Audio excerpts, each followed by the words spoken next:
Chapter 27. "Can it really not go any faster?" Harry asked, staring out into the darkness beyond the slush and the hard-working windscreen wipers. "Yes, but I'd rather not go off the road with so much irreplaceable brain capacity in the car." As usual, Björn had his seat so far back that he was more lying than sitting. "Especially in a car with old-fashioned seatbelts and no airbags." A lorry coming round a bend in the opposite direction on Highway 287 passed them so close that Björn's 1970 Volvo Amazon shook. "Even I've got airbags," Harry said, looking past Björn at the low crash barriers and still frozen river that had been running alongside the road for the past 10 kilometres. The Haglebu River, according to the GPS on the phone in his lap. When he looked the other way, he saw the steep, snow-covered side of the valley and dark fir forest. Ahead of them, the tarmac road that swallowed up the light of the headlamps and wound, narrow and predictable, towards mountains, more forest and wilderness. He had read that there were supposed to be brown bears in the area.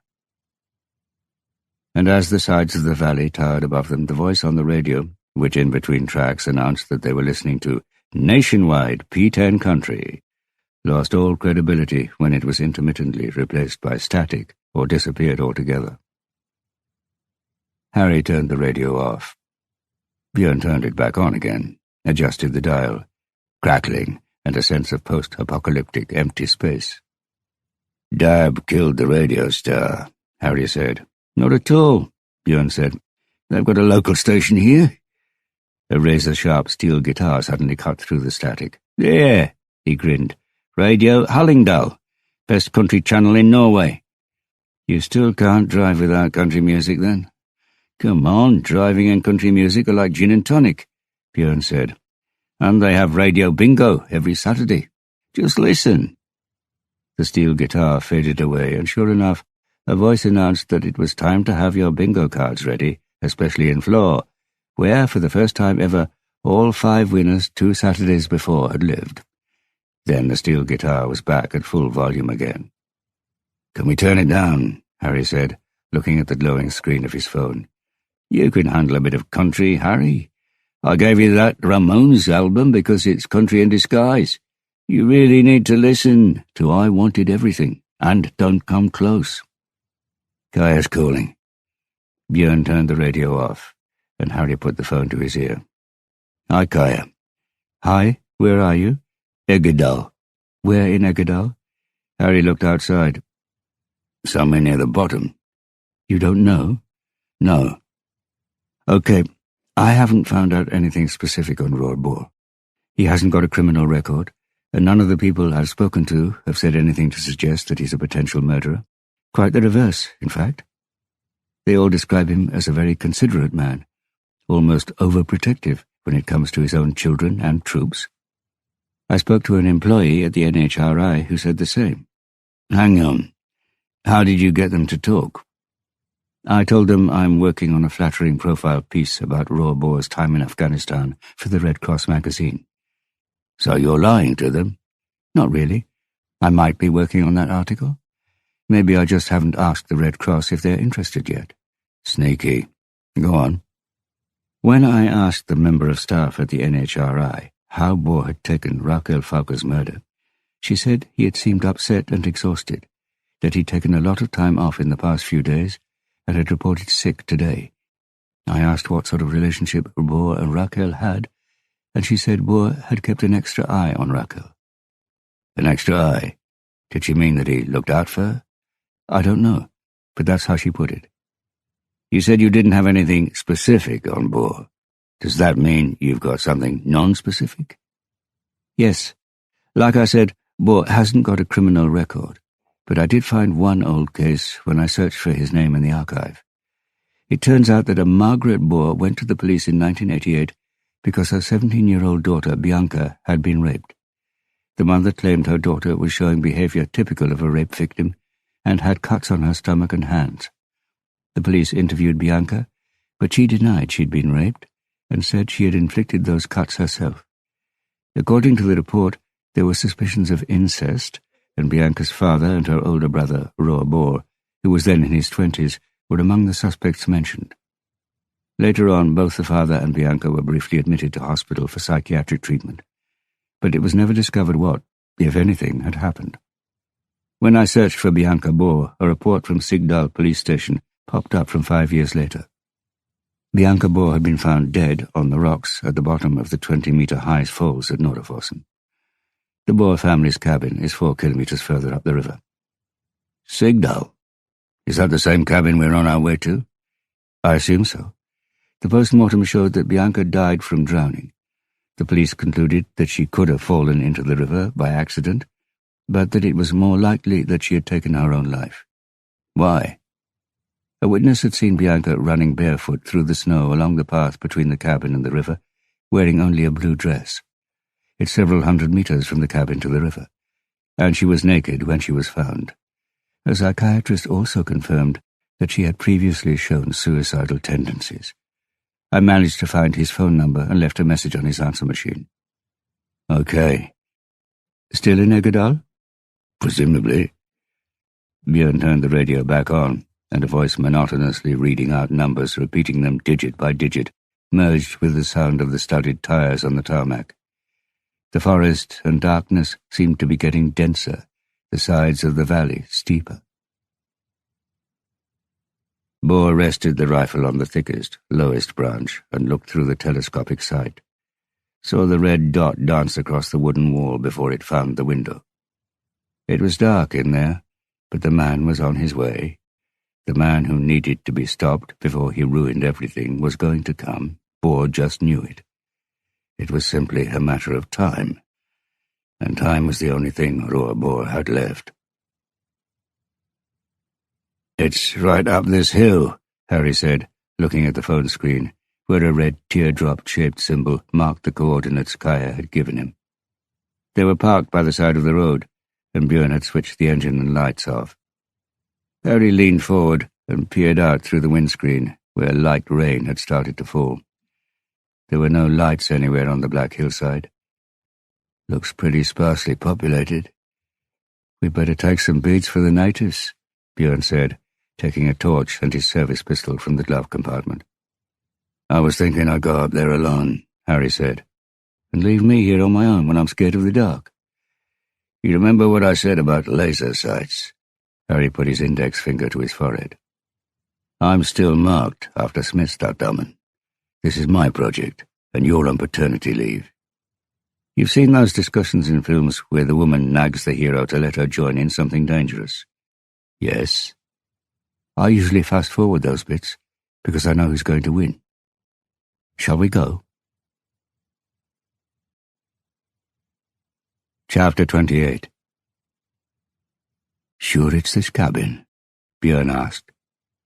According to the GPS, yes, said Harry, who was holding his coat over his phone, partly to shield it from the rain that had replaced the snow showers, and partly to stop the glow from giving away their position if Bohr was looking out for them. Because if he was in the cabin, the darkness inside suggested that that was precisely what he was doing. Harry screwed his eyes up. They had found a trail that ran partially across bare ground, and the brown marks where there was snow indicated that it had been used recently. It hadn't taken more than 15 minutes to find. The snow on the ground reflected the light, but it was still too dark for them to be able to make out what color the cabin was. Harry was putting his money on red. The rain had camouflaged the sound as they approached, but now it was also muffling any noises from inside the cabin. I'll go in. You wait here, Harry said. I need a bit more instruction. I've been in forensics too long. Shoot if you see someone who isn't me shooting, Harry said, then got out from under the low dripping branches and strode towards the cabin. There were regulations for how to enter a house if you thought you might encounter armed resistance. Harry knew some of them. Roar Bohr probably knew them all, so there was no point overthinking it. Harry walked up to the door and tried the handle. Locked. He moved to the side of the door and banged on it twice. Police! He leaned against the wall and listened. All he could hear was the persistent rain, and a twig snapping somewhere. He stared out into the darkness, but it was like a solid black wall.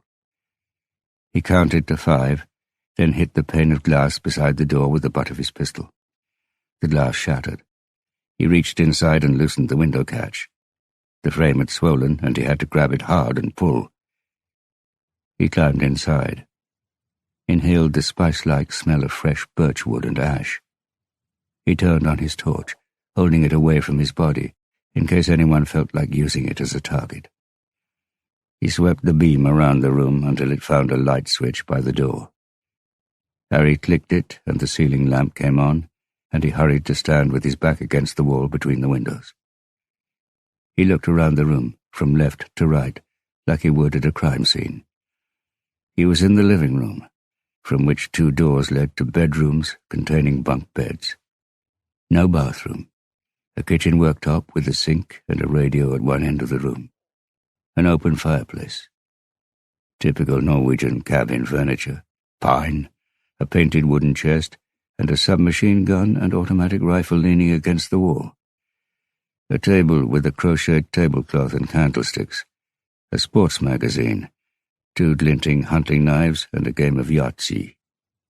Printed sheets of A4 were pinned to the walls all around the room.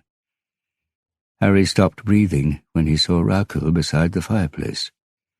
The picture showed her standing behind a barred window. The kitchen window at Holmenkollveien. It must have been taken from right in front of the wildlife camera. Harry forced himself to carry on, looking round. Above the dining table were photographs of more women, some with newspaper cuttings beneath them. And when Harry turned to look at the wall behind him, he saw more pictures. Of men, around a dozen, pinned in 3 columns, numbered according to some sort of ranking system. He recognized 3 of them at once. Number 1 was Anton Blix, who had been convicted of several rapes and double murder 10 years ago. Number 2 was Svein Finne, and further down at number 6, Valentin Gjertsen. Now Harry thought he recognized some of the others as well. Well-known violent criminals, at least one of them dead, and a couple more still in prison, as far as he was aware. He peered over at the newspaper cuttings on the other side of the room and managed to make out one bold headline, "Raped in Park." The print of the others was too small. If he stepped closer, he would make himself a target from outside, but of course he could switch the lamp off and just use his torch. Harry's eyes turned towards the switch, but found Rakel again.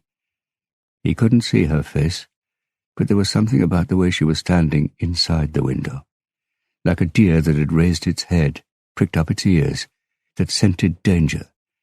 Perhaps that was why she looked so alone. While she's waiting for me, Harry thought. The way I waited for her. 2 of us, waiting. Harry realized he'd stepped out into the room, into the light, visible to anyone and everyone. What the hell was he doing? He closed his eyes and waited. Roar Boar had the crosshairs on the back of the person in the illuminated room. He had switched off the laser sight that had given him away when Pierre and Hurla were sitting on the bench beside Smedstadammen. The raindrops rustled in the trees above him, dripping from the brim of his cap. He waited. Nothing happened. Harry opened his eyes, started breathing again, and read the newspaper clippings. Some of them had turned yellow, some were just a couple of years old. Reports of rapes. No names, just ages, locations, an outline of what happened. Oslo, Östlandet, one in Stavanger. God knows how Boar had got hold of the photographs, but Harry had no doubt that they were the rape victims. So what about the pictures of the men? A sort of top 10 list of the worst, or possibly best, rapists in Norway? Something for Roar Boar to aspire to measure himself against? Harry unlocked the front door and opened it. "Björn, the coast's clear." He looked at the picture that was pinned up beside the door. Sharp sunlight in squinting green eyes, a hand brushing aside a strand of honey-brown hair, a white vest with the red cross on it, desert landscape. Kaya smiling with those pointed teeth. Harry looked down, saw the same military boots he had seen in Bohr's hallway.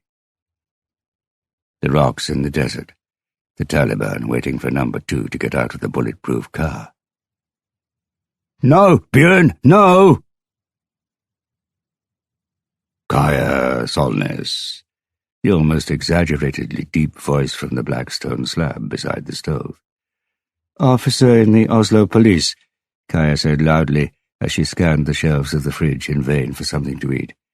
"And how can I help you, Officer Solness?"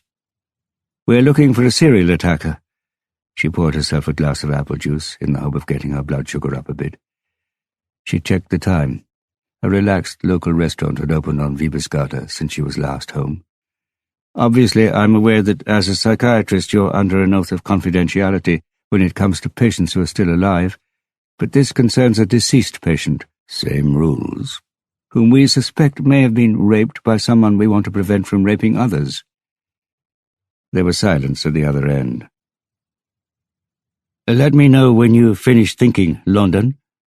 She didn't know why the man's surname, one of the biggest cities in the world, seemed to suggest loneliness. She switched off the speaker function on her phone and took it and the glass of juice back into the living room. "Go ahead and ask, and we'll see," he said. "Thanks. Do you remember a patient called Bianca Bohr?" "Yes." He said this in a tone that told Kaya that he also remembered what had happened to her. "When you were seeing her as a patient, did you think she had been raped?" "I don't know." "Okay. Did she show any behavior that might indicate?" "The behavior of psychiatric patients can indicate a lot of things. I wouldn't rule out rape, or assault, or other traumas, but that's just speculation." "Her father was also admitted for mental health problems. Did she ever talk about him?" "During conversations between psychiatrists and patients, we almost always talk about their relationship to their parents, but I can't recall anything that struck me in particular." "Okay." Kaya tapped a key on her computer and the screen came back to life. The frozen image showed the silhouette of a person leaving Rakel's house. "What about her older brother, Roar?" Another long pause. Kaya took a sip from the glass and looked out at the garden. "You're talking about a serial attacker who's still on the loose?" "Yes," Kaya said. "During the period that Bianca was an inpatient with us, one of the nurses noted that she had repeatedly screamed a name in her sleep. The name you just mentioned." "Do you think that Bianca could have been raped, not by her father, but by her older brother?" "Like I said, Solness, I can't rule out, but the thought has occurred to you, hasn't it?" Kaya listened to the sound of his breathing in an attempt to interpret it, but all she heard was the rain outside. "Bianca did tell me something, but I have to stress that she was psychotic, and when suffering from psychosis, patients say all sorts of things." "What did she say?" "That her brother had performed an abortion on her at the family's cabin." Kaya shuddered. "Naturally, that needn't necessarily have happened," London said. "But I remember a drawing she had pinned up above the bed in her room. It was a large eagle swooping down over a little boy, and out of the bird's beak came the letters R-O-A-R. "As in the English verb?" "That was how I chose to interpret it at the time, yes." "But in hindsight?" Kaya heard him sigh loudly out there in telephone land. "It's quite typical that when a patient takes their own life, you imagine that you misinterpreted everything, that everything you did and thought was wrong. When Bianca died, we thought she was actually getting better. So I looked through my old notes to see what I had misunderstood, where I'd gone wrong. And I discovered that on 2 occasions, which I had dismissed as psychotic babbling, she told me that they had killed her big brother." "Who are they?" "She herself and her older brother." "What does that mean? That Roar took part in killing himself?" Rohr lowered the butt of the rifle, but left the barrel resting on the branch. The person he'd had in his sights had moved away from the illuminated window. He took in the sounds of the darkness around him. Rain, the sound of tires on wet tarmac not far away. He guessed a Volvo. They liked Volvos here on Liedersagensgata. And Volkswagens, estates, the expensive models. In Smith thought it was more Audis than BMWs.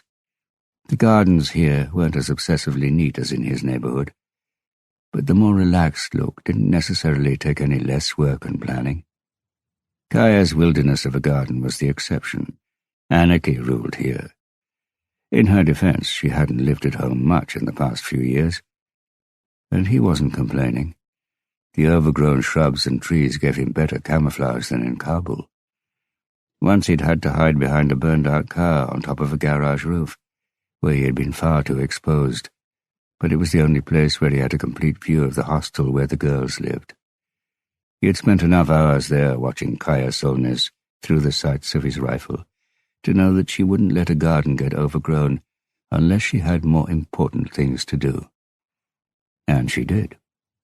People do so many peculiar things when they think they're not being seen, and Rohr knew things about Kaya Solness that other people had no idea about. With his Swarovski rifle sight, he could easily read the text on the screen of the computer on her desk when Kaya wasn't sitting in the way.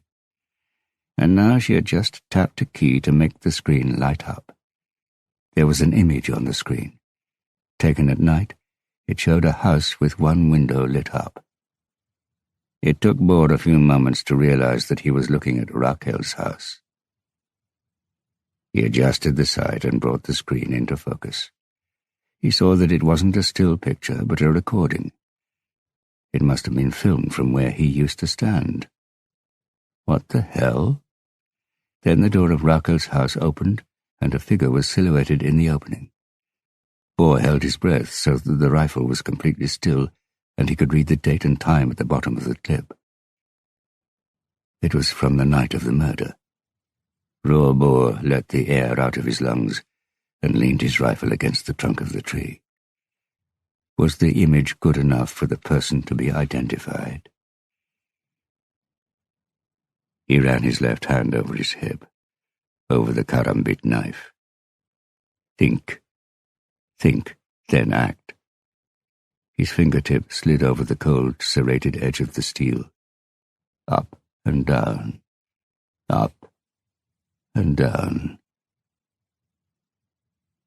"Watch out," Harry said by way of warning. "What now?" Björn asked. Harry didn't know if Björn was referring to his exclamation up at the cabin, which had turned out to be groundless. "Freezing rain." "I can see," Björn said, and braked gently before turning onto the bridge in front of them. It had stopped raining, but a film of ice was glinting on the tarmac ahead of them. The road straightened out again after they crossed the river, and Björn accelerated. A sign, Oslo, 85 kilometers. There weren't many vehicles on the road, and if they got a bit of dry tarmac under their tires, they could be back in the city in just over an hour. "Are you quite sure you don't want to issue an alert?" Björn asked. Harry closed his eyes. Bård had been at the cabin recently. The newspaper in the wood basket was 6 days old. But he wasn't there now. No tracks in the snow outside the door, no food, mold on the dregs of coffee in the cup on the table. The boots by the door were dry. He must have several pairs. "I called that 3D expert, Freund. His first name's Sigurd, by the way." Björn chuckled. "Katrina suggested we should name the kid after the singer in Suede. Brett Bratt. What did Freund have to say?" "That he was going to look at the memory card, and that I could expect a response at the weekend. I explained what was on it, and he said there wasn't much he could do about the lack of light, but by measuring the height of the doorway and the tread of the steps at Holmenkollveien, he reckoned he could give me the height of the person down to the nearest centimetre. If I say that we need to bring Bård in as a result of what we found after breaking into his cabin without a search warrant, you'd get into trouble as well, Björn." It makes more sense to use the fact that the height of the guy in the doorway matches Bohr's, because there's no way you can be linked to those images. I'll call Kripos, explain that I've got the pictures proving that Bohr was at the crime scene, and suggest that they search his cabin. They'll find a broken window, but anyone could have done that. Harry saw flashing blue lights at the end of the straight stretch of road in front of them. They passed a warning triangle. Björn slowed down. An articulated lorry was parked by the verge on their side of the road. On the other side lay the wreckage of a car next to the crash barrier in front of the river. What had once been a car reminded Harry of a crushed tin can. A policeman waved them past. "Hang on," Harry said, winding his window down. "That car's got Oslo plates." Björn stopped the Amazon next to a policeman with a face like a bulldog, a neck and arms that looked too short sticking out from his over-pumped upper body. "What's happened?" Harry asked, holding up his ID. The policeman looked at it and nodded. "The truck driver's being questioned, so we should know soon enough. It's icy, so it could be just an accident." "It's a bit straight for that, isn't it?" "Yes," the police officer said, composing his face into a professional, somber expression. "At worst, we have one a month. We call this stretch of road the Green Mile. You know, that last walk people sentenced to death in America take on their way to the chair." "We're looking for a guy who lives in Oslo, so it would be interesting to know who was driving the car." The policeman took a deep breath.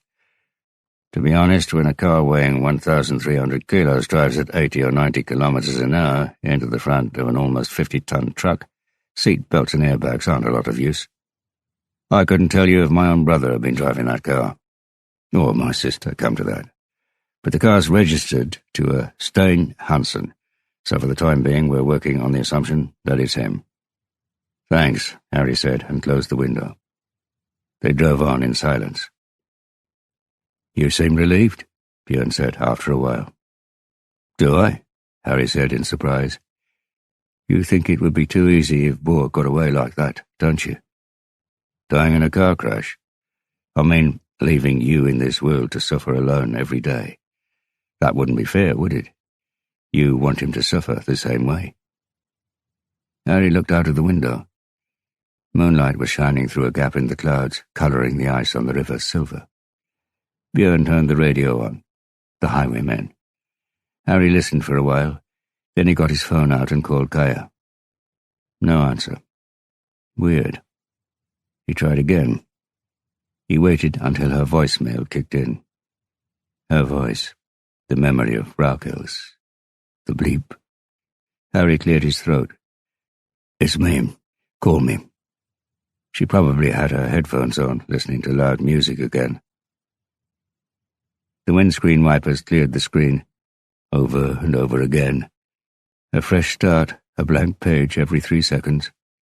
The never-ending absolution of sin.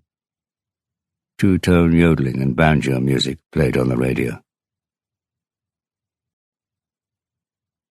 Chapter 29. 2.5 years earlier. Roar Bohr wiped the sweat from his forehead and looked up at the sky above the desert. The sun had melted. That was why he couldn't see it.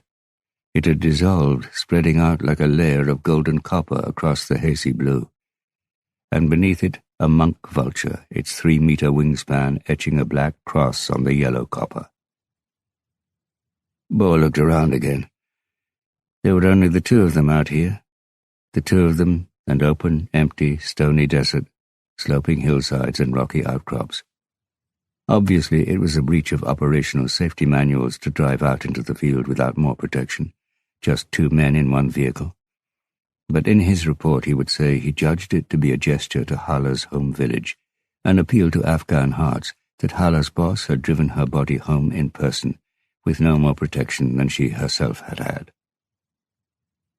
1 more month, then he'd be going home from his 3rd and final tour in Afghanistan. He was longing to go home.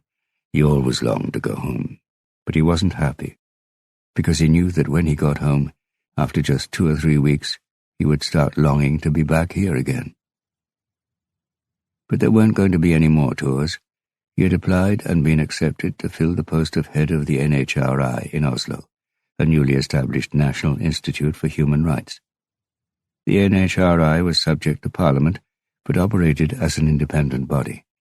They would be investigating human rights issues, providing information and advice to the National Assembly, though beyond that their remit was rather vague. But that just meant that he and the 18 other members of staff could influence what their purpose should be. In many ways, it was a sort of continuation of what he had been doing in Afghanistan, just without guns. So he was going to take the job. He wasn't going to end up being a general in any case. That was the sort of thing they let you know in a very respectful, discreet manner, that you weren't one of the chosen few. But that wasn't why he had to get away from Afghanistan. In his mind's eye, he could see Hala lying on the tarmac. She was usually dressed in Western clothes and a modest hijab, but that night she had been wearing a blue shalwar kameez tunic that was pulled up around her waist. Bo remembered her bare hips and stomach, the skin with that glow that would slowly fade, the way the life in those beautiful, beautiful eyes had faded. Even when she was dead, Hala had looked like Bianca. He had noticed when she introduced herself as his interpreter that Bianca was looking out through those eyes, that she had come back from the dead, from the river, to be with him again. But obviously Hala couldn't know that. It wasn't the sort of thing he could have explained to her. And now she was gone too. But he had found someone else who resembled Bianca. The head of security at the Red Cross, Kaya Solness. Maybe that was where Bianca lived now, inside her. Or in someone else. He'd have to keep his eyes open. "Don't do it," the man begged as he knelt on the tarmac behind the Land Rover, parked by the side of the road. His light-coloured camouflage uniform had 3 stripes on the chest to indicate that he was a sergeant, and on his left arm was the insignia of the Special Forces Division, a winged dagger. His hands were clasped, but perhaps that was only because his wrists were bound together with the narrow white cable ties they used on prisoners of war. A 5-meter-long chain ran from the cable ties to a hook on the back of the Land Rover. "Let me go, Boer. I've got money, an inheritance. I can keep quiet if you can. No one needs to know what's happened, ever." "And what has happened?" Boer asked, without taking the barrel of his Colt Canada C8 from the sergeant's forehead. The officer swallowed. "An Afghan woman, a Hazara. Everyone knows you and she were close, but as long as no one makes a fuss, it will soon be forgotten." "You shouldn't have told anyone what you saw, Vogger. That's why I have to kill you. You wouldn't forget. I wouldn't forget." 2 million. 2 million krona, Boer.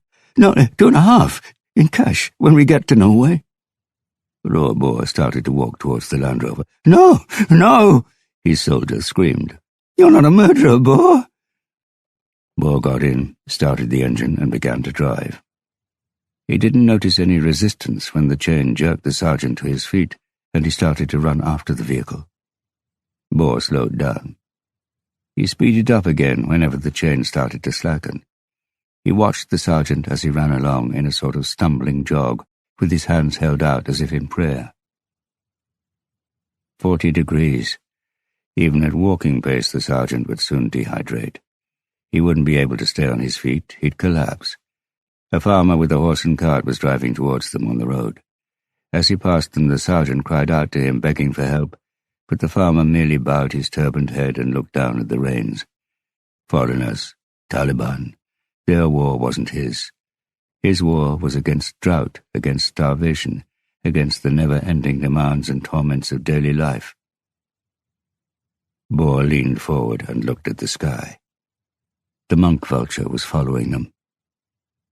No one's prayers were granted. No one's. "Sure you don't want me to wait?" Björn asked.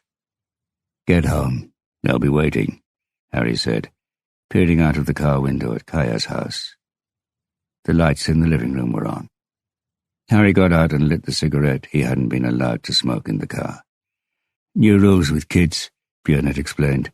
"Katrina doesn't want any trace of smoke anywhere." They sort of seize power the moment they become mothers, don't they? Björn had shrugged. "I don't know about seizing it. Katrina pretty much had it already. Harry took 4 deep drags. Then he pinched the cigarette out and put it back in the packet. The gate creaked when he opened it. Water dripped from the iron. It had been raining here, too. He walked up to the door and rang the bell. Waited. After 10 seconds of silence, he tried the handle. Unlocked, like last time. With a feeling of déjà vu, he went inside, past the open door to the kitchen. He saw a phone charging on the kitchen worktop. That explained why she hadn't answered his calls. Maybe. He opened the door to the living room. Empty. He was about to call Kaya's name when his brain registered a sound behind him, the creak of a floorboard. In the space of a nanosecond, his brain had reasoned out that it was obviously Kaya coming downstairs or out of the toilet, so it didn't sound the alarm. Not until an arm was squeezing his throat and a cloth was pressed against his mouth and nose. As his brain registered the danger, it sent an automatic command to take a deep breath before the cloth completely blocked the supply of air. And by the time his slower cognitive process told him that was precisely the point of the cloth, it was too late. Chapter 30. Harry looked round. He was in a ballroom. An orchestra was playing, a slow waltz. He caught sight of her. She was sitting at a white-clothed table under one of the crystal chandeliers. The 2 men in dinner jackets standing on either side of her were trying to get her attention. But her eyes were focused on him, on Harry. They were telling him to hurry up. She was wearing the black dress, the one of several black dresses that she called the black dress. And when Harry looked down at himself, he saw that he was wearing the black suit, his only one, the one he wore for christenings, weddings, and funerals. He put one foot in front of the other and made his way through the tables, but it went slowly, as if the room were filled with water. There must be a lot of swell on the surface, because he pulled forward, then back, and the S-shaped chandeliers were swinging in time to the waltz. Just as he got there, just as he was about to say something and let go of the table, his feet lifted from the floor and he began to rise up. She stretched out her hand towards his, but he was already out of reach, and even if she stood up from her chair and stretched towards him, she remained where she was as he rose higher and higher. And then he discovered that the water was starting to turn red, so red that she receded from view, red and warm, and the pressure in his head began to rise. He didn't realize at first that he couldn't breathe. Of course he couldn't. And he began to flail about. He had to get to the surface. "Good evening, Harry." Harry opened his eyes. The light cut like a knife, and he closed them again. "Trichloromethane, better known as chloroform. A bit old school, of course, but effective. We used it in E14 whenever someone needed kidnapping." Harry opened his eyes a crack. A lamp was shining directly into his face. "You probably have a lot of questions." The voice was coming from the darkness behind the lamp, like, "What happened? And where am I? And who is he?" They had only exchanged a few words at the funeral, but Harry still recognized the voice and the hint of rolled R's. "But let me answer the question you're wondering about most, Harry. What does he want with me?" "Boah," Harry said hoarsely. "Where's Kaya?" "Don't worry about that, Harry." Harry could tell from the acoustics that he was seated in a large room, probably wooden walls, not a basement then. But it was cold and raw, as if it wasn't in use. The smell was neutral, like in a meeting hall or open-plan office. That could make sense. His arms were taped to the armrests of the chair and his feet to the wheeled base of an office chair. No smell of paint or building work, but he saw the light reflect off transparent plastic that had been laid on the parquet floor beneath and in front of the chair. "Have you killed Kaya as well, Boar?" "As well?" "Like Rakel and the other girls you've got pictures of in your cabin?" Harry heard the other man's footsteps behind the lamp. "I have a confession to make, Harry. I have killed. I didn't think I could do it, but it turned out I was wrong." The steps stopped, and they say that once you've started. Harry leaned his head back and looked up at the ceiling. One of the panels had been removed, and a load of severed cables was sticking out. IT stuff, presumably. "I heard a rumor that one of my guys in Special Forces, Volga, knew something about the murder of my interpreter, Hala. And when I checked and found out what he knew, I realized I was going to have to kill him." Harry coughed. "He was on your trail, so you killed him, and now you're planning to kill me. I have no interest in being your confessor, boy, so just get on with the execution." "You misunderstand me, Harry." "When everyone misunderstands you, boy, it's time to ask yourself if you're mad. Get on with it, you poor bastard. I'm done. You're in a hell of a hurry. Maybe it's better there than here. Might be more pleasant company, too." "You misunderstand me, Harry. Let me explain." "No." Harry tugged at the chair, but the tape held him down. "Listen, please. I didn't kill Rakel. I know you killed Rakel, boy. I don't want to hear about it, and I don't want to hear any pathetic excuses." Harry stopped when Boar's face suddenly came into view, lit up from below like in a horror film. It took Harry a moment to realize that the light was coming from a phone on the table between them, and that it had just started to ring. Boar looked at it. "Your phone, Harry. It's Kaya Solness." Boar touched the screen, picked the phone up and held it to Harry's ear. "Harry?" It was Kaya's voice. Harry cleared his throat. Where are you?" "I just got in. I saw you called, but I needed to eat, so I went to the new restaurant round the corner and left my phone charging at home. Tell me, have you been here?" "Here?" "My computer has been moved from the desk to the living room table. Tell me it was you, or I'll start to worry." Harry stared into the lamplight. "Harry, where are you? You sound so—" "It was me," Harry said. "Nothing to worry about. Listen, I'm in the middle of something right now. I'll call you later, okay?" "Okay," she said, sounding doubtful. Boar tapped to end the call and put the phone on the table. "Why didn't you sound the alarm? If there was any point in doing that, you wouldn't have let me speak to her." "I think it's because you believe me, Harry." "You've got me taped to a chair, what I think is completely irrelevant." Boar stepped into the light again. He was holding a large, broad-bladed knife. Harry tried to swallow, but his mouth was too dry. Boar moved the knife closer to Harry, to the underside of the right armrest of the chair. Cut. Did the same with the left armrest. Harry lifted his arms and took the knife.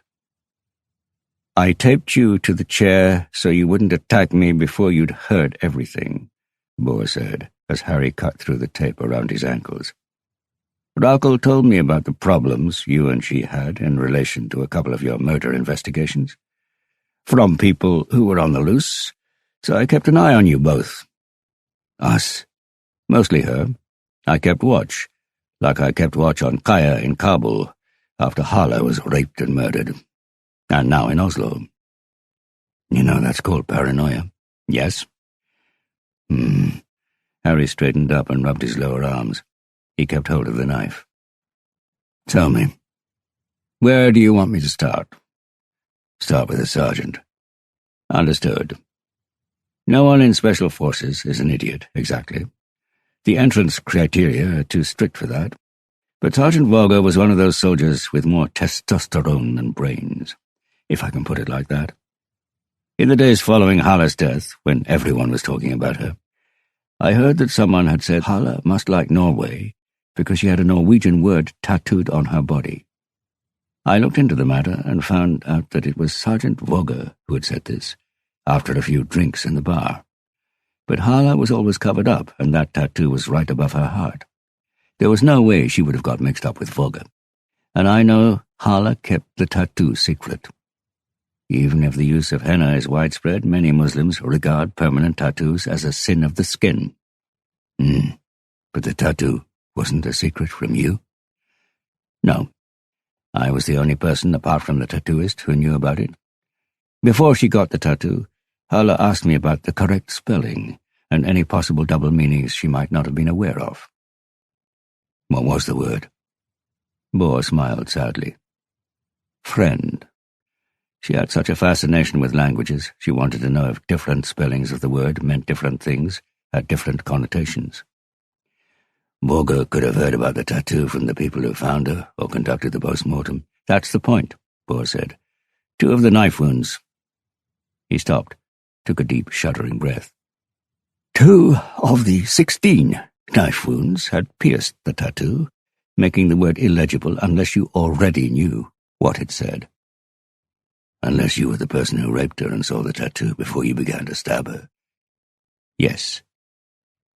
I understand, but that doesn't exactly count as proof, Boar. No. Under the immunity regulations covering international forces, Våge would have been sent back to Norway, where any half-decent lawyer would have got him off the hook. So you appointed yourself judge and jury? Boar nodded. Hala was my interpreter, my responsibility. The same with Sergeant Våge, my responsibility. I contacted Hala's parents and told them that I would personally be taking her earthly remains to their village. It was a 5-hour drive from Kabul, mostly empty desert. I ordered Våge to drive. After a couple of hours driving, I told him to stop, held a pistol to his head, and got a confession. Then I tied him to the Land Rover and drove. So-called D&Q. D&Q? Drawing and quartering. The penalty for high treason in England between 1283 and 1870. The condemned man was hanged until he was almost dead, then they cut his stomach open, pulled out his innards and burned them while he watched, before they cut his head off. But before all that, he was dragged to the gallows behind a horse, the drawing. And if it was a long way from the prison to the gallows, he might be fortunate enough to die at that point, because when he could no longer walk or run after the horse, he got dragged along on his chest. The flesh got scraped off, layer by layer. It was a slow and extremely painful death. Harry thought about the long trail of blood they had found on the tarmac. Hala's family were extremely grateful to have her body back home, Boar said, and for the corpse of her murderer, or what was left of it. It was a beautiful burial ceremony. And the sergeant's body? I don't know what they did with it. Quartering is probably an English thing. But decapitation is evidently pretty international, because his head was found on a pole outside the village. And you reported that the sergeant went missing on the way back? Yes. Why do you watch over these women? Silence. Boar had sat down on the edge of the table, and Harry tried to read the expression on his face. I had a sister. His voice was toneless. Bianca. My younger sister. She was raped when she was 17. I should have been looking after her that evening, but I wanted to go and see Die Hard at the cinema. It was rated 18. It wasn't until several years later that she told me she was raped that evening, while I was watching Bruce Willis. Why didn't she tell you straight away? Boar took a deep breath. The rapist threatened to kill me, her older brother, if she said anything. She didn't know how the rapist could have known she had an older brother. What did the rapist look like? She never got a good look at him. She said it was too dark, unless her mind had blocked it. I saw that happen in Sudan. Soldiers who experienced such terrible things that they simply forgot about them. They could wake up the next day and perfectly sincerely deny having been there and seen anything. For some people, suppression works absolutely fine. For others, it pops up later in the form of flashbacks, nightmares. I think everything came back to Bianca, and she couldn't handle it. The terror of it broke her. And you think it was your fault? Of course it was my fault. You know you're damaged, don't you, Boar? Of course. Aren't you? What were you doing in Kaya's house? I saw that she had a video on her computer, a man leaving Rakel's house on the night of the murder, so when she went out, I went in to take a closer look at it. What did you find out? Nothing. Poor quality images. Then I heard the door. I left the living room and went into the kitchen. So you could approach me from behind in the hallway, and you just happened to have some chloroform on you? I always have chloroform on me. Because anyone who tried to break in to any of my ladies' houses ends up in the chair where you're sitting. And pays the price. Why are you telling me all this, Boar? Boar clasped his hands. I have to admit that I thought you'd killed Rakel at first, Harry. Oh? The spurned husband? It's the classic, isn't it? The first thing you think. And I thought I could tell from the look in your eyes at the funeral, a mixture of innocence and remorse. The look that belongs to someone who's killed for no other motive than their own hatred and lust, and who regrets it so much that he's managed to suppress it, because that's the only way he can survive. The truth is too unbearable. I saw that look in Sergeant Fogger. It was as if he'd managed to forget what he'd done to Halle, and only remembered it again when I confronted him with it. But then, when I found out that you had an alibi, I realized that the guilt I'd seen in your eyes was the same I felt. Guilt because you hadn't been able to prevent it happening. And the reason why I'm telling you this? Boar got up from the table and disappeared into the darkness as he went on. Is because I know you want the same thing as me. You want to see them punished. They took someone we loved away from us. Prison isn't enough. An easy death isn't enough. The fluorescent lights flickered a few times. Then the room was bathed in light. Sure enough, it was an office, or had been. The 6 or 7 desks, the pale patches where computers had stood, the waste paper bins, random office equipment, a printer. Everything suggested that the office had been abandoned in some haste. There was a picture of the king hanging on the white wooden wall. Military people, Harry thought automatically. Shall we go? Boar asked. Harry stood up. He felt dizzy and walked rather unsteadily towards the wooden door where Boar was waiting, holding Harry's phone, pistol and lighter out towards him. Where were you? Harry asked as he put the phone and lighter away and weighed the pistol in his hand. The night Rakel was killed. Because you weren't at home. It was a weekend. I was at the cabin, Boar said, in Ekedal. Alone, I'm afraid. What were you doing there? Yes, what was I doing? Polishing weapons, keeping the stove alight, thinking, listening to the radio. Radio Hallingdal? Yes, actually. It's the only station you can get there. They had radio bingo that night. They did. Do you spend a lot of time in Hallingdal? No. Do you remember anything special? Boar raised an eyebrow. About the bingo? Yes. Boar shook his head. Nothing, Harry said, feeling the weight of the pistol. He concluded that the bullets hadn't been removed from the magazine. No. Is this an interview? Think. Boar frowned. Maybe something about all the winners being from the same place. All, or floor. Bingo, Harry said quietly and put the pistol in his coat pocket.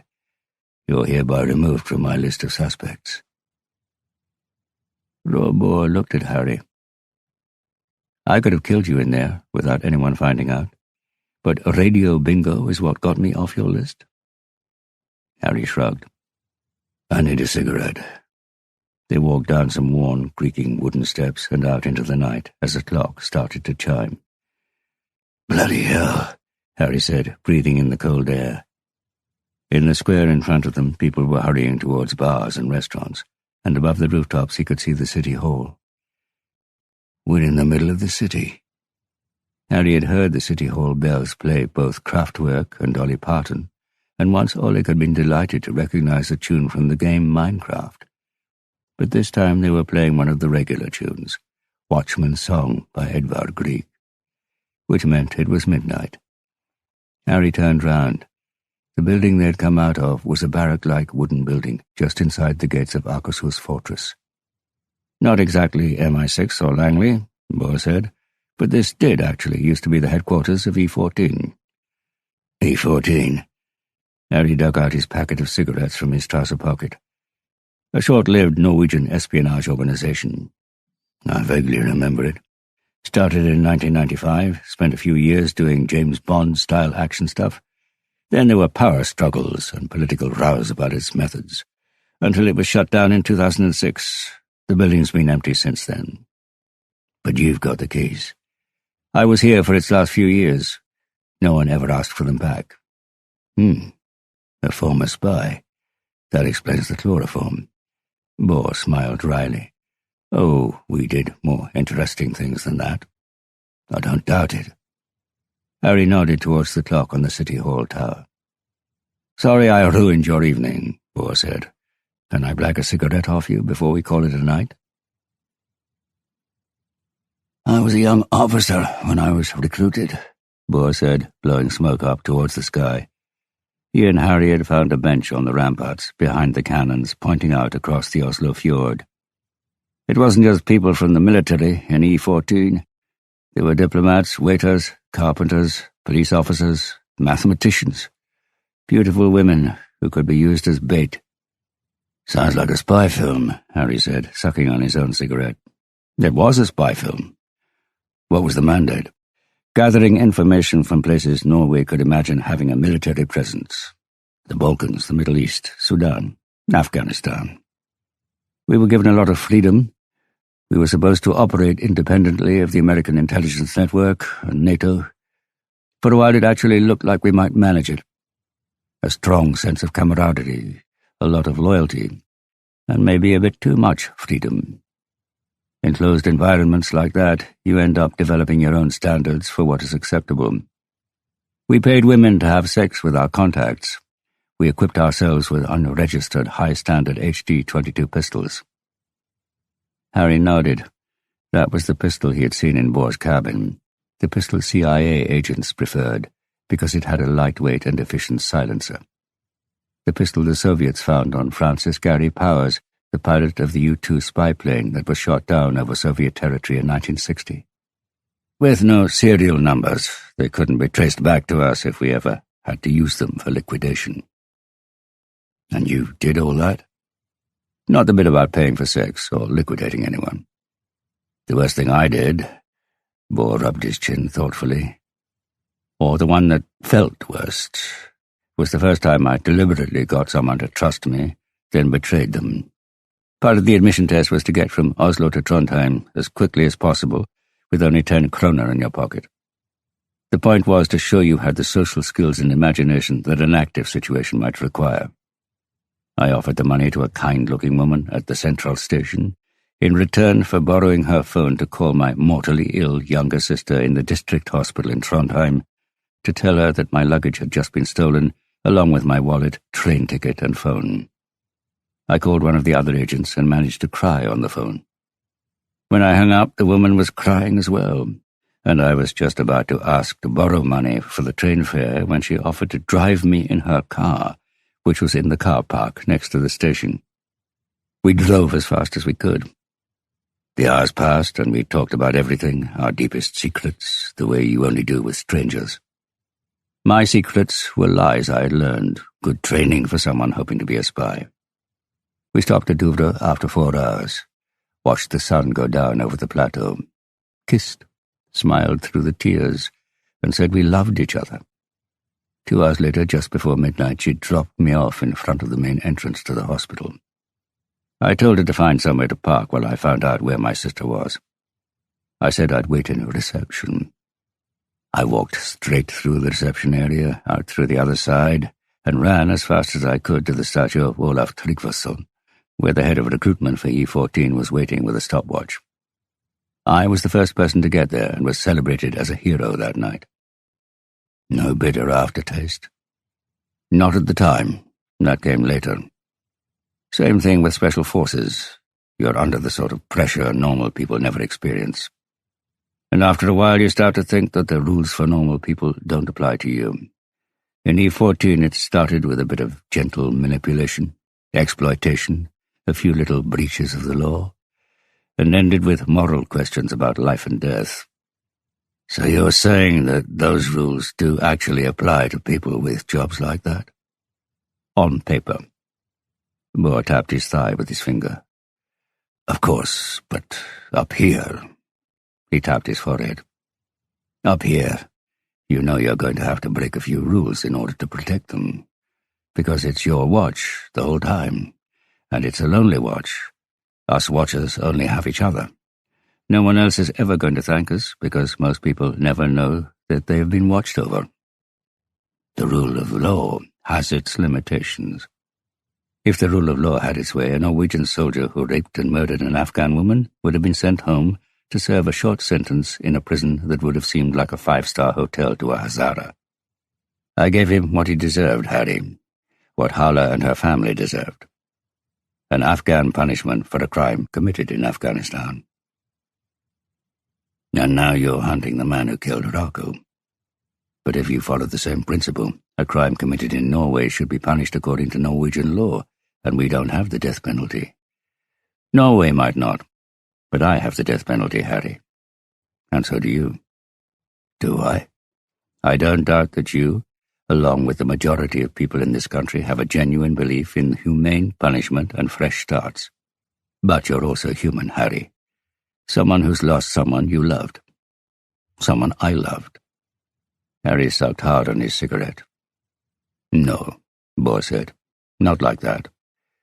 Rakel was my younger sister, just like Hala. They were Bianca. And I lost them all. What is it you want, Bohr? I want to help you, Harry. When you find him, I want to help you. Help me? How? Bohr held up his cigarette. Killing someone is like smoking. You cough, you don't want to, you don't think you'll ever be able to do it. And deep down, I never believed the guys in Special Forces who said that killing an enemy is the ultimate kick. If Rakel's murderer is killed after he's been arrested, you need to be beyond all suspicion. I passed the death sentence and you're offering to be the executioner. Oh, we've already passed judgment, Harry. Hatred is burning us to our foundations. We're aware of it, but we're already alight, and it's too late to stop it. Bohr tossed the butt of the cigarette on the ground. Shall I drive you home? I'll walk, Harry said. I'll need to air out the chloroform. Just 2 questions. When your wife and I were sitting by Smedstaddamen, you aimed at us with a laser sight. Why? And how did you know that's where we would go? Bohr smiled. I didn't know. I often sit in the basement, keeping watch. I make sure the mink don't take any more signets from the 2 swans who live there. Then the pair of you showed up. The second question? How did you get me out of the car and up all those stairs this evening? The way we carry anyone who's fallen, like a rucksack. That's the easiest way. Harry nodded. I suppose it is. Bohr stood up. You know how to get hold of me, Harry. Harry walked past City Hall, crossed Stortingsgata, and stopped in front of the National Theatre. He noted that he had walked past 3 open, lively bars without much difficulty. He got his phone out. A message from Oleg. Anything new? Head above water? Harry decided to call after he had spoken to Kaya. She answered on the first ring. Harry? He could hear the concern in her voice. I've been speaking to Bohr, he said. I knew something was going on. He's innocent. Really? He heard the sound of a duvet scraping the phone as she rolled over. What does that mean? That means we're back at square one. I can give you a full report first thing tomorrow, okay? Harry? Yes? I was worried. I noticed. And now I feel a bit lonely. A pause. Harry? You don't have to. I know. He ended the call, tapped O for Oleg. Just as he was about to press the call button, he hesitated. He clicked the message symbol instead and typed, "Call you tomorrow." Chapter 31. Harry was lying on his back on top of the duvet, almost fully dressed. His Dr. Martens boots were standing on the floor beside the bed, his coat draped over the chair. Kaya was lying under the duvet, but right beside him, with her head on his arm. "You feel exactly the same," she said, running her hand over his sweater. "All these years, and nothing's changed. It's not fair." "I've started to smell of BO," he said. She stuck her face into his armpit and sniffed. "Rubbish. You smell good. You smell of Harry." "That's the left one. It's the right one that's changed. Maybe it's age." Kaya laughed quietly. "You know, research has showed that it's a myth that old people smell worse. According to a Japanese study, the aroma component 2-noninal is only found in people over 40, but in blind tests, the sweat of older people was found to smell better than people in their 30s. "Bloody hell," Harry said. "You've just theorized away the fact that I smell like shit on the other side." Kaya laughed. The soft laugh he had been longing for. Her laughter. "So tell me," she said. "You and Boar." Harry was granted a cigarette and started at the beginning. He told her about Roar Boar's cabin and how Boar had overpowered him in the room below them. About coming round in the empty premises that used to belong to E14, and his conversation with Boar. He repeated it more or less in detail, minus the last part. The offer to carry out the execution. Oddly, Kaya didn't seem particularly shocked that Boar had executed one of his own soldiers, or that he had kept watch over her, both in Kabul and here in Oslo. "I thought you might freak out a bit when I told you you'd been under observation without knowing it." She shook her head and borrowed his cigarette. "I never saw him, but sometimes I just had a feeling. You see, when Boar found out I'd lost my older brother the same way he lost his younger sister, he started to treat me a bit like a surrogate younger sister. It was only little things, like the fact that I got a bit more backup than the others when I went out on jobs beyond the secure zones. I pretended never to notice, and being watched is something you get used to." "Do you?" "Oh, yes." She put the cigarette back between his lips. "When I was working in Basra, there were mostly British people in the coalition forces around the hotel where the Red Cross team were living. And the British are different, you know. The Americans work broadly. They sweep streets and talk about snake procedure when they're out to get someone. They go straight forward and literally smash through walls that are in their way. They claim it's quicker as well as more terrifying, which shouldn't be undervalued. Whereas the British..." She traced her fingers across his chest. "They sneak along by the walls. They're invisible. There was a curfew after 8 o'clock, but sometimes we used to go out onto the hotel roof outside the bar. We never saw them, but occasionally I would see a couple of red dots on the person I was standing next to. And he saw the same on me, like a discreet message from the Brits that they were there, and that we should go back inside. It made me feel safer." Harry took a drag on his cigarette. "Who was he?" "Who?" "The guy you saw the dots on." Kaya smiled, but her eyes looked sad. "Anton. He was with the ICRC. Most people don't realize it, but there are 2 Red Crosses. There's the IFRC, who are regular health workers under the command of the UN, and then there's the ICRC, which mostly consists of Swiss nationals and has its headquarters outside the UN building in Geneva.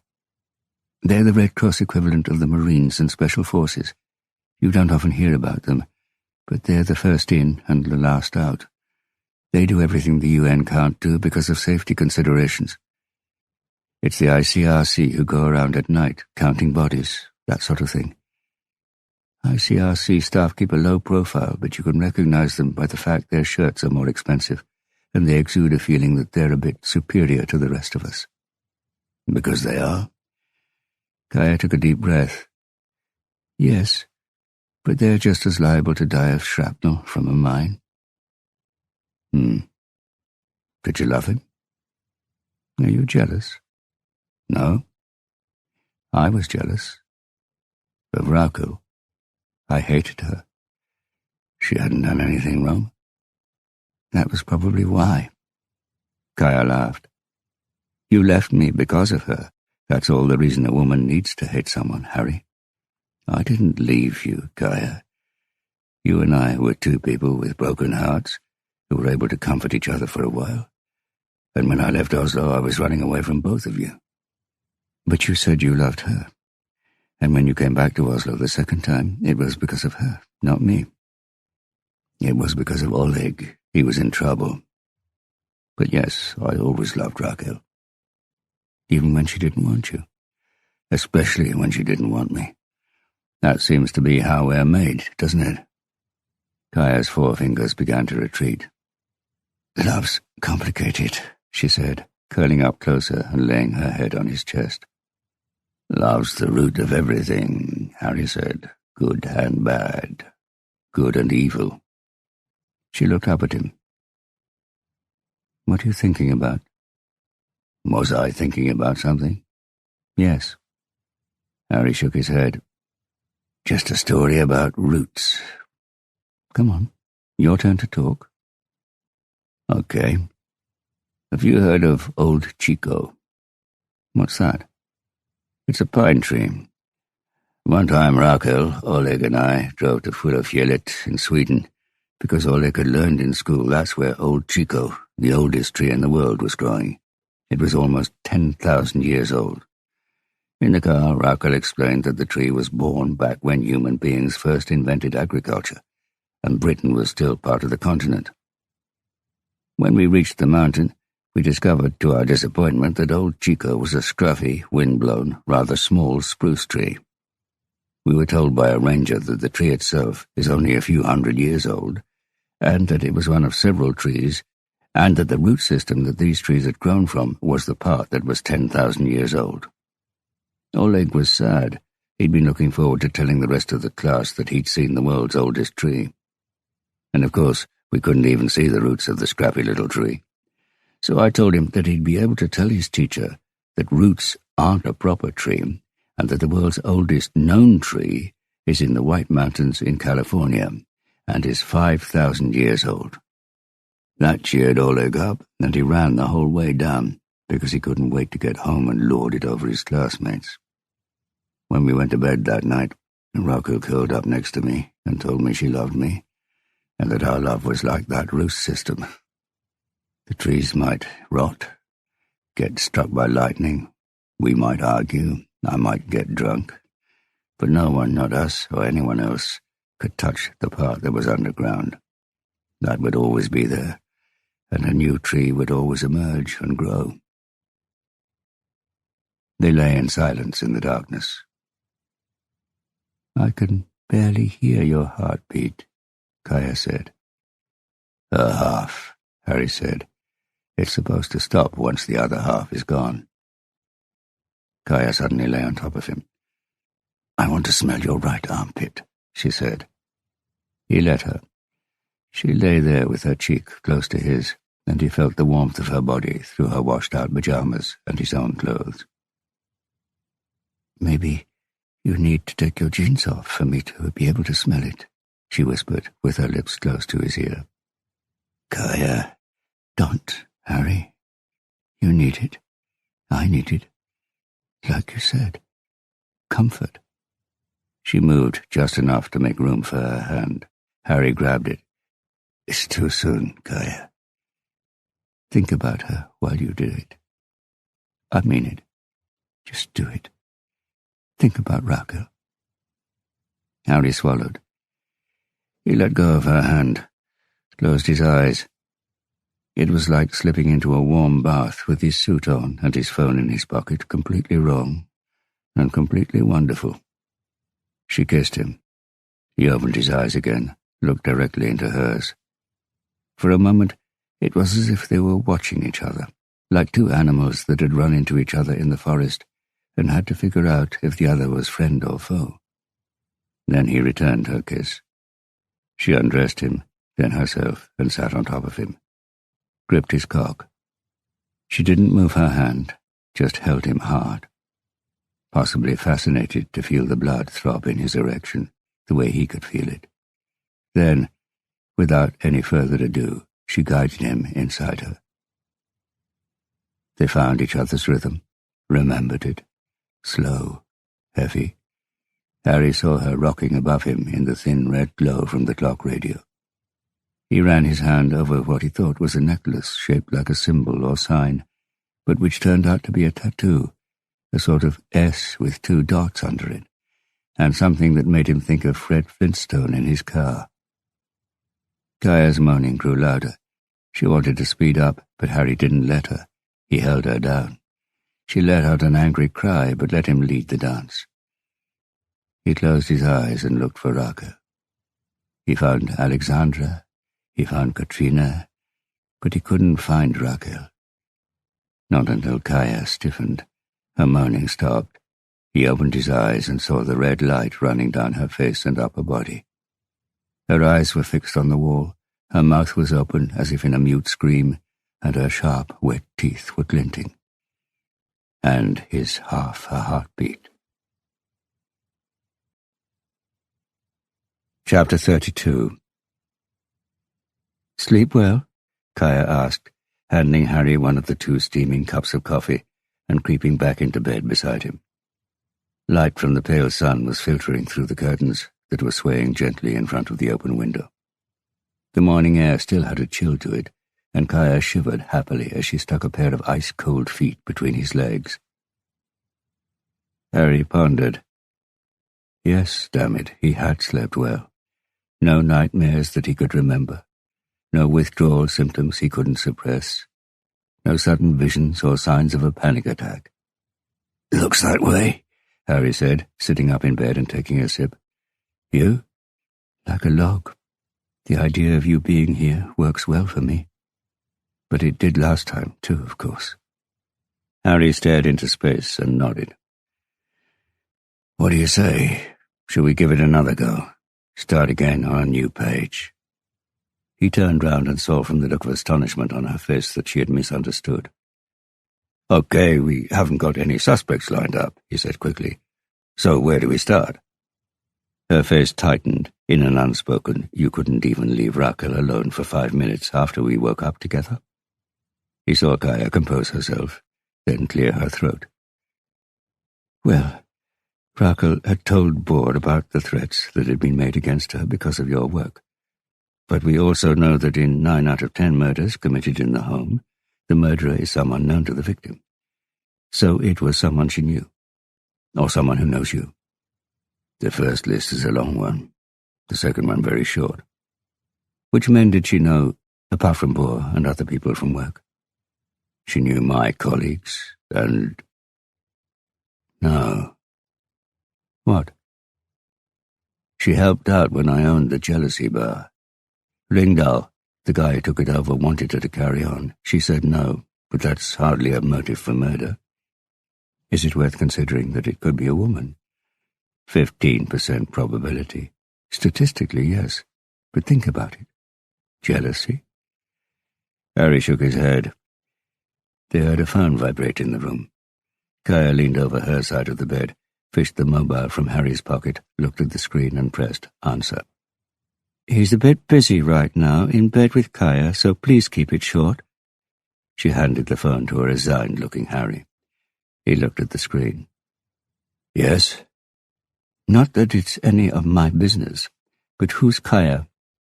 Alexandra's voice sounded ice-cold. "Sometimes I find myself wondering the same thing," Harry said, watching Kaya as she slipped out of bed, took off her pajamas and went into the bathroom. "What is it?" "What is it?" Alexandra mimicked. "I thought I might let you know about the last DNA report we sent the investigating team." "Oh?" "But now I'm not so sure." "Because I'm in Kaya's bed?" "You admit it?" Alexandra exclaimed. "Admit is the wrong word, but yes. I'm sorry if you think that sucks, but I'm just a booty call to you, so you'll get over it pretty quickly. No more booty calls from me, pretty boy. Okay, I'll have to try to live with that. You could at least try to sound a bit sad. Listen, Alexandra, I haven't been anything but sad for several months, and I don't feel up to playing this sort of game right now. Are you going to tell me about the report or not? A pause. Harry heard the sound of the shower in the bathroom. Alexandra sighed. We've analyzed anything that might be thought to contain DNA from the scene, and obviously there are loads of matches with the police officers we've got in the database. You, Oleg, the investigating officers. Did they really manage to contaminate the crime scene? Not too much, but this was a very thorough search for evidence, Harry. From the whole house, including the basement. We brought in so much that the team at the scene gave us a list of what to prioritize. That's why this has only just cropped up. The unwashed glasses and cutlery in the dishwasher were some way down the list. What's cropped up? DNA from an unknown individual in dried saliva on the edge of the glass. Male? Yes. And they said there were fingerprints on the glass as well. Fingerprints? Then they'll have pictures. Harry swung his legs out of bed. Alexandra, you're a good friend. Thanks. Friend? She snorted. Who wants to be friends? Will you call me when you've got anything else? I'll call when I've got a well-hung man in my bed. That's what I'm going to do. She ended the call. Harry got dressed, took his cup of coffee, coat and boots, down to the living room, opened Kaya's laptop and logged into the investigation section of the Oslo Police District website. He found images of the glass in the final report among the pictures of the contents of the dishwasher. 2 plates and 4 glasses. That meant that the glass had probably been used not long before the murder. Rakel never let things sit in the dishwasher for more than a couple of days, and if it was still less than half full, she would sometimes take things out again and wash them by hand. The glass containing the fingerprints was one of the ones Rakel had bought from a small glassworks in Nittedal, run by a Syrian family who had come to Norway as refugees.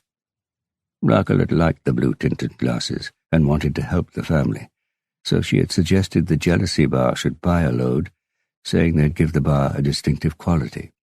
But before Harry had time to make a decision, he had been thrown out of both the house in Holmenkollen and ownership of the bar. Rakel had kept the glasses in a cupboard in the living room section of the large open space. Not the first place a killer would look for a glass if he wanted to drink after the murder. The report also said that Rakel's own fingerprints had been found on the glass, so she had given this person something to drink, had handed him the glass. Water, probably, because according to the report there were no traces of anything else. And Rakel hadn't drunk anything herself.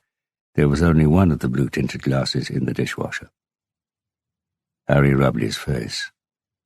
So she had known whoever had arrived well enough to let him in, but not so well as to use one of the IKEA glasses from the kitchen cupboard above the tap when he asked for a glass of water. She had made more of an effort. A lover? A new date, if so, because the cupboard containing those glasses was a bit of a detour, and he hadn't been there before. When Harry had checked the rest of the recordings from the wildlife camera, Rakel was the only person seen coming and going. She hadn't had any visitors at all. It must be him. Harry thought about the person Rakel had seemed surprised to see, but had still let in a few seconds later.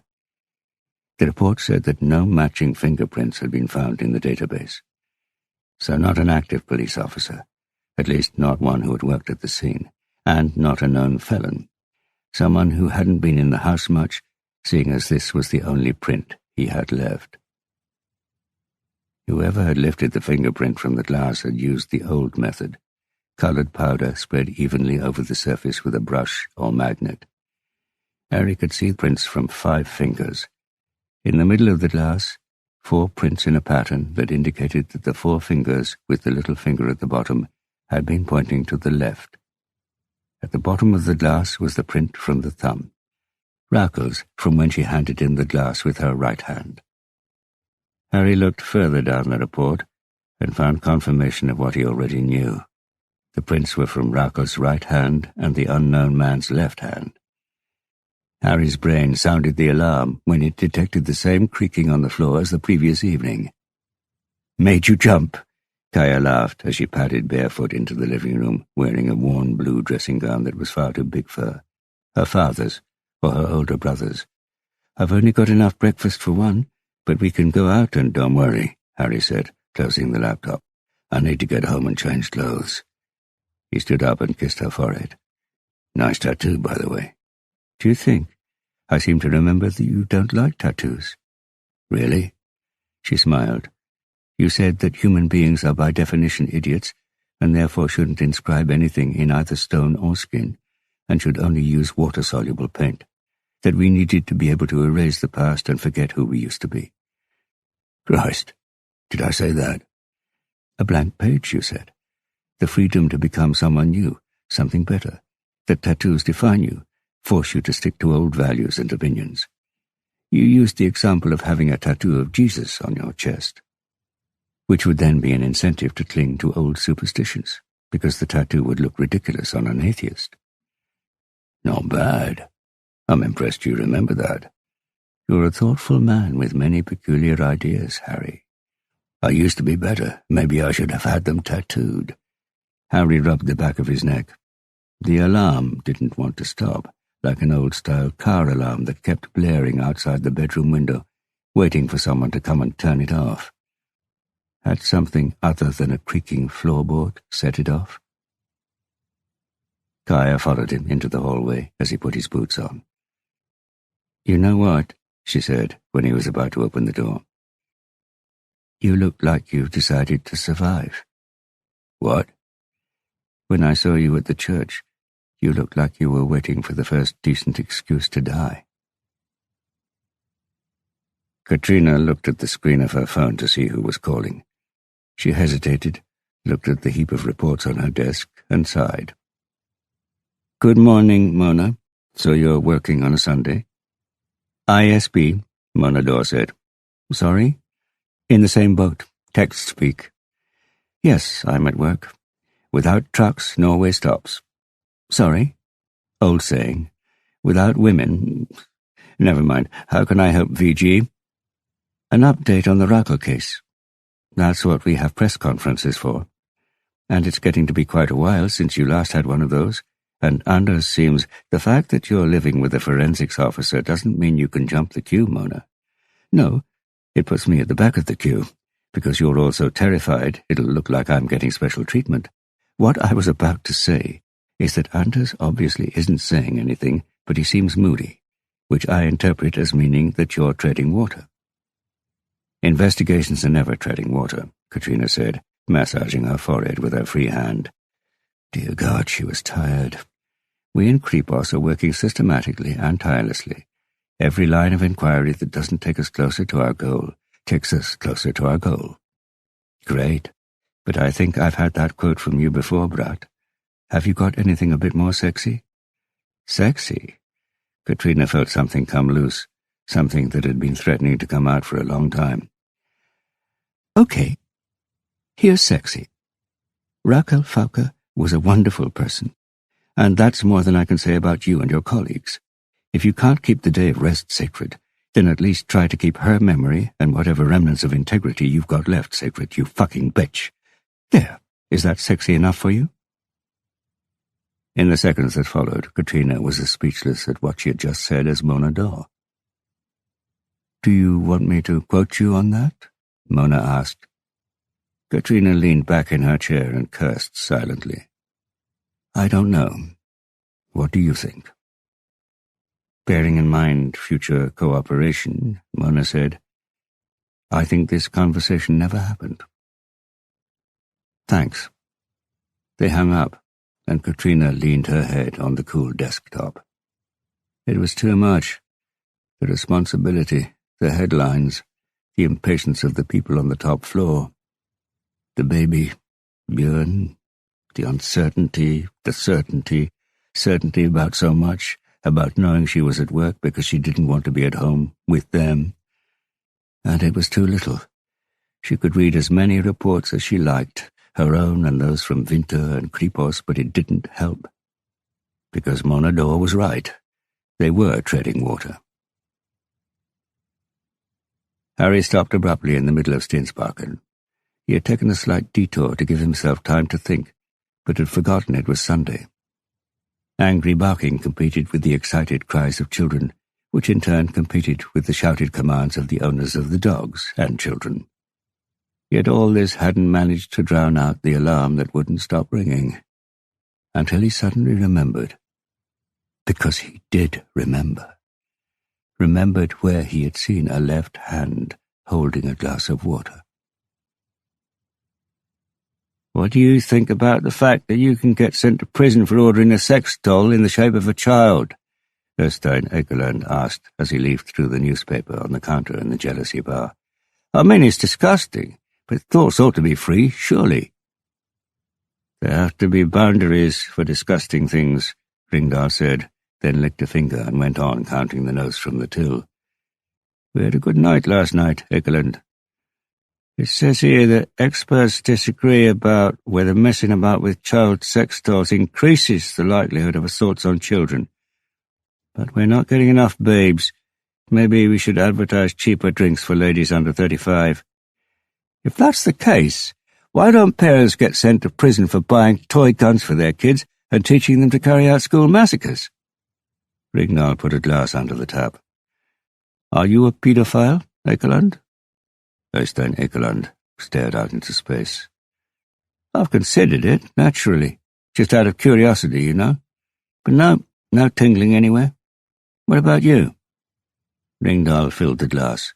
"I can assure you that I am an extremely normal man, Rakel. What does that mean?" "What does what mean?" "Extremely normal. It sounds kind of creepy." "Extremely normal means I like babes above legal age, just like our male clientele." Ringdahl raised his glass. "And that's why I've employed a new bartender." Øystein's mouth fell open. "She'll be in addition to the two of us," Ringdahl said, "so we can have a bit more time off. Rotate the team, so to speak. Mourinho style." He drank. "Firstly, it was Sir Alex who introduced the rotation system. Secondly, Jose Mourinho is a pompous jerk who may have won a few titles with the most expensive players in the world, but like most people, he's been deceived by the comments of so-called experts into believing that his own unique gifts were the cause. Even if all research shows that it's a myth that the coach has anything to do with the football team's results. The team with the highest paid players wins. It's as easy as that. So if you want the Jealousy to come top of the bar league in Grünerløkka, all you have to do is increase my wages, Ringdahl. Simple as that." "You're entertaining, I'll give you that, Ekeland. That must be why the customers seem to like you. But I don't think it would do any harm to mix things up a bit." Øystein flashed his brown stumps of teeth in a grin. "Mix bad teeth with big tits? She's got big tits, hasn't she? Well, you're an idiot, Ringdahl. Careful now, Ekeland. Your position here isn't that secure. You need to decide what sort of bar this is going to be. A place with integrity and self-respect, or Hooters?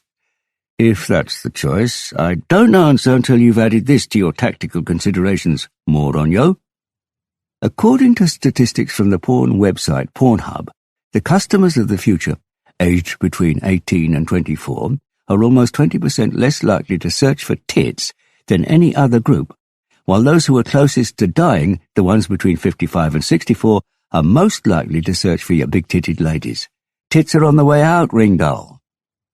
"What about bad teeth?" Harry asked. They turned towards the new arrival. "Perhaps you could get me something to drink, Ringdahl?" Ringdahl shook his head. "It's not time yet. I don't want anything strong, just no beer or wine served before 12 on Sundays, Hula. We'd like to keep our license. A glass of water," Harry said, finishing his sentence. "Oh," Ringdahl said, putting a clean glass under the tap and turning it on. "You said you asked Rakel if she wanted to carry on working for the Jealousy," Harry said, "but you're not in her email folder or in the list of calls made to her phone in the past few months." "No?" Ringdahl said, handing the glass to Harry. "So I was just wondering where, when, and how you were in contact with her." "You were wondering? Or the police?" "Does that make any difference to your answer?" Ringdahl stuck his bottom lip out and tilted his head. "No, because I can't actually remember. You can't remember if you met her in person or if you sent an email. No, actually. Or if it was recent or a long time ago. I'm sure you can appreciate that sometimes there are gaps in our memories. You don't drink, Harry said, raising the glass of water to his lips. And I have busy days when I meet a lot of people, and there's a lot going on, Harry. Speaking of which, you're short of time now. Harry looked round the empty bar. Before it happens, Harry, that's when you should be busy. Preparation is everything. That stops you having to improvise. A good plan has nothing but advantages. Have you? Have I what? Got a plan? Think about it, Harry. It pays off. Now, if you'll excuse us. When they saw the front door close behind Harry, Erstein looked round automatically, and in vain, for Harry's empty glass. He must be desperate, Ringdahl said, nodding towards the newspaper in front of Erstein. They're saying the police haven't got anything new, and everyone knows what they do then. What do they do then? Erstein asked as he stopped looking. They go back to their old lines of inquiry, the ones they've already dismissed. It took a while for Erstein to realize what Ringdahl meant. Harry wasn't desperate because the police didn't have anything. Harry was desperate because the police would be looking more closely at their previous lines of inquiry, such as Harry's alibi. The Criminal Forensics Unit laboratory out in Bryn was almost deserted, but 2 men were bent over a computer screen in the fingerprint lab. It's a match, Björn Holm concluded and straightened up. The same prints as the blue-tinted glass in Rakel's house. Ringdahl was there, Harry said, studying the marks on the glass from the jealousy. Looks that way. Apart from the people coming and going on the night of the murder, no one apart from Rakel had entered or left the house in several weeks. No one. Right. So this Ringdahl guy could have been the first one. The one who arrived earlier that evening and then left again. Harry nodded. Of course. He could have paid her an unannounced visit and drank a glass of water while he asked Rakel if she wanted to carry on working for the jealousy. She said no, and he left. That would all fit with the recordings. What doesn't fit is Ringdahl saying he can't remember. Of course you remember. If you visited a woman somewhere, you find out 2 days later in the paper was the scene of a murder just hours after you were there. Maybe he's lying because he doesn't want to become a suspect. If he was alone with Rakel on the night of the murder, he'd obviously have a lot to explain. And even if he knows he's innocent, he may be aware that he can't prove it, and stands to risk both being held in custody and being the subject of unwelcome media attention. You'll have to confront him with the evidence and see if that jogs his memory. Unless perhaps we should hold our cards closer to our chest until we've got more. Not we, Harry. This is your thing. Like Ringdahl, I'm aiming for a strategy of not getting involved. Sounds like you think he's innocent. I'll leave the thinking to you, but I'm on paternity leave, and I'd like to have a job to come back to afterwards. Harry nodded. You're right. It's very selfish of me to expect that people who don't owe me anything should risk everything to help me. A subdued whimper came from the pram. Björn looked at the time, pulled his sweater up, and pulled out a baby's bottle. He had told Harry about the trick of squeezing the bottle between 2 rows of fat under a tight sweater as a way of keeping it around body temperature. I've just realized which musician Ringdahl reminds me of, Harry said as he watched the little boy with his 3 comically large fair curls suck and chew on the teat. Paul Simon. Paul Frederick Simon? Björn exclaimed. You just realized?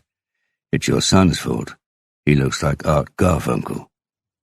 Harry was expecting Björn to look up and say something about that being an insult, but he just sat there with his head bowed, concentrating on the feed. Perhaps he was contemplating where Art Garfunkel was on his barometer of musical taste. Thanks again, Björn, Harry said, doing his coat up. I'd better get going. That thing you said about me not owing you anything, Björn said without looking up. That isn't true. I don't know what it could be. If it hadn't been for you, I'd never have met Katrina. Of course you would. You were the one who guided her into my arms. She could see what happened to the relationships you were in, so you represented everything she didn't want in a man. And I was as far from you. as she could get. So in a way, you are my matchmaker, Harry. Björn looked up with a broad smile and moist eyes. Oh, shit, Harry said. Is this that famous paternal sensitivity talking? Probably. Björn laughed and wiped his eyes with the back of his hand. So what are you going to do now? About Ringdahl, I mean. You said you didn't want to get involved. Right, I don't want to know. So I better get out before there are two people crying here. Harry looked at his watch. The two of you, obviously. On his way to the car, Harry called Kaya. Peter Ringdahl. See what you can find out. At 7 o'clock that evening, it was already dark, and the invisible, silent twilight rain draped itself like a cold spider's web on Harry's face as he walked up the gravel path to Kaya's house. We've got a lead, he said into his phone. I'm not entirely sure it deserves to be called that, though. Who is we? Oleg asked. Haven't I said? Oleg didn't answer. Kaya Solness, Harry said, a former colleague. Are you two? No, nothing like that. Nothing. Nothing I need to know? Oleg filled in. No, I don't think so. Okay. A pause. Do you think you're going to find him? I don't know, Oleg. But you know what I need to hear. We're probably going to find him. Okay. Oleg sighed deeply. Speak soon. Harry found Kaya on the sofa in the living room, where she was sitting with her laptop on her knees and her phone on the coffee table. She had found out the following. Peter Ringdahl was 46 years old, had been divorced twice, had no children, his relationship status was unclear, but he lived alone in a house in Kjelsås. His career had been mixed. He had studied economics at the Norwegian Business School and had once launched a new transportation concept. I found 2 interviews with him, both in Finansavisen, Kaya said. In the first, from 2004, he was looking for investors for what he claimed was going to revolutionize the way we think about individual transport. The headline was Killer of the Private Car. She tapped her laptop. Here it is. A quote from Ringdahl. Today we convey 1 or 2 people in vehicles weighing a ton on roads that demand huge amounts of space and a lot of maintenance to handle the traffic they have to carry. The amount of energy required to get these machines rolling with their wide tires on rough tarmac is laughable when you consider the alternatives available to us.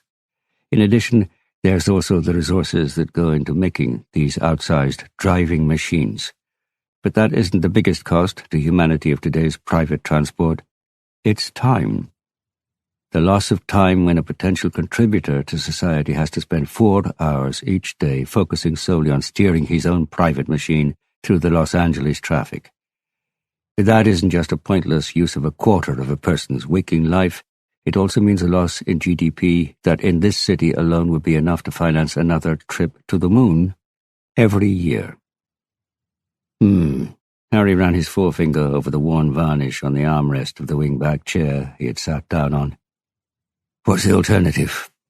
According to Ringdahl, masts with small carriages hanging off them, containing 1 or 2 people, not unlike cable cars. The carriages are parked at platforms on every street corner, like bicycles. You get inside, tap in your personal code, and where you want to go. Your debit card is charged a small amount per kilometre, and a computerized system sends the carriages off, gradually accelerating to up to 200 kilometers an hour, even in the center of Los Angeles. While you carry on working, reading, watching television, barely noticing the corners, or the corner, because on most journeys there would only be one. No traffic lights, no concertina effect. The carriages are like electrons drifting through a computer system without ever colliding. And beneath the carriages all the roads are freed up for the use of pedestrians, cyclists, skateboarders. What about heavy transport? Anything that's too heavy for the mast is carried in trucks that would have to drive at snail's pace in cities, in allocated time slots at night or early in the morning. Sounds expensive, having to build both masts and roads. According to Ringdahl, the new masts and rails would cost between 5 and 10% of what a new road costs. The same with maintenance. In fact, a transition to masts and rails would be paid for within 10 years simply from the reduction in road maintenance.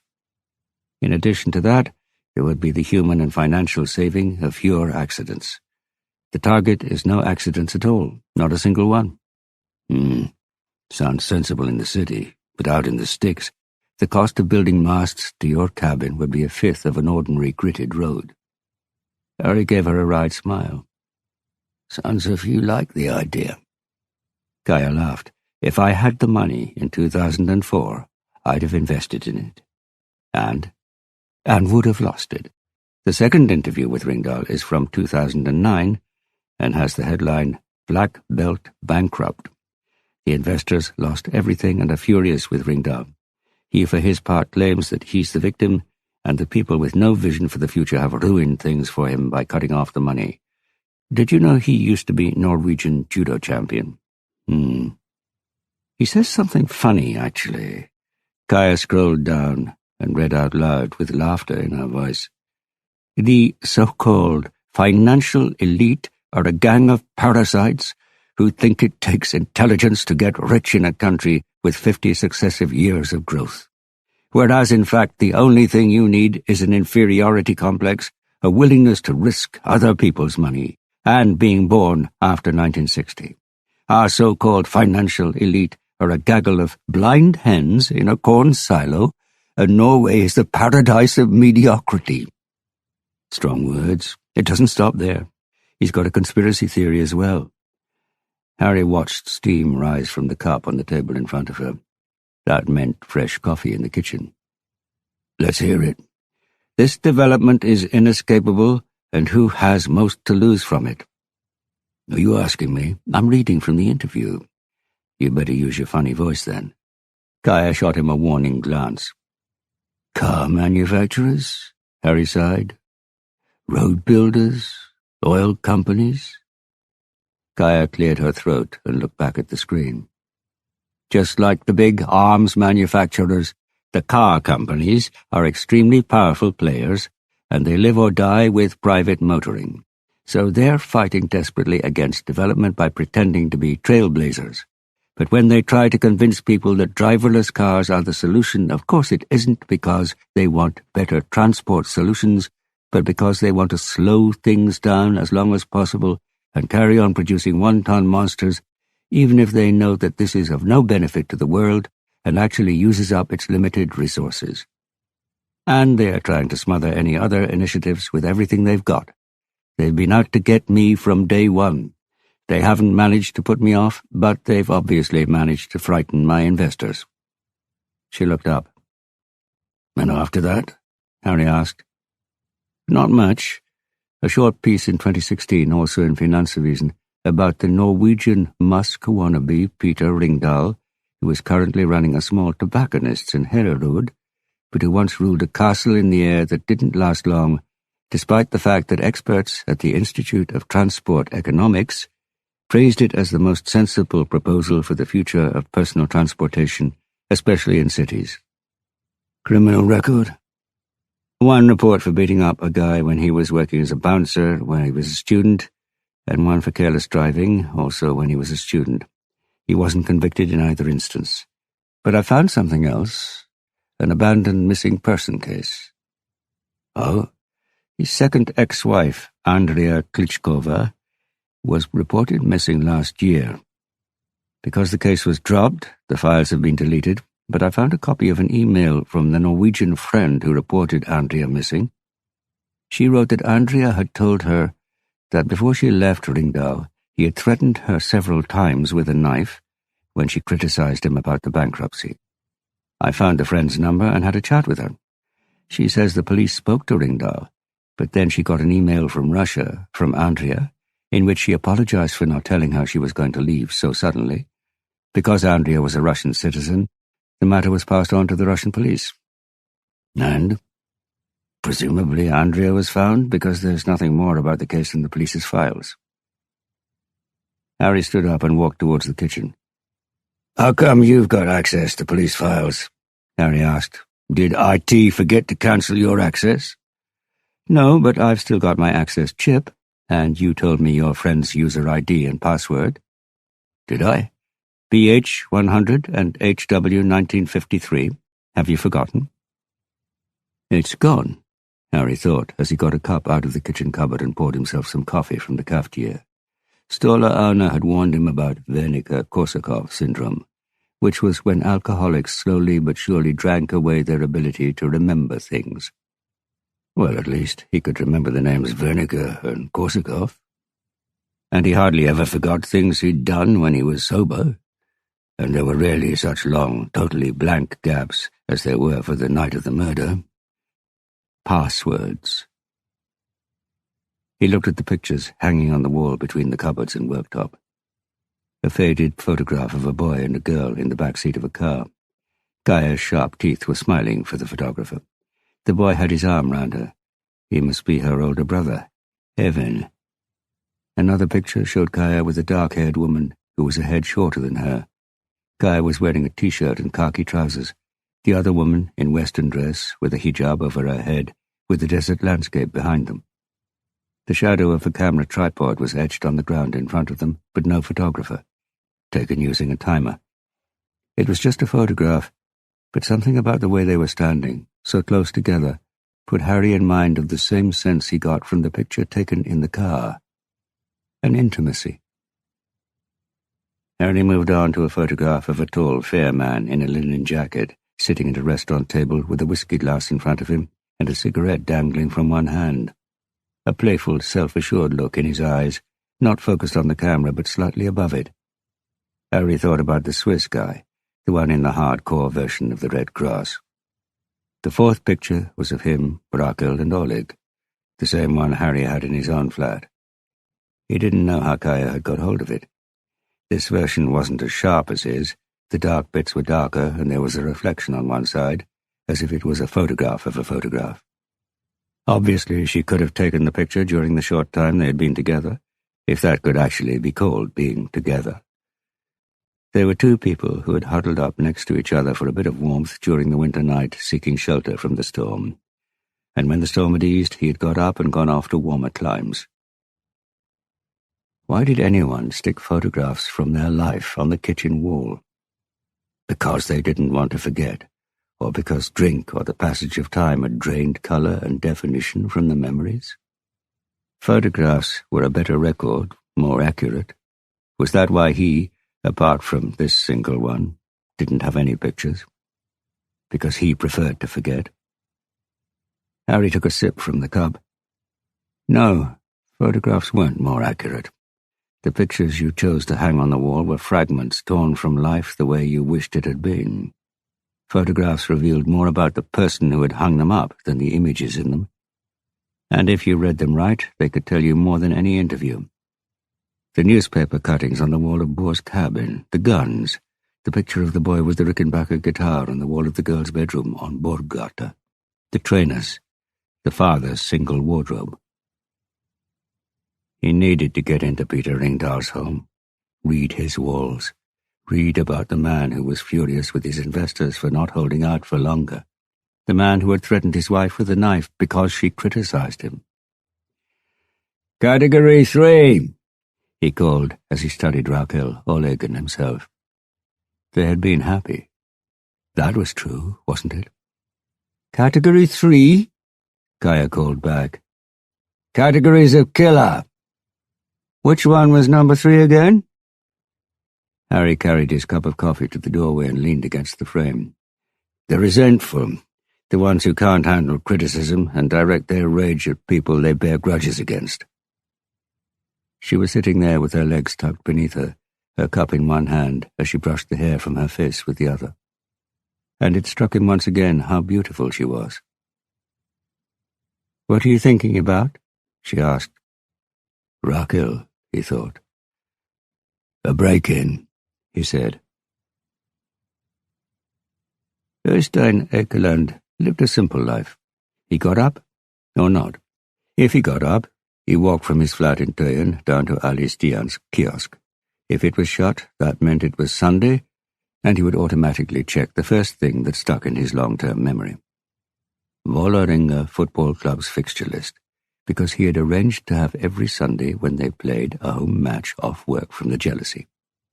If Vålerenga weren't playing in their new stadium at Vallehovin that day, he went home and lay down again for another half hour before the jealousy opened. But if it was a weekday, he would get a cup of coffee from Ali Stian, who had a Pakistani father, a Norwegian mother, and, as his name suggested, one foot firmly planted in each culture. One year, Norwegian National Day, 17th of May, had fallen on a Friday, and he was seen kneeling on his prayer mat in the local mosque, dressed in full national costume. After leafing through Ali Stian's newspapers and discussing the most important stories with him, then sticking the papers back in the stand, Øystein would walk to a cafe where he would meet Eli, an older, overweight woman who was only too pleased to buy him breakfast in return for him talking with her, or at her, because she didn't have much to say. She just smiled and nodded, no matter what he was running on about. And Øystein didn't feel remotely guilty. She valued his company, and that value was equivalent to a roll and a glass of milk. After that, Øystein would walk from Tøyen to the Jealousy Bar in Grünerløkka. And that was his exercise for the day. Even if it took no more than 20 minutes, sometimes he decided it merited a glass of beer. Not a large glass, but he was happy to make do. And that was fine, because that hadn't always been the case. But having a secure job did him good. Even if he didn't like Ringdal, his new boss, he liked the job and wanted to keep it. The way he wanted to keep his life simple. As a result, he was deeply unhappy with the phone conversation he was having with Harry. "No, Harry," he said. He was standing in the back room of the Jealousy with his phone pressed to one ear and a finger stuck in the other to block out Peter Gabriel, who was singing The Carpet Crawlers out in the bar, where Ringdal and the new girl were serving the early evening rush. "I'm not going to steal Ringdal's keys." "Not steal," Harry said. "Borrow." "Okay, borrow. That's what you said when we were 17 and stole that car in Uppsala." "You were the one who said that, Øystein. And it was Tresco's father's car, and that was all fine, if you remember." "Fine? We got away with it, but Tresco was grounded for 2 months. Like I said, fine. Idiot. He keeps them in his jacket pocket. You hear them rattle when he hangs it up." Øystein stared at the old Catalina jacket hanging on the hook right in front of him. In the 80s, those short, overpriced cotton jackets had been the uniform of young social democrats in Oslo. In other parts of the world, they had been adopted by graffiti artists. But Øystein mostly found himself thinking of Paul Newman. How some people could make even the blandest item of clothing look so cool that you simply had to have one, even if you already had an idea of the disappointment that would come when you looked at yourself in the mirror. "What do you want his keys for?" "I just want to take a look in his house," Harry said. "Do you think he killed Rakel?" "Don't think about that." "No, because that's really easy to do," Øystein groaned. "Okay, if I was stupid enough to say yes, what's in it for me?" "The satisfaction of knowing that you've done your best and only friend a favour." "And unemployment benefit when the Jealousy's owner ends up in prison." "Okay, good. Say you're taking the rubbish out, then meet me in the backyard at 9 o'clock. That's in 6 minutes. "You know this is a really bad idea, don't you, Harry?" "Let me think about it." "Okay, I've thought about it, and you're right. A really bad idea." Øystein hung up and told Ringdal he was taking a cigarette break, went out through the back door, stopped between the parked cars and rubbish bins, lit a cigarette and pondered the same 2 eternal mysteries. How could it be that the more expensive players Vålerenga bought, the greater their chances of fighting to avoid relegation rather than competing for medals seemed to be? And how come the more hair-raising things Harry asked Øystein to do, the greater the chances were of him saying yes? Øystein rattled the key ring he had taken from the Catalina jacket and tucked in his pocket as he thought about Harry's concluding argument. A really bad idea, but it's the only one I've got. Chapter 33. It took Harry barely 10 minutes to drive from Grünerløkka across Toro to Kjelsås. He parked the escort on one of the side streets off Grifsenveien, on a street named after a planet, and walked round to one named after another one. The drizzle had turned into a steady downpour, and the dark streets were deserted. A dog started barking on a balcony as Harry approached the house where Peter Ringdahl lived. Kaya had found his address in the population register. Harry pulled up the collar of his coat, turned in through the gate, and walked up the tarmac drive to the blue-painted house that consisted of one traditional rectangular section and another part shaped like an igloo. Harry wasn't sure if the neighborhood had taken a collective decision to have space as their theme, but in the garden there was a sculpture that looked like a satellite. Harry assumed it was supposed to look as if it was floating round the blue, dome-shaped part of the house. The earth. Home. The impression was only strengthened by the half-moon-shaped window in the front door. There was no sticker warning that the house was alarmed. Harry rang the bell. If anyone answered, he'd say he'd got lost and asked the way to the street where his car was parked. No answer. He put the key in the lock and turned it. He opened the door and stepped into the dark hallway. The first thing that struck him was the smell. That there was no one there. Every home Harry had been in had a smell. Clothes, sweat, paint, food, soap, or something else. But walking in from the torrent of smells outside felt like it did when you left most houses. The smells stopped. There was no Yale lock, so you had to turn the knob from the inside to lock the door. He turned on the light on his mobile phone, then swept it across the walls of the hallway that ran like an axis through the center of the house. The walls were lined with artistic photographs and paintings, bought with what looked to Harry like a keen eye for taste. It was the same with food. Harry couldn't cook. He couldn't even put together a sensible three-course meal when he was sitting in a restaurant with an extensive menu.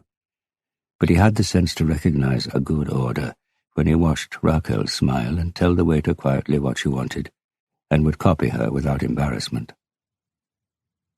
There was a chest of drawers just inside the door. Harry opened the top drawer. Gloves and scarves. He tried the next one down. Keys, batteries, a torch, a judo magazine, a box of bullets. Harry picked it up. 9mm. Ringdahl had a pistol somewhere. He put the box back and was about to close the drawer when he noticed something. There was no longer a total absence of smell. An almost imperceptible smell was rising from the drawer. The smell of sun-warmed forest. He moved the judo magazine. There was a red silk scarf under it. He stood frozen to the spot for a moment. Then he picked it up and held it to his face, inhaling its smell. There was no doubt. It was hers. It was Rakel's. Harry stood there for a few seconds before he pulled himself together. He thought for a moment, then put the scarf back under the magazine, closed the drawer, and carried on along the hallway. Instead of going into what he assumed was the living room, he went upstairs, another passageway. He opened a door. Bathroom. Seeing as there were no windows that could be seen from outside, he turned the light on. Then it struck him that if Ringdahl had had one of those new electricity monitors fitted, and if what the workman from Hafslund had said was right, they would be able to tell if someone had been inside the house by checking the meter and seeing that the electricity usage had gone up a tiny bit just before 9:30 in the evening. Harry checked the shelf under the mirror and the bathroom cabinet. Just the usual toiletries a man would need. No interesting pills and potions. Same thing with the bedroom, a clean, neatly made bed, no skeletons in the cupboards. The light on his mobile evidently used a lot of power. He could see that the charge in the battery had already sunk alarmingly quickly. He sped up. A study. Barely used, it looked almost abandoned. He went down to the living room. The kitchen. The house was silent. It wasn't telling him anything. He found a door leading to the cellar.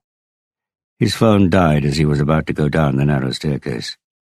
He hadn't seen any basement windows from the outside of the house facing the road. He switched the light on and went down. There was nothing that spoke to him there either. A freezer, 2 pairs of skis, tins of paint, some white and blue rope, worn hiking boots, a board of tools beneath an oblong basement window, the same sort Rakel's house had, facing the back of the building. 4 separate, fenced-off compartments. The house had probably been semi-detached once upon a time, with the igloo and the more conventional part of the house as separate homes. So why were there padlocks on the compartment doors if there was only one person living there? Harry looked through the wire mesh towards the top of one of them. Empty. The same with 2 of the others. But the last one had chipboard over the opening. That was where it was. The first 3 compartments were locked and visibly empty to fool an intruder into thinking that the 4th was as well. Harry thought. He wasn't hesitating, he was just taking a bit of time to think through the consequences, weighing up the advantages of finding something against the disadvantages of the break-in being discovered, meaning that whatever he found couldn't be used as evidence. There had been a crowbar hanging on the board. He reached a conclusion, went back to the tools, grabbed a screwdriver and returned to the door. It took him 3 minutes to remove the screws from the door hinges. He lifted the door aside. The light inside must have been connected to the switch at the top of the stairs because the compartment was lit up. An office. Harry's eyes scanned the desk and computer, the shelves of files and books. He stopped at the picture that was fixed to the bare grey wall above the desk with a piece of red tape. Black and white. Maybe it had been taken using a flash, which was why the contrast between the white glare of the skin and the darkness of the blood and shadows was so noticeable, like an ink drawing. But the drawing showed her oval face, her dark hair, her lifeless eyes, her mutilated, dead body. Harry closed his eyes, and there, on the red skin on the inside of his eyelids, there it was again, burned on. Rakel's face, the blood on the floor. It felt like a knife being driven into his chest with such force that it made him stagger back. "What did you say?" Erstein Eikeland called over David Bowie, staring at his boss. "I said the 2 of you can manage," Ringdahl cried, putting his hand on the back of the door of the back room and putting on his jacket. But, Erstein stammered, "She's only just started." "And she's proved to us that she's worked behind a bar before," Ringdahl said, nodding at the girl who was pouring 2 glasses of beer at the same time as she chatted to a customer. "Where are you going?" Erstein asked. "Home," Ringdahl said. "My." "So early," Erstein muttered desperately. Ringdahl laughed. "That's kind of the point of employing someone else, Eikeland." He zipped his jacket up and took his car keys out of his trouser pocket. "See you tomorrow." "Hold on!" Ringdahl raised an eyebrow. "Yes?" Erstein just stood there, scratching the back of his hand hard, trying to think fast, which wasn't one of his strong points. I was wondering if I could leave early this evening instead, just this once." "What for?" "Because the clan are practicing some new songs tonight." "Vålerenga's supporters club?" Yes. They can manage without you." "Manage? We could get relegated." 2 matches into the season. I doubt that. Ask me again in October." Ringdahl smiled as he walked through the back room towards the door. Then he was gone. Erstein pulled out his phone, leaned back against the inside of the bar and called Harry. A woman's voice answered after 2 rings. "The person you have called has turned their phone off." "No!" Erstein exclaimed, ending the call and trying again. 3 rings this time, but the same woman's voice and the same message. Erstein tried for a 3rd time and thought he could detect a note of irritation in the woman's voice this time. He tapped out a text message. "Eyvind!" A woman's voice, definitely irritated. The new bar girl was mixing a cocktail as she nodded towards the queue of impatient, thirsty drinkers behind him. "Erstein," he said quietly, before turning and glaring at a young woman who ordered a beer with a resigned, patronizing sigh. Erstein's hand was shaking so much that he spilled the drink, so he wiped the glass and put it down on the bar as he looked at the time. Shell sauce. All hell would break loose in 10 minutes. Harry locked up and him with no job. Fuck Harry, the crazy idiot. The young woman had evidently tried to communicate with him, because now she was leaning forward and shouting into his ear, "I said a small glass, you jerk, not half a litre!" Suffragette City was blaring from the speakers. Harry was standing in front of the photograph, taking in the details. The woman was lying in the boot of a car. Now that he was standing closer, he could see two things: that it wasn't Rakel, but a younger woman with the same colouring and facial features as Rakel, and that what had initially made him think it was a drawing and not a photograph was that there were several things wrong with the body. It had indentations and protrusions where it shouldn't, as if the artist didn't quite know his anatomy. This body wasn't just dead, it had been shattered with rage and force, as if it had been thrown off a mountain. There was nothing about the picture to indicate where it had been taken, or who had taken it. Harry turned the picture over without removing the tape. Glossy photographic paper, nothing on the back. He sat down at the desk, which was strewn with drawings of small two-person carriages hanging from rails running between masts. In one, someone was using a laptop. In another, someone was sleeping on a chair that had been folded back, and in a third, an elderly couple were kissing. There were ramps for people to get on every 100 meters or so along the street, with empty carriages waiting beside them. Another drawing showed a bird's-eye view of a cross, the rails forming a four-pointed star. One large sheet of paper showed a map of Oslo with a grid that Harry assumed was the network of rails. He opened the desk drawers, pulled out futuristic sketches of aerodynamically shaped carriages hanging from cables or rails, bright colors, extravagant lines, smiling people, an optimistic view of the future that made Harry think of adverts from the 60s. Some of them had captions in English and Japanese under them. The pictures evidently weren't Ringdahl's own idea, just related proposals. But no more pictures of bodies, just the one stuck to the wall right in front of him. What did it mean? What were the walls telling him this time? He tapped the keyboard in front of him and the screen lit up. No password. He clicked the email icon, tapped Rakel's address into the search box but got no results. Not surprising, seeing as all the folders turned out to be empty. Either they weren't used, or he emptied them as he went along, which might explain why he wasn't worried about protecting access to his computer. The police's IT experts might be able to reconstruct Ringdahl's email correspondence, but Harry was aware that had become harder rather than easier in the past few years. He looked through the list of documents, opened a couple of them. Notes about transport, an application for increased opening hours for the Jealousy Bar, 6 monthly accounts that showed the bar had made a healthy profit. Nothing of interest. Nothing on the shelves of files about transport theory, research into urban development, traffic accidents, game theory, either. But one worn hardback book, Friedrich Nietzsche's Also sprach Zarathustra. When he was younger, Harry had leafed through this mythologized book out of curiosity without finding anything about Übermensch or the purported Nazi ideology, just a story about an old man in the mountains who, except for the bit about God being dead, said completely incomprehensible things. He looked at the time. He had been there half an hour. With no charge in his phone, he couldn't take a picture of the dead girl, so he could find out who she was. But there was no reason to believe that the photograph and Rakel's scarf would be gone when they came back with a search warrant.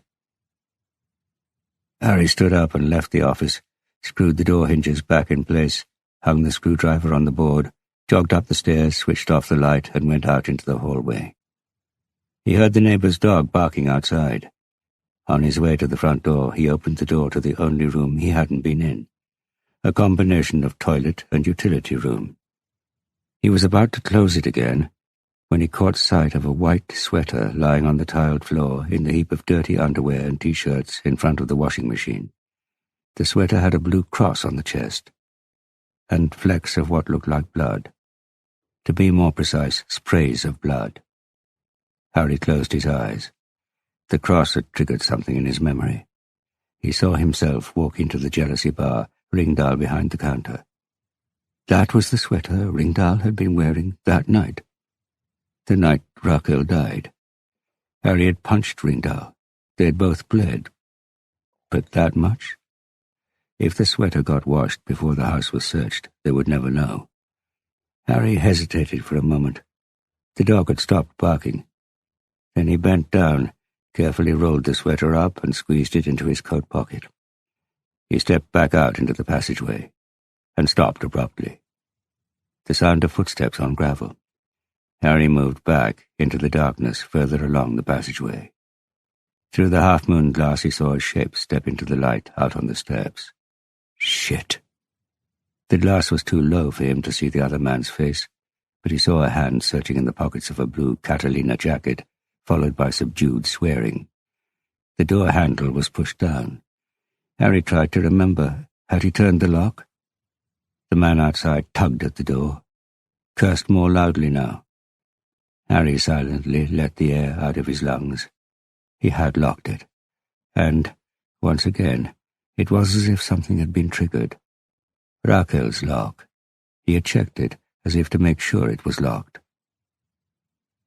Something lit up outside. A mobile.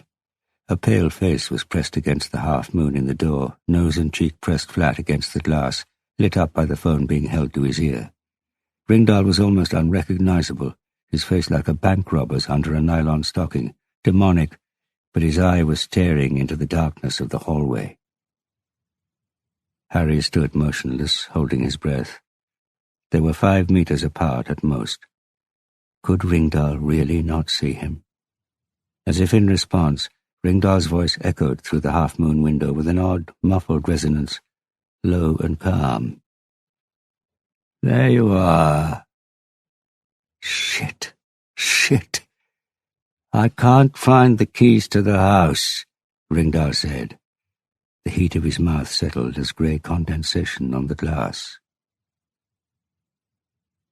"Ekeland," Øystein had said rather stiffly when, after a moment of panic, he had gone into the back room to take Ringdahl's call. "There you are," Ringdahl had said. Then, "I can't find the keys to the house." Øystein closed the door so he could hear better. "Oh!" Øystein did his best to sound calm. Where the hell was Harry? And why the hell had he turned his phone off? "Can you see if they're lying on the floor under the hook where I hang my jacket?" "Okay, hang on a moment," Øystein said, and took the phone from his mouth. He was breathing hard, as if he'd been holding his breath, which he might well have been. Think. "Ekeland, are you there, Ekeland?" Ringdahl's voice sounded thin and less threatening when Øystein was holding the phone further away from him. Reluctantly, he moved it closer to his ear again. "Yes, no, I can't see any keys. Where are you?" "I'm standing outside my house." Harry's inside, Øystein thought. If he's heard Ringdahl approach, he needs time to get away. A window at the back, a back door. "Maybe the keys are out in the bar," Øystein said. "Or in the toilet. Give me a couple of minutes and I'll go and check."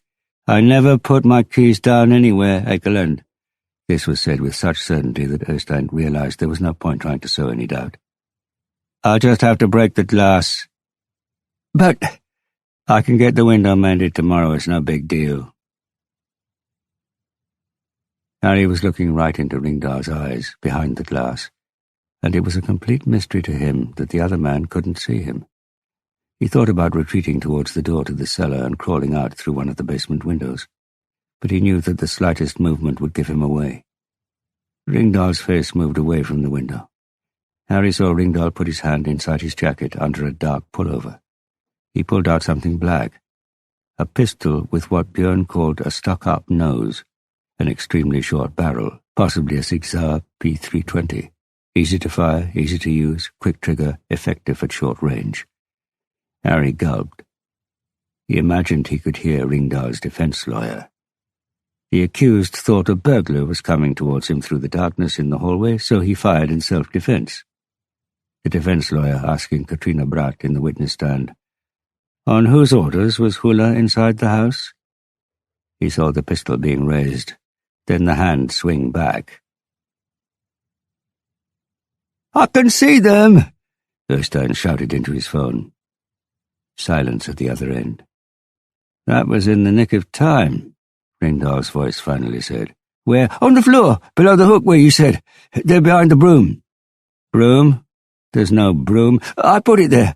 I kept kicking it behind the bar," Erstein said, leaning through the doorway to look at the bar where a throng of unserved, thirsty customers was waiting.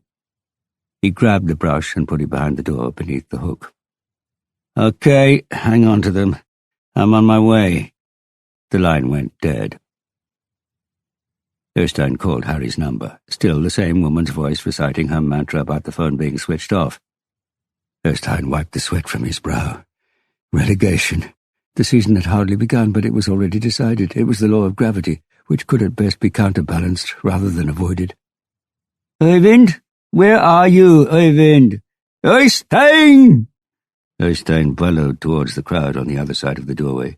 "I'm definitely an Øy, but I'd much prefer to be a Stein. Okay." Harry watched the shape move away from the window. He heard quick footsteps down the steps. The dog started barking again. "Keep them there. I'm on my way."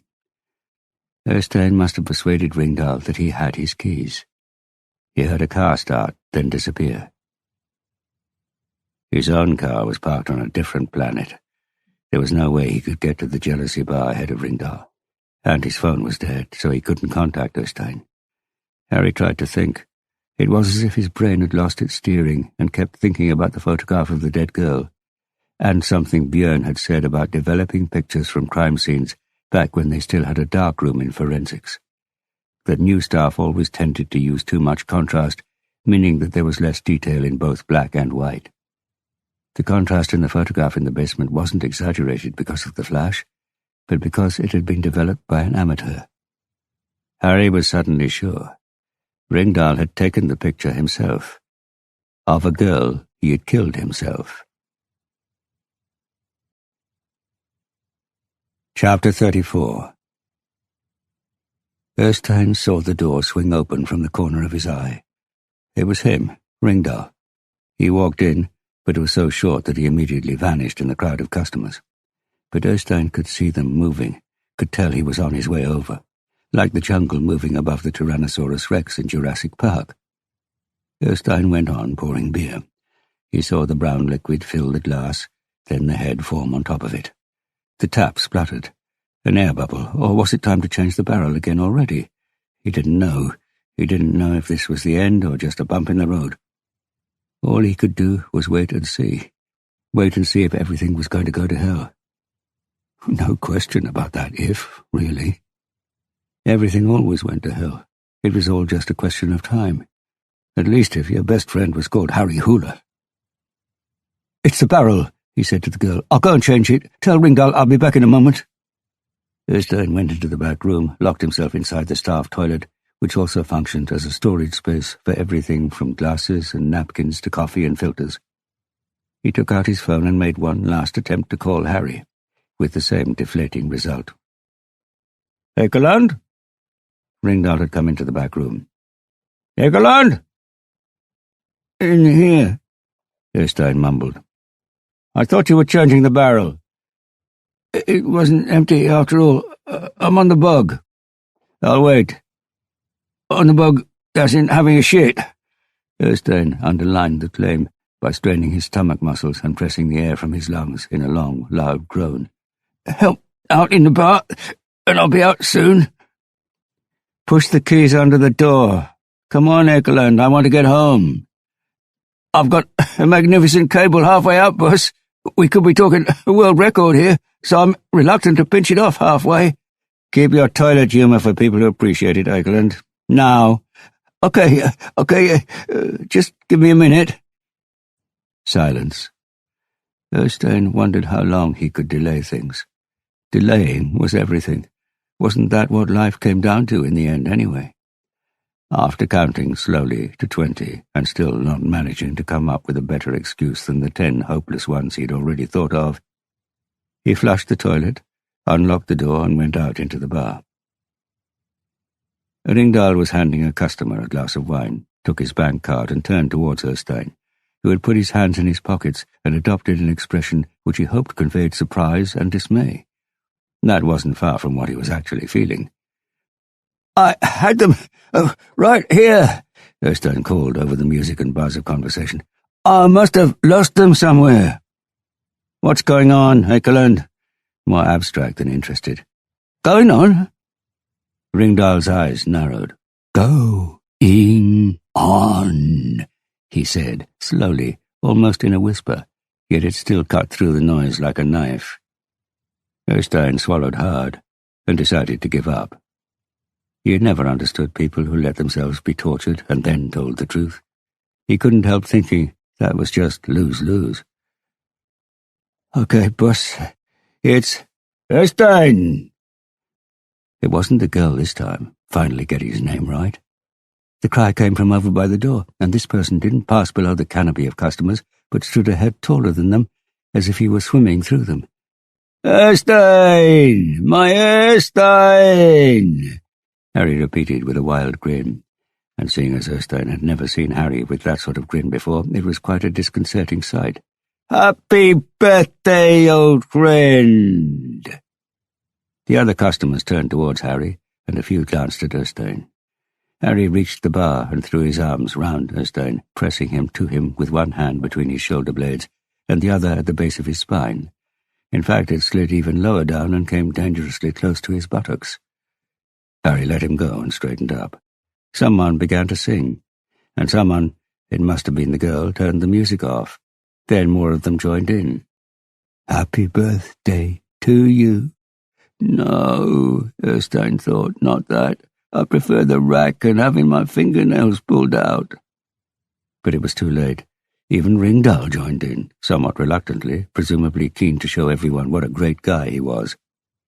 Erstein bared his brown teeth in a stiff smile, as embarrassment burned his cheeks and ears, but that just made them laugh and sing even louder. The song ended with everyone raising their glasses to Erstein, and with Harry giving him a hard slap on the backside. And only when he noticed something sharp pressing into his buttock did he realize what the opening hug had been about. The music came back on, and Ringdahl turned to Erstein and offered him his hand. "Happy birthday, Rakel. Why didn't you say it was your birthday when you asked to have the evening off?" "Well, I didn't want..." Erstein shrugged. "I suppose I just like to keep things to myself." "Really?" Ringdahl said, looking genuinely surprised. "Oh, by the way," Erstein said, "I remembered where I put your keys." With what he hoped didn't look like too exaggerated a gesture, he put his hand in the back pocket of his trousers. "Here." He held up the keyring. Ringdahl stared at it for a moment, then glanced at Harry. Then he snatched it from Erstein.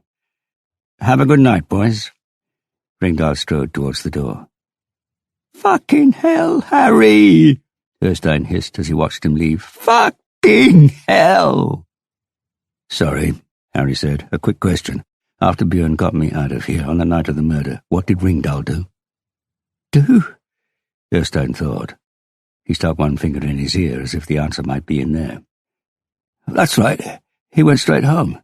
He said his nose wouldn't stop bleeding." Erstein felt something wet against his cheek. He turned towards the girl who was standing there, her lips still in a pout. "Happy birthday. I'd never have guessed you were an Aries, Eyvind." "You know what they say," Harry smiled, putting one hand on Erstein's shoulder. "Up like a lion, down like a ram." "What did he mean by that?" the girl asked as she watched Harry march off towards the door in Ringdahl's wake. "You tell me. He's a man of mystery," Erstein mumbled, hoping Ringdahl wouldn't pay any attention to his date of birth on his next wage slip. "Let's put some stones on and get this place going, okay?" His phone woke up after a few minutes charging in the car. Harry brought up a name, pressed call, and got an answer as he braked at a red light on Sonnegata. "No, Harry, I don't want to have sex with you." The acoustics suggested Alexandra was in her office at the Forensic Medical Institute. "Great," Harry said, "but I've got a blood-stained sweater that..." "No." Harry took a deep breath. "If Rakel's DNA is in the blood, that puts the owner of the sweater at the scene on the night Rakel died. Please, Alexandra." There was silence at the other end of the line. A noisy drunk stopped on the crossing in front of the car, swayed, stared at Harry with a dark, foggy look in his eyes, hit the bonnet with his fist, then wandered off into the darkness. "You know what?" she said. "I hate bed-hoppers like you." "Okay, but you love solving murders." Another pause. "Sometimes I wonder if you even like me at all, Harry." "Of course I do. I may be a desperate man, but not when it comes to who I go to bed with." "Someone you go to bed with. Is that all I am?" "No, don't be daft. We're professional colleagues who catch criminals who would otherwise plunge our society into chaos and anarchy." "Ha, ha," she groaned dryly. "Obviously I'm willing to lie to you to get you to do this," Harry said, "but I like you, okay?" "Do you want to have sex with me?" "Well, no. Yes, but no, if you get what I mean." It sounded like there was a radio playing quietly in her office. She was on her own. She let out a deep sigh. "If I do this, Harry, you need to be clear that it isn't for your sake. But I still can't do a full DNA analysis for a while. There's a long queue, and Kripos and Brat's team are breathing down my neck the whole time." "I know, but a partial profile that excludes matches against certain other profiles takes less time, doesn't it?" Harry heard Alexandra hesitate. "And who do you want to have excluded?" "The owner of the sweater's DNA, mine, and Rakel's." "Yours?" "The owner of the sweater and I had a little boxing match. He had a nosebleed, my knuckles were bleeding, so it isn't impossible that that's where the blood on the sweater comes from." "Okay. You and Rakel are in the DNA database, so you're fine. But if I need to exclude a match with the sweater's owner, I'll need something I can get his DNA profile from." "I've thought about that. I've got a pair of blood-stained jeans in my laundry basket, and there's too much blood for it all to have come from my knuckles, so some of that must be from his nose." "Sounds like you're still at work?" "I am. I'll be there in 20 minutes. Alexandra was waiting when Harry pulled up outside the entrance to the Rikshospital, freezing with her arms wrapped round her. She was wearing high-heeled shoes, tight trousers, and a lot of makeup. Alone at work, but looking like she was going to a party. He'd never seen her any other way. Alexandra Sturza said life was too short not to make yourself look as good as you could all the time. Harry wound the window down. She bent over. "Evening, mister," she smiled. 500 for a hand job, 7 for—" Harry shook his head and handed over 2 plastic bags, one containing Ringdal's sweater, the other with his own jeans. "You know, no one in Norway works at this time of the night." "Oh, is that why I'm alone here? You Norwegians truly have a lot to teach the rest of the world. Working less? Lowering the bar? Why go to the moon when you've got a cabin in the mountains?" "I really appreciate this, Alexandra." "In that case, you ought to choose something from the price list," she said without smiling. "Is it that Kaya who has lured you away? I'll kill her." "Her?" Harry leaned over and looked at her more closely. "I thought it was people like me you hated." "I hate you, but she's the one I want to kill, if you get that." Harry nodded slowly. Killing. He was about to ask if that was a Romanian saying, something that sounded worse when it was translated into Norwegian, but decided against it. Alexandra took a step back from the car and looked at him as the windows slid silently closed. Harry looked in the mirror as he drove off. She was still standing there, arms by her sides, under the light of the street lamp, getting smaller and smaller. He called Kaya as he was passing under Ring 3 and told her about the sweater, and the scarf in the drawer, about Ringdal showing up and his pistol. He asked her to check if he had a gun license as soon as she could. "One more thing," Harry said. "Does this mean you're not on your way here?" She interrupted. "What?" "You're 5 minutes away from me, and you say one more thing, like we're not going to be seeing each other soon." "I need to think," Harry said, "and I think best on my own." "Of course, I didn't mean to nag." "You're not nagging." "No, She sighed. "What's the last thing?" "Ringdal has a photograph of the shattered body of a woman on the wall above his computer. So he can see her the whole time, like a certificate or something. Bloody hell. What does that mean? I don't know. But do you think you could find a photograph of his ex-wife, the Russian one who disappeared? Shouldn't be too hard. If there's nothing on Google, I'll call her friend again. I'll text it to you. Thanks. Harry drove slowly down Songsveien, between the brick houses in the quiet English-style garden district. He saw a pair of headlights coming towards him. Kaya? Yes, it was a bus. Pale, ghostly faces looked out at him from inside the illuminated vehicle as it passed. And among them, Rakel's face. They were coming more frequently now, the flashes of memory, like loose stones before a landslide. Nothing, Harry said. Good night. Harry was sitting on the sofa, listening to the Ramones. Not because the Ramones meant anything special to him, but because the album had been sitting on the record player ever since Björn had given it to him.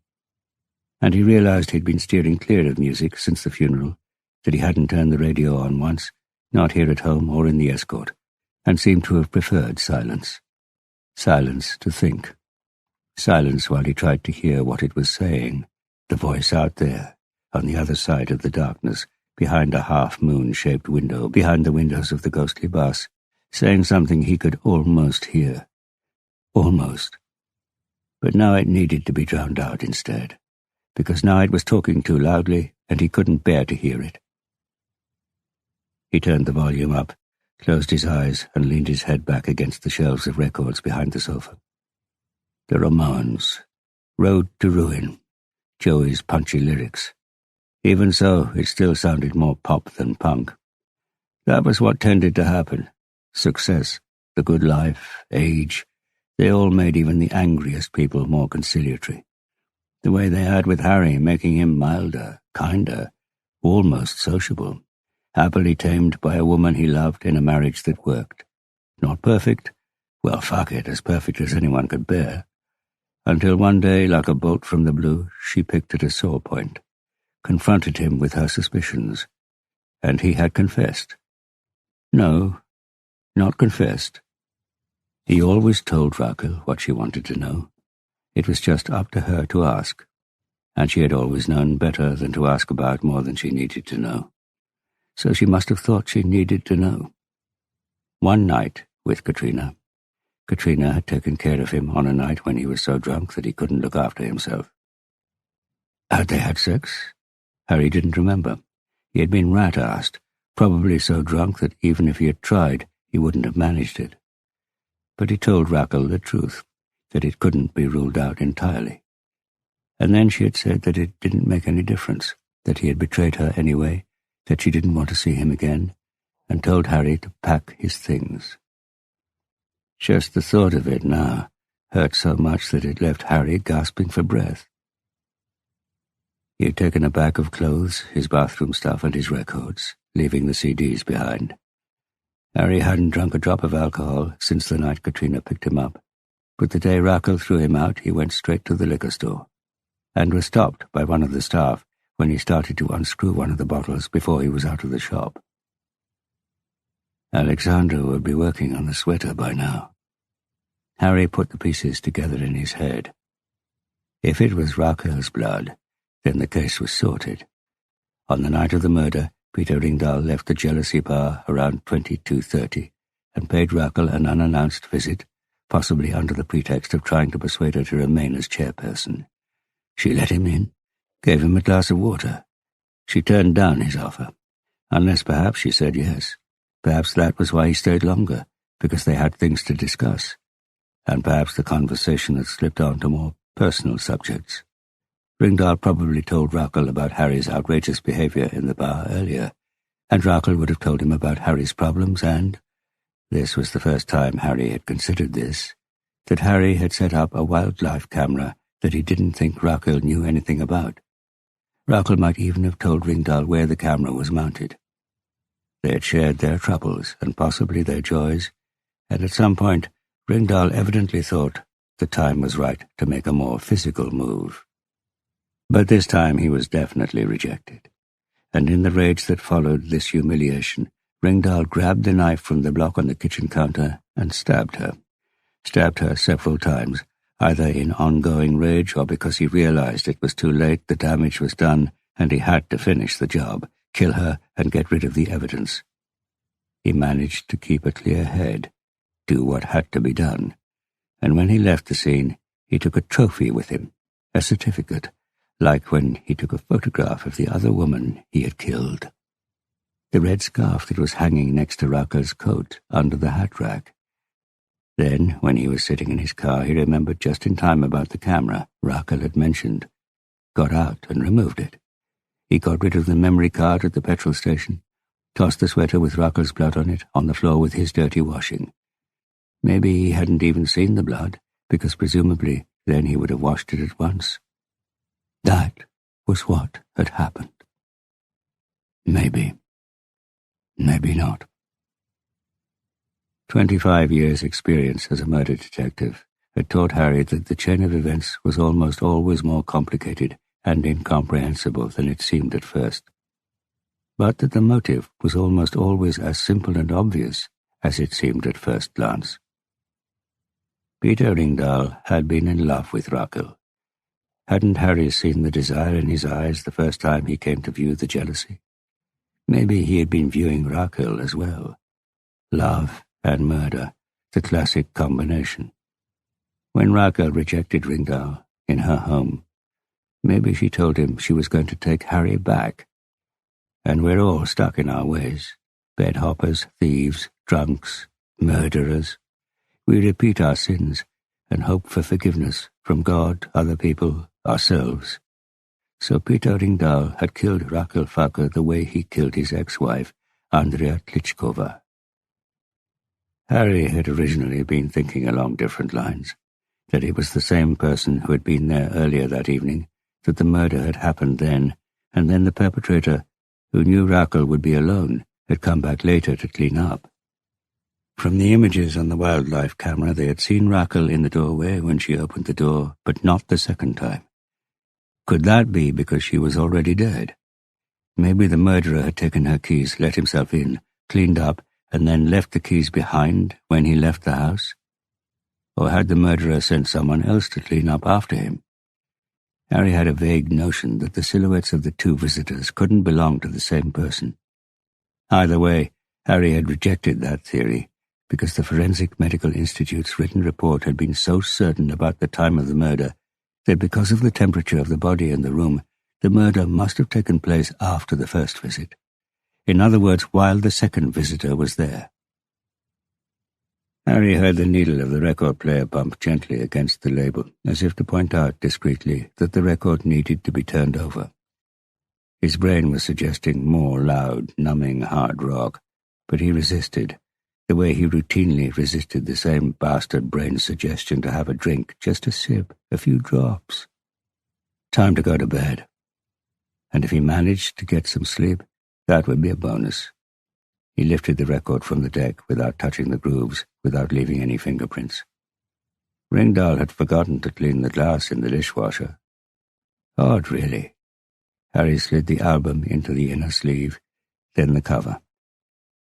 He ran his finger over the backs of his records, alphabetical by artist's name, then chronologically by date of acquisition.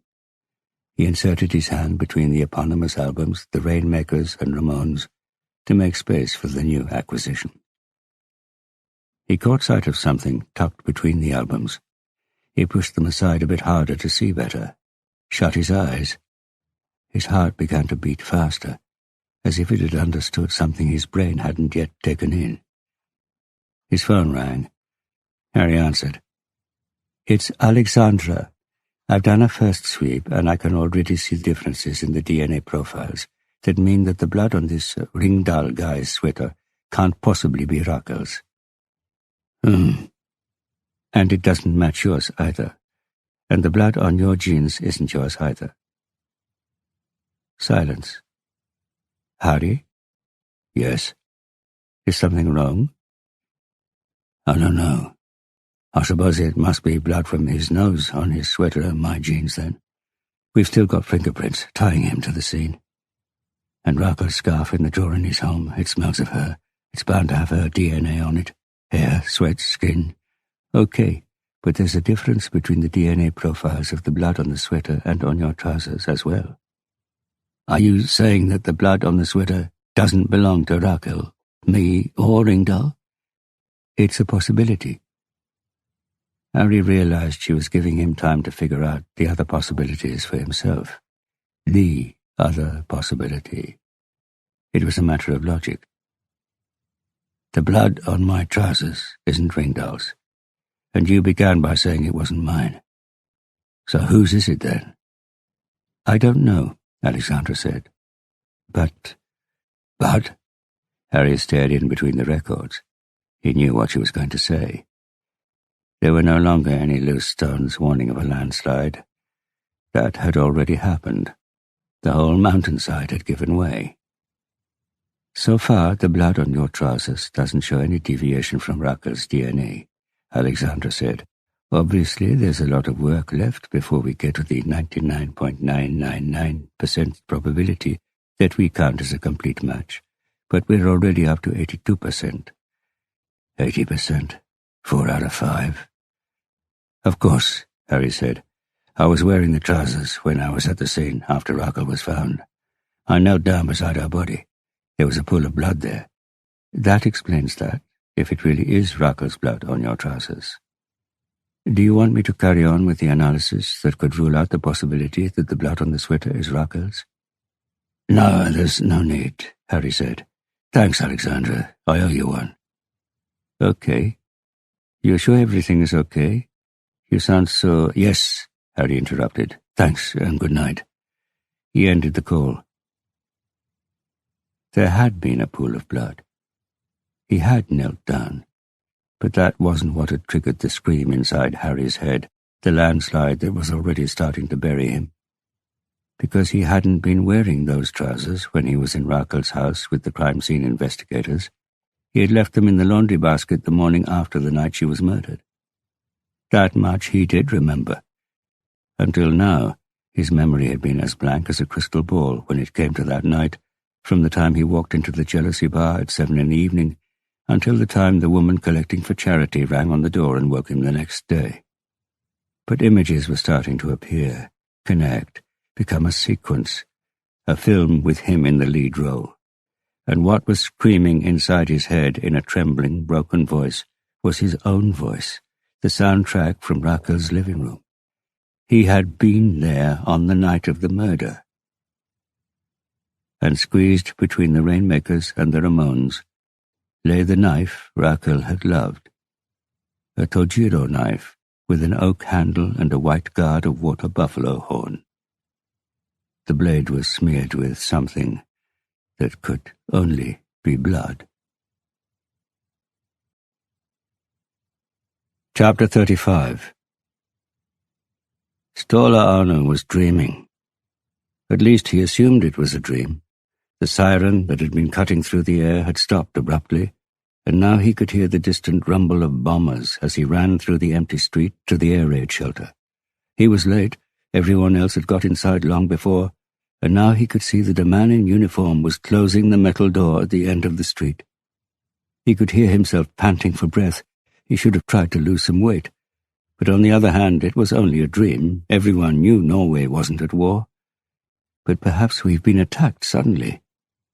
Ståle reached the door and discovered that the opening was much smaller than he had thought. "Come on!" the man in uniform yelled. Ståle tried to get in, but it was impossible. All he could do was get his shoulder and one foot inside. "Get in or get lost! I have to close the door!" Ståle kept pushing, and now he was stuck. He couldn't get in or out. The air raid siren started to blare again. Damn! But he could comfort himself with the fact that all the evidence suggested that this was a dream, nothing more. "Ståle!" He opened his eyes and felt his wife Ingrid's hand shaking his shoulder. There you go. The professor was right again. The bedroom was dark, and he was lying on his side with the alarm clock on the bedside table right in front of him. The luminous number said it was 3:13. "Someone's at the door, Ståle." And there it was again, the siren, Stoller heaved his overweight body out of bed and into his silk dressing gown and pushed his feet into the matching slippers. He was downstairs and on his way to the front door when the thought struck him that whoever was outside might be less than welcome, a paranoid schizophrenic patient with voices in his head telling him to kill his psychologist, for instance. But on the other hand, perhaps the air raid shelter had been a dream within a dream. Perhaps this was the real dream. So he opened the door. And once again the professor was proved right. The person outside was less than welcome. It was Harry Hooler. More precisely, the Harry Hooler you don't want to see. The one with eyes that were more bloodshot than usual, with the hunted, desperate expression that could only mean trouble. "Hypnosis," Harry said. He was out of breath, and his face was wet with sweat. "Good morning to you too, Harry. Would you like to come in? Assuming the door isn't too small, of course." "Too small? I dreamed I couldn't get through the door to an air raid shelter," Stoller said, then followed his stomach through the hallway and into the kitchen. When his daughter Aurora was little, she used to say it always looked like Daddy was walking uphill. "And the Freudian interpretation of that is?" Harry asked. "That I need to lose weight." Anna opened the fridge. "Truffle salami and cave-aged Gruyere?" "Hypnosis," Harry said. "Yes, so you said. The husband in Tuyen, the one we thought had killed his wife, you said he had suppressed his memories of what happened, but that you could bring them back with hypnosis. If the subject was susceptible to hypnosis, yes. Shall we find out if I am?" "You?" Stoller turned towards Harry. "I've started to remember things from the night Rakel died." "Things?" Stoller closed the fridge door. "Images, random pictures. Fragments of memory. If I can get them to link up, or dig out more of them, I think I might know something. Know something I don't know, if you see what I mean." "Put them together into a sequence?" "I can try, obviously, but there are no guarantees. To be honest, I fail more often than I succeed. It's hypnosis as a method, rather than me, that's at fault, of course." "Of course." "When you say you think you know something, what sort of knowledge are we talking about?" "I don't know. But it's clearly urgent." "Yes." "Okay. Do you remember anything definite from these fragments of memory?" "The crystal chandelier in Rakel's living room," Harry said. "I'm lying right under it, looking up, and can see the pieces of glass form the letter S." "Good. That gives us a location and a situation, so we can try associative memory retrieval. Just let me get my pocket watch first." "You mean the sort you can swing in front of me?" The store owner raised an eyebrow. "Any objections?" "No, not at all. It just seems a bit old school." "If you'd rather be hypnotized in a more modern way, I can recommend a number of respected but obviously less qualified psychologists who—" "Get the watch," Harry said. "Fix your eyes on the face of the watch," Stoller said. He had sat Harry on the tall-backed armchair in the living room, and was himself sitting on a footstool alongside. The old watch was swinging on its chain, back and forth, 20 centimeters in front of the detective's pale, anguished face. Stoller couldn't remember ever having seen his friend in such a state before, and he felt guilty about not going to see Harry since the funeral. Harry wasn't the sort of person who found it easy to ask other people for help, and when he did, it meant that things were pretty bad. "You're safe and relaxed," Stoller chanted slowly. "Safe and relaxed." Had Harry ever been that? Yes, he had. When he was with Rakel, Harry had become someone who seemed to be at peace with both himself and his surroundings. He had, however much of a cliché it might sound, found the right woman for him. And on the occasions when Harry had invited Stoller to give guest lectures at Police College, Stoller got the distinct impression that Harry was genuinely happy with his job and his students. So what had happened? Had Rakel thrown Harry out? Had she left him just because he had fallen off the wagon? When you choose to marry a man who has been an alcoholic for so long, who has fallen apart so many times, you know that the chances of him doing so again are pretty high. Rakel Falker had been an intelligent and realistic woman, Would she really wreck a drivable car just because there was a dent in it, because it had gone into the ditch? The thought had obviously occurred to him that Rakel might have met someone else, and that she had used Harry's alcohol abuse as an excuse to leave him. Maybe the plan was to wait until the dust had settled, until Harry had come to terms with the breakup, before showing herself in public with her new man. You're sinking deeper and deeper into a trance each time I count down from 10. Ingrid had had lunch with Rakel after they broke up, but Rakel hadn't mentioned another man. On the contrary, when she got home, Ingrid had said Rakel seemed sad and lonely. They weren't close enough friends for Ingrid to feel comfortable asking Rakel, but she said that if there had been another man, she thought Rakel had already dumped him and was trying to find a way back to Harry. Nothing Rakel had said gave any basis for that sort of speculation, but the professor of psychology was under no illusions that when it came to reading other people, Ingrid was far superior to him. 7, 6, 5, 4. Harry's eyelids were half closed now, and his irises looked like pale blue half-moons. People's susceptibility to hypnosis varied. Only 10% were what were regarded as extremely unreceptive, and some didn't react at all to this sort of intervention. In Stoller's experience, you could pretty much assume that people with imagination who were open to new experiences and who often worked in the creative industries were the easiest to hypnotize. Anyone who had anything to do with engineering was harder. This made it tempting to believe that murder detective Harry Huller, who wasn't exactly a tea-drinking daydreamer, would be a tough nut to crack. But without Stoller ever having performed any of the more popular personality tests on Harry, he had a suspicion that he would score unusually highly on one point: imagination. Harry's breathing was even, like someone asleep. Stoller Auna counted down one more time. There was no doubt Harry was in a trance.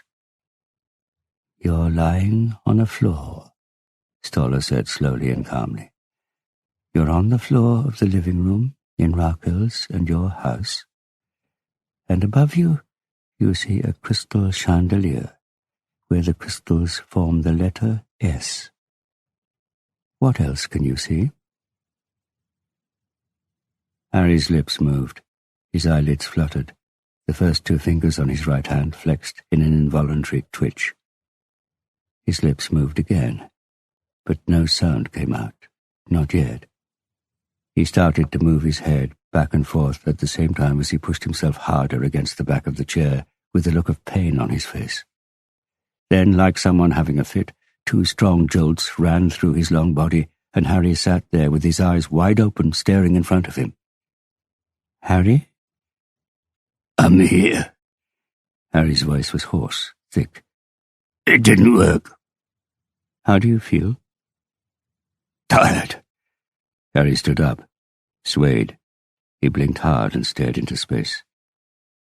"I need to go home." "Maybe you should sit down for a while," Stoller said.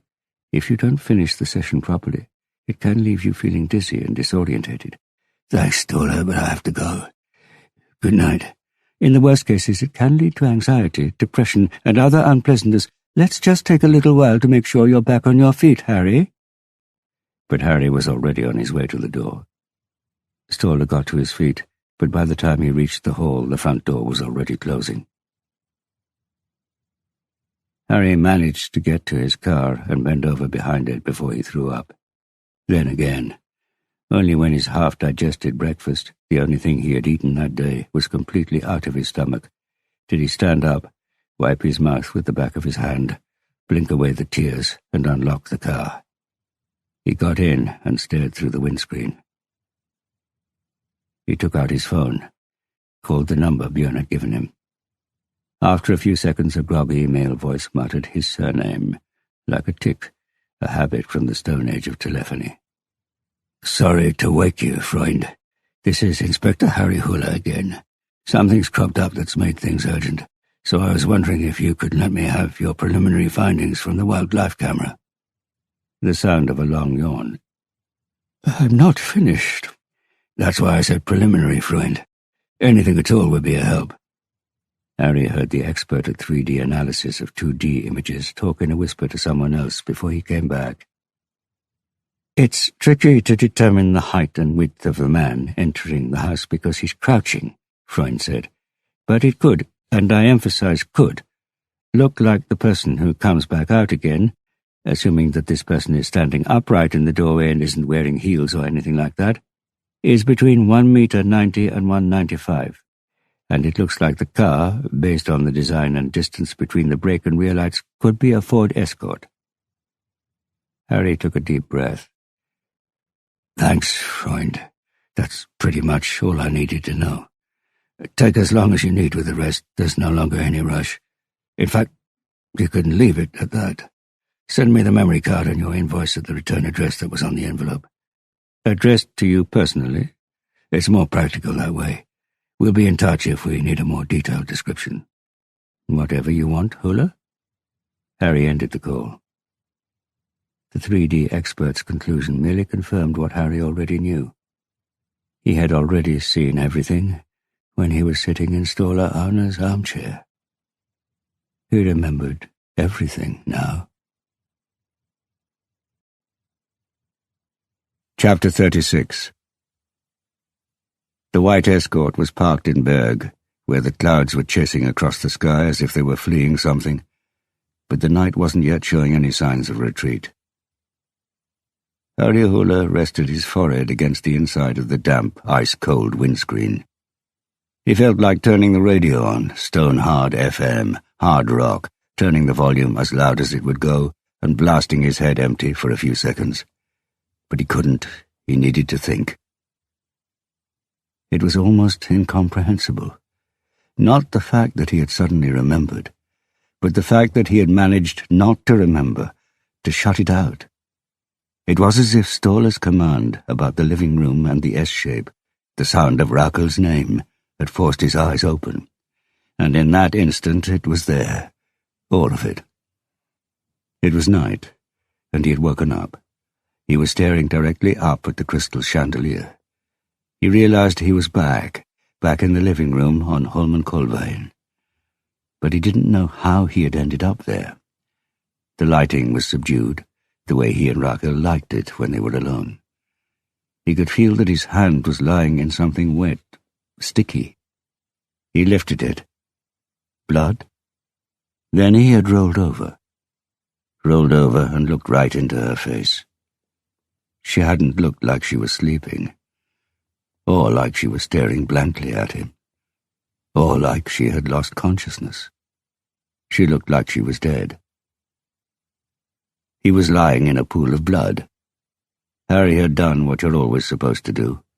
He pinched himself in the arm. He dug his fingernails into his skin as hard as he could, hoping that the pain would make the vision go away, that he would wake up, yawn with relief, and thank the God he didn't believe in, that it had only been a nightmare. He hadn't tried to revive her. He had seen too many dead bodies, and knew it was too late. It looked like she had been stabbed with a knife. Her cardigan was soaked with blood, darker around the stab wounds in her stomach. But it was the blow to the back of her neck that had killed her. An efficient and deadly wound, inflicted by someone who knew that was what it would be. Someone like him. Had he killed Rakel? He had looked around the room in search of evidence to the contrary. There was no one else there, just him and her, and the blood. Could that be right? He had got to his feet and stumbled over to the front door. It was locked. If anyone had been there and left, they must have used a key to lock it from the outside.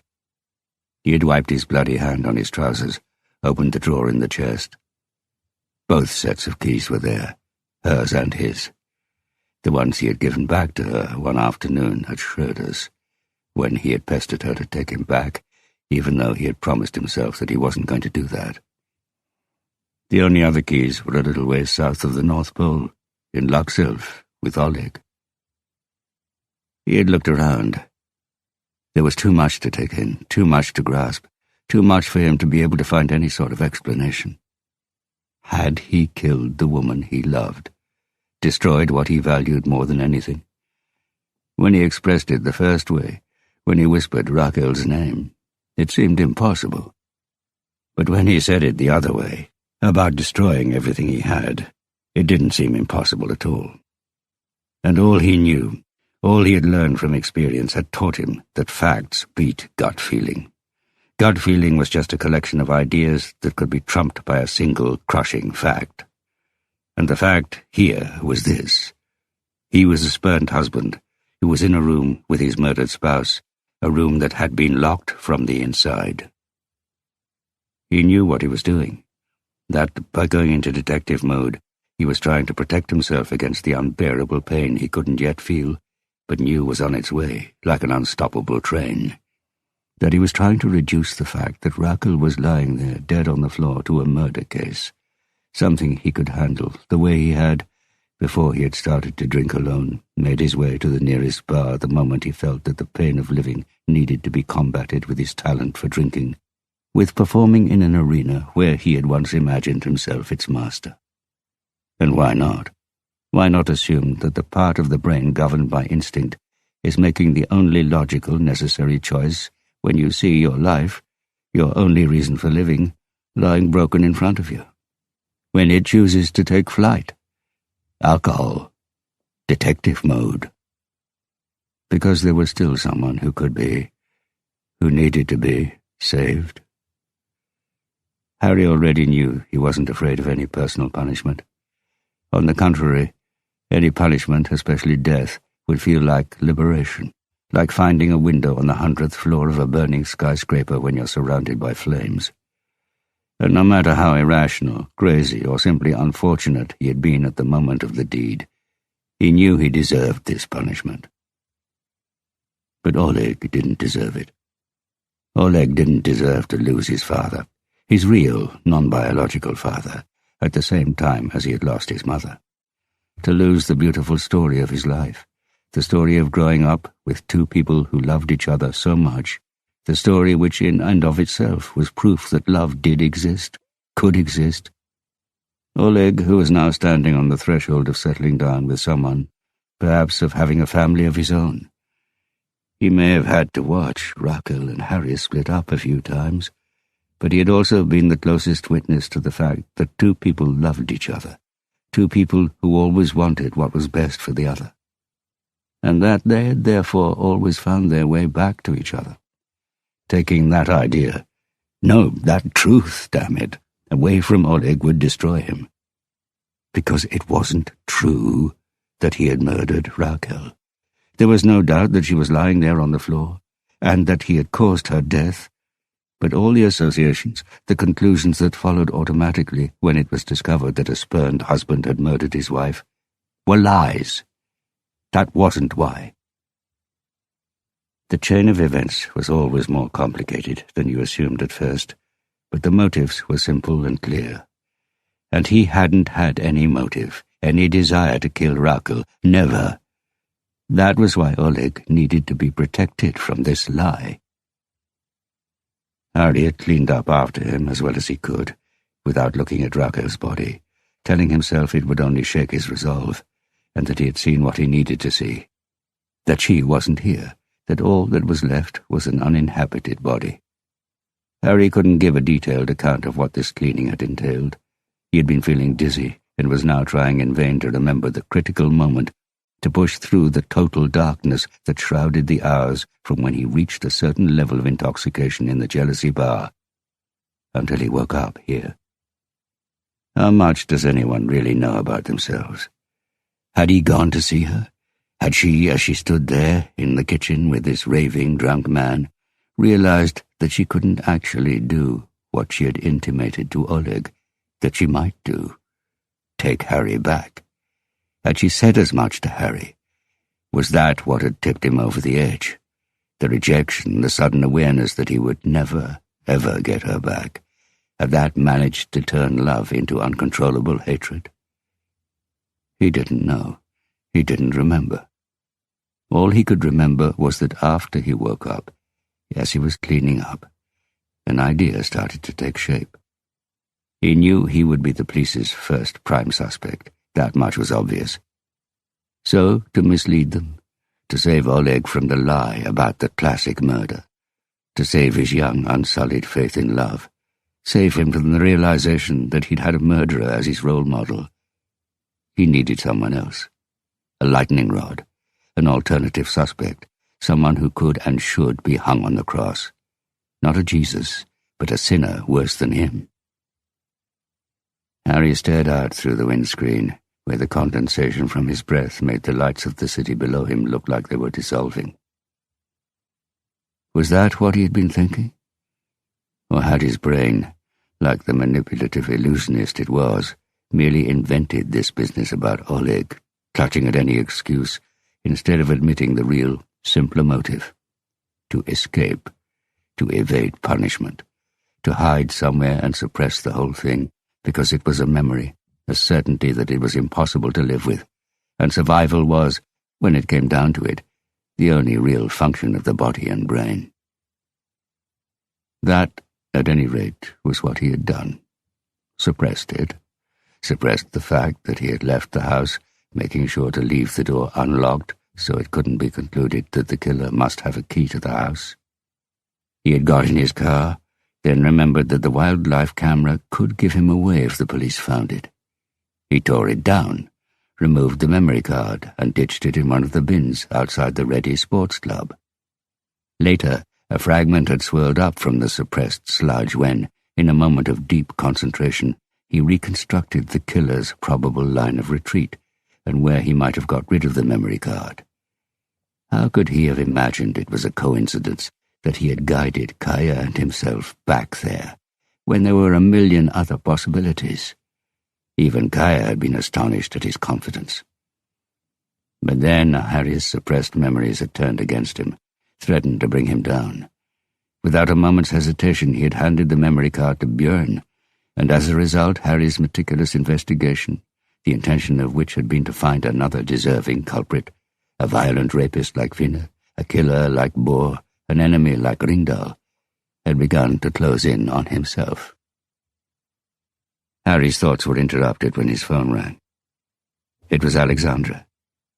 On his way to see Stola, he had stopped off to see Alexandra and given her a cotton bud with blood on it.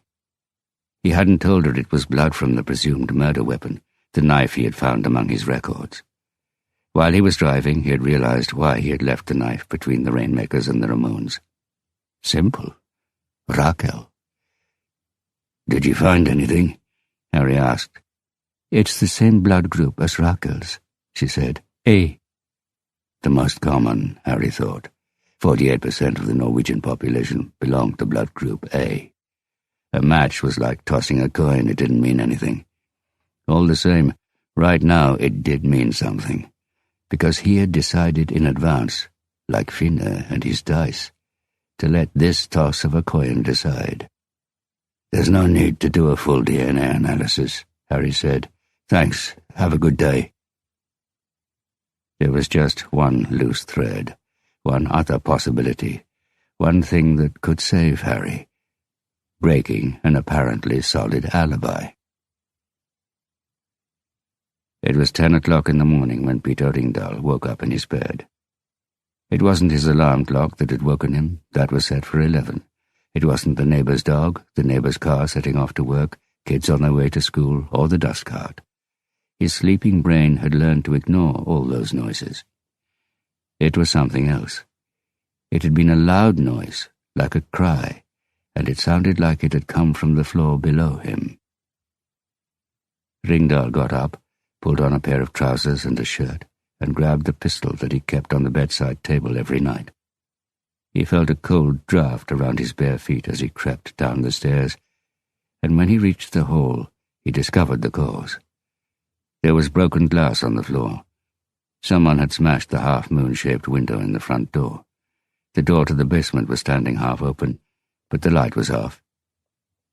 They had arrived. It was time.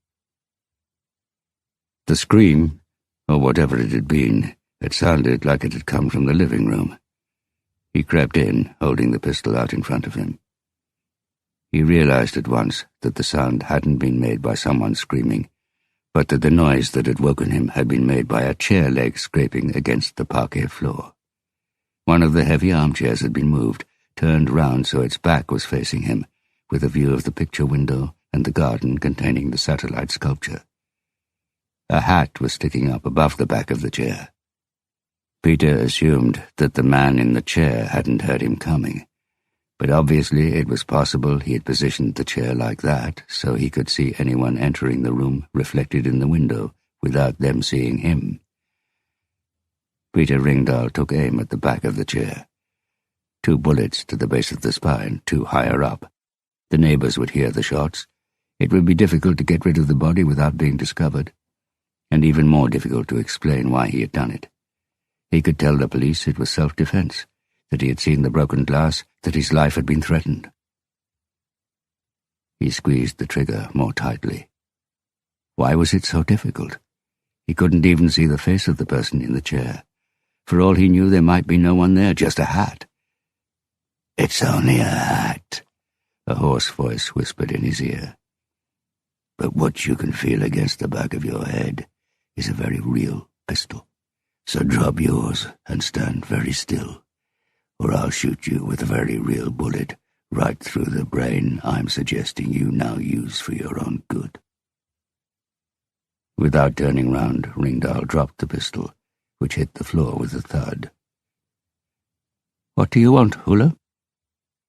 "I want to know why your fingerprints are on a glass in Rakel's dishwasher, why you've got her scarf in the drawer in your hallway, and who this woman is." Ringdahl stared at the black and white photograph the man behind him held up in front of his face. The photograph from his office in the basement. The photograph of the woman he, Peter Ringdahl, had killed, and then stuffed into a cold car boot, and photographed as she lay there. Chapter 37. Peter Ringdahl was staring bitterly through the front window of the car into the snowdrift.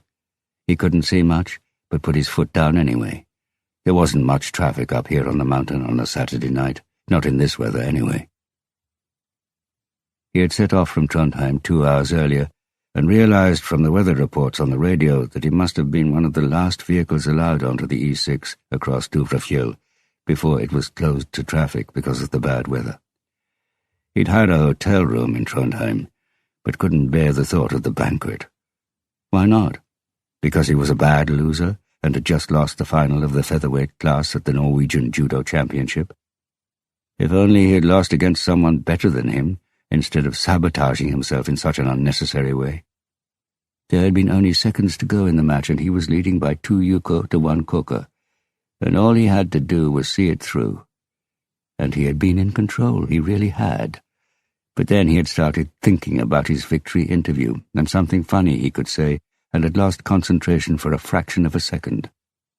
And suddenly he was flying through the air. He managed to avoid landing on his back, but his opponent was awarded a waza ari, and therefore emerged victorious when the match was over a few seconds later. Peter hit the steering wheel hard. In his locker room afterwards, he opened the bottle of champagne he had bought for himself. Someone had made a comment, and he had replied that the point of holding the senior finals on a Saturday afternoon for once, instead of on a Sunday morning, was surely that they could have a bit of a party, so what the hell? He had managed to drink more than half the bottle before his coach came in, snatched the bottle away from him, and said he was sick of seeing Peter drunk after every meeting, whether he won or lost. And then Peter had said he was sick of having a coach who couldn't even help him beat people who were obviously worse than him. His coach had started with the philosophical bullshit about judo meaning soft power, that Peter needed to learn to give way, let his opponent find himself, show humility, not believe he was best, because after all it was only 2 years since he had been a junior, and that pride came before a fall. And Peter had replied that judo was all about fake humility, about tricking your opponent by pretending to be weak and submissive, luring him into a trap and then striking without mercy, like a beautiful, wide-open, carnivorous plant, a lying whore. It was a stupid, fake sport. And Peter Ringdahl had stormed out of the locker room, yelling that he'd had enough. How many times had he done that? Peter steered the car round a bend as the headlights swept across banks of snow that were still 1.5 meters high, even though it was the end of March, so close to the edge of the road that it felt like driving through a tunnel that was far too narrow. He emerged onto a straight section and accelerated, more out of anger than haste. Because he had been planning to make a move on Tina at the banquet, he knew she had her eye on him as well. But the fair-haired girl had won gold in the lightweight class, and a female Norwegian champion doesn't fuck a loser, especially not one who's half a head shorter than her, and who she might now think she could floor on the judo mat. That's how evolution works. As if by magic it stopped snowing, and the road, which stretched off between the banks of snow like a long black pencil line on a white page, lay bathed in moonlight. Was this the eye of the storm? No, for fuck's sake, this wasn't some tropical storm. It was just a Norwegian one, and they didn't have eyes, just teeth. Peter looked at the speedometer. He felt tiredness settling over him, the result of the long drive to Trondheim yesterday after his lectures at business school, the matches today, the champagne. Hell, he'd thought out some fucking funny remarks for his victory interview. He was going to say, and there she was, Tina, right in front of him in the light of the headlamps, with her long fair hair, a flashing red star above her head, waving her arms as if to welcome him. She wanted him after all. Peter smiled because he realized he was only imagining this, and his brain told his foot to press the brake pedal. It wasn't Tina, he thought. It couldn't be her. Tina was at the banquet dancing with one of the winners, probably welterweight, and his foot pressed the pedal, because it wasn't his imagination that there was a girl standing in the middle of the road, in the middle of Durafjell, in the middle of the night, with a red star above her head, a real-life girl with fair hair. And then the car hit the girl. There were 2 quick thuds, one of them from the roof, and she was gone. Peter took his foot off the brake, pulled the seat belt away from his chest, and drove on, slowly. He didn't look in the mirror, didn't want to look in the mirror, because maybe he had imagined it, after all. The windscreen had a large white rose on it where it had hit Tina or another girl. He reached a bend where he wouldn't be able to see if there was anyone lying on the road behind him. He kept his eyes fixed ahead of him, then slammed the brakes on. A car that had evidently lost its grip, or got caught by a gust of wind, was standing with its front pressed into a bank of snow sideways, blocking the road. Peter sat there until he got his breath back, before putting the car into reverse. He accelerated, heard the engine complain, but he wasn't about to turn back. He was going to Oslo. He stopped when he saw something in the road, something glinting in the glare of the rear lights. He got out. It was the red star, or rather it was a warning triangle. The girl was lying on the windswept tarmac just beyond him, an unmoving, shapeless bundle, like a sack of wood someone had stuck a fair-haired head on. Parts of her trousers and jacket had been torn off. He sank to his knees. The whistling of the wind rose and fell in an ominous melody over the moonlit banks of snow.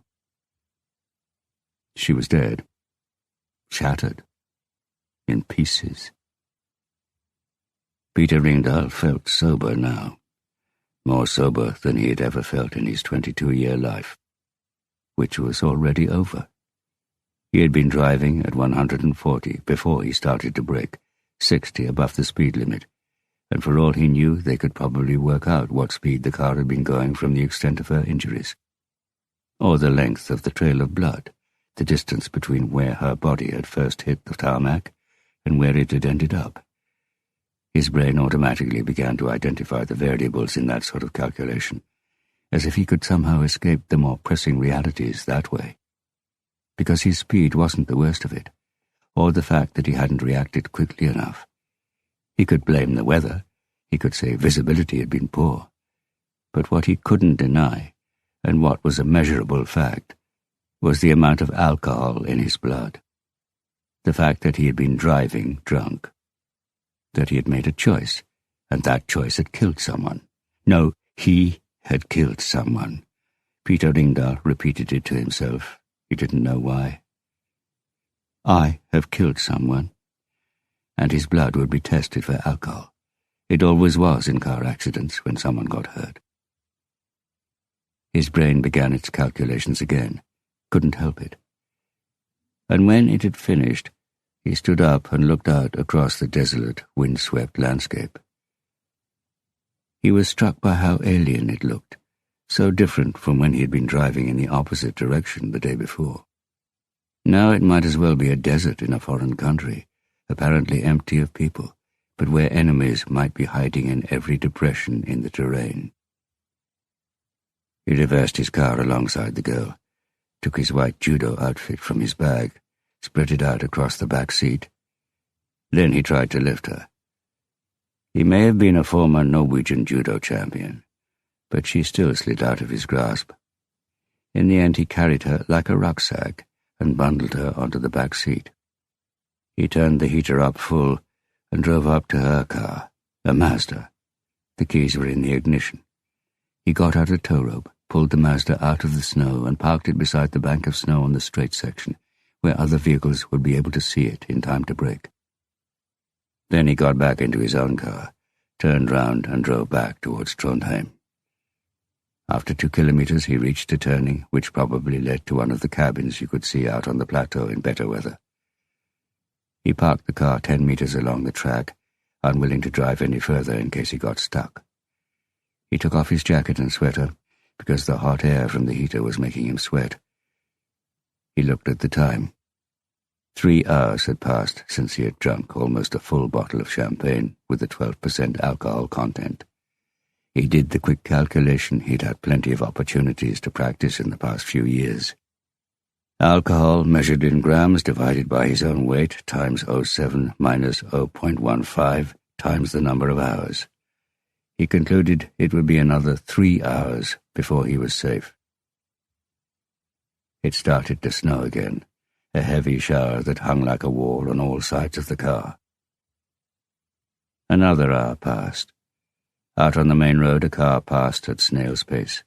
It was hard to guess where it might have come from, seeing as the radio had said the E6 was closed. Peter looked up the emergency number, the one he was going to call when the time was right, once the alcohol had been burned up. He glanced in the mirror. Weren't dead bodies supposed to leak? But there was no smell. Maybe she'd been to the toilet just before she'd set off to drive across Duvravfjell. Lucky for her, lucky for him. He yawned, fell asleep. When he woke up, the weather was still the same, the darkness was still the same. He looked at the time. He had been asleep for an hour and a half. He called the number. My name is Peter Ringdahl. I want to report a car accident on Duvravfjell. They said they'd be there as soon as possible. Peter waited a bit longer. Even if they were coming from the Dombås side, it would take them at least an hour. Then he moved the body into the boot and drove out onto the main road. He parked and waited. An hour passed. He opened his bag and took out his Nikon camera, the one he'd won at a tournament in Japan, got out of the car into the storm and opened the boot. There was plenty of space for the little body in there. He took a few pictures every time the wind eased and there was a slight pause in the snow. He made sure he took a picture of her watch, which, miraculously enough, was undamaged. Then he closed the boot again. Why had he taken pictures? To prove she had been lying in the boot for a long time, rather than inside the car? Or was there some other reason, a thought he hadn't yet managed to decipher, a sense of something he hadn't yet realized? When he caught sight of the flashing light, like a lighthouse on top of the snowplow, he switched the heater off altogether, and hoped that his calculations were correct when it came to both her and him. A police car and ambulance were following the snowplow. The paramedics concluded at once that the girl in the boot was dead. "Feel her," Peter said, putting his hand on the girl's forehead. "She's still warm." He noticed the policewoman looking at him. After the paramedics had taken a blood sample from him inside the ambulance, He was asked to get in the back of the police car. He explained how the girl had come rushing out of the snowdrift and ran into his car. "More like you ran into her," the policewoman said, looking down at the pad she was making notes in. Peter explained about the warning triangle, about the car that was stuck across the road on the bend, how he had moved it to prevent anyone else driving into it. The older policeman nodded approvingly. "It's good that you had the sense to think about others in a situation like this, lad." Peter felt something in his throat. He tried to clear it before realizing that it was a sob, so he swallowed it instead. "The E6 was closed 6 hours ago," the policewoman said. "If you called us as soon as you hit the girl, you took a hell of a long time to get from the barrier to here."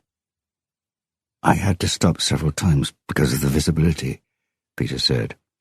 "Yes, this is a real spring storm," the policeman rumbled. Peter looked out of the window. The wind had eased, and the snow was settling on the road now. They wouldn't find any sign of where the girl had hit the road, nor any other tire tracks crossing the trail of blood on the tarmac, which might prompt them to look for any vehicles that had crossed Drunken at the time in question. They wouldn't get a witness statement from someone saying that, yes, he had seen a car parked along the straight section, and yes, it was the same make as the girl's, but no, that had been several hours before Peter Ringdahl claimed he hit the girl. "You got away with it," Harry said. He had sat Peter Ringdahl on the sofa and was himself sitting astride the high-backed armchair. Harry's right hand was resting on his lap, still holding the pistol. Ringdahl nodded. "There were traces of alcohol in my blood, but not enough. The girl's parents filed charges against me, but I was acquitted." Harry nodded. He remembered what Kaya had said about Ringdahl's criminal record, and the charge of reckless driving when he was a student. "That was lucky," Harry said dryly. Ringdahl shook his head. "I thought so too, but I was wrong." "No?"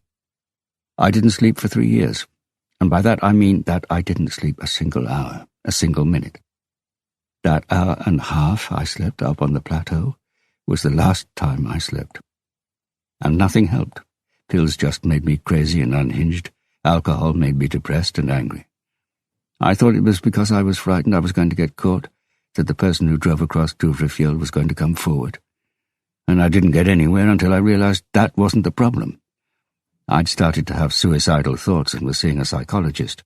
I told her a different made-up story, but with the same content, with me causing another person's death. And she told me that the problem was that I hadn't made amends. You have to make amends. So I made amends. I stopped taking pills, stopped drinking. Started to sleep. Got better." "How did you make amends?" "Same way as you, Harry. By trying to save enough innocent lives to make up for the ones you're responsible for losing." Harry looked at the short, dark-haired man on the sofa. "I devoted my life to a project," Ringdahl said, looking out at the satellite sculpture, which the rays of sunlight had now reached, casting sharp shadows into the living room. "A future where lives aren't ruined by pointless, unnecessary traffic accidents. And by that I don't just mean the girl's life, but my own." "Self-driving cars." "Carriages," Ringdahl corrected. "And they're not self-driving. They're controlled centrally, like the electronic impulses in a computer. They can't crash. They maximize speed and choice of route from the position of the other carriages right from the start. Everything follows the logic of the matrix and physics and eliminates human drivers' fatal fallibility." "And the photograph of the dead girl?" "I've had that in front of me right from the start, so I never forget why I'm doing this. Why I've let myself be ridiculed in the media, yelled at by investors, why I've gone bankrupt and had trouble from car manufacturers, and why I still sit up at night working when I'm not working in a bar that I hope will make enough profit to finance the project and employ engineers and architects and get the whole thing back on the agenda." "What sort of trouble?" Ringdahl shrugged. "Letters with a certain subtext, people showing up at the door a few times. Nothing you could ever use against them, but enough to make me get hold of that." He nodded towards the pistol that was still lying on the floor. This is a lot to take in, Ringdahl. Why should I believe you? Because it's true? When did that become a reason? Ringdahl let out a short laugh. You might not believe this either, but when you were standing behind me with your arm out and the pistol against my head, you were standing in the perfect position for a COE Naga. If I'd wanted to, you would have been lying on the floor before you realized what was happening, disarmed and with all the air knocked out of you. So why didn't you do it? Ringdahl shrugged again. You showed me the photograph. And? It was time. Time for what? To talk? To tell the truth? The whole truth? Okay. So would you like to go on? What? You've already confessed to one murder. How about confessing to the other one? What do you mean? Rakel's. Ringdahl jerked his head back in a movement that made him look like an ostrich. You think I killed Rakel? Tell me quickly and without giving yourself time to think why your fingerprints were found on a blue glass in Rakel's dishwasher, a dishwasher where nothing dirty is allowed to sit for more than a day, and why you haven't told the police you were there, and why you've got this in a drawer in your hall. Harry pulled Rakel's red scarf out of his jacket pocket and held it up. Well, that's easy, Ringdahl said. They both have the same explanation. Which is? That she was here the morning of the day before she was killed. Here? What for? Because I'd invited her. I wanted to persuade her to carry on chairing the committee at the Jealousy. You remember? I remember you mentioning it, yes. But I also know she'd never have been interested. She only helped out with the bar because of me. Yes, that's what she said when she came. So why did she come at all? Because she had her own agenda. She wanted to persuade me to buy these glasses, which I understand are made by a Syrian family who have a small glass workshop just outside Oslo. Rakel had brought one glass with her in an attempt to convince me that they were the perfect drinking glasses. I thought it was a bit too heavy. Harry could see Peter Ringdahl holding the glass, weighing it in his hand, giving it back to Rakel, who took it home again and put it in the dishwasher, unused but not quite clean. And the scarf? He asked, already guessing the answer. She left it on the coat rack when she left. Why did you put it in the drawer? The scarf smelled of Rakel's perfume, and my lady friend has a strong sense of smell and is extremely prone to jealousy. She was coming round that evening, and we both have a better time when she doesn't suspect me of playing the field. Harry drummed the fingers of his left hand on the armrest. Can you prove that Rakel was here? Well, Ringdahl scratched his temple. If you haven't already wiped everything off, her fingerprints should still be on the armrests of the chair you're sitting in, I suppose. Or on the kitchen table. No, hang on. The coffee cup she used. It's in the dishwasher. I never run it before it's full. Good, Harry said. I also went to see that glassworks in Nittedal. Nice glasses. They offered to make them a bit lighter, with the Jealousy's logo on them. I ordered 200. Last question, Harry said, even though he knew the answer to this as well. Why didn't you tell the police that Rakel was here a day and a half before she was murdered?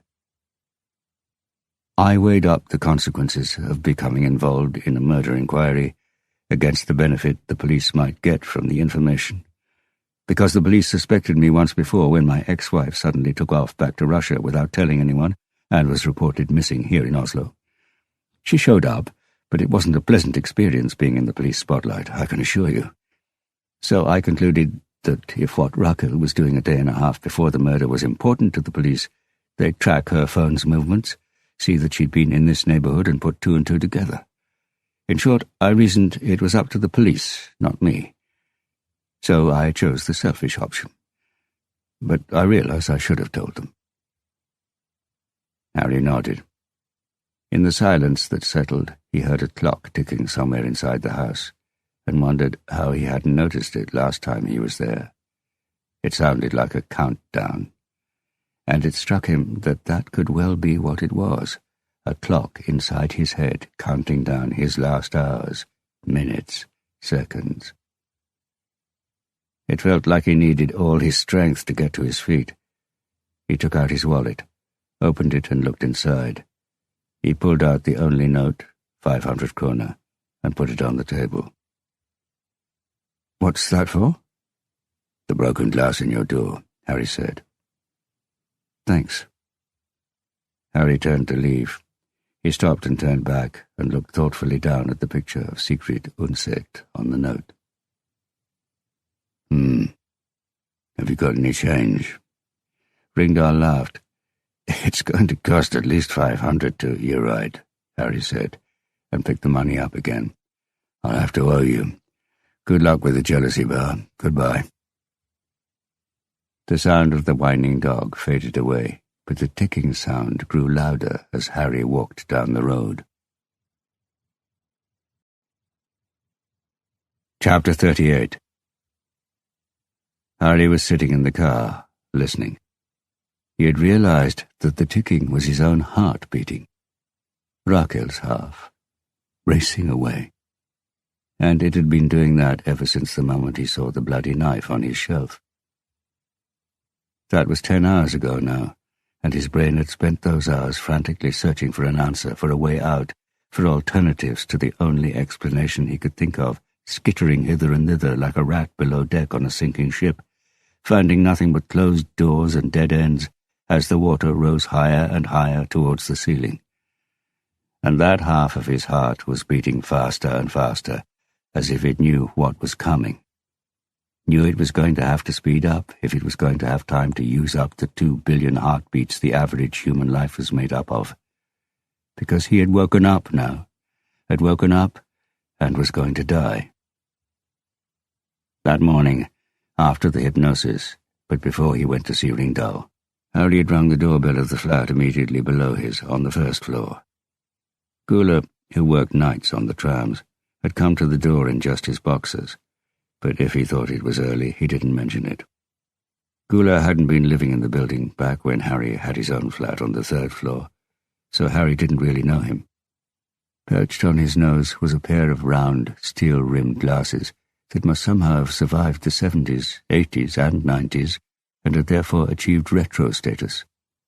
A bit of wispy hair that wasn't entirely sure what it was doing meant that he could just about avoid being described as bald. He spoke in a jerky, toneless way, like the voice of a sat-nav. Gula confirmed what he had told the police, which was in the report. He had got home from work at 11:15 in the evening, when he had met Björn Hulm, who was on his way down the stairs, having put Harry to bed.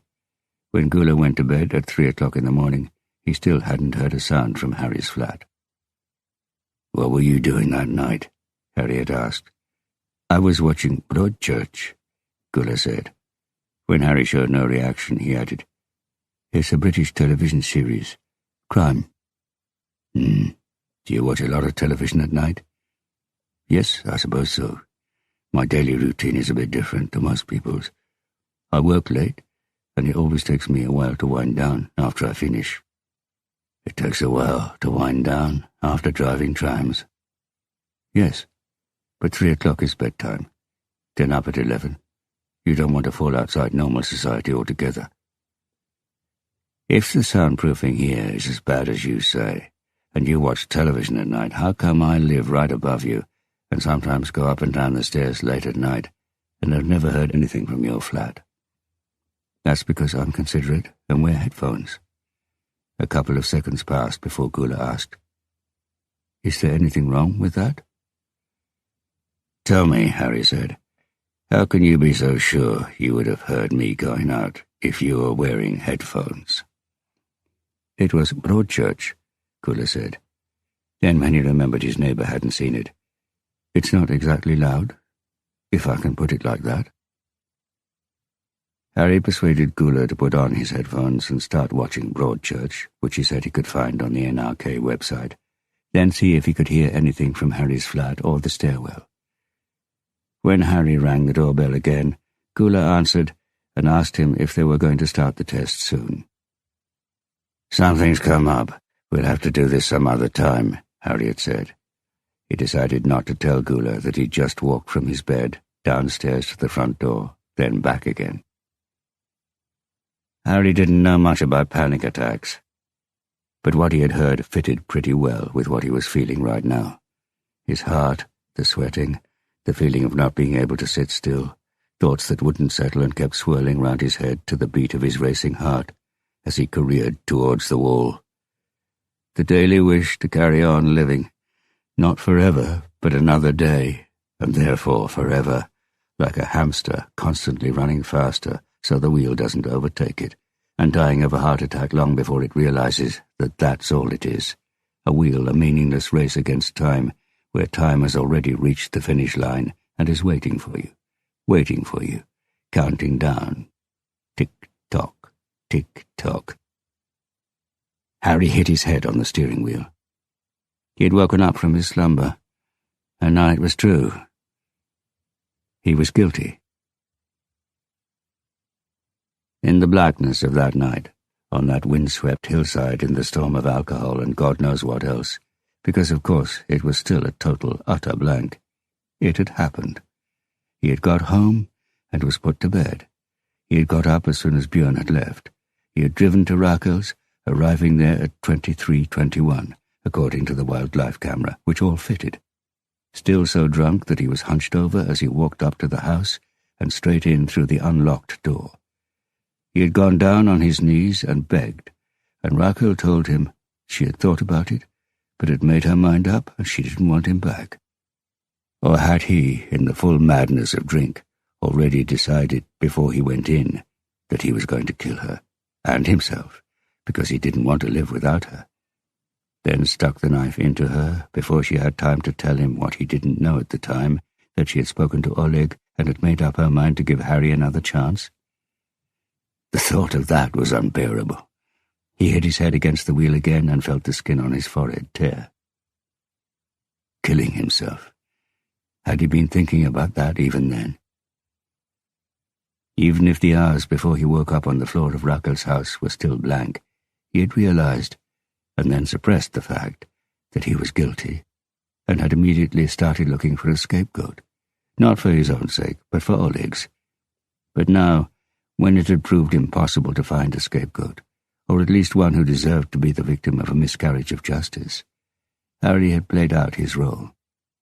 He could leave the stage. Leave everything. Kill himself. It wasn't the first time he'd thought about it. He had stood over bodies where, as a murder detective, he had to decide if this was someone who had taken their own life, or if someone else had done it. He was rarely in any doubt.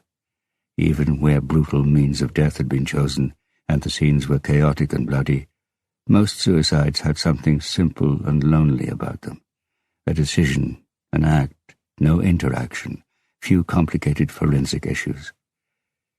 And the scenes tended to be still.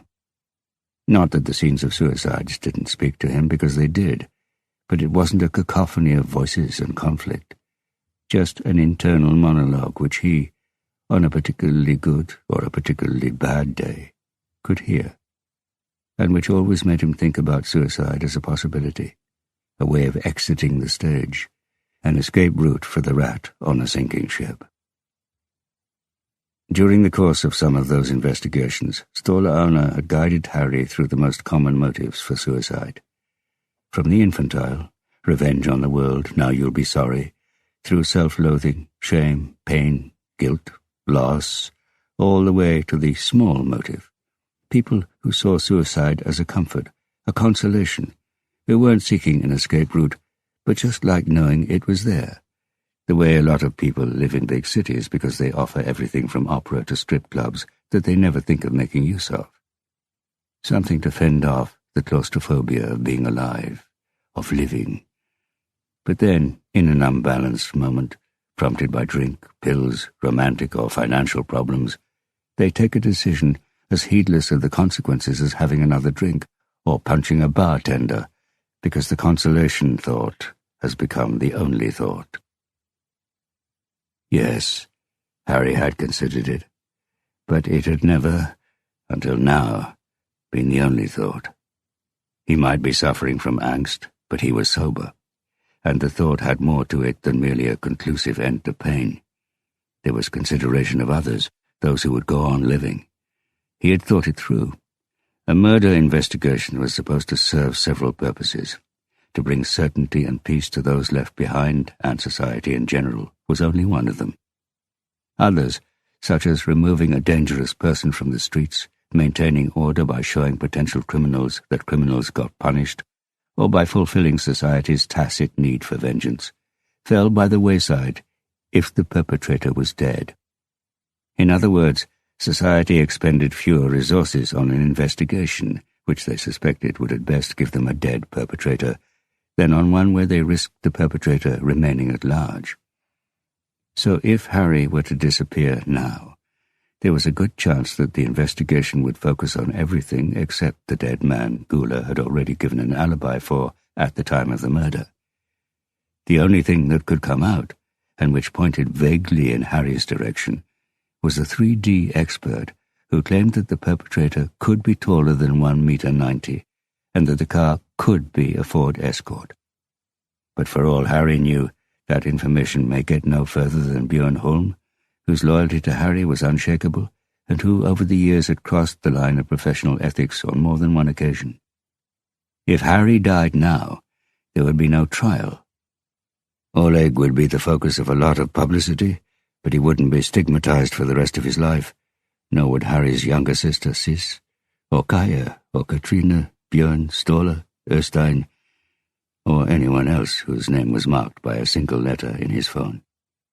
It was for them he had composed the 3-sentence letter it had taken him an hour to write, not because he thought the words in themselves would mean much either way, but because his suicide could obviously rouse suspicions that he was guilty, and because he wanted to give the others, the police, the answer they needed to put the case to bed.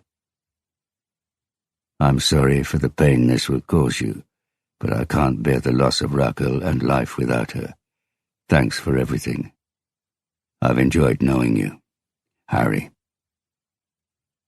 He had read the letter 3 times.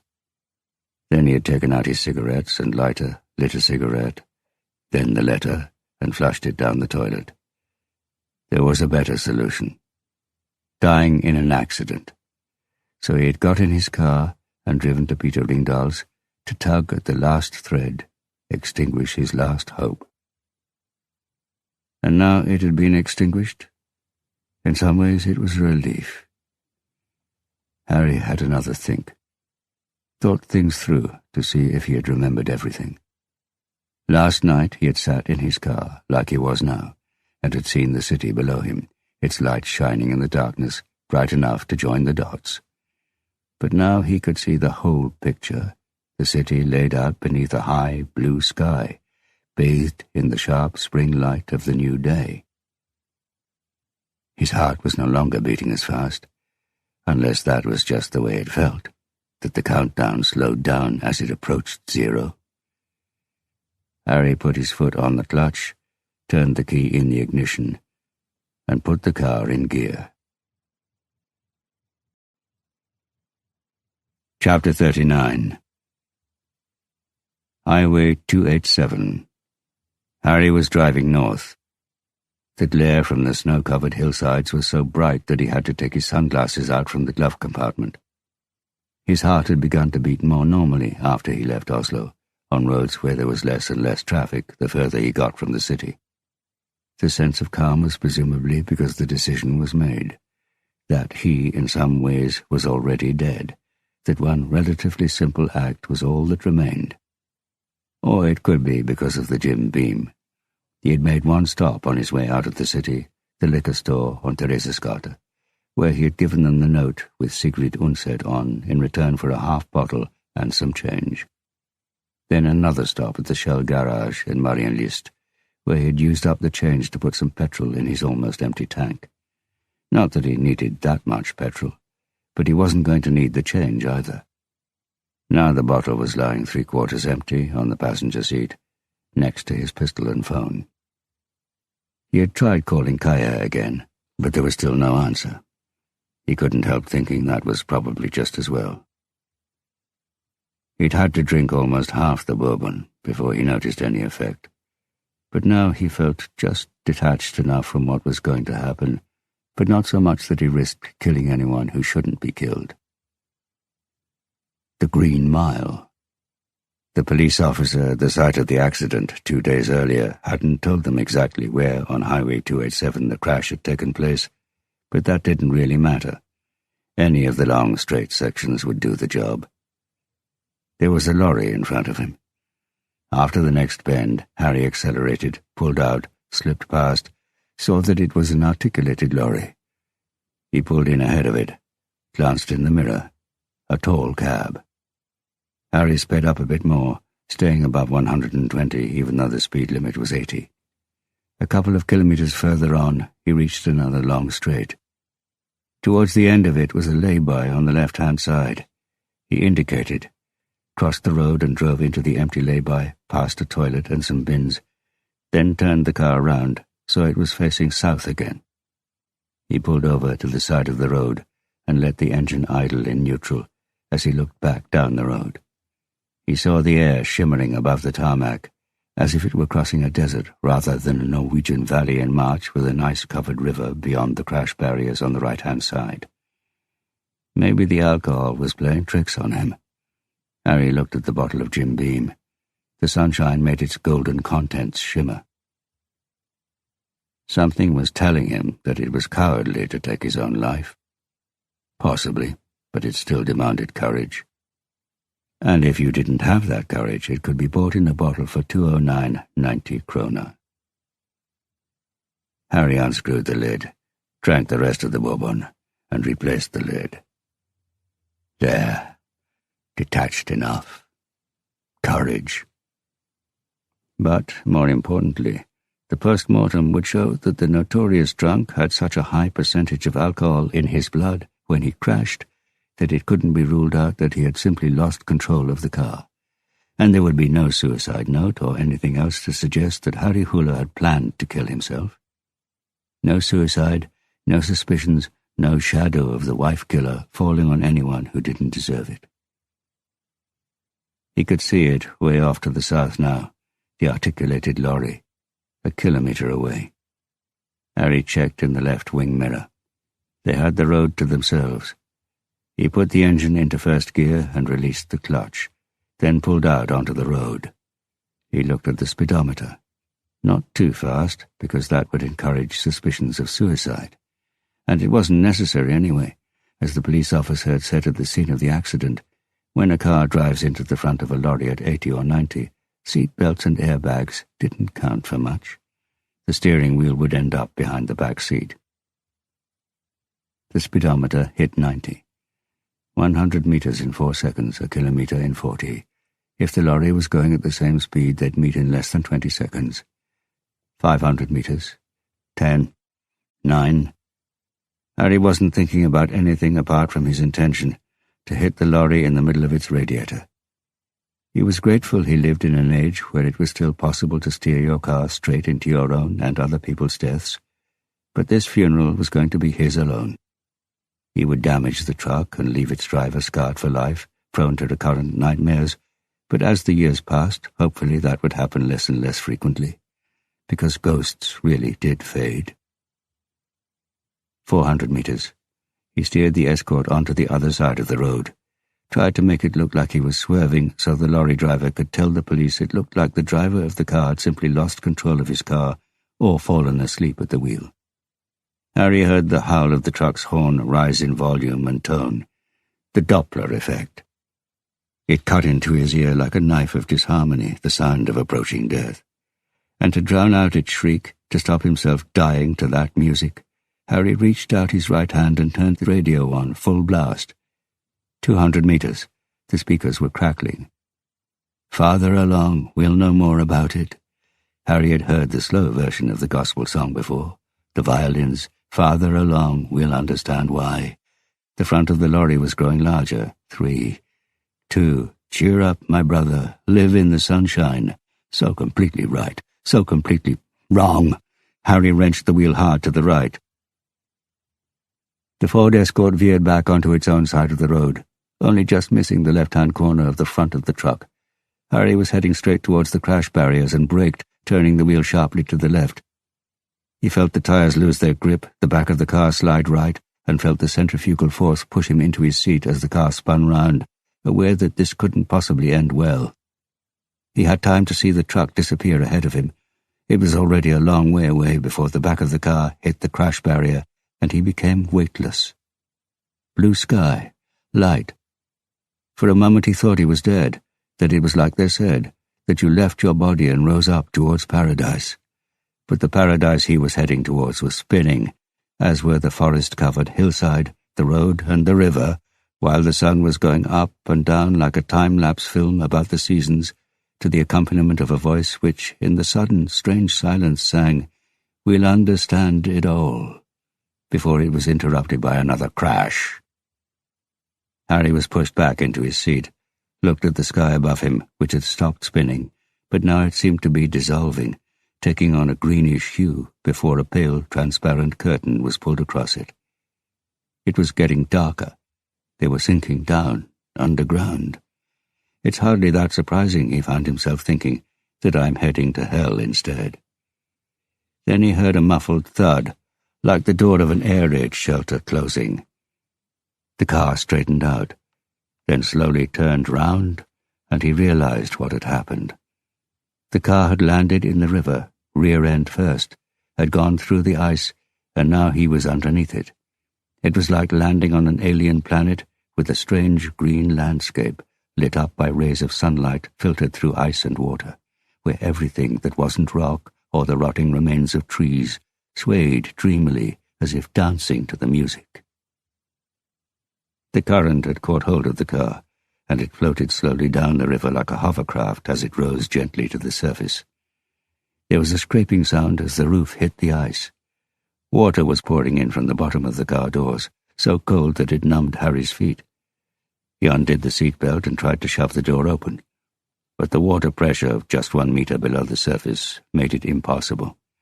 He'd have to get out through the window. The radio and the headlights were still working, so the water hadn't yet short-circuited the electrics. He pressed the button to open the window, but nothing happened. A short circuit, or the water pressure. The water had risen to his knees. The roof of the car was no longer scraping against the ice. The car had stopped rising. He was floating between the bottom and the surface of the river. He would have to kick the front windscreen out. He leaned back in his seat, but there wasn't enough room. His legs were too long, and he could feel the alcohol making his movements sluggish, his thoughts slow, his coordination clumsy. His hand fumbled under the seat and found the lever to push it backwards. Above it, another lever, and he lowered the back of the seat until he was almost lying down. A fragment of memory from when he had last adjusted the seat. At least now he could pull his legs out from beneath him. The water had almost reached his chest now, the cold clutching at his lungs and heart like a claw.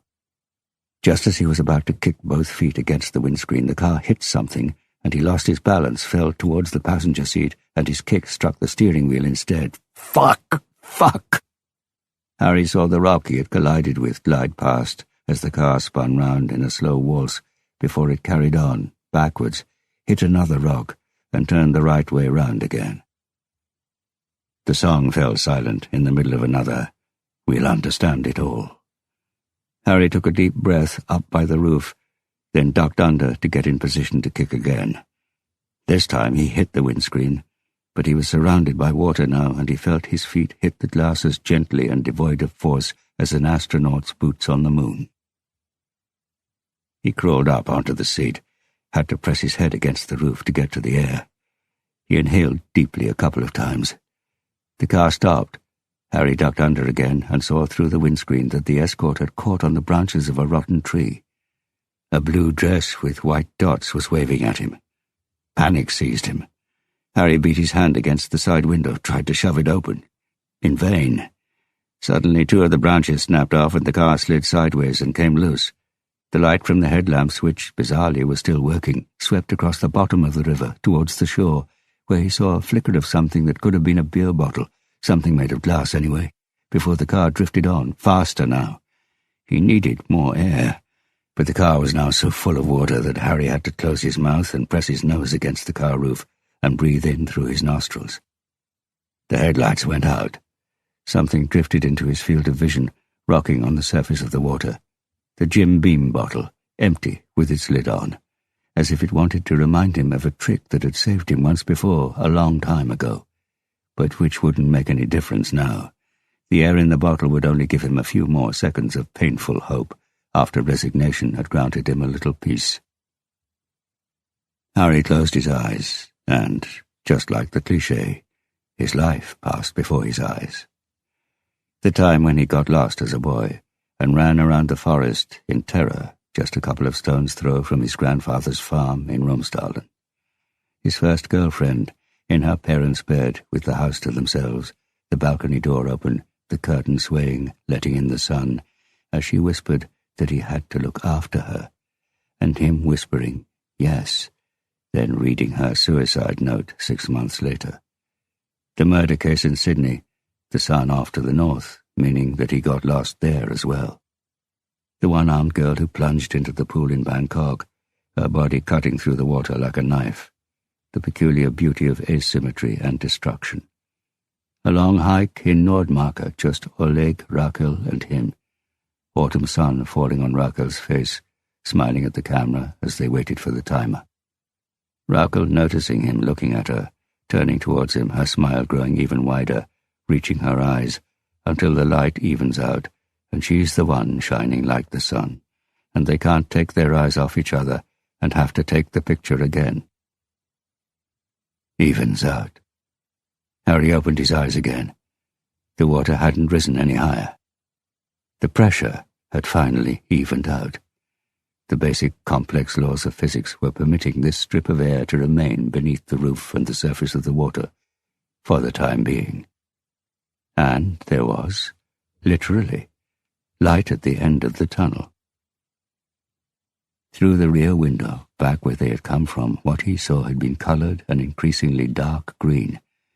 But in front of him it was getting lighter.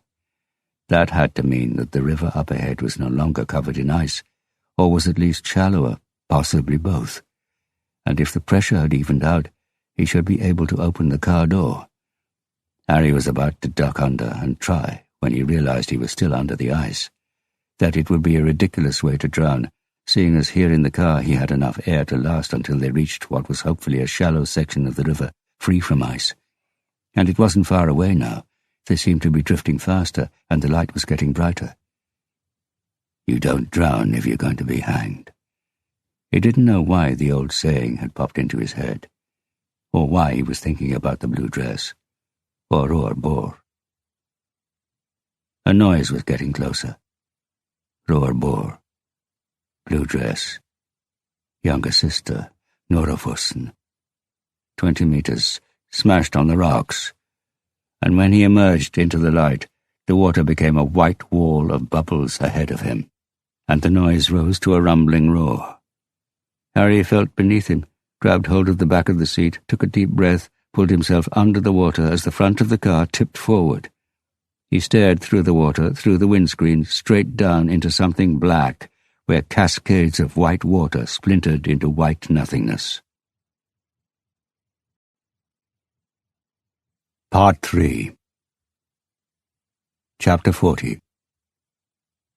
Dagny Jensen looked out at the schoolyard, at the rectangle of sunlight that had started over by the caretaker's house that morning, but which now, towards the end of the school day, had moved to right below the staff room. A wagtail was hopping across the tarmac. The large oak tree was in bud. What was it that had suddenly made her notice buds everywhere?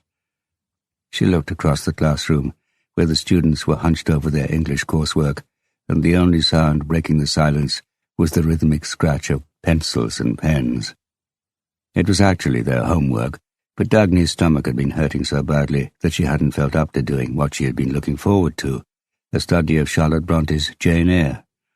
About Charlotte, who had worked as a teacher and had preferred an independent life to entering into a socially acceptable marriage with a man whose intellect she didn't respect. An almost unheard-of idea in Victorian England. About the orphaned Jane Eyre who falls in love with the master of the house where she works as a governess, the apparently brusque and misanthropic Mr. Rochester. About how they declared their love for each other, but that she, when they were about to get married, discovered that he was still bound to his wife. Jane leaves and meets another man who falls in love with her, but to Jane he is no more than a mediocre surrogate for Mr. Rochester. And the tragic, happy ending, where Mrs. Rochester is killed, so that Jane and Mr. Rochester can finally be together again. The famous exchange where Mr. Rochester, defaced by the fire that destroyed the house, asks, "Am I hideous, Jane?" And she replies, "Very, sir. You always were, you know." And right at the end, the tear-jerking chapter in which Jane gives birth to their child. Dagny felt sweat break out on her forehead when another jolt of pain cut through her stomach. The pains had been coming and going over the past couple of days, and the indigestion pills she'd been taking hadn't helped. She had made an appointment to see her doctor, but that wasn't until next week, and the thought of having to spend a week in this much pain was anything but appealing. "I'm just popping out for a couple of minutes," she said, and stood up. A few faces looked up and nodded, then concentrated on their schoolwork again. They were good, industrious students. A couple of them were genuinely talented. And sometimes Dagny couldn't help herself dreaming about one day, after she had retired from teaching, when one of them would be enough, called to thank her. Thank her for showing them a world that was about more than vocabulary, grammar, and the most basic nutrients of the linguistic world. Someone who had found and been inspired by something during her English lessons, something that put them on the track to creating something themselves. When Dagny came out into the corridor outside the classroom, a policeman got up from his chair and followed her. His name was Ralph, and he had taken over guard duty from Kari Bill. "Toilet," Dagny said. Katrina Bratt had assured Dagny that she would have a bodyguard with her for as long as they thought Svein Finne was a threat to her. Katrina and Dagny hadn't spoken about the reality, that it wasn't a question of how long Finne was free or alive, but how long Bratt's budget or Dagny's patience could last. The school corridors had a peculiar silence when lessons were taking place, as if they were resting between the bursts of frantic activity that occurred whenever there was a break.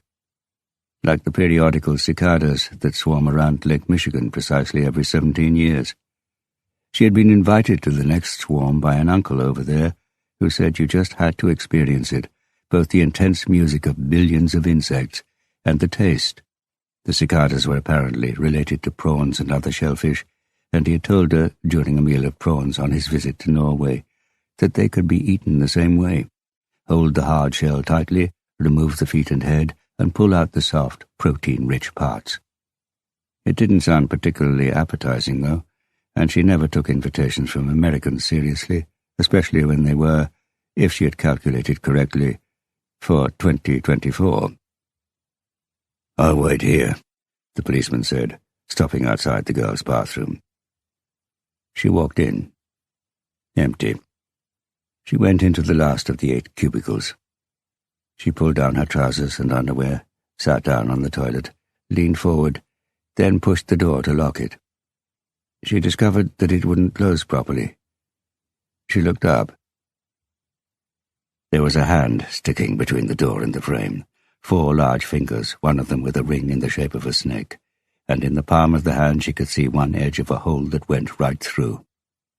Dagny just managed to take a deep breath before the door was thrown open. Finne's hand shot forward and grabbed her by the throat. He held the snake-like knife up in front of her face, and his voice whispered right next to her ear. "So, Dagny? Morning sickness? Stomach ache? Weak bladder? Tender breasts?" Dagny closed her eyes. "We can soon find out," Finne said, then slipped down onto his knees in front of her, and, putting the knife into a sheath inside his jacket, without taking his hand from her throat, pulled something that looked like a pen from his pocket and stuck it between her thighs. Dagny waited for it to touch her, penetrate her, but it didn't happen. "Be a good girl and pee for Daddy, will you?" Dagny swallowed. "What's wrong? That is what you came in here for, isn't it?" Dagny wanted to do as he said, but it was as if all her bodily functions had frozen, She didn't even know if she'd be able to scream if he loosened his grip.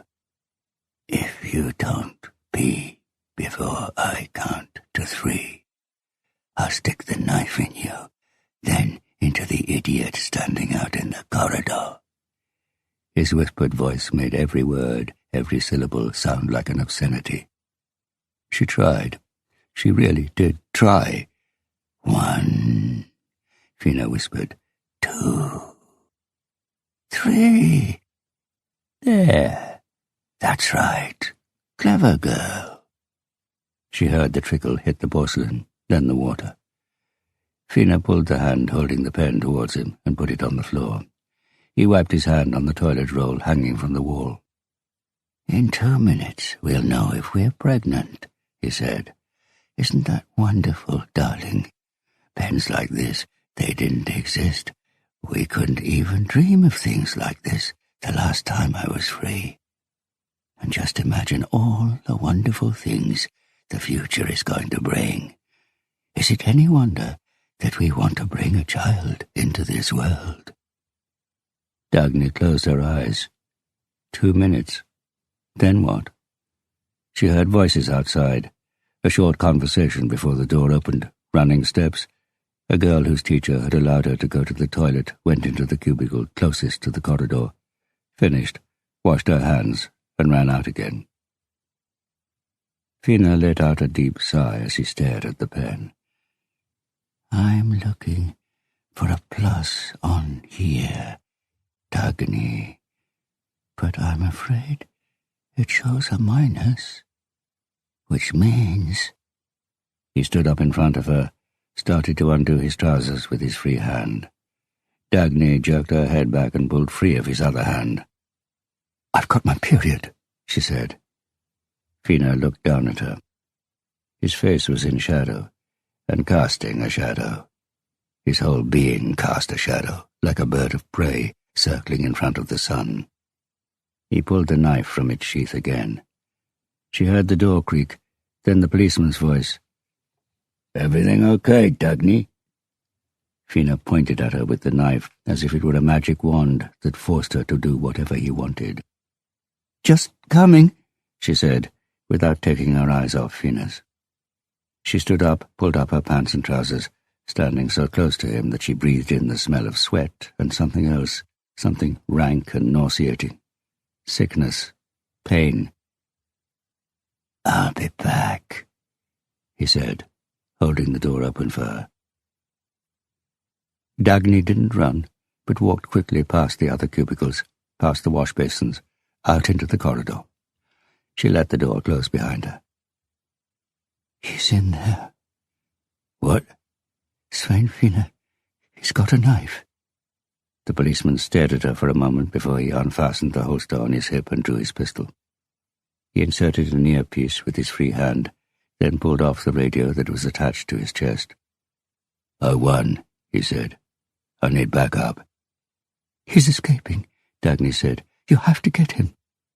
The policeman looked at her, opened his mouth as if to explain that his prime objective was to protect her, not take offensive action. "Otherwise he'll come back," Dagny said. Maybe it was something about her voice or the expression on her face, but he closed his mouth. He took a step towards the door, put his head next to it and listened for a few seconds, with both hands round the pistol, which was pointing at the floor. Then he shoved the door open. "Police! Hands above your head!" He disappeared into the bathroom.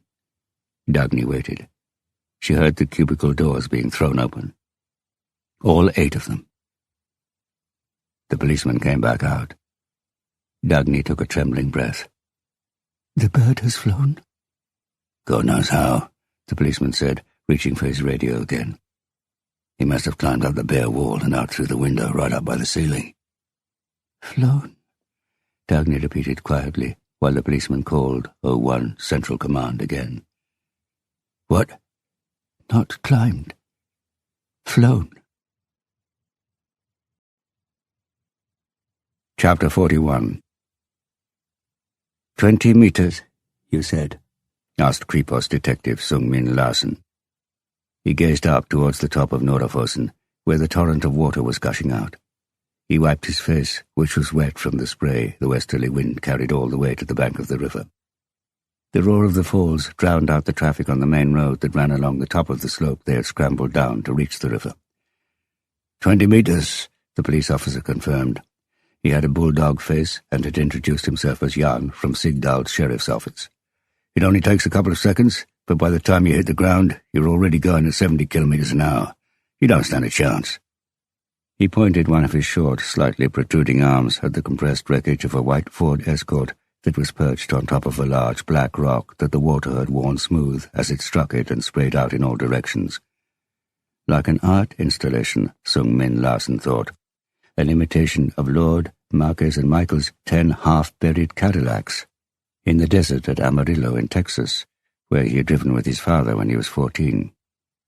His father was a pilot and had wanted to show his son the wonderful country where he had learned to fly the Starfighter, a plane that his father claimed was more of a danger to its pilot than the enemy, a joke that his father had repeated many times on that trip between coughing fits. Lung cancer. There's no question at all, Jan from Sigdal said, pushing his police cap further back on his head. The driver shot out through the windscreen, hit the rocks and died instantly. The body's being carried downstream in the river. The water's so high right now that it probably won't have stopped until it reached Sollebaden. And that's still frozen, so we won't see any sign of him for a while. What did the lorry driver say? Sung Min Larsen asked. He said the Escort veered across into his lane. The driver must have been looking for something in the glove compartment, something like that. Then suddenly realized what was about to happen and lurched back onto the right side of the road in the nick of time. The driver said it all happened so fast that he didn't really have time to see what happened. But when he looked in the mirror, the car was gone. But seeing as the road was straight, he should have been able to see it. So he stopped and called us. There's rubber on the tarmac, white paint on the crash barrier, and a hole in the ice where the Escort went through. What do you think? Larsen asked. There was another gust of wind, and he automatically put his hand over his tie, even if it was held in place with a tie clip with the Pan Am logo on it. Dangerous driving or attempted suicide? Attempted? He's dead, I tell you. Do you think he intended to drive into the lorry and lost his nerve at the last moment? The policeman stamped the mixture of mud and snow from his knee-length boots, looked down at Sung Min Larsen's smartly polished loke shoes, shook his head. They don't usually. They? People who come here to the Green Mile. They've made their minds up. They're... He took a deep breath. Motivated. Larsen heard a branch snap behind them and turned round to see the head of the crime squad unit, Katrina Bratt, making her way down the slope in stages, bracing herself against the trees. When she reached them, she wiped her hands on her black jeans. Sung Min studied her face as she held her freshly dried hand out to the local police officer and introduced herself. Pale, newly applied makeup. Did that mean she'd been crying on the way from Oslo and had put more on before she got out of the car? Obviously, she knew Harry Hula well. Have you found the body? She asked, and nodded when Jan from Sigdal shook his head. Sung Min guessed her next question would be if there was any chance Hula might be alive. So we don't actually know that he's dead? Jan let out a deep sigh and adopted his tragic expression again. When a car falls 20 meters, it reaches a speed of 70 kilometers. They're sure he's dead, Sung Min said. And presumably you're here because you think there's a connection to the murder of Rakel Fauke, Brad said without looking at Sung Min, focusing instead on the grotesque sculpture of the wrecked car. Aren't you? Sung Min was about to ask, but realized that it probably wasn't that strange for a head of department to visit the location where one of her colleagues had died. Maybe. Almost 2 hours driving, fresh makeup. Maybe it was more than just a professional relationship. Shall we go back up to my car? He asked. I've got some coffee. Katrina nodded, and Sung Min cast a quick glance at Jan as if to let him know that no, he wasn't invited as well. Sung Min and Katrina got in the front seats of his BMW Grand Coupe. Even if he got a decent petrol allowance, he was still making a loss by driving his own car instead of one of Prepos's. But as his father used to say, life's too short not to drive a good car. Hello. Pratt said, reaching her hand back between the seats to pat the dog lying on the back seat, with its head on its front paws, looking up at them sadly. "Kasparov's a retired police dog," Sung-min said, as he poured coffee from a flask into 2 paper cups. "But he outlived his owner, so I've taken him in." "You like dogs?" "Not especially, but he didn't have anyone else." Sung-min handed her one of the cups. "To get to the point, I was at the point of arresting Harry Hula." Katrina Braut spilled some of the coffee as she was about to take her first sip, and Sung-min knew it wasn't because the coffee was too hot. "Arrest him?" she said, accepting the handkerchief he offered her. "Based on what?" "We got a phone call from a guy called Freund, Sigurd Freund, in fact, a specialist in 3D analysis of film and photographs. We've used him before, as have you. He wanted to check the formalities regarding a job he'd done for Detective Inspector Harry Hula." "Why did he call you? Hula works for us." "Maybe that's why. Freund said Hula had asked him to send the invoice to his private address, which is obviously highly irregular. Freund just wanted to make sure it was all above board. He had also found out, rather late, that Harry Hula is between 1.90 meters and 1.95 tall, the same as the man in the footage in question. Then Freund checked with police headquarters to see if Hula drives a Ford Escort, the same as in the recording. He sent us the files.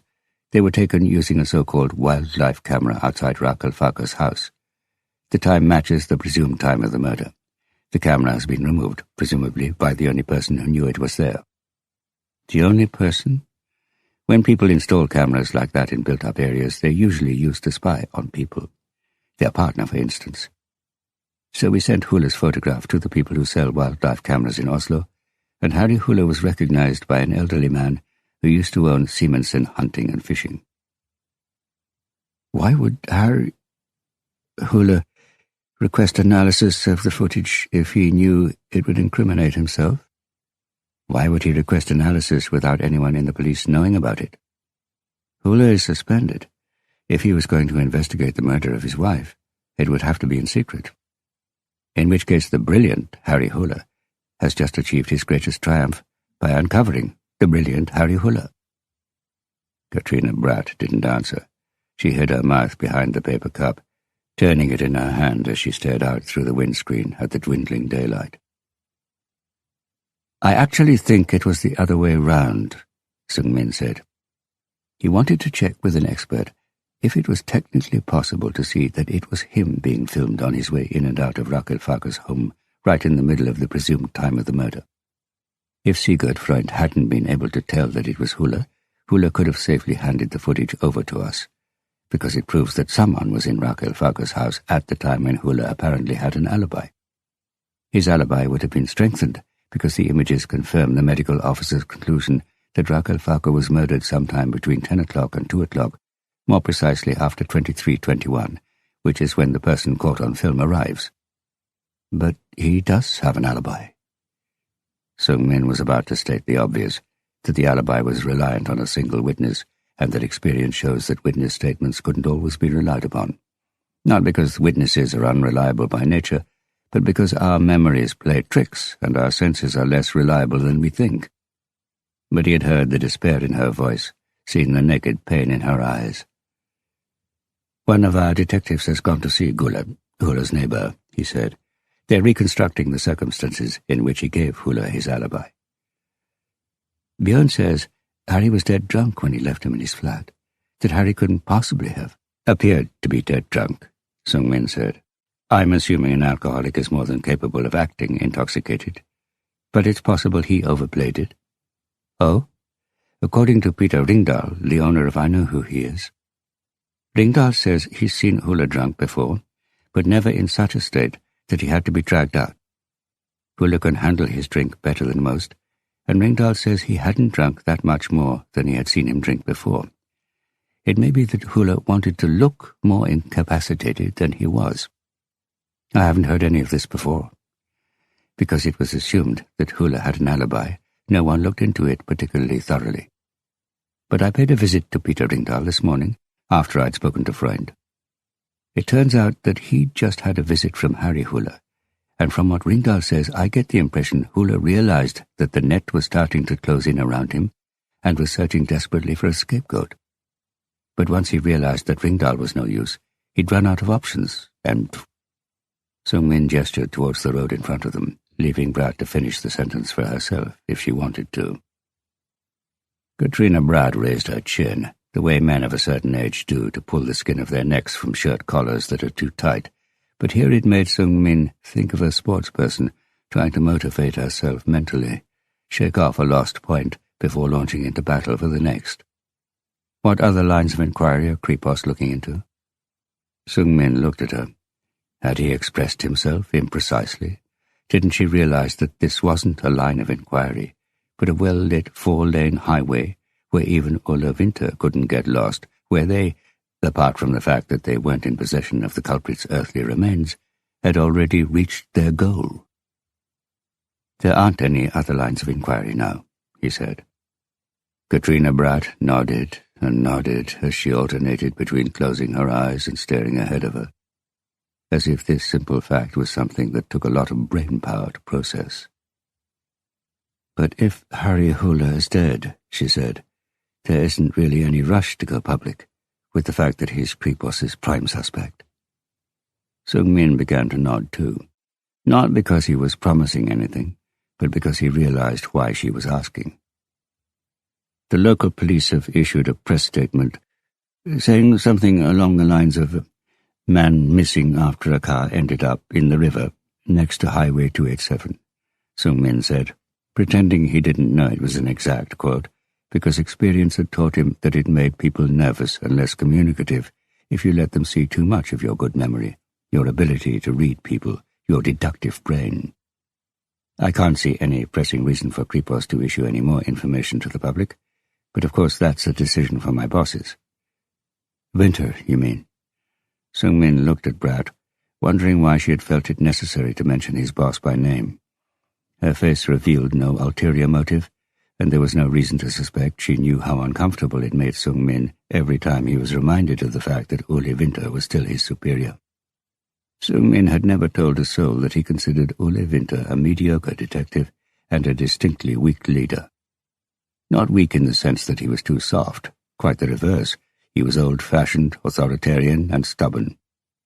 Winter lacked the confidence to admit when he was wrong and to accept that he ought to delegate more of the management to younger colleagues with younger ideas, and, truth be told, sharper detectives. But Sung-min had kept all this to himself, because he assumed he was alone in these opinions within Kripos. I'll talk to Winter, Katrina Bratt said, and Sigdal Sheriff's Office. They won't want to go public with the name of the missing man until his family have been informed, and if I undertake to inform them, that puts me in control of when the local police can identify Harry Hula.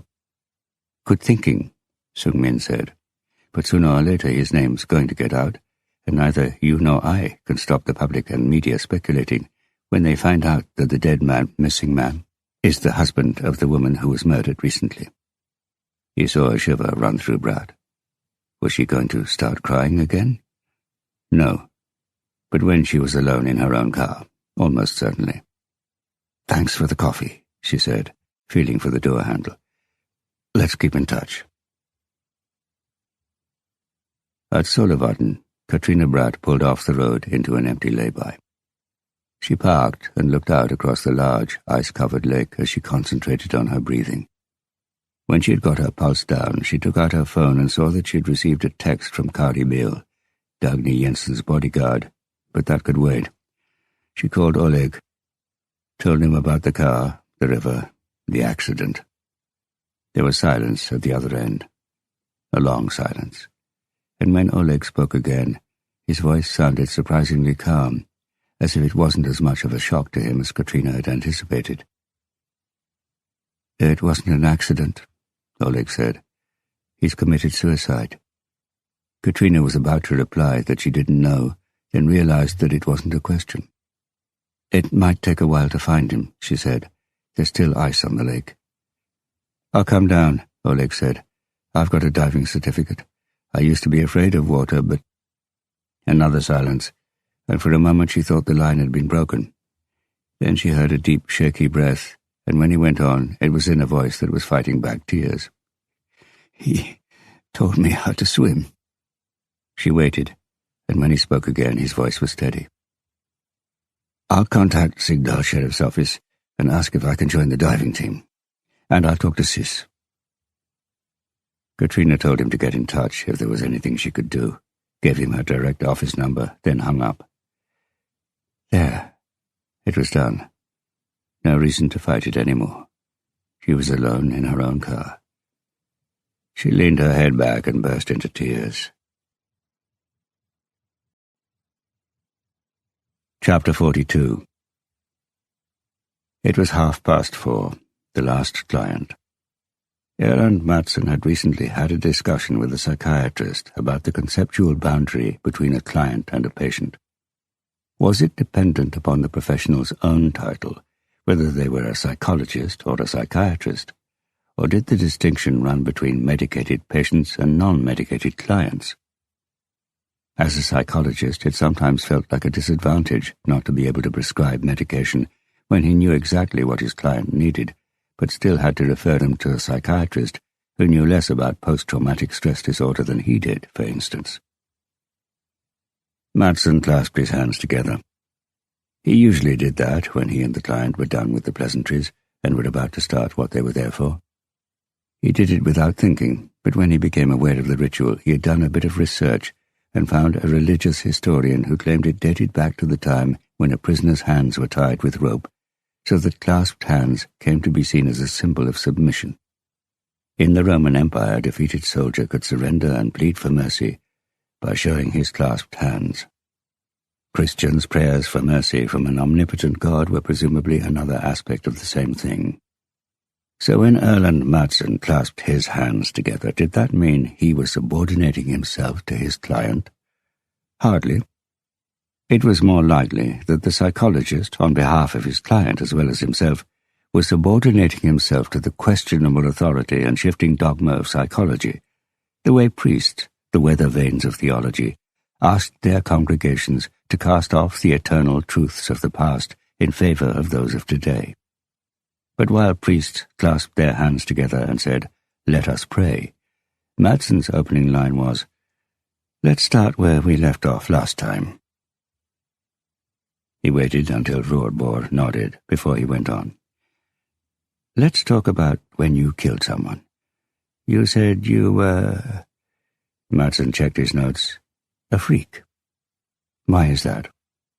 Bohr cleared his throat, and Madsen noted that he too had clasped his hands together. Unconscious mirroring, that was fairly common. "I realized fairly early that I was a freak," Bohr said, "because I wanted to kill someone so badly." Erland Madsen tried to keep his face neutral and not show that he was keen to hear the rest, just that he was open, receptive, safe, non-judgmental. Not curious, not eager to hear anything sensational, not keen to hear an entertaining story. But Madsen couldn't help but admit that he had been looking forward to this appointment, this session, this conversation. But who was to say that there couldn't be a confluence between a key experience for the client and an entertaining story for the therapist? Yes, after thinking it through, Madsen had concluded that whatever was good for the client ought automatically to trigger curiosity in any serious psychologist who had his client's best interest at heart. The fact that Madsen was curious depended upon the fact that these questions were important for his client, because of course he was a conscientious psychologist. And now that he had figured out which order cause and effect came in, he not only knitted his fingers but pressed his palms together. "I wanted to kill someone so badly," Roarbor repeated, "but I couldn't. That's why I was a freak." He stopped. Madsen had to count in his head to stop himself intervening too quickly. 4, 5, 6. "You couldn't?" "No, I thought I could, but I was wrong. In the army, there are psychologists whose job is to teach soldiers to kill. But specialist units, like special forces, don't use them. Experience indicates that the people who apply to units like that are already so supremely motivated to kill that it would be a waste of time and money to employ psychologists. And I felt motivated. Nothing I thought or felt when we trained to kill suggested I would ever encounter any resistance. Quite the opposite, in fact. When did you discover that you were unable to kill another person? Boer took a deep breath. In Basra, in Iraq, during a raid with an American specialist unit. We used a snake tactic, had blown our way into the building where the lookout said the shots had come from. Inside was a young girl of 14 or 15. She was wearing a blue dress, her face was grey from the dust of the blast, and she was holding a Kalashnikov that was as big as she was. It was aimed at me.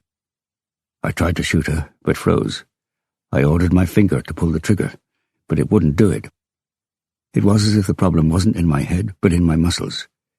The girl started firing, but luckily she was still blinded by the dust and the bullets hit the wall behind me. I remember feeling fragments of brick hit my back. And still I just stood there. One of the Americans shot her. Her little body fell backwards onto a sofa covered with colourful blankets and a small table with a couple of photographs on it. They looked like her grandparents. He paused. What did that make you feel? Nothing, Boer said. I felt nothing for the next few years. Apart from abject panic at the thought of finding myself in the same situation and messing up again. Like I said, there was nothing wrong with my motivation. There was just something inside my head that wouldn't work, or was working too well. So I focused on leadership instead of active duty. I thought I was better suited to that. And I was. But you didn't feel anything? No, apart from those panic attacks. And seeing as they were the alternative to not feeling anything, it felt fine not to feel anything. Comfortably numb. What? Sorry, go on. When I was first made aware that I was showing signs of PTSD, insomnia, irritability, rapid heart rate, lots of little things, it didn't really bother me much. Everyone in Special Forces knew about PTSD, obviously, but even if the official version is that we take it very seriously, it wasn't something we ever spoke about much. No one said out loud that PTSD was for weaklings, but Special Forces troops are pretty self-aware. We know perfectly well that we have higher MPY levels and all that. Madsen nodded. There was research that had suggested the way soldiers were recruited to specialist units like Special Forces filtered out those with average or low levels of neuropeptide Y, or NPY, a neurotransmitter that lowers stress levels.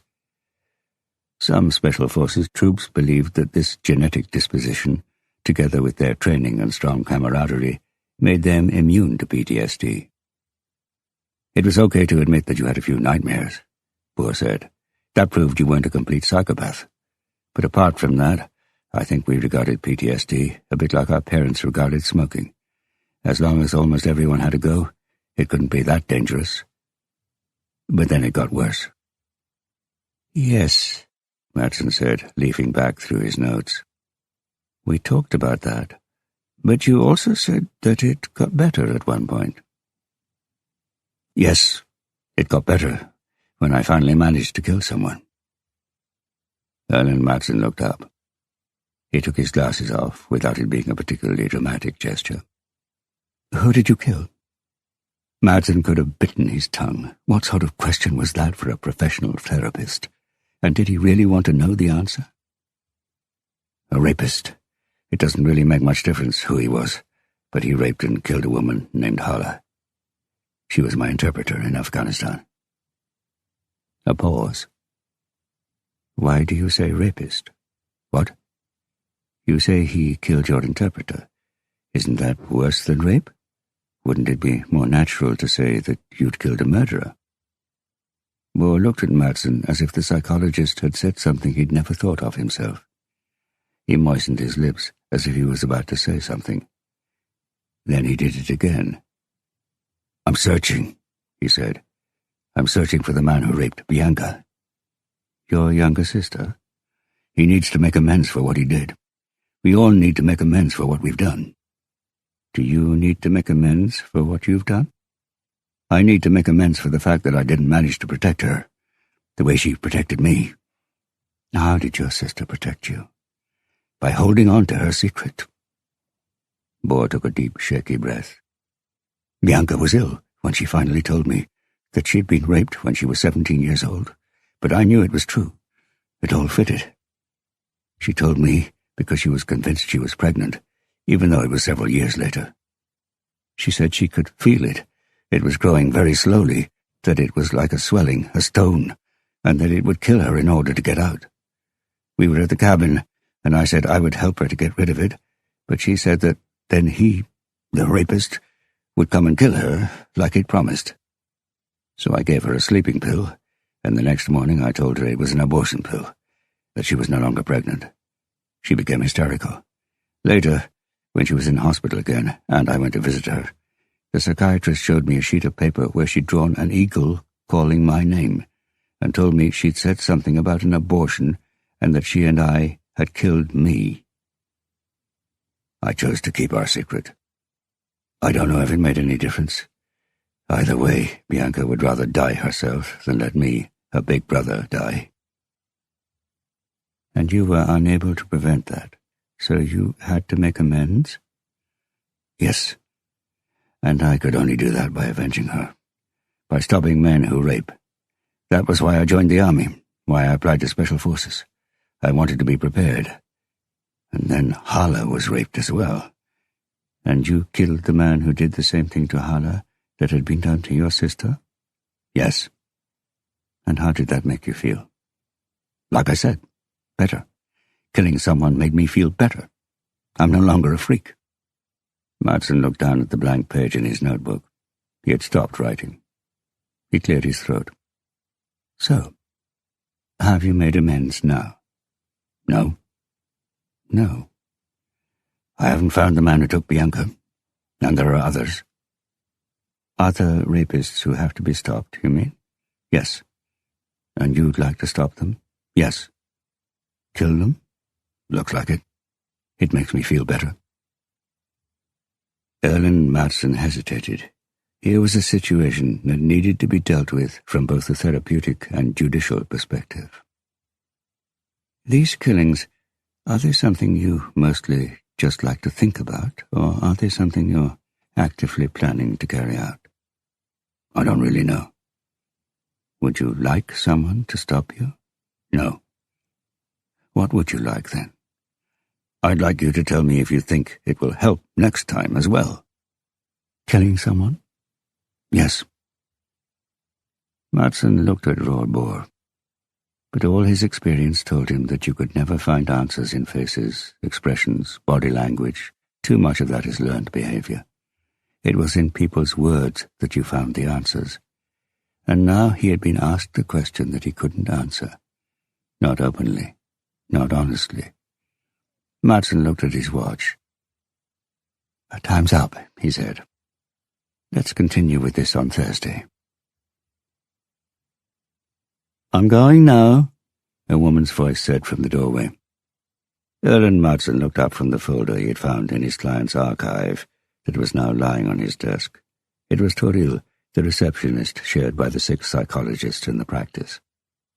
She had her coat on and was looking at Erlend with an expression he knew meant there was something he needed to remember but which she was too tactful to broach directly. Erlend Madsen looked at the time. 6 o'clock. He remembered what it was. He was supposed to be putting the children to bed that evening. His wife was helping her mother clear out her loft. But first he needed to figure this out. 2 clients. There were several points of contact. They had both worked in Kabul, partly overlapping there. Both had been referred to him because they had shown signs of PTSD. And now he had found it in the notes. They had both had a close relationship with someone called Hala. Obviously it could be a common woman's name in Afghanistan, but the chance that there could be more than one Hala working as an interpreter for Norwegian forces in Kabul struck him as unlikely.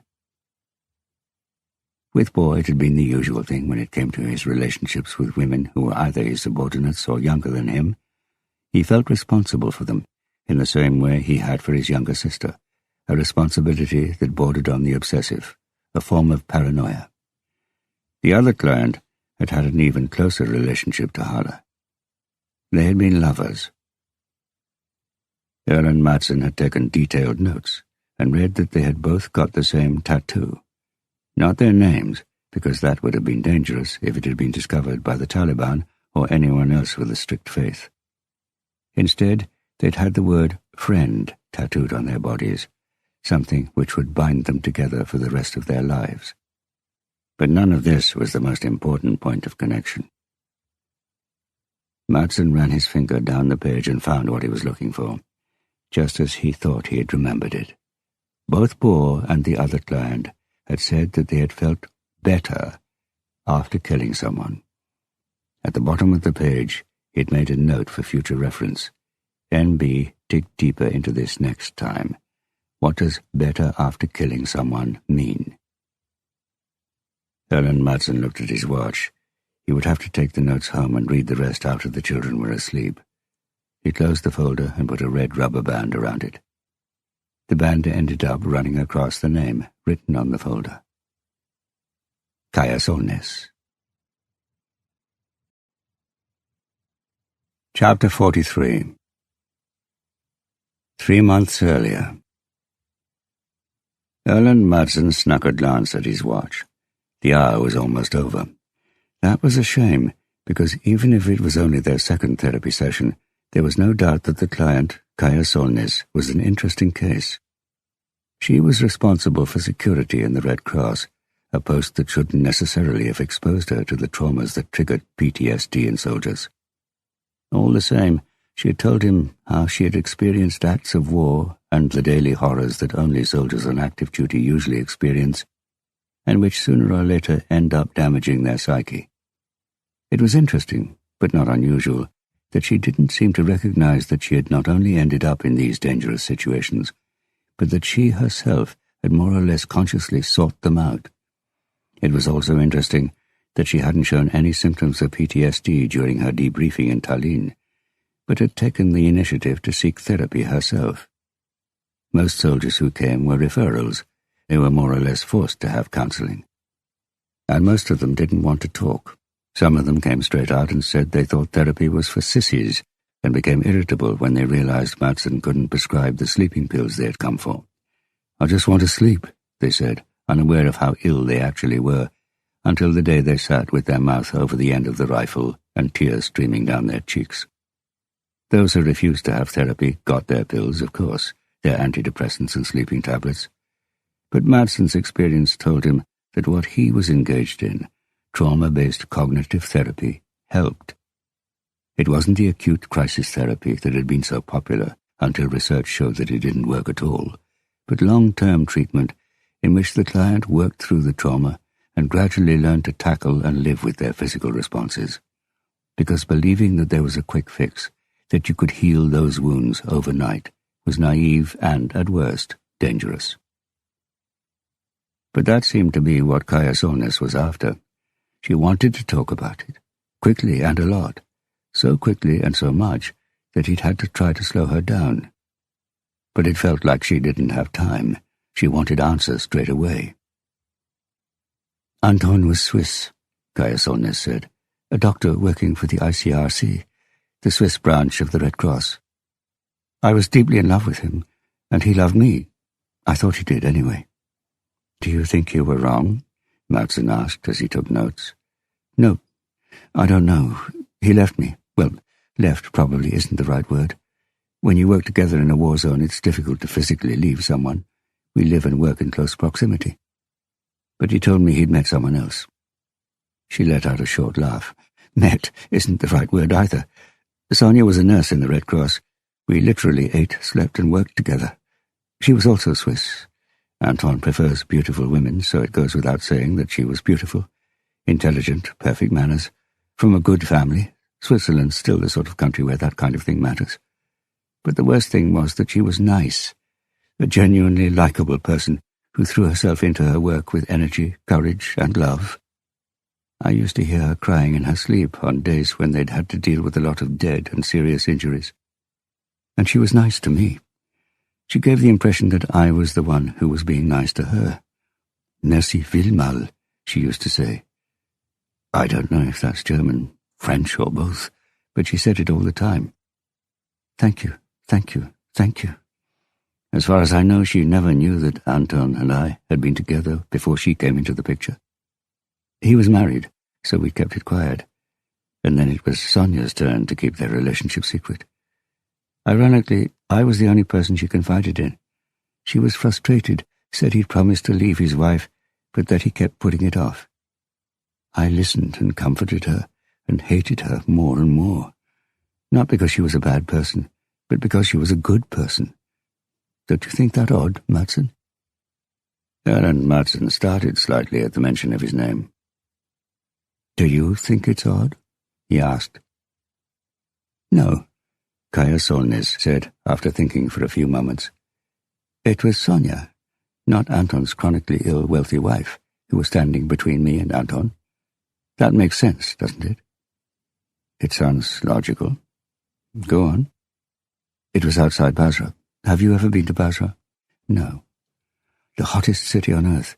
You have to drink or die, as the journalists in the hotel bar at the Sultan Palace used to say. At night, huge carnivorous honey badgers would come in from the desert and roam the streets, eating whatever they could find. People were terrified of them. Farmers outside the city said the badgers had started eating their cows. You can get great dates in Basra, though. Or at least that's something. Well, we got called to a farm where some cows had trampled the badly maintained fence around a minefield. The farmer and his son had run after them to get them out. Afterwards we found out that they thought there were only anti-personnel mines there. They looked like flower pots with spikes sticking out of them and are easy to see and avoid. But there were Prom 1s in there as well, and they're much harder to spot. And Prom 1s are also called bouncing betties. Madsen nodded. Most landmines hit their victims' legs and groins, but these bounced up when you triggered them and exploded at chest height. Almost all the animals had emerged unscathed. I don't know if that was by luck or instinct. The father had almost managed to get out of the minefield when he triggered a Prom 1 right next to the fence. It flew up and peppered him with shrapnel. But because these mines fly up, the shrapnel often hits people a long way away. The son had run 30 or 40 meters into the minefield to rescue the last cow, but he still got hit by a piece of shrapnel. We'd managed to get the father out and were trying to save his life, but the boy was lying in the minefield screaming. Those screams were unbearable, but the sun was going down and we couldn't go into a field of Prom 1s without metal detectors. We had to wait for backup. Then one of ICRC's vehicles turned up. Sonja jumped out. She heard the screams, ran over to me and asked what sort of mines they were. She put her hand on my arm the way she always did, and I saw she was wearing a ring that hadn't been there before, an engagement ring. And I knew he'd done it, that Anton had finally left his wife. We were standing a little way from the others, and I told her there were anti-personnel mines. And as I took a breath and was about to say there were Prom 1s as well, she was already on her way into the minefield. I called after her, obviously not loud enough. The boy's screams must have drowned me out. Kaja picked up the cup of tea Erlend had given her. She looked at him, and he saw her realize that he was waiting for the end of the story. Sonja died. The father too. But the boy survived. Erlend drew 3 vertical lines on his notepad. Struck through 2 of them. Did you feel guilty? He asked. Obviously. Her face looked surprised. Was that a trace of irritation in her voice? Why is it obvious, Kaja? Because I killed her. I killed someone who didn't have an ounce of malice in her. Don't you think you're being a bit hard on yourself now? Like you say, you tried to warn her. Don't you get paid enough to think you have to listen carefully, Madsen? Erlend noted the aggression in her voice, but also that there was no trace of it in the mild expression on her face. What do you think I didn't hear, Kaja? It doesn't take so long to breathe in and shout Prom 1 that someone has time to turn away from you, jump over a fence, and stand on one of those fuckers? Your voice doesn't get drowned out by a boy lying half a football pitch away, Madsen. Silence settled on the office for a few moments. Have you spoken to anyone else about this? No. Like I said, Sonja and I kept to ourselves. I told the others I'd warned her about both types of mine. They didn't think it odd. They knew how selfless Sonja was. During the memorial service in the camp, Anton told me he thought that Sonja's desire to be accepted, to be loved, had led to her demise. I've thought about that since then, how dangerous it can be for us, this longing to be loved. I'm the only person who knows what really happened. And now you, Kaja smiled, with small pointed teeth, as if they were two teenagers sharing a secret, Erland thought. What consequences did Sonia's death have for you? I got Anton back. You got Anton back. Was that all? Yes. Why do you think you got back together with someone who had betrayed you like that? I wanted him close so I could see him suffer, see him mourn his loss, devoured by it the way I had been. I held on to him for a while. Then I told him I didn't love him anymore and left him. You'd got your revenge? Yes. And it had also dawned on me why I had actually wanted him in the first place. And that was? Because he was married and unavailable, and because he was tall and fair-haired. He reminded me of someone I used to know. Erland noted that this was evidently also important, but it was something they would have to come back to at a later stage of the therapy. Let's get back to the trauma, Kaya. You said you felt guilty. Can I ask what might sound like the same question, even though it isn't? Do you regret it? Kaya put one finger under her chin, as if to show him she was thinking about it. Yes, she said. But at the same time it gave me a strange sense of relief. I felt better. You felt better after Sonia died. I felt better after I'd killed Sonia. Erland Madsen made a note. Felt better after killing. Can you describe what you mean by that? Free. I felt free. Killing someone was like crossing some sort of border. You think there's a fence, some sort of wall, but when you cross it, you realize that it's just a line someone's drawn on a map. Sonia and we had both crossed a boundary. She was dead, and I was free. But first and foremost, I felt better because the man who had betrayed me was suffering. You're talking about Anton. Yes, he was suffering, so I didn't have to. Anton was my Jesus, my personal Jesus. In what way? I crucified him so he could take on my suffering, the way we did with Jesus. Because Jesus didn't put himself on the cross, we hung him up there. That's the whole point. We achieved salvation and eternal life by killing Jesus. God couldn't do much. God didn't sacrifice his son. If it's true that God gave us free will, then we killed Jesus against God's will. And the day we realized that we defied God's will, that's the day we set ourselves free, Madsen. And then everything can happen. Kaya Solness laughed, and Erland Madsen tried in vain to formulate a question. Instead he sat there looking at the peculiar glint in her eyes. My question is, she said, if it was so liberating last time, should I try it again? Should I crucify the real Jesus?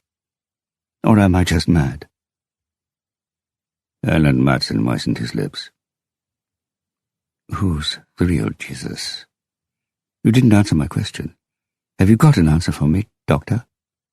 That depends what you're really asking. Kaya smiled and let out a deep sigh. Quite true, she said, then looked at the watch on her slender wrist. Looks like we're out of time. After she had gone, Erland Madsen sat there looking at his notes.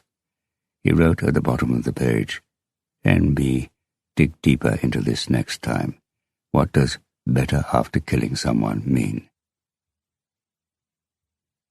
2 days later, Toril passed on a phone message she had received at the reception desk.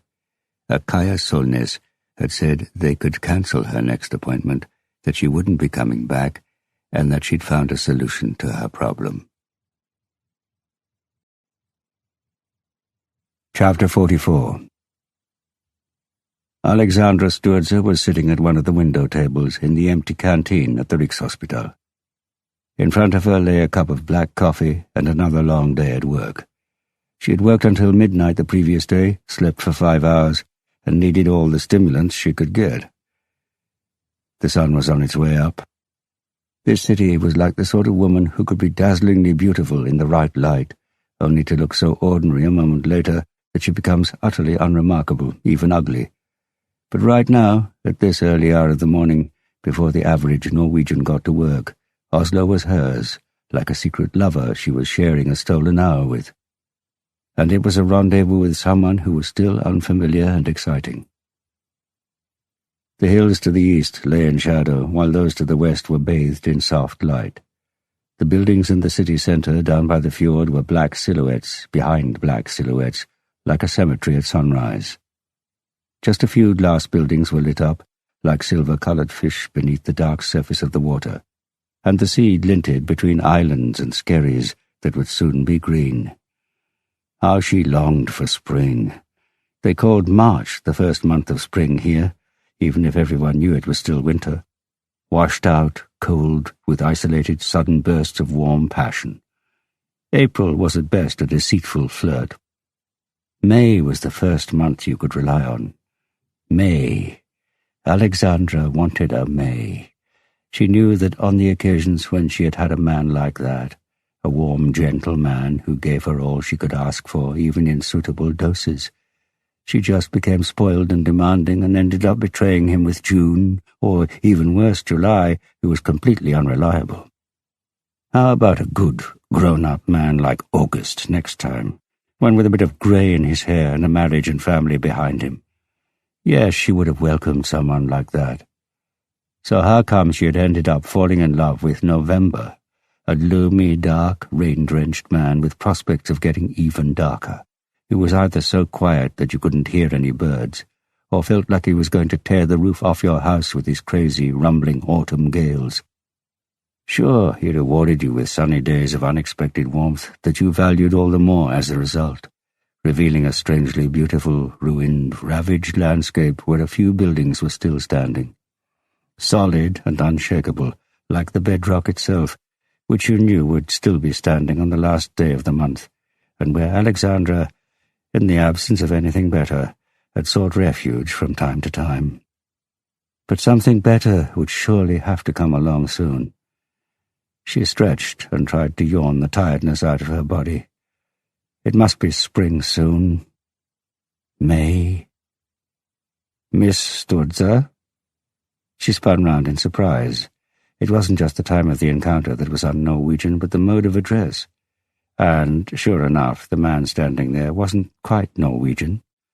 Or rather, he didn't look Norwegian. Not only did he have Asiatic features, but his outfit, suit, crisp white shirt, and a tie with a tie-clip, definitely wasn't usual work attire for a Norwegian. Unless the Norwegian in question was one of those overconfident idiots with a job description ending in agent or broker, which was usually one of the first things they told you if you met them in a bar, where they tried to look like they'd just come from the office because they'd had to work so hard. That, at least, was the signal they hoped to give off, and when they revealed their job after discreetly maneuvering the conversation to a place where it wasn't utterly ridiculous to mention it, they did so with feigned embarrassment, as if she had just uncovered some fucking crown prince in disguise. "Sungmin Larsen," the man said. "I'm a detective at Kripos. Can I sit down?" Well, Alexandra studied him.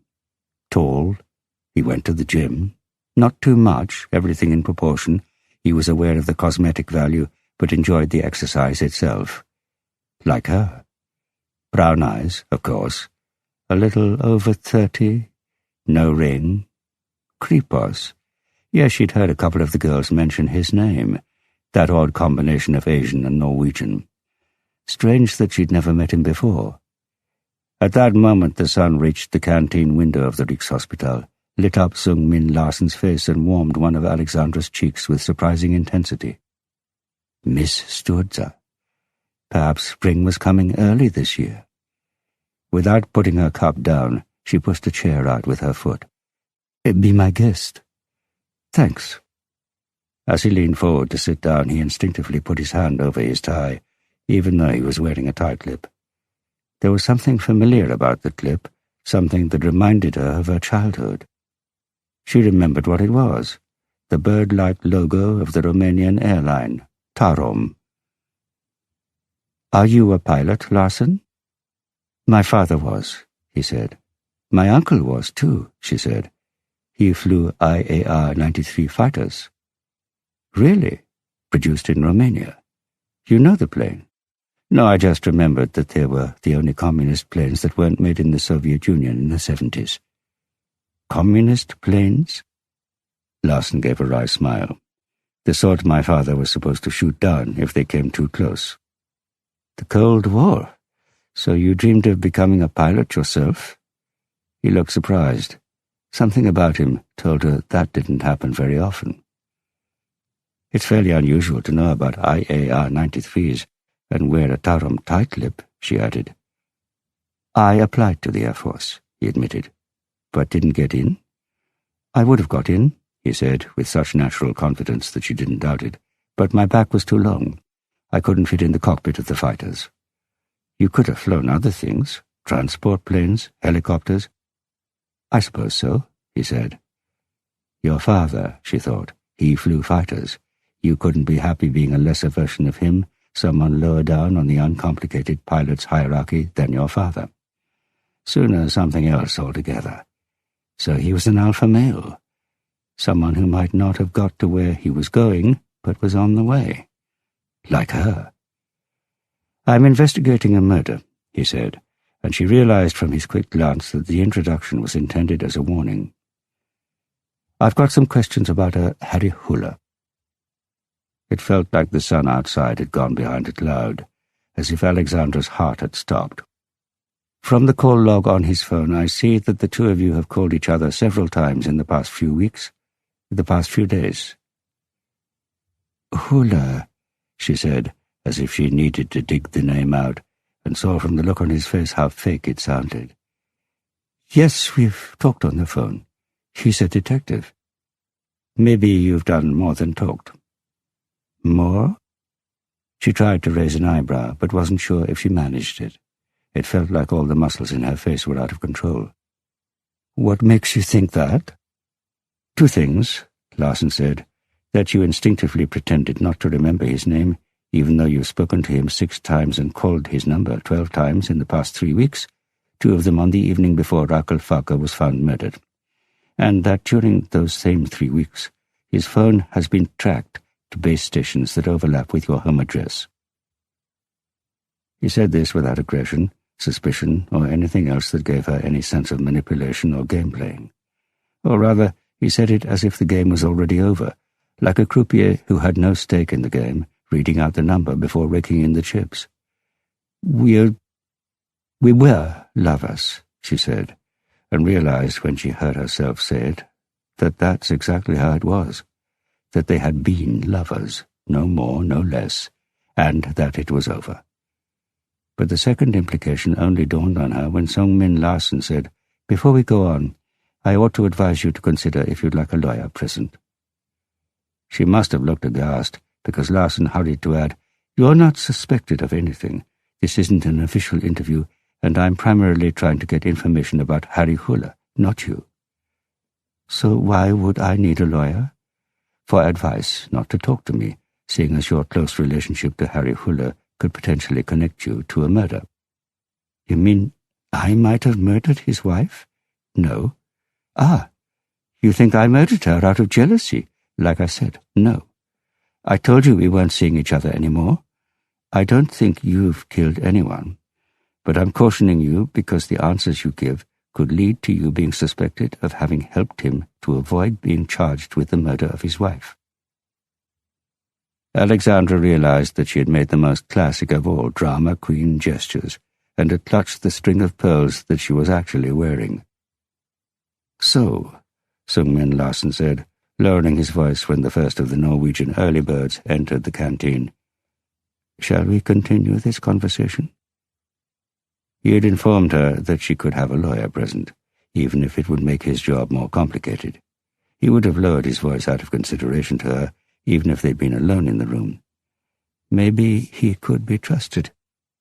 Alexandra looked into his warm brown eyes. She let her hand fall, straightened her back, pushing, perhaps unconsciously, her breasts forward. I've got nothing to hide, she said. Again that half-smile of his. She realized she was already looking forward to seeing the rest of it. Sung-Min looked at the time. 4 o'clock. He needed to take Kasparov to an appointment at the vet's, so this summons to Winter's office was doubly inconvenient. But he was finished with the investigation. He didn't have absolutely everything, but he had all he needed. Firstly, he had proved that Hulle's alibi, provided by his neighbor Gula, was worthless. The reconstruction had proved that he couldn't possibly have heard if Hulle was in his flat, or if he had arrived or then left. Hulle had evidently also thought about this, because Gula had said he had been there asking exactly the same questions. Secondly, the 3D expert Freund had completed his analysis. There wasn't much to be gleaned from the hunched figure who had stumbled into Rakel's house at almost 11:30 on the night of the murder.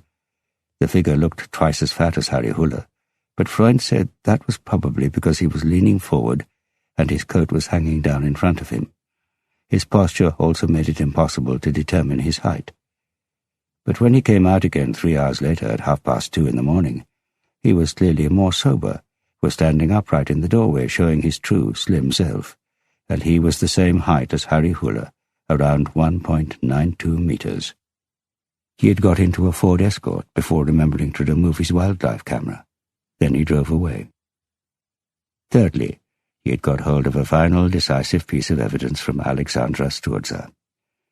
There had been a look of quiet despair on that hard but lively face when he told her about the evidence they had against Harry Hulle, and gradually a look of resignation. In the end, he had seen her let go of the man she claimed to have already given up. Then he had gently prepared her for some even worse news, and told her that Hulle was dead, that he had taken his own life, that, looking at the situation as a whole, perhaps it was for the best.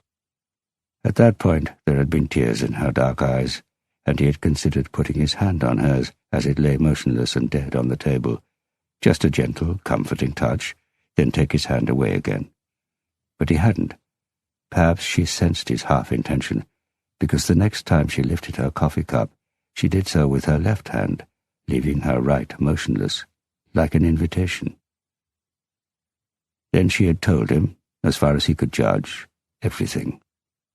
And that reinforced Sung Min's suspicion that Hulle had committed the murder when he was drunk and lost his temper, and that he had forgotten large parts of it, and had spent the last days of his life investigating himself, hence the business with Gula.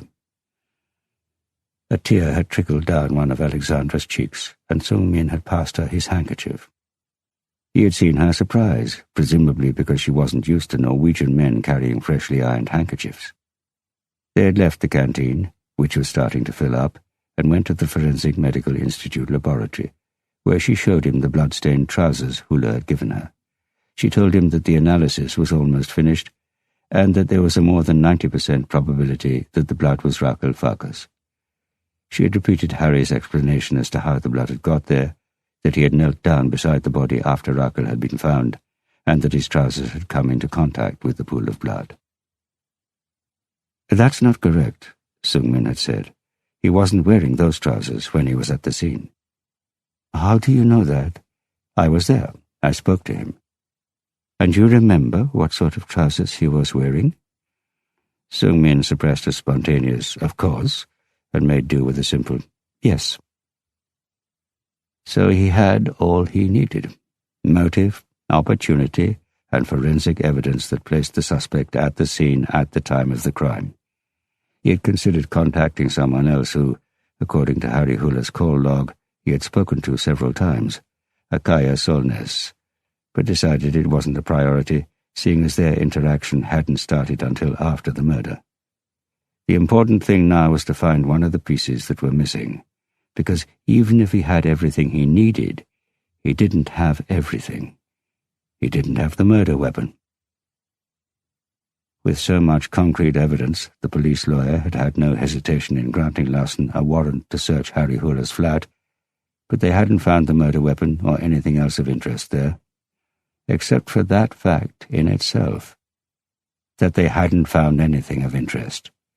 Such a striking absence of incriminating evidence suggested one of two things: that the person living in the flat was a robot, or that he knew his home would be searched and had removed anything potentially incriminating. "Interesting," lead investigator Ulla Winter said, leaning back behind his desk as he listened to Sung Min Larsen's minutely detailed report. Not impressive, then, Sung Min thought. Not astonishing, not brilliant, not even so much as good police work. just interesting. So interesting that it surprises me that you haven't reported any of this to me before now, Larsen, and that I probably wouldn't have this information now either if I hadn't, as lead detective, asked for it. When were you planning to share this with the rest of us who have been working on this case? Sung-min ran one hand over his tie and moistened his lips. He felt like saying that here he was, serving up Harry Hula, the biggest fish around, to Kripos, neatly wrapped up with a bow, that he had single-handedly outmaneuvered the legendary detective in his own field, murder, and that was all Winter had to say, that he could have reported a bit earlier. There were 3 reasons why Sung-min decided not to say this. The first was that there were only the 2 of them in Winter's office, so there was no third person whose common sense he could appeal to. The second was that as a rule there's nothing to be gained by contradicting your boss, whether or not there's a third person present. Thirdly, and most importantly, Winter was right. Sung-min had delayed reporting on developments in the case. Who wouldn't have done when they got the fish on the hook, had reeled it back in close to the shore, and all that remained was to get it in the net? When you knew that the murder of the decade, to be known in perpetuity as the Harry Hula case, would bear your name and yours alone. It was the police lawyer who had mentioned it to Winter when he congratulated him on having caught Harry Hula himself. Yes, Sung-min had to admit that he was selfish, and no, he hadn't stood in front of an open goal looking around for a Messi he could pass the ball and the goal to, because there was no Messi on this team. If there was, it was probably him. It certainly wasn't Winter, who was sitting there with veins throbbing in his temples and eyebrows like thunderclouds over his eyes. Sung-min chose this response instead. It all happened so quickly. One thing kept leading to another, and I didn't want to risk any delay. There wasn't really any time to pause for breath.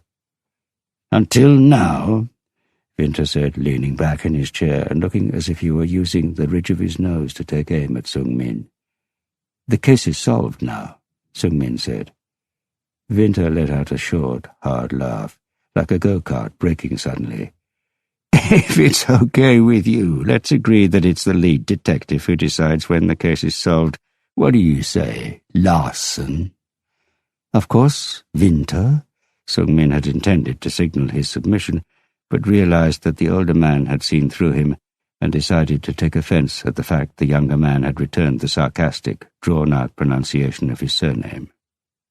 Seeing as you consider the case solved, Larsen, I assume you have no objection to me taking it away from you while we tie up a few loose ends. As you wish. Sung-min could have bitten his tongue when he saw how Winter took this arrogantly submissive bourgeois as you wish. Winter smiled. Right now we need good heads like yours on another murder, the Lisaka case. It was a mean, thin smile, as if his mouth wasn't flexible enough to manage anything more expressive. The Lisaka murder, Sung-min thought, a drug-related killing, clearly an internal conflict between junkies. Those involved would talk at the slightest mention of a reduced sentence out of fear of being denied access to drugs. It was the lowest form of murder case, the sort of thing you left to new recruits and those of limited abilities. Winter couldn't be serious, saying he was going to take him, the lead investigator, off the case now, right in front of the line, snatching all the honor and glory away, and for what? For playing his cards a bit too close to his chest for a little too long?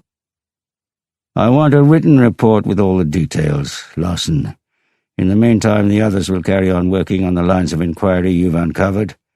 Then I'll have to see when we go public with what we've found out. Lines of inquiry you've uncovered.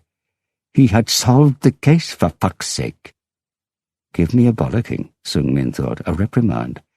Winter couldn't just decapitate one of his detectives like this. Until he realized that Winter not only could do it, but wanted to and was going to do it, because it had just dawned on Sung-min what this was all about. Winter was also aware that Sung-min was the only Messi they had on the team, and that meant he was a threat to Winter as leader, now and in the future. Winter was the alpha male who had spotted that a rival was on the move. Seung-min's solo performance had shown he was ready to challenge Winter's authority. So Winter had decided it was best to dispatch the younger man now, before he grew any bigger and stronger. Chapter 45. Johan Krohn and his wife Frida had met while they were studying law at the University of Oslo. He would never know what it was about him that she'd fallen for. Maybe he'd just presented his own case so well that she eventually had to give in. There weren't many other people back then who understood why pretty, sweet Frida Andresen had picked a socially inept nerd who showed little interest in anything much apart from law and chess. Johan Krohn, who was more aware than anyone that he had managed to get a girlfriend who was at least one division above him in the attractiveness league, courted her, watched over her, chased away potential rivals. In short, he clung on to her with everything he had. Even so, everyone thought it was only a matter of time until she found herself someone more exciting. But Johan was a brilliant student and a brilliant lawyer.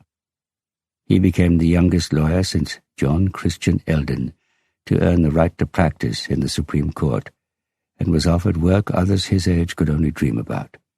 His social confidence rose in line with his status and income. Suddenly new doors were opened to him, and Krohn, after due consideration, walked through most of them.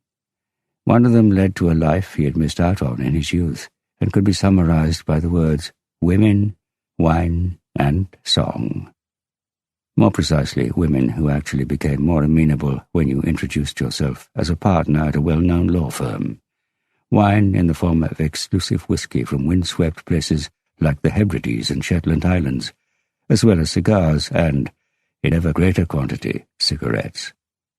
He never quite got the hang of song, but there were exonerated criminals who claimed that his defense statements were more beautiful than anything that had ever come out of Frank Sinatra's mouth.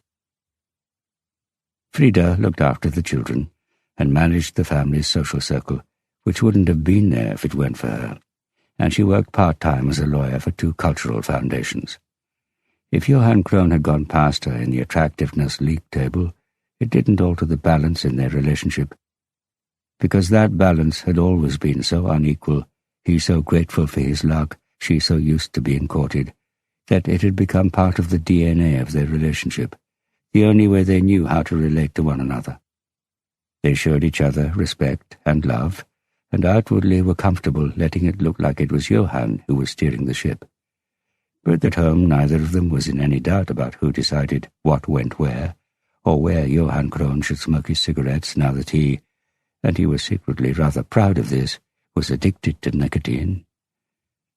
So when darkness had fallen, the children were in bed, and the television news had told him what was going on in Norway and the USA, he would take his cigarettes, go upstairs and out onto the terrace, which looked out upon Maridalen and Ullern. He leaned against the railing. The view included Hegnar Media's office complex and part of Smithstaddamen that lay just beyond. He was thinking about Alice and how he was going to solve the matter. It had become too intense, had gone on too long, it couldn't continue. They were going to be found out. Well, they had actually been found out long ago. The wry smiles from the other partners in the firm, when they were sitting in meetings and Alice came in with a file or an important phone message for him, left no room for doubt. But Frida didn't know, and that was what he meant by being found out, as he had explained to Alice. She had taken it with almost irritating pragmatism, and said he shouldn't worry. "Your secret's safe with me," she had said, and perhaps it was this very statement that worried him.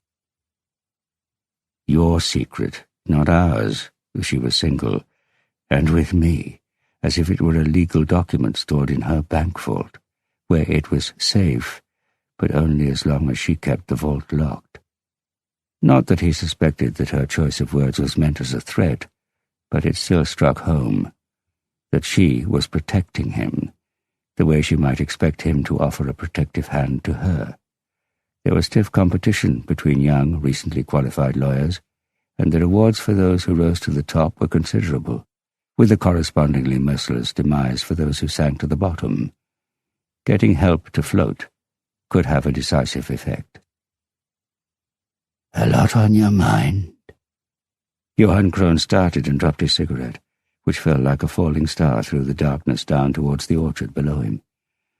It's one thing to hear a voice behind you when you think you're alone and unobserved. It's something else entirely when that voice belongs to someone who doesn't belong there, and the only way that person could have got onto the terrace on the second floor was either by flying or teleportation. The fact that the person in question is a brutal criminal who has been convicted of more assaults than anyone else in Oslo in the past 30 years only makes the situation more unexpected.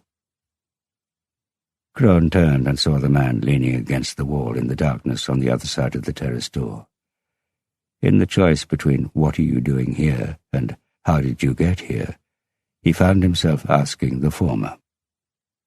"Rolling a cigarette," Svein Finne said, raising his hands to his mouth, and a grey tongue slipped out between his thick lips to lick the cigarette paper. What do you want?" "A light," Finne said, sticking the cigarette between his lips and looking expectantly at Krohn. The lawyer hesitated before holding out his hand and clicking his lighter. He saw the flame tremble, saw it get sucked into the cigarette as the glowing strands of tobacco curled up. "Nice house," Finne said. "Nice view, too. I used to hang out in this neighborhood a lot, many years ago." For a moment Krohn imagined his client literally hanging out, floating in the air. Finne pointed towards Maridalen with his cigarette. "I occasionally slept in that bit of forest along with the other homeless, and I remember one particular girl who used to walk through there. She lived on the Huseby side. Old enough for sex, obviously, but no older than 15, 16. One day I gave her a crash course in how to make love." Finne laughed gruffly. "She was so frightened, I had to comfort her afterwards, poor thing. She cried and cried, saying her father, who was a bishop, and her big brother would come and get me. I told her I wasn't afraid of bishops or big brothers, and that she didn't have to be either, because now she had a man of her own, and possibly a child on the way. And then I let her go. I let them go, you see. Catch and release, isn't that what anglers call it?" "I'm not an angler," Krohn found himself saying. "I've never killed an innocent person in my entire life," Finne said. "You need to respect innocence in nature." "Abortion." Finne sucked so hard on his cigarette that Krohn heard the paper crackle. "Tell me, you know all about the law. Is there anything that's a worse crime against the laws of nature? Killing your own innocent offspring. Can you think of anything more perverse?" "Can we get to the point, Finne? My wife's waiting for me inside." "Of course she's waiting for you. We're all waiting for something. Love, intimacy, human contact. I waited for Dagny Jensen yesterday. No love, I'm afraid. And now it's going to be difficult for me to get close to her again. We get lonely, don't we? And we all need something." He looked at his cigarette. "Something warm." "If you need my help, I suggest we talk about it at the office tomorrow." Krohn realized he hadn't struck the authoritative tone he was aiming at. I'll find time to see you whenever you like." "You'll find time?" Finne let out a short laugh. "After all I've done for you, that feather you've got in your hat now, that's all you've got to offer me? Your time?" "What is it you want, Finne?" His client took a step forward, and the light from the window fell across half his face. He ran his right hand over the red-painted railing. Krohn shuddered when he saw the red paint through the large hole in the back of Finne's hand. "Your wife," Finne said. "I want her." Krohn felt his throat tighten. Finne flashed him a grotesque grin. "Relax, Krohn. Even if I have to admit that I've thought a lot about Frida in the last few days, I'm not going to touch her. because I don't touch other men's women. I want my own. As long as she's yours, she's safe, Crone. But obviously you could hardly hold on to a proud, financially independent woman like Frida if she got to hear about the pretty little assistant you had with you when I was questioned.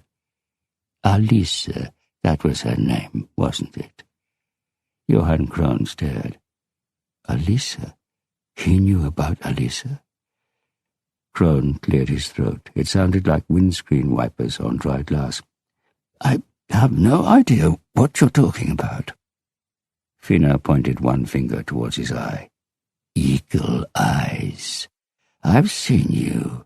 Watching you fucking is like watching a couple of baboons. Fast, efficient, without any great emotion. It won't last, but you don't want to go without it, do you? We all need warmth.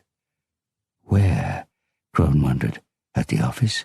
In the hotel room he sometimes booked for them? In Barcelona in October? It was impossible.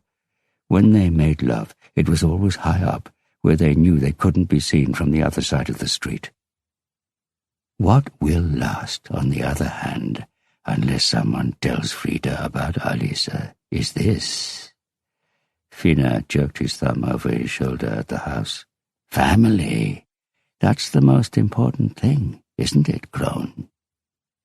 I don't know what you're talking about, or what you want, Crone said. He had put both elbows on the railing behind him. It was supposed to convey relaxed ambivalence, but he knew he probably looked more like a boxer who was already on the ropes. I'll leave Frida alone if I can have Alice, Finne said, flicking his cigarette into the air. Its glowing tip curved through the darkness like Crone's a short while ago, before going out in the darkness. The police are looking for me. I can't move as freely as I'd like. I need a little, he grinned again, assistance in order to get some warmth. I want you to arrange for me to have the young lady to myself, somewhere safe. Crone blinked in disbelief. You want me to try to persuade Alice to see you alone, so you can assault her? Forget try and assault. You will persuade her, Crone, and I'm going to seduce her, not assault her. I've never assaulted anyone. That's all a big misunderstanding. The girls don't always understand what's best for them, or the task nature has set them, that's all. But they come to their senses soon enough, just as Alice will too. She'll come to realize that if she threatens this family, for instance, she'll have me to answer to. Hey, don't look so glum, Crone. You're getting two for the price of one here. My silence, as well as the girls. Crone stared at Finne. The words were echoing through his head. Your secret's safe with me. Johann! Frida's voice came from inside the house, and he heard her steps on the stairs. Then a voice whispered close to his ear, accompanied by the smell of tobacco and something rancid, bestial. There's a grave in Vorfrelser Cemetery, Valentin Jertsen. I'll expect to hear from you within 2 days. Frida reached the top of the stairs and started to walk towards the terrace, but stopped in the light inside the door. Phew, it's cold, she said, folding her arms. I heard voices. Psychiatrists say that's a bad sign.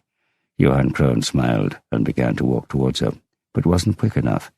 She had already stuck her head out of the door and was looking in both directions. She looked up at him. Were you talking to yourself? Crone looked around the terrace. Empty. Gone. I was practicing a defense statement, he said. He breathed out and walked back in through the terrace door, into the warmth, into their house, into his wife's arms. When he noticed her let go to look up at him, he kept hold of her so she couldn't read his face, see that something was wrong, because Johann Crone knew that the defense speech he was thinking about would never win the case, not this one. He knew Frida and her thoughts about infidelity too well, She'd condemn him to a lifetime of loneliness with access to the children, but not to her. The fact that Svein Finne also appeared to know Frida so well only made the matter even more unsettling. Katrina heard the baby crying in the stairwell. It made her quicken her steps, even though she knew the child was in the best of hands. Björn's hands, pale hands with soft skin and thick stubby fingers that could do everything that needed doing. No more, no less. She shouldn't complain, so she tried not to. She had seen what happened to some women when they became mothers. They became despots who thought the sun and all the planets orbited around mother and child, who suddenly treated their husbands with resigned derision when they didn't demonstrate lightning-fast reactions and ideally a telepathic understanding of the needs of mother and child, or, to be more accurate, what the mother decided were the needs of the child. No, Katrina definitely didn't want to be one of those. But was that somewhere inside her anyway? Hadn't she occasionally felt like slapping Björn, watching him curl up and submit, humiliate himself? She had no idea why, nor how on earth it could ever happen, seeing as Björn was always one step ahead of her, and had already sorted out anything she might be able to base any criticism on. And obviously there's nothing more frustrating than someone who's better than you, who constantly holds up a mirror that makes you hate yourself. No, she didn't hate herself. That was an exaggeration. She just thought Björn was too good for her from time to time. Not too good as in too attractive, but too nice, as in annoyingly nice. That they could both have had a slightly better life if he had chosen someone more like himself, a stable, gentle, down-to-earth, kind, slightly plump farmer's daughter from Östertoten. The crying stopped as she was putting the key in the lock. She opened the door. Björn was standing in the hallway with Gert on his arm. The boy looked at her with big, blue, tear-moistened eyes from under those laughably long blonde curls that stood out like coiled springs around his head. Gert was named after Katrina's father, even if it had been Björn's suggestion. And now the child's face lit up in a smile that was so wonderful that it made Katrina's heart ache and brought a lump to her throat. She let her coat fall to the floor and walked towards them. Björn kissed her cheek before handing her the child. She pressed the little body to her and inhaled the smell of milk, vomit, warm skin, and something sweet, irresistible, something that was her child alone. She closed her eyes and was home, completely at home. She was wrong. They couldn't have it any better than this. It was the three of them, now and forever. That was just how it was. "You're crying," Björn said. Katrina thought he was saying it to Gert until she realized he meant her, and that he was right. "It's Harry," she said. Björn looked at her with a frown as she gave him some time. The time an airbag takes to deploy and hopefully muffle some of the impact. Obviously it's pointless when things really have gone to hell, because then an airbag can't save anyone. It's just left hanging in shreds like a deflated balloon out of the front windscreen of a Ford Escort that's standing on end and looks like it tried to dive through the rock, bury itself, wipe itself out. "No," Björn said, in an equally vain protest against what her silence was telling him. "No," he repeated in a whisper. Katrina waited a little longer, still holding little Gert, who was tickling her neck with his tiny hands. Then she told Björn about the car, about the lorry on Highway 287, about the hole in the ice, about the waterfall, about the car.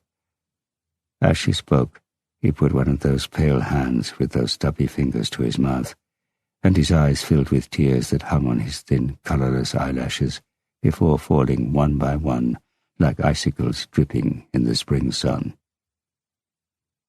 She had never seen Björn Holm like this, never seen the big, solid man from Toten lose it so completely. He cried, sobbed, shaking with a force as if something inside him was fighting to get out.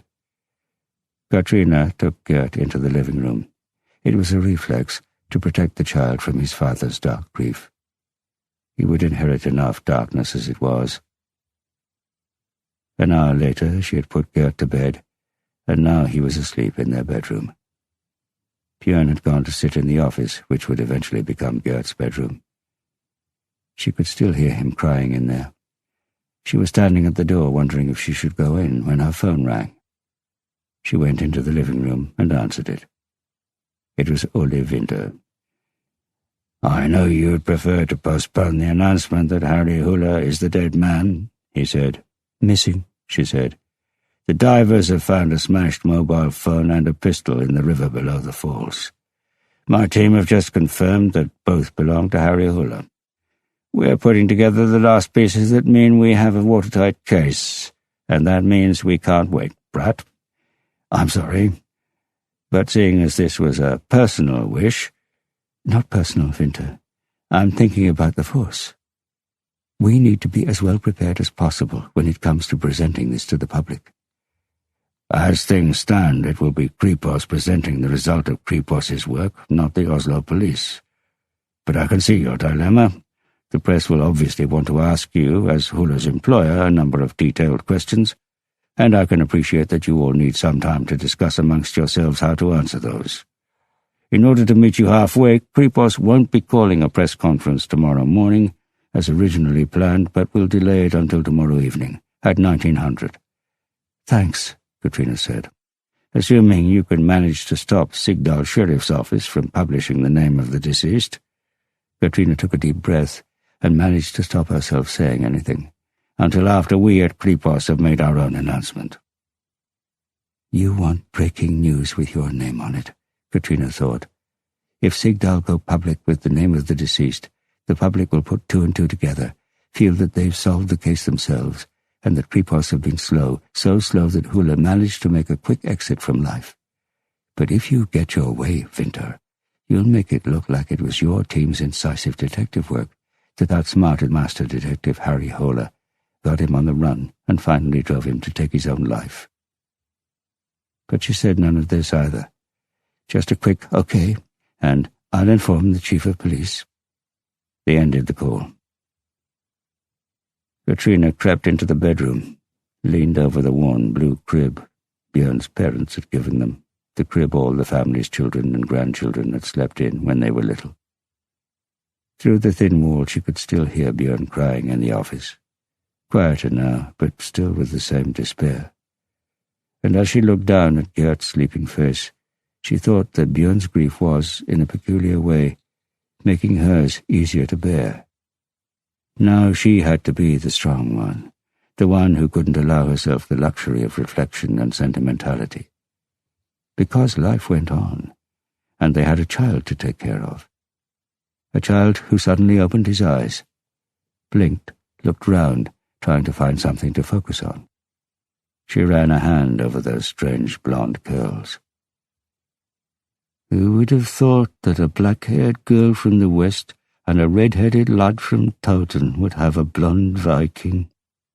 Björn's grandmother had said when they took Gert to see her in her care home in Skrea. Then the boy found his mother's eyes, and Katrina smiled. Smiled, stroked his hair, and sang quietly until the child's eyes closed again. Only then did she shiver, because the look in those eyes had been like someone looking up at her from the other side of death. Chapter 46. Johan Krohn had shut himself away in the bathroom. He was tapping on his phone. He and Harry Hula had communicated enough over the years that he must have his number tucked away somewhere. There it was, in an old email about Silja Groseng, the police student who tried to get revenge on Hula by accusing him of rape. She had turned to Krohn, wanted him to take the case, but he had seen the charges and managed to stop her. So even if he and Hula had had their disagreements since then, surely Hula owed him a favor when it came down to it. He hoped so. There were other people he could call, police officers who owed him more than Hula, but there were two reasons to ask him specifically. Firstly, Hula was guaranteed to devote all his energy to finding and arresting a man who had recently tricked and humiliated him. And secondly, Harry Hula was the only person in the police who had managed to catch Finne. Yes, Hula was the only person who could help him. Then he would just have to see how long he could keep Finne locked away for threatening behavior and blackmail. It would obviously be one man's word against another's, but he would cross that bridge when he came to it. "Leave a message if you must," a gravelly voice said, followed by a bleep. Crone was so bemused that he almost hung up, but there was something about the turn of phrase, "if you must." He had to, didn't he? Yes, he had to, and he had to say enough to be sure that Hula would call him back. He swallowed. "This is Johan Crone. I need to ask you to keep this message between the two of us. Svein Finne is engaged in blackmail." He swallowed again. "Of me and my family. Please get back to me. Thanks." He hung up. Had he said too much? And was he doing the right thing? Was asking a police officer for help the right solution? Oh, it was impossible to be sure. Well, until Hula called back, he could still change his mind. Tell Hula it was the result of a misunderstanding with his client. Crone went into the bedroom, slipped under the covers, picked up his copy of TFR, the Norwegian legal periodical, from the bedside table and started to read. "You said something out on the terrace," Frida said beside him, "that you were practicing a defense statement." "Yes," Johan said, and saw that she had put her book down on the covers and was looking at him over her reading glasses. "Who for?" she said. "I didn't think you were working on a case at the moment." Crone adjusted his pillow. "The defense of a decent man who's got himself into a bit of a mess." He let his eyes rest on his own article about double jeopardy. Obviously he knew the article backwards, but he had found that he was able to pretend he'd never read it, and could enjoy its complex but lucid legal reasoning over and over again. "It's only a potential case at the moment. He's being blackmailed by a bastard who wants to get hold of his mistress. If he doesn't give in, his whole family will be taken from him." Frida murmured. "That sounds more like a work of fiction than an actual case." "Let's say it is fiction," Crone said. "What would you do if you were him, and you knew that a defense statement wasn't going to save him?" "A mistress in exchange for an entire family? That's fairly straightforward, surely." "No, because if the good guy lets the bastard rape his mistress, the bastard would have even more on him, and then the bastard would come back demanding more and more." "Okay," Frida said with a slight smile. "Then I'd pay a hitman to get rid of the bastard." "A bit of realism, maybe?" "I thought you said it was fiction." "Yes, but the mistress," Frida said. "I'd let the bastard have the mistress." "Thanks," Crone said, staring down at the page, fully aware that even the most ingenious formulations about double jeopardy wouldn't be able to take his mind off Svein Finne tonight. Or Alice. And when he thought of her on her knees, looking beseechingly up at Johan Crone with eyes full of tears, because he was so big but she was still trying to fit him in her mouth, he knew that option was out of the question. Wasn't it? What if Harry Hula couldn't help him? No, even then he couldn't do that to Alice. Not only was it morally repugnant, but he loved her. Didn't he? And now Crone felt more of a swelling in his heart than his groin. Because what did you do if you loved someone? You took the consequences, you paid the price. If you loved someone, it didn't matter what it cost. Those were the rules of love, and there was no room for reinterpretation. He could see it so clearly now, so clearly that he had to hurry up before doubt took hold of him again. He had to hurry to tell his wife everything, absolutely everything about Alice. Alia jacta est, the die is cast. Crone put the journal down and took a deep breath as he formulated the opening phrases in his head. "I forgot to say that I caught Simon red-handed today," Frida said. "He was sitting in his room looking at... well, you wouldn't believe it." "Simon," Crone said, seeing their firstborn in front of him. "A porn magazine?" "Almost," Frida laughed.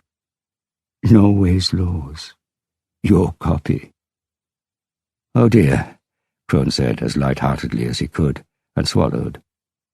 He looked at his wife as Elisa's image faded away, like in a film. Frida Andresen, now Frida Krohn. Her face was still as pure, as pretty as the first time he had seen it in the lecture hall. Her body was a bit plumper, but the extra kilos had really only given it a more feminine shape. "I was thinking of making Thai tomorrow. The kids would like that. They're still going on about Koh Samui. Maybe we could go back there sometime. Sun, warm weather, and—" She smiled and let the rest hang in the air. "Yes," Johann Krohn said, and swallowed. "Maybe." He picked up the journal again and began to read. About double jeopardy. Chapter 47. "It was David," the man said, in a thin, faltering, junky voice. "He hit Birger in the head with an iron bar." "Because Birger had stolen his heroin," Sung-min said, and tried to stifle a yawn. "And the reason your fingerprints are on the bar is because you took it off Birger, but by then it was already too late." "Exactly," the man said, looking at Sung-min as if he'd just solved a third-grade maths problem. "Can I go now?" "You can go whenever you like, Casco." Sung-min gestured with one hand. The man, who was known as Casco because he had once sold car insurance, stood up, his legs swaying as if the floor of the Stargate bar was the lurching deck of a ship, and maneuvered towards the door, where there was a newspaper cutting announcing where the cheapest beer in Oslo could be found. "What are you doing?" Markussen, another Kripos detective, hissed in alarm. "We could have got the whole story, all the details. We had him, damn it." "Next time he might change his story. They do that, these smackheads." "All the more reason to let him go now," Sung-min said, switching off the tape recorder. "Right now we've got a simple explanation. If we get more details, he'll either have forgotten them or change them by the time he gets to the witness stand. And that's exactly what a defense lawyer needs to sow doubt on the rest of the explanation. Shall we go?" No reason to hang around here," Markussen said, getting to his feet.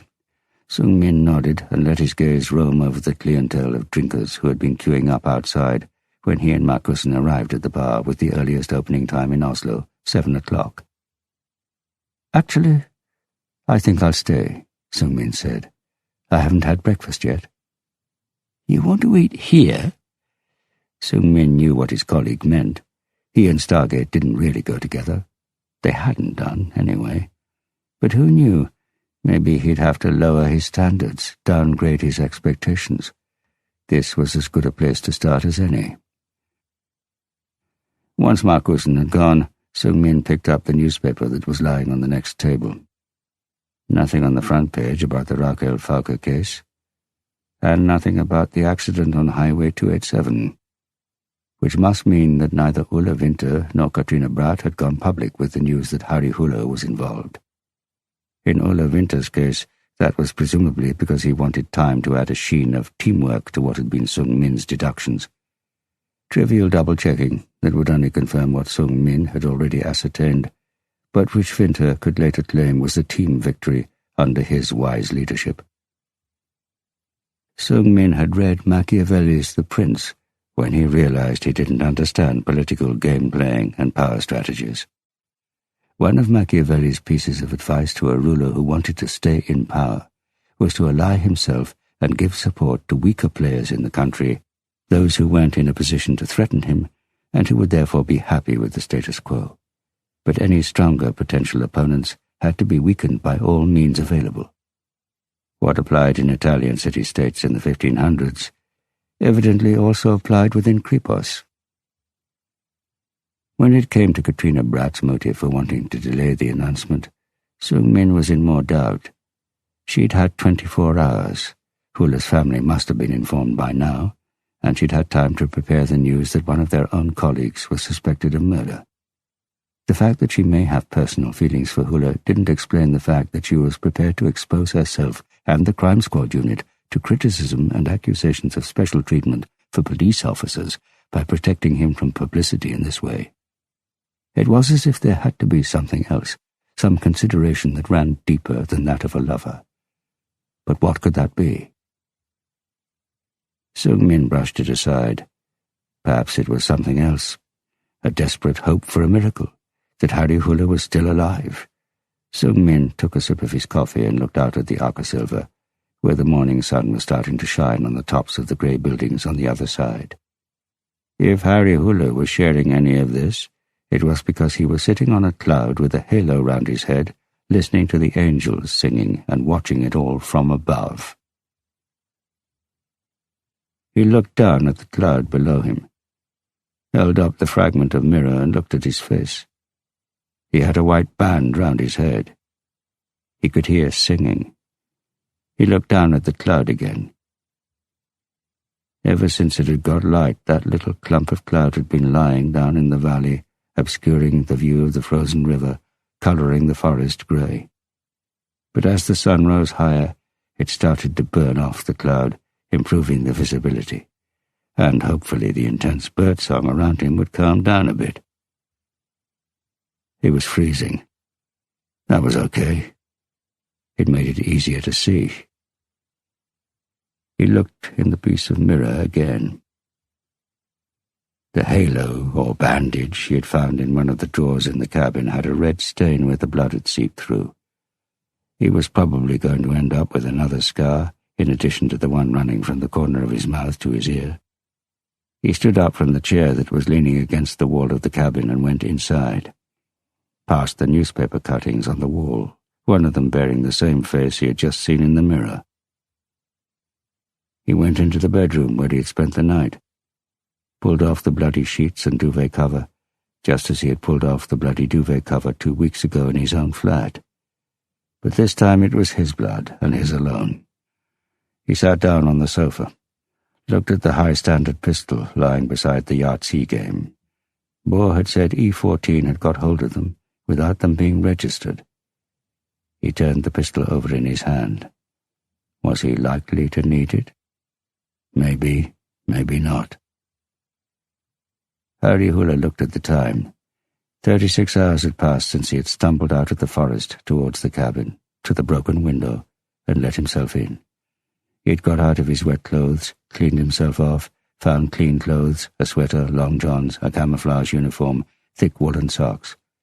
He had put everything on and laid down under a blanket on the bunk bed and stayed there until the worst of the shivering stopped.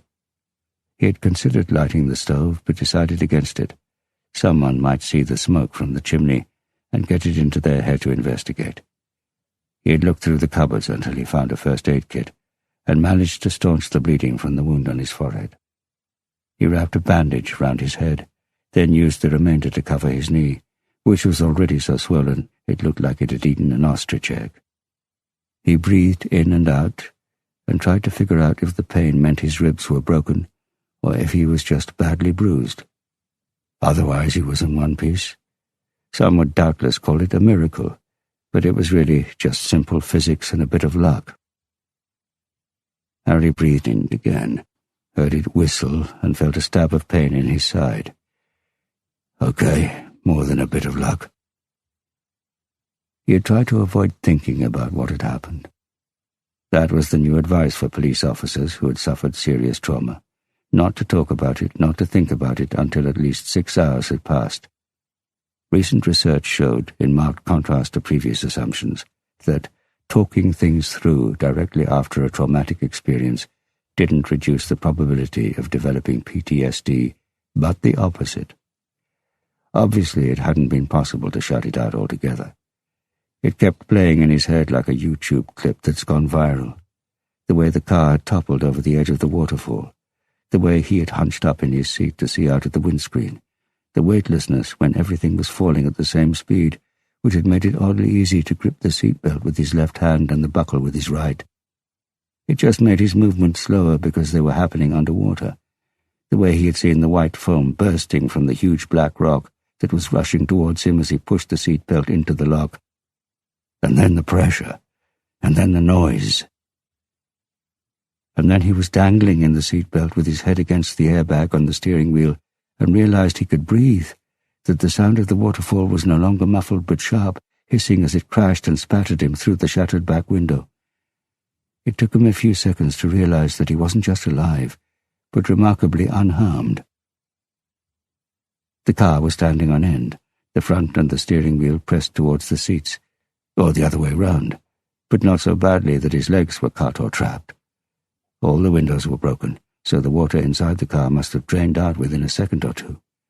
But the resistance of the dashboard and front windscreen had probably stopped the water draining away just long enough for it to act as an extra cushion for Harry's body, counteracting the crumpling of the chassis. Because water's strong. The reason deep-sea fish don't get squashed flat in the depths of the ocean under pressure that would crumple an armored tank to the size of a tin can is because the fish's bodies largely consist of something that can't be compromised, no matter how much pressure it's put under. Water. Harry closed his eyes and played the rest of the film. The way he had hung from his seat, unable either to undo the buckle or slip out of the belt, because both the buckle and the spool mechanism were wrecked. He had looked around, and in the broken wing mirror it looked as if two waterfalls were crashing down on him. He managed to free one piece of the mirror. It was sharp, but his hands were shaking so much that it seemed to take him an eternity to cut through the seat belt. He fell against the steering wheel and what was left of the airbag, tucked the piece of mirror into his jacket pocket in case he needed it again later, then climbed carefully out through the windscreen and hoped the car wasn't going to fall on top of him. Then he swam the short distance from the black rock to the right-hand side of the river, waded ashore, and that was when he realized that his chest and left knee hurt. The adrenaline had probably acted as a painkiller, and the Jim beam still was, so he knew it was only going to get worse. And as he stood there, so cold that his head was throbbing, he felt something warm running across his cheek and down his neck, pulled out the fragment of mirror, and saw that he had a large cut on one side of his forehead. He looked up at the hillside, pine trees and snow. He waded 100 meters down the river before he found somewhere the slope seemed easy enough to climb, and started to make his way upward, but his knee gave way and he slid on a mixture of mud and snow back towards the river again. The pain in his chest was so bad that he felt like screaming, but the air had gone out of him, and all that came out was an impotent wheeze, like a puncture. When he opened his eyes again, he didn't know how long he'd been out, 10 seconds or several minutes. He couldn't move, and it dawned on him that he was so cold that his muscles wouldn't obey him. Harry howled up at the blue, innocent, merciless sky above him. Had he survived all that, only to freeze to death here on dry land? Like hell he would. He staggered to his feet, broke a branch off a dead tree that was half lying in the river, and used it as a crutch. After struggling 10 meters up the wretched slope, he found a path through the patches of snow. Ignoring the throbbing pain in his knee, he walked north against the current. Because of the waterfall and the chattering of his own teeth, he hadn't heard any traffic, but when he got a bit higher, he saw that the road was on the other side of the river, Highway 287. He saw a car drive past. He wasn't going to freeze to death. He stood there, breathing as carefully as he could to avoid the pain in his chest. He could get back down to the river, cross it, stop a car and get back to Oslo. Or even better, he could call Sigdal Sheriff's Office and get them to pick him up. Maybe they were already on their way. If the lorry driver had seen what happened, he had probably called them. Harry felt for his phone. Then he remembered it had been lying on the passenger seat along with the Jim beam and his pistol, and was now lying dead and drowned somewhere in the river. And that was when it struck him, that he too was dead and drowned, that he had a choice. He walked back along the path and stopped where he had scrambled up the slope. He used his hands and feet to shovel snow back over his tracks. Then he began to limp north again. He knew that the road followed the river, and if the path did the same, it wasn't far to Rohrbohr's cabin, as long as his knee held out. His knee hadn't held out. It took 2.5 hours. Harry looked down at the swelling bulging out from either side of the tight bandage. It had had 1 night's rest and could have a few more hours. Then it would just have to bear his weight. He pulled on the woolen hat he had found, then took out the fragment of the escort's mirror again to see if it covered the bandage. He thought about Rorbor. He would have to make his way from Oslo to Trondheim with just 10 krone. He had no money at all, but the distance was shorter. Harry closed his eyes and heard the voice in his head. Farther along, we'll know more about it. Farther along, we'll understand why. Cheer up, my brother. Live in the sunshine. We'll understand it all by and by. Harry had heard the song many times. It wasn't just about the idea that the truth would come out one day. It was about how the deceitful lived happy lives, while those they had deceived suffered. Chapter 48. The driver of the new Eggedal Express to Oslo looked at the tall man who had just climbed up the steps into her bus. The bus stop was situated on a deserted stretch of Highway 287, and the man was wearing camouflage trousers, so she assumed he was one of the hunters who came up from Oslo to shoot their wildlife. There were 3 things that didn't quite make sense, though. It wasn't hunting season. His clothes were at least 2 sizes too small, and he had a white bandage sticking out from below the edge of his black woolly hat. And he had no money for a ticket. "I fell in the river, injured myself and lost both my phone and my wallet," he said. "I'm staying in a cabin, and I have to get into the city. Can you let me have an invoice?" She looked at him, considering the situation. The bandage and the ill-fitting clothes seemed to fit his story, and the express bus to Oslo hadn't been an overnight success. People still seemed to prefer taking the local bus to Åmot and changing to the hourly express service there, so there were plenty of free seats. The question was, what was likely to cause more trouble, turning him away from the bus or letting him come on board? He may have noticed her hesitation because he cleared his throat and added, "If I could borrow a phone, I can arrange for my wife to meet me at the bus station with money." She looked at his right hand. He had a prosthetic middle finger made of some sort of greyish-blue metal. On the next finger he was wearing a wedding ring, but she had no inclination to let that hand touch her phone. "Sit down," she said, then pressed a button, and the door closed behind him with a drawn-out hiss. Harry limped towards the back of the bus. He noticed that the other passengers, or at least those who had overheard his conversation with the driver, averted their gaze. He knew they were praying silently that this slightly disconcerting man, who looked like he had come straight from the battlefield, wasn't going to sit down next to them. He found a free double seat. He looked out at the forest and landscape gliding past. He looked at his watch, which had confirmed what the advertisements had claimed.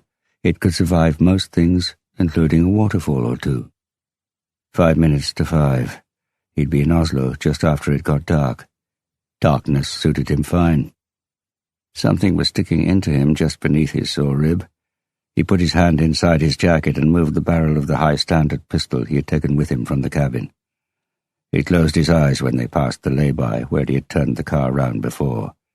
He felt the bus and his heart rate speed up. It had come to him in a moment of clarity. The song with the line, "We'll understand it all," hadn't been a piece of a puzzle, but a door that had swung open in the darkness and showed him the light. Not the whole picture, not the context, but enough for him to know that the story didn't make sense, that something was missing, or, to be more accurate, that something had been inserted into it. Enough for him to change his mind and wrench the steering wheel. He had spent the past 24 hours piecing the whole thing together, and he was now reasonably sure that he knew what had happened. It had been relatively easy to imagine how the crime scene could have been manipulated and cleaned by someone with a degree of insight into detection methods, and how the murder weapon with Rakel's blood had been planted in his record collection, seeing as only 2 other people had been to his flat since the murder. He just had to prove either the manipulation of the scene or the planting of evidence. It had been trickier to figure out the motive. Harry had ransacked his memory for signs, for an explanation, and this morning, when he was lying half awake, half asleep in the bunk bed, when he finally found it, or it found him, he had at first dismissed it as nonsense. That couldn't be it. He chewed it over. Could it? Could it really be so straightforward that the motive had come out that night he had been lying in bed in Alexandra's flat? Sung-Min Larsen slipped unseen into a seat at the back of the conference center in Kripos's new premises at Niels Hansens Way 25. In front of him sat an unusually large gathering of journalists and photographers, even though the press conference had been called outside normal working hours. He guessed Ole Winther had made sure someone had leaked the name that had lured them here, Harry Hula. Now Winther was sitting with Landstad, Winther's latest favorite detective, behind the table on the podium, checking the second hand on his watch. Presumably they wanted to synchronize the start with the news on some television channel or other. Beside Winther and Landstad sat another detective from the team and the head of the criminal forensics unit, Berna Lien. And slightly apart from the others, on the far right, sat Katrina Bratt. She looked out of place and was staring down at some papers in front of her. Sung-Min doubted there was anything relevant there, or that she was even reading it.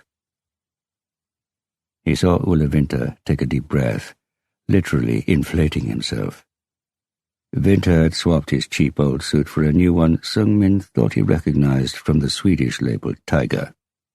He guessed it had been bought specially after he had conferred with the recently appointed female head of PR, who seemed to have a degree of fashion sense. "So, welcome to this press conference," Winther said. "My name is Ole Winther, and as head of the preliminary investigation I'd like to give an account of our work on the murder of Rakel Falke, in which we have had a number of breakthroughs and, after a lot of intensive teamwork, are now confident that we have solved."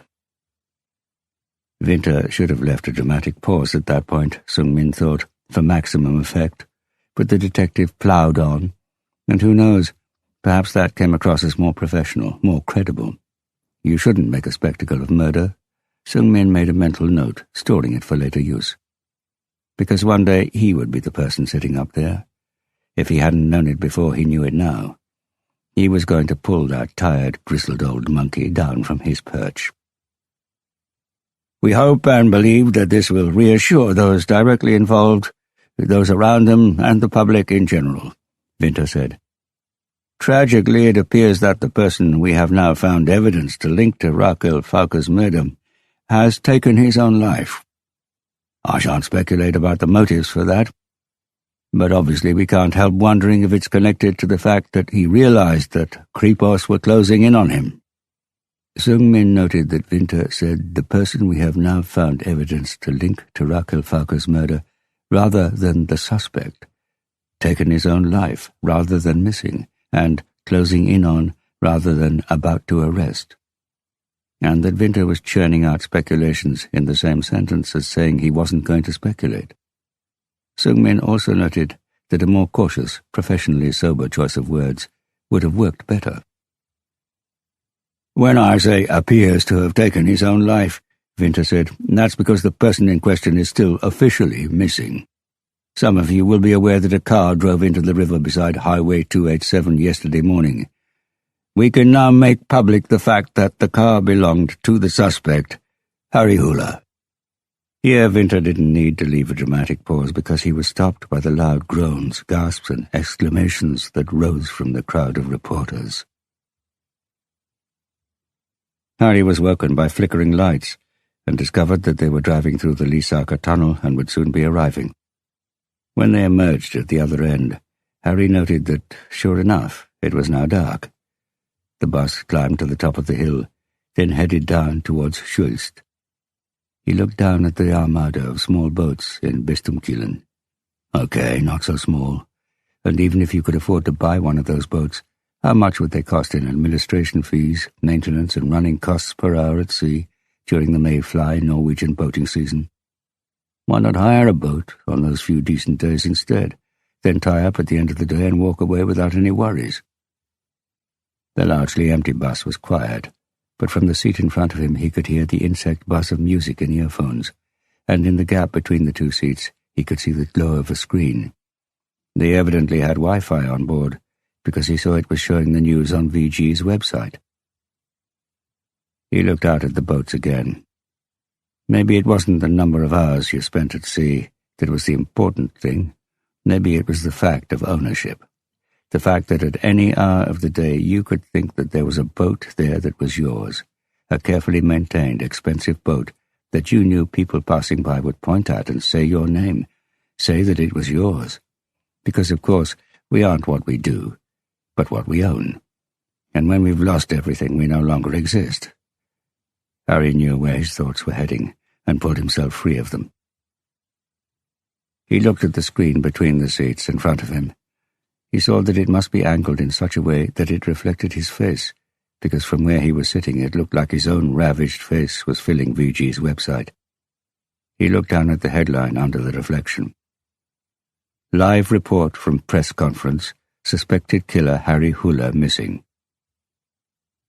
Harry screwed his eyes shut, both to assure himself he was awake and that he wasn't seeing things. He read the headline again, looked at the picture, which wasn't a reflection, but a photograph taken after the vampirist case. Harry sat back in his seat and pulled the front of his hat down over his face. Fuck. That picture would be everywhere within the next couple of hours. He'd be recognized in the street, because in the city a limping man in camouflage clothes that were too small for him would be the very opposite of camouflaged. And if he was arrested now, the whole plan would be shot to hell. So the plan needed to change. Harry tried to think. He couldn't move about openly, so he would have to get hold of a phone as soon as possible so he could call the people he needed to talk to. In 5 or 6 minutes, they would be pulling into the bus station. There was a pedestrian walkway to Central Station. Around the station, in the bustling crowds, among junkies and beggars and the more eccentric elements of the city, he wouldn't stand out so badly. And more importantly, since Telenor had shut down all their public phones in 2016, they had, almost as a curiosity, installed a few old-fashioned coin-operated payphones, one of them at Central Station. But even if he made it that far, he still had the same problem. How to get from Oslo to Trondheim without a single kroner in his pocket. No comment, Katrina Bratt said. I can't comment on that at present. And that's a question for Kripos. Sung Min felt sorry for her as she sat there letting the reporters pepper her with questions. She looked like she was at her own funeral. Was that a good choice of expression, though? What reasons did we really have to assume that death was a worse place? Harry Hula evidently hadn't thought it was. Sung Min slipped out from the otherwise empty row of seats. He had heard enough. Enough to see that Winter had got what he wanted. Enough to see that he might not be able to challenge the alpha male for the foreseeable future. Because this case would strengthen Winter's position still further. And now that Sung Min had fallen out of favor, he would have to ask himself if it was time to seek a transfer to a different club. Katrina Bratt seemed to be the sort of coach he could imagine working with. He could step into the gap left by Harry Hula. If he was Messi, then Hula had been Maradona, a divinely blessed cheat. And no matter how brightly Messi shone, he would never be as great a legend as Maradona. Because Sung Min knew that even if he faced resistance at the moment, his own story was going to lack the fall from grace, the tragedy of Hula and Maradona. His story was going to be one of boring success. Casco was wearing his Oakley sunglasses. He had pinched them from the windowsill of a coffee bar he had gone into to get one of the paper cups he used to beg for money for gear. The owner of the sunglasses had put them down to study a girl in the street outside the bar. The sun was glinting off the snow outside, so it seemed a bit odd to be taking the sunglasses off, but presumably he wanted the girl to see that he was looking at her. Well, served the idiot right for being full of the joys of spring. Idiot! Casco groaned loudly to anyone and everyone. His thighs and buttocks felt numb beneath him. It took its toll sitting on your ass all day on a hard stone floor, looking like he was suffering. Well, he was suffering, and it was high time he got his evening fix. Thanks, he sang out when a coin fell into the paper cup. It was important to show you were in good spirits. Casco had put the sunglasses on because he thought they made him less recognizable. Not that he was frightened of the police. He had told them what he knew. But they hadn't found and caught David yet. And if David had found out that Casco had blabbed to the Chinese detective, there was a good chance he was looking for Casco now, which was why it made sense to sit here in the crowd in front of the ticket desk at Central Station, where at least no one could threaten to kill you. And perhaps the mixture of decent spring weather and fewer delays on the trains had put people in a better mood. They had certainly dropped more money than usual into the paper cup in front of him. Even a couple of kids in the emo gang that usually hang around the steps down to platform 19 had given him a bit of change. The evening fix was as good as sorted. He wouldn't have to sell the sunglasses tonight. Casco noticed a figure in camouflage uniform. Not because he was limping, had a bandage under his hat, and generally looked disheveled, but because he was walking in a way that broke the pattern. He was walking across everyone else, like a predator fish in a shoal of plankton eaters. To be more precise, he was heading straight for Casco. Casco didn't like that. The people who gave him money were on their way past him, not towards him. Towards him wasn't good. The man stopped in front of him. "Can I borrow a couple of coins from you?" His voice was as rough as Casco's. "Sorry, mate," Casco said. "You'll have to get your own. I've only got enough for myself." "I only need 20, 30 kroner."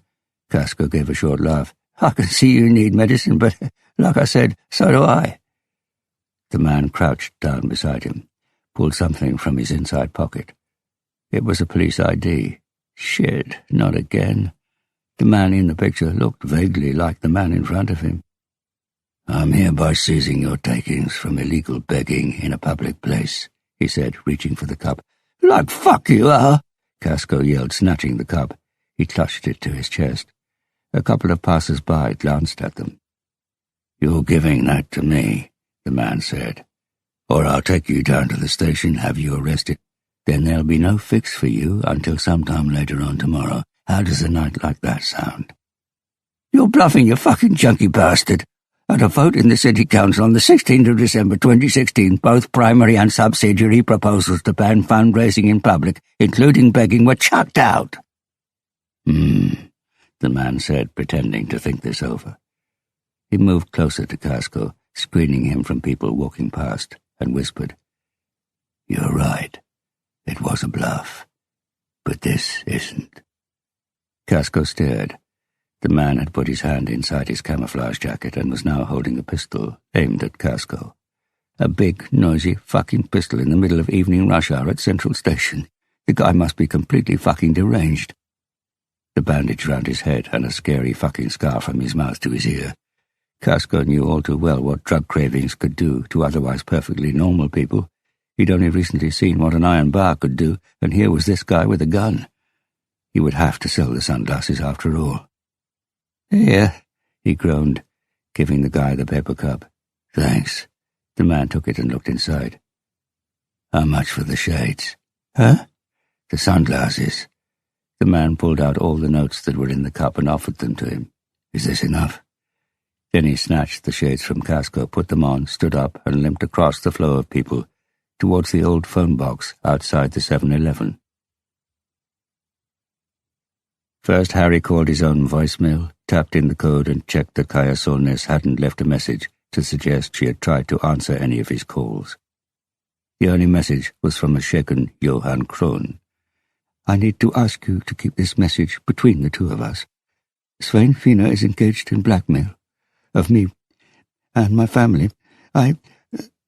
Please get back to me. Thanks." "You'll have to call someone else. I'm dead," Harry thought as he watched the coins drop into the phone. He called directory inquiries, got the numbers he asked for, making a note of them on the back of his hand. The first number he called was Alexandra Stuartz's. "Harry?" "Don't hang up. I'm innocent. Are you at work?" "Yes, but how much do they know?" He heard her hesitate, heard her make a decision. She gave him a brief summary of her conversation with Sung Min Larsen. She sounded close to tears by the time she finished. "I know how it looks," Harry said, "but you have to believe me. Can you do that?" Silence. Alexandra, if I believed I'd killed Rakel, would I have bothered to rise from the dead? Still silence. Then a sigh. Thanks, Harry said. Do you remember that last evening I was at yours? Yes, she sniffed. Oh, no. We were lying on your bed. You asked me to use a condom because you were sure I didn't want another kid. There was a woman who rang. Oh, yes, Kaya. Nasty name. Right, Harry said. Now I need to ask you something I'm sure you don't want to answer. Okay. Harry asked a yes-no question. He heard Alexandra pause. That was almost enough of an answer. Then she said yes. He had what he needed. Thanks. One more thing. Those trousers with blood on them. Can you run an analysis of it? Rakel's blood? No. I was bleeding from my knuckles, so there's my blood on the trousers as well, if you remember. Yes. Good. I want you to analyze my blood. Yours? What for? Harry explained what he was after. That's going to take a bit of time, Alexandra said. Let's say an hour. Can I call you somewhere? Harry thought for a moment. Send the results by text to Björn Holm. He gave her Björn's number, then hung up. Harry fed more money into the phone, noting that the coins were going faster than his words. He needed to be more efficient. He knew Oleg's number. Yes? His voice sounded distant, either because he was a long way away or because his thoughts were. Possibly both. Oleg, it's me. Dad? Harry had to swallow. Yes, Harry said. I'm dreaming, Oleg said. It didn't sound like a protest, just a sober statement of fact. You're not, Harry said, unless I'm dreaming too. Katrina Bratt said you'd driven into a river. I survived. You tried to kill yourself. Harry could hear his stepson's astonishment start to give way to rising anger. Yes, Harry said, because I thought I'd killed your mother. But at the last moment I realized that that's what I was supposed to think. What are you saying? It's too much to explain now. I haven't got enough money. I need you to do something for me. A pause. Oleg? I'm here. The house is yours now, which means you can check the electricity consumption online. It shows the usage from hour to hour. So? Harry explained what he needed and told him to text the results to Björn Holm. When he was done, he took a deep breath and called Kaya Solness's number. The phone rang 6 times. He was about to hang up and almost jumped when he heard Kaya's voice. Kaya Solness. Harry moistened his mouth. It's Harry. Harry? I didn't recognize the number. She sounded stressed, talking quickly. I tried calling you several times from my own phone, Harry said. Did you? I haven't checked. I have to go. The Red Cross. I've had to drop everything. That's how it is when you're on standby. Where are they sending you? To... No, it's all happened so quickly that I don't even remember the name. Earthquake. A small island in the Pacific. A hell of a long journey. That's why I haven't called you back. I've basically been sitting in a transport plane. You sound like you're nearby. Phones are pretty good these days. Listen, I'm in the middle of something. What did you want? I need somewhere to sleep. Your flat? Too risky. I need somewhere to hide. Harry could see the amount of money left on the phone shrinking. I can explain later, but I need to find somewhere else fast. Hang on. What? A pause. Come to mine, Kaya said. To my house, I mean. There's a key under the doormat. I can sleep at Björn's. No, I insist. I want you to go there, really. Okay, thanks. Great. See you soon, I hope.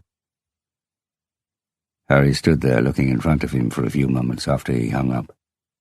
He found himself looking at a television screen above the counter of a cafe that jutted out into the concourse. It showed a clip of him walking into Oslo courthouse, from the vampirist case again. Harry quickly turned back towards the phone, called Björn's number, which he also knew by heart. Holm? Harry.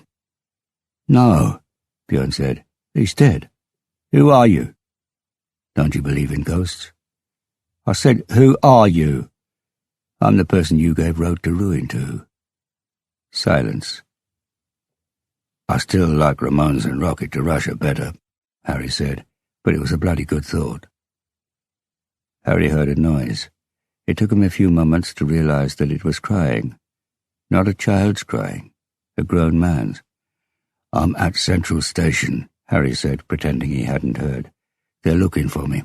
I've got a wounded knee, not a single krona to my name, and I need free transport to Lida Sagensgata." Harry heard heavy breathing. A half-stifled, "Bloody hell," muttered to himself. Then Björn Holm said, in a voice so thin and shaky it was as if Harry had never heard it before, "I'm on my own with the lad. Katrina's at a press conference up at Kripos. But—" Harry waited. "I'll bring the baby. He needs to get used to cars," Björn said. "Shopping centre entrance in 20.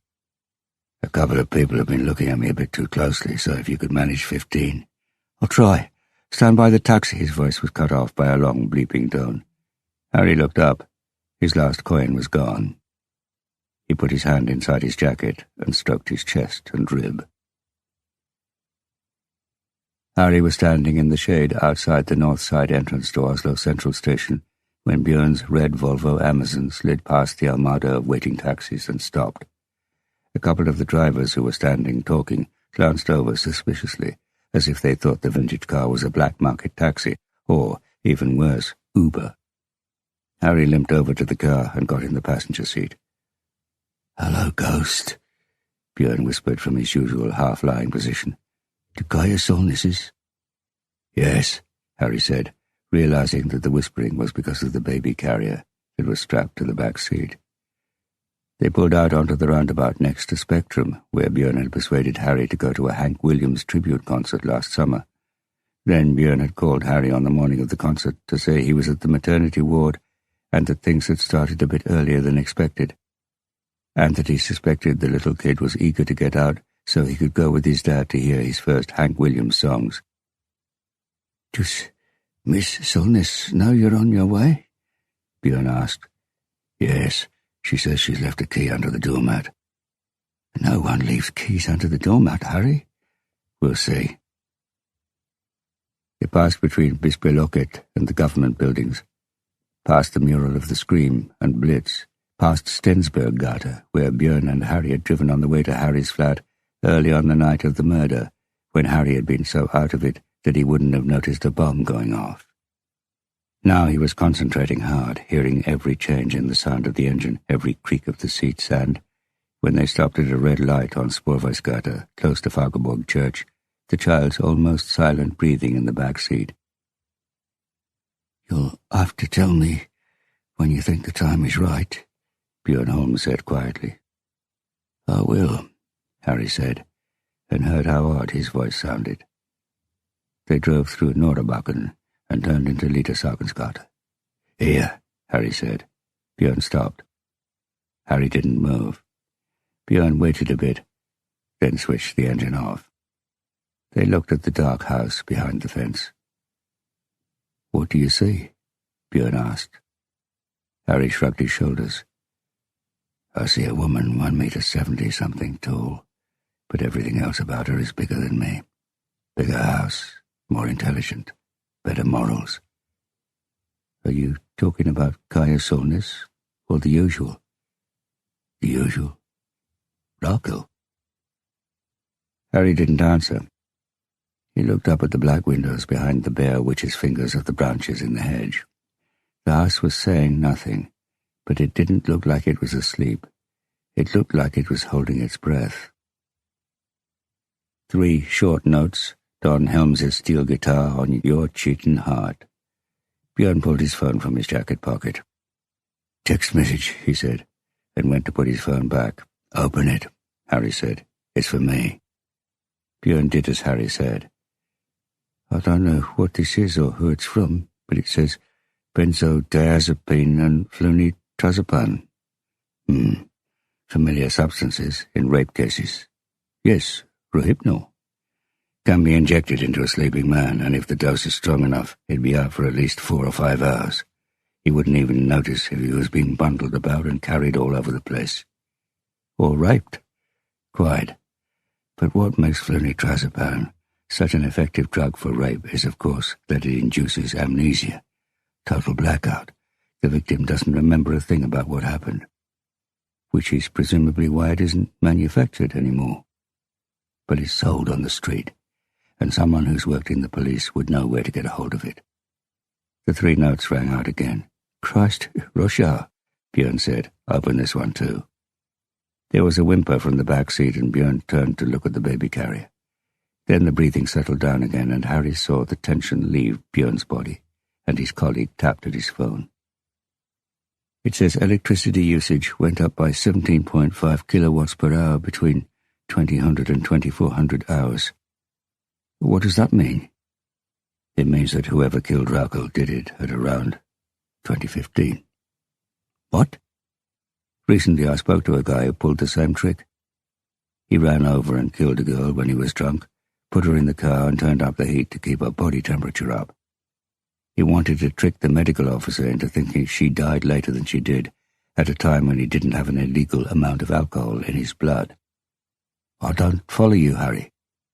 The murderer is the first person we see in the recording, the one who arrives on foot. They get to Rakel's at 20:02, kill her with a knife from the block in the kitchen, turn up the thermostat that all the radiators on the ground floor are connected to, then leave without locking the door. Come to mine later, where I'm still so out of it I don't notice myself being dosed up with Rohypnol.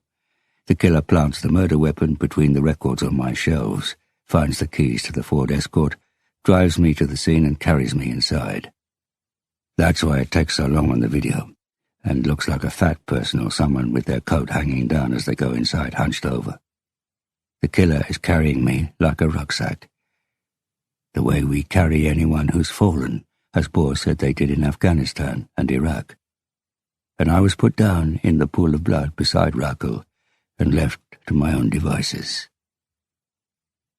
Bloody hell, Björn scratched his red beard. But we don't see anyone leaving the scene, because the perpetrator knew I'd be convinced I'd killed Rakel when I woke up, which meant I'd have to find both sets of keys inside the house with the door locked from the inside, which would lead me to conclude that no one but me could have committed the murder. A variation on the locked room mystery. Exactly. So, after the murderer put me down beside Rakel, they locked the door from the inside and left the scene through one of the basement windows. That's the only one without bars. They don't know about the wildlife camera, but they're lucky. The camera is activated by movement, but nothing shows up because the murderer is moving through total darkness on the far side of the drive when they leave the scene. We assumed it must have been a cat or a bird and didn't really pay it much thought. You mean it was all just to fuck with you? Manipulated into thinking I'd killed the woman I loved. Christ, that's worse than the most brutal death sentence. That's just torture. Why? Because that's exactly what it was. A punishment. Punishment? For what? For my betrayal. I realized that when I was about to kill myself and turned the radio on. Farther along, we'll know more about it. Farther along, we'll understand why, Björn said, nodding slowly. Cheer up, my brother, Harry said. Live in the sunshine. We'll understand it all by and by. Beautiful, Björn said. A lot of people think that's a Hank Williams song, but it was actually one of the few cover versions he ever recorded. Harry took out the pistol. He saw Björn shuffle uncomfortably in his seat. It's unregistered, Harry said, as he screwed the silencer onto the barrel. It was acquired for E-14, a disbanded intelligence unit. Can't be traced to anyone. Are you thinking of... Björn nodded nervously towards Kaya's house. Using that? No, Harry said, handing the pistol to his colleague. I'm going in without it. Why are you giving it to me? Harry looked at Björn for a long time. Because you killed Rakel.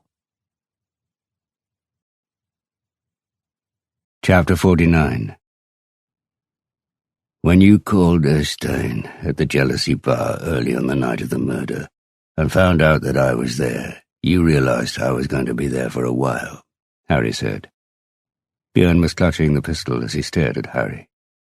So you drove to Holmenkollen, parked the Amazon a little way away so the neighbors or other witnesses wouldn't see and remember the unusual car.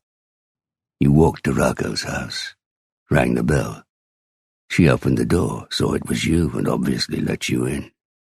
At the time, you didn't know you were being recorded by a wildlife camera, of course. Back then, all you knew was that everything was in place. There were no witnesses, nothing unforeseen had happened. The block of knives was standing where it had been the last time you visited us, when I was still living there. And I was sitting in the jealousy bar, drinking. You grabbed the knife from the block and killed her. Efficiently and without any pleasure. You're not a sadist, but brutally enough for me to know that she had suffered. When she was dead, you turned up the thermostat, took the knife, and drove to the jealousy, put Rohypnol in my drink, while I was busy fighting with Ringdahl. You bundled me into your car and drove home with me. Rohypnol works fast. I was well away by the time you parked next to the escort in the car park behind my building. You found the keys to my flat in my pocket, pressed my hand round the knife so it had my fingerprints on it, then planted it in my flat between the Rainmakers and the Ramones, in the right place for Rakel. You searched until you found the car keys. On your way down the stairs, you bumped into Gula on his way home from work.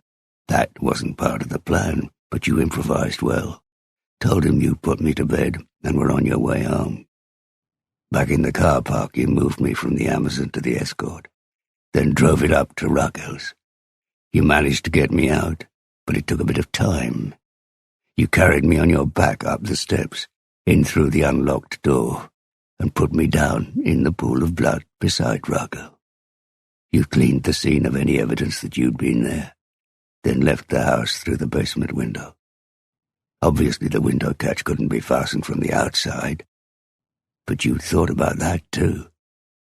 I'm guessing you walked home from there, down Holmenkollveien, Cirkedalsveien to Majerstua maybe, avoiding anywhere with security cameras, taxis that would need paying by card, anything that could be traced. Then you just had to wait, keeping your Tetra terminal nearby, following developments.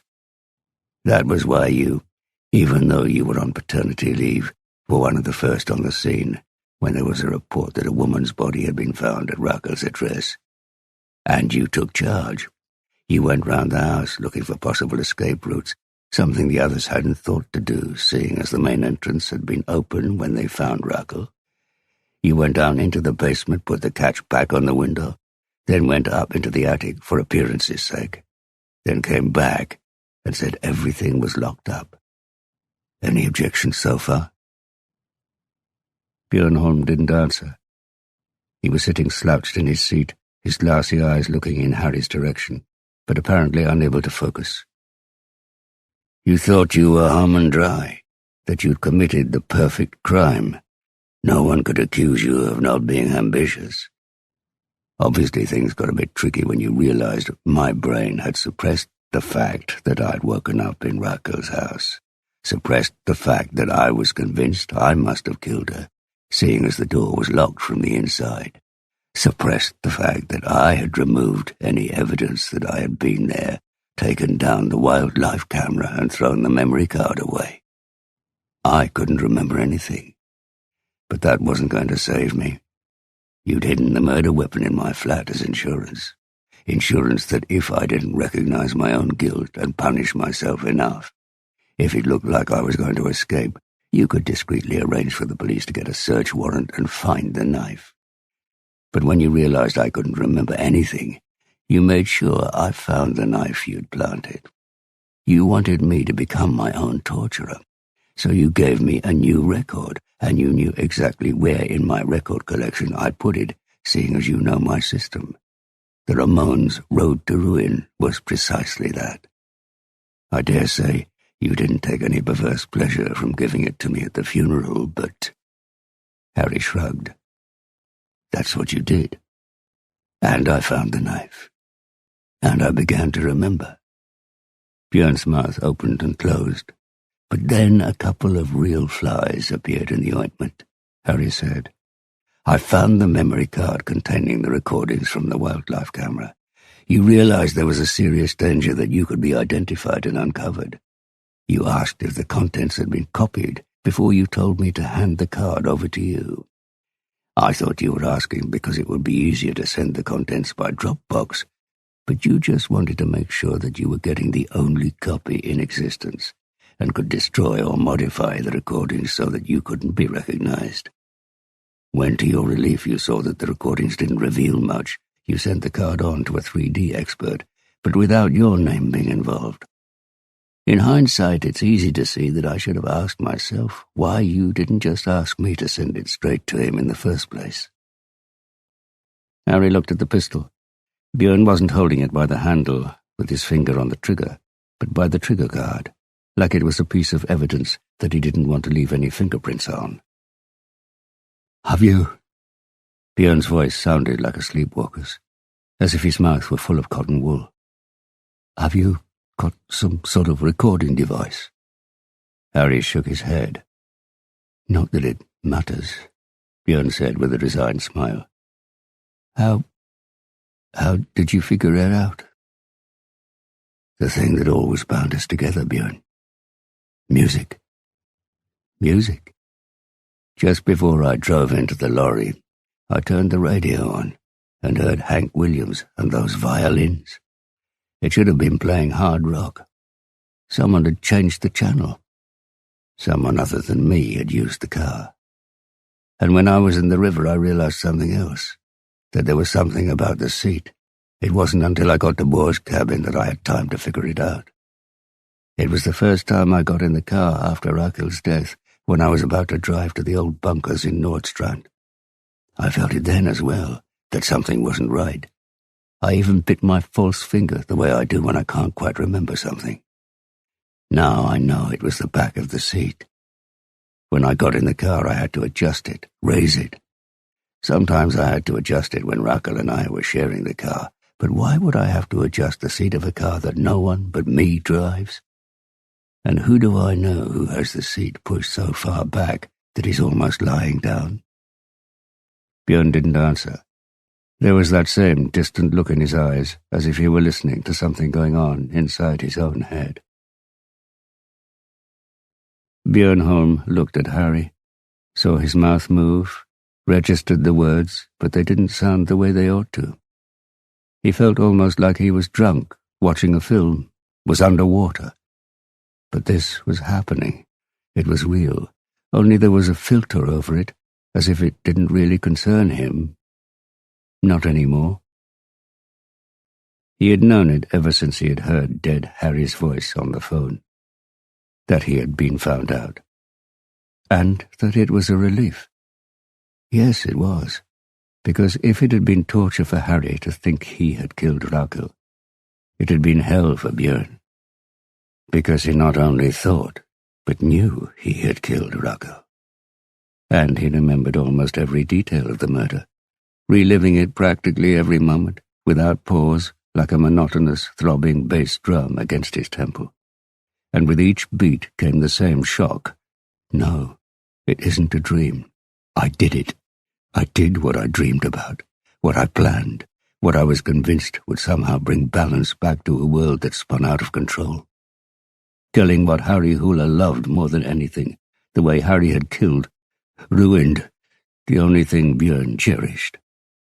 Of course, Björn had been aware that Katrina was attracted to Harry. No one who had worked closely with the pair of them could have failed to notice. She hadn't denied it, but claimed she and Harry had never got it together, had never so much as kissed each other. And Björn had believed her. Because he was naive? Maybe. But primarily because he wanted to believe her. Besides, that was all a long time ago, and now she was with Björn. Or so he had thought.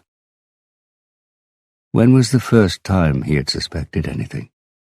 Was it when he had suggested to Katrina that Harry should be one of the baby's godparents, and she had rejected the idea out of hand? She had no better explanation than the fact that Harry was an unstable person who she didn't want having any responsibility for little Gert's upbringing. As if the role of godparent was anything but a gesture from the parents to a friend or relative. and she had hardly any relatives, and Harry was one of the few friends they had in common. But Harry and Rakel had come to the christening as ordinary guests, and Harry had been the same as usual, had stood in a corner, talking without any enthusiasm to anyone who went over to him, glancing at the time and looking at regular intervals at Rakel, who was deep in conversation with different people, and every half an hour he signalled to Björn that he was going outside for a cigarette. It was Rakel who had reinforced Björn's suspicions. He had seen her face twitch when she saw the baby, heard the slight tremble in her voice when she dutifully told the parents what a miraculous child they had produced, and, not least, the pained look on her face when Katrina had passed the baby to her to hold while she sorted something out. He had seen Rakel turn her back on Harry, so that he couldn't see her or the child's faces. 3 weeks later, he had the answer. He had used a cotton bud to take a sample of the child's saliva. He'd sent it to the Forensic Medical Institute, without specifying which case it related to, just that it was a DNA test subject to the usual oath of confidentiality covering paternity tests. He had been sitting in his office in the Criminal Forensics Unit in Bryn when he read the results that showed there was no way he could be Gert's father. But the woman he had spoken to, the new Romanian one, said they'd found a match with someone else in the database. The father was Harry Hula. Rakel had known. Katrina knew, of course. Harry, too. Maybe not Harry, actually. He wasn't a good actor. Just a betrayer. A false friend. The 3 of them against him. Of those 3, there was only one he couldn't live without. Katrina. Could Katrina live without him? Of course she could. Because what was Björn? A plump, pale, harmless forensics expert who knew a bit too much about music and film, and who in a few years would be an overweight, pale, harmless forensics expert who knew even more about music and film, who at some point had swapped his Rasta hat for a flat cap and had bought plenty of flannel shirts, who had been convinced that these were personal choices, things that said something about personal development, about an awareness that only he had reached, because of course we're all special. Right up until he looked round at a Bon Iver concert and saw 1,000 copies of himself, and realized that he belonged to a group of people who more than any other, at least in theory, hate everything about belonging to a group. He was a hipster. As a hipster, he hated hipsters, and especially male hipsters. There was something insubstantial, unmanly about that dreamy, idealistic striving for the natural, the original, the authentic, about a hipster trying to look like a lumberjack who lived in a log cabin and grew and shot his own food, but who was still an overprotected little boy who thought modern life, quite rightly, had stripped away all his masculinity, leaving him with a feeling of being helpless. Björn had this suspicion about himself confirmed during a Christmas party with his old schoolmates back home in Toten, when Endre, the cocky headmaster's son, who was studying sociology in Boston, had called Björn a typical hipster loser. Endre had brushed his thick black fringe back with a smile and quoted Mark Greif, who had written an article in the New York Times saying that hipsters compensated for their lack of social and career achievements by trying to claim cultural superiority. And that's where we have you, Björn, an employee of the state in your mid-30s and the same job you were in 10 years ago, thinking that as long as you have long hair and farmer's clothes that look like they were bought second-hand from the Salvation Army, you can still rise above the younger, short-haired, straighter colleagues who passed you by on the career ladder years ago. Endre had said this in a single long sentence without pausing for breath, and Björn had listened and thought, is this true? Is this what defines me? Was this what he, a farmer's son, had fled the rolling fields of Toten to become? A feminized, militant conformist and loser. A failed, backward-looking police officer looking for an image to contradict that. Who used his roots, a quirky old car, Elvis, and old country music heroes, 50s hairstyles, snakeskin boots, and his dialect, to trace a line back to something authentic, down to earth, but which was about as honest as the politician from West Oslo who takes off his tie, rolls up his shirt sleeves and says "gonna" and "gotta" as many times as he can when making election speeches in factories. Maybe. Or if that wasn't the whole truth, perhaps it was part of it. But did it define him? No, just as little as the fact that he had red hair defined him. What defined him was that he was a damn good forensics officer. And one other thing. "Maybe you're right," Björn had replied when Endre paused for breath. "Maybe I am a pathetic loser. But I'm nice to people, and you're not." "What the hell, Björn? Are you upset?" Endre had laughed, putting a comradely, sympathetic hand on his shoulder and smiling conspiratorially at the onlookers, as if this were a game they were all playing, one where Björn hadn't understood the rules. Okay, Björn may have drunk one glass too many of the moonshine they were serving for reasons of nostalgia rather than cost, but he had felt it then, just for a moment, had felt what he might be capable of, that he could have planted a fist in the middle of Endre's sociological smirk, broken his nose, and seen the fear in his eyes. Björn had never got into fights when he was growing up, not once, so he'd known nothing about fighting before he started at police college, where he had learned a thing or two about close combat, such as the fact that the surest way to win a fight is to strike first and with maximum aggression, which effectively brings 9 out of 10 fights to an immediate conclusion. He knew that. He wanted to do it. But could he? What was his threshold for resorting to violence? He didn't know. He had never been in a situation in which violence had looked like an adequate solution to the problem. Which it wasn't now, either, of course. Endre posed no physical threat, and all a fight would accomplish was a scandal and possibly being reported to the police. So why had he wanted to do it so badly, to feel the other man's face under his knuckles, hear the dead sound of bone against flesh, see the blood spray from his nose, see the fear in Endre's face?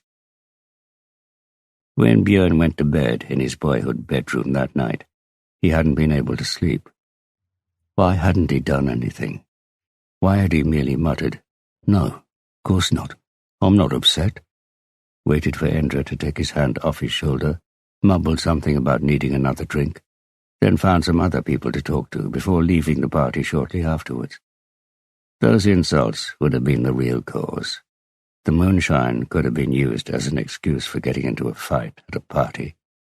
That would have been acceptable in Toten, and it would have ended with one punch. Endre wasn't a fighter. And if he had hit back, everyone would have cheered for him, for Björn, because Endre was a wanker. He always had been, and everyone loved Björn, they always had. Not that it had been much help to him growing up. In Year 9, Björn had finally manned up and asked Brita if she wanted to go to the local cinema in Skrea. The manager of the cinema had taken the astonishing decision to show Led Zeppelin's filmed concert. The song remains the same. 15 years after it was released, admittedly, but that didn't bother Björn. He had gone looking for Brita, and eventually found her behind the girls' toilet. She was standing there, crying, and sobbed to Björn that she had let Endre sleep with her at the weekend. Then, during break, her best friend had told her that she and Endre were now together. Björn had comforted Brita as best he could, then, without much preamble, asked if she'd like to go to the cinema with him.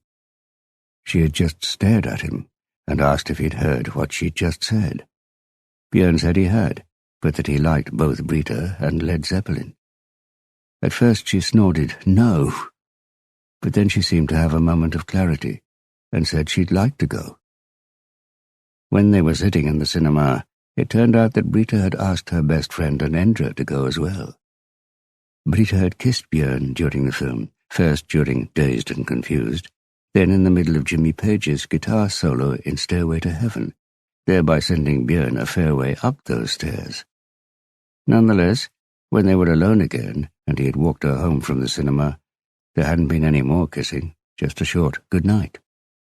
1 week later, Endre broke up with the best friend, and got back together with Brita.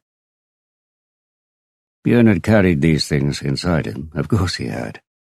The betrayal he should have seen coming, the punch that hadn't come, and that non-existent punch had somehow confirmed what Indra had said about him, that the only thing that was worse than the shame of not being a man was the fear of being a man. Was there a clear thread between then and now? Was there a casual connection? Was this explosion of rage something that had built up and just needed a fresh humiliation to detonate it? Was the murder somehow the punch he hadn't managed to land on Indra? The humiliation. It had been like a pendulum. The prouder he felt at being a father, the greater the humiliation when he had realized the child wasn't his. The pride when his parents and 2 sisters had visited mother, baby, and father in hospital, and Björn had seen the delight on their faces.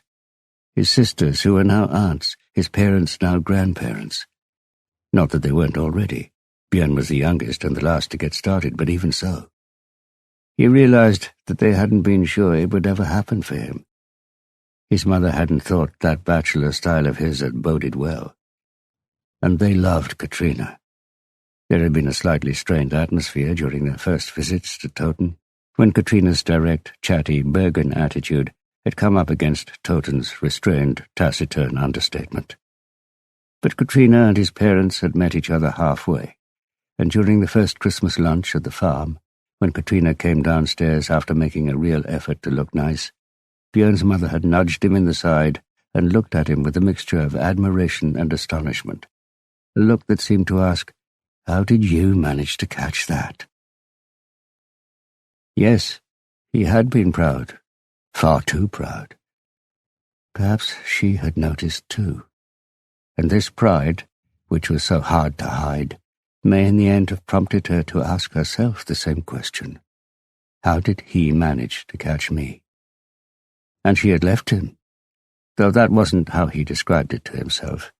He thought of it as a pause, a temporary break in their relationship, caused by a bout of claustrophobia. Anything else was unthinkable. And eventually she had come back. It happened a few weeks later, maybe a couple of months, he didn't really remember. He had suppressed that whole period, but it was just after they thought they'd solved the vampirist case. Katrina had fallen pregnant at once. It was as if she had emerged from sexual hibernation, and Björn found himself thinking that perhaps the break hadn't been such a bad thing, that perhaps people needed a break from each other from time to time to realize what they had together. A child conceived in the joy of reconciliation. That was how he had seen it. And he had travelled around Toten with their child, showing him off to family, friends, ever more distant relatives, showing him off like a trophy, proof of his manhood, to anyone who had doubted him. It had been stupid, but everyone's allowed to be stupid once or twice in their life. And then the humiliation. It had been unbearable. It was like sitting on a plane during takeoff or landing, on the occasions when the narrow passageways inside his ear and nose didn't manage to even out the pressure, and he was sure his head was going to explode, had wanted it to explode, anything to escape the pain that just kept getting worse, even when you thought it must have reached its apex, and sent you mad, willing to jump out of the plane, shoot yourself in the head. An equation with only one variable, pain, and with death as the only liberating common denominator. Your death, other people's deaths. In his confusion, he had thought that his pain, like the difference in pressure, could be evened out by the pain of others, of Harry Hula. He had been wrong. Killing Rakel had been easier than he'd thought, possibly because he had been planning it for so long, had worked out his game plan, as sportsmen would say. He had gone through it in his mind so many times that when he was actually there, and it was about to happen in real life, it had felt almost as if he was still only in his thoughts, looking on from the outside. As Harry said, he had walked down Holmenkollveien, but not towards Sørkedalsveien. Instead he had turned left into Stationsveien, then Bjørnveien, before weaving through smaller streets towards Vinderen, where a pedestrian would be less conspicuous. He had slept well the first night, didn't even wake up when Gert, according to Katrina, had cried hysterically from 5 o'clock in the morning. Exhaustion, presumably.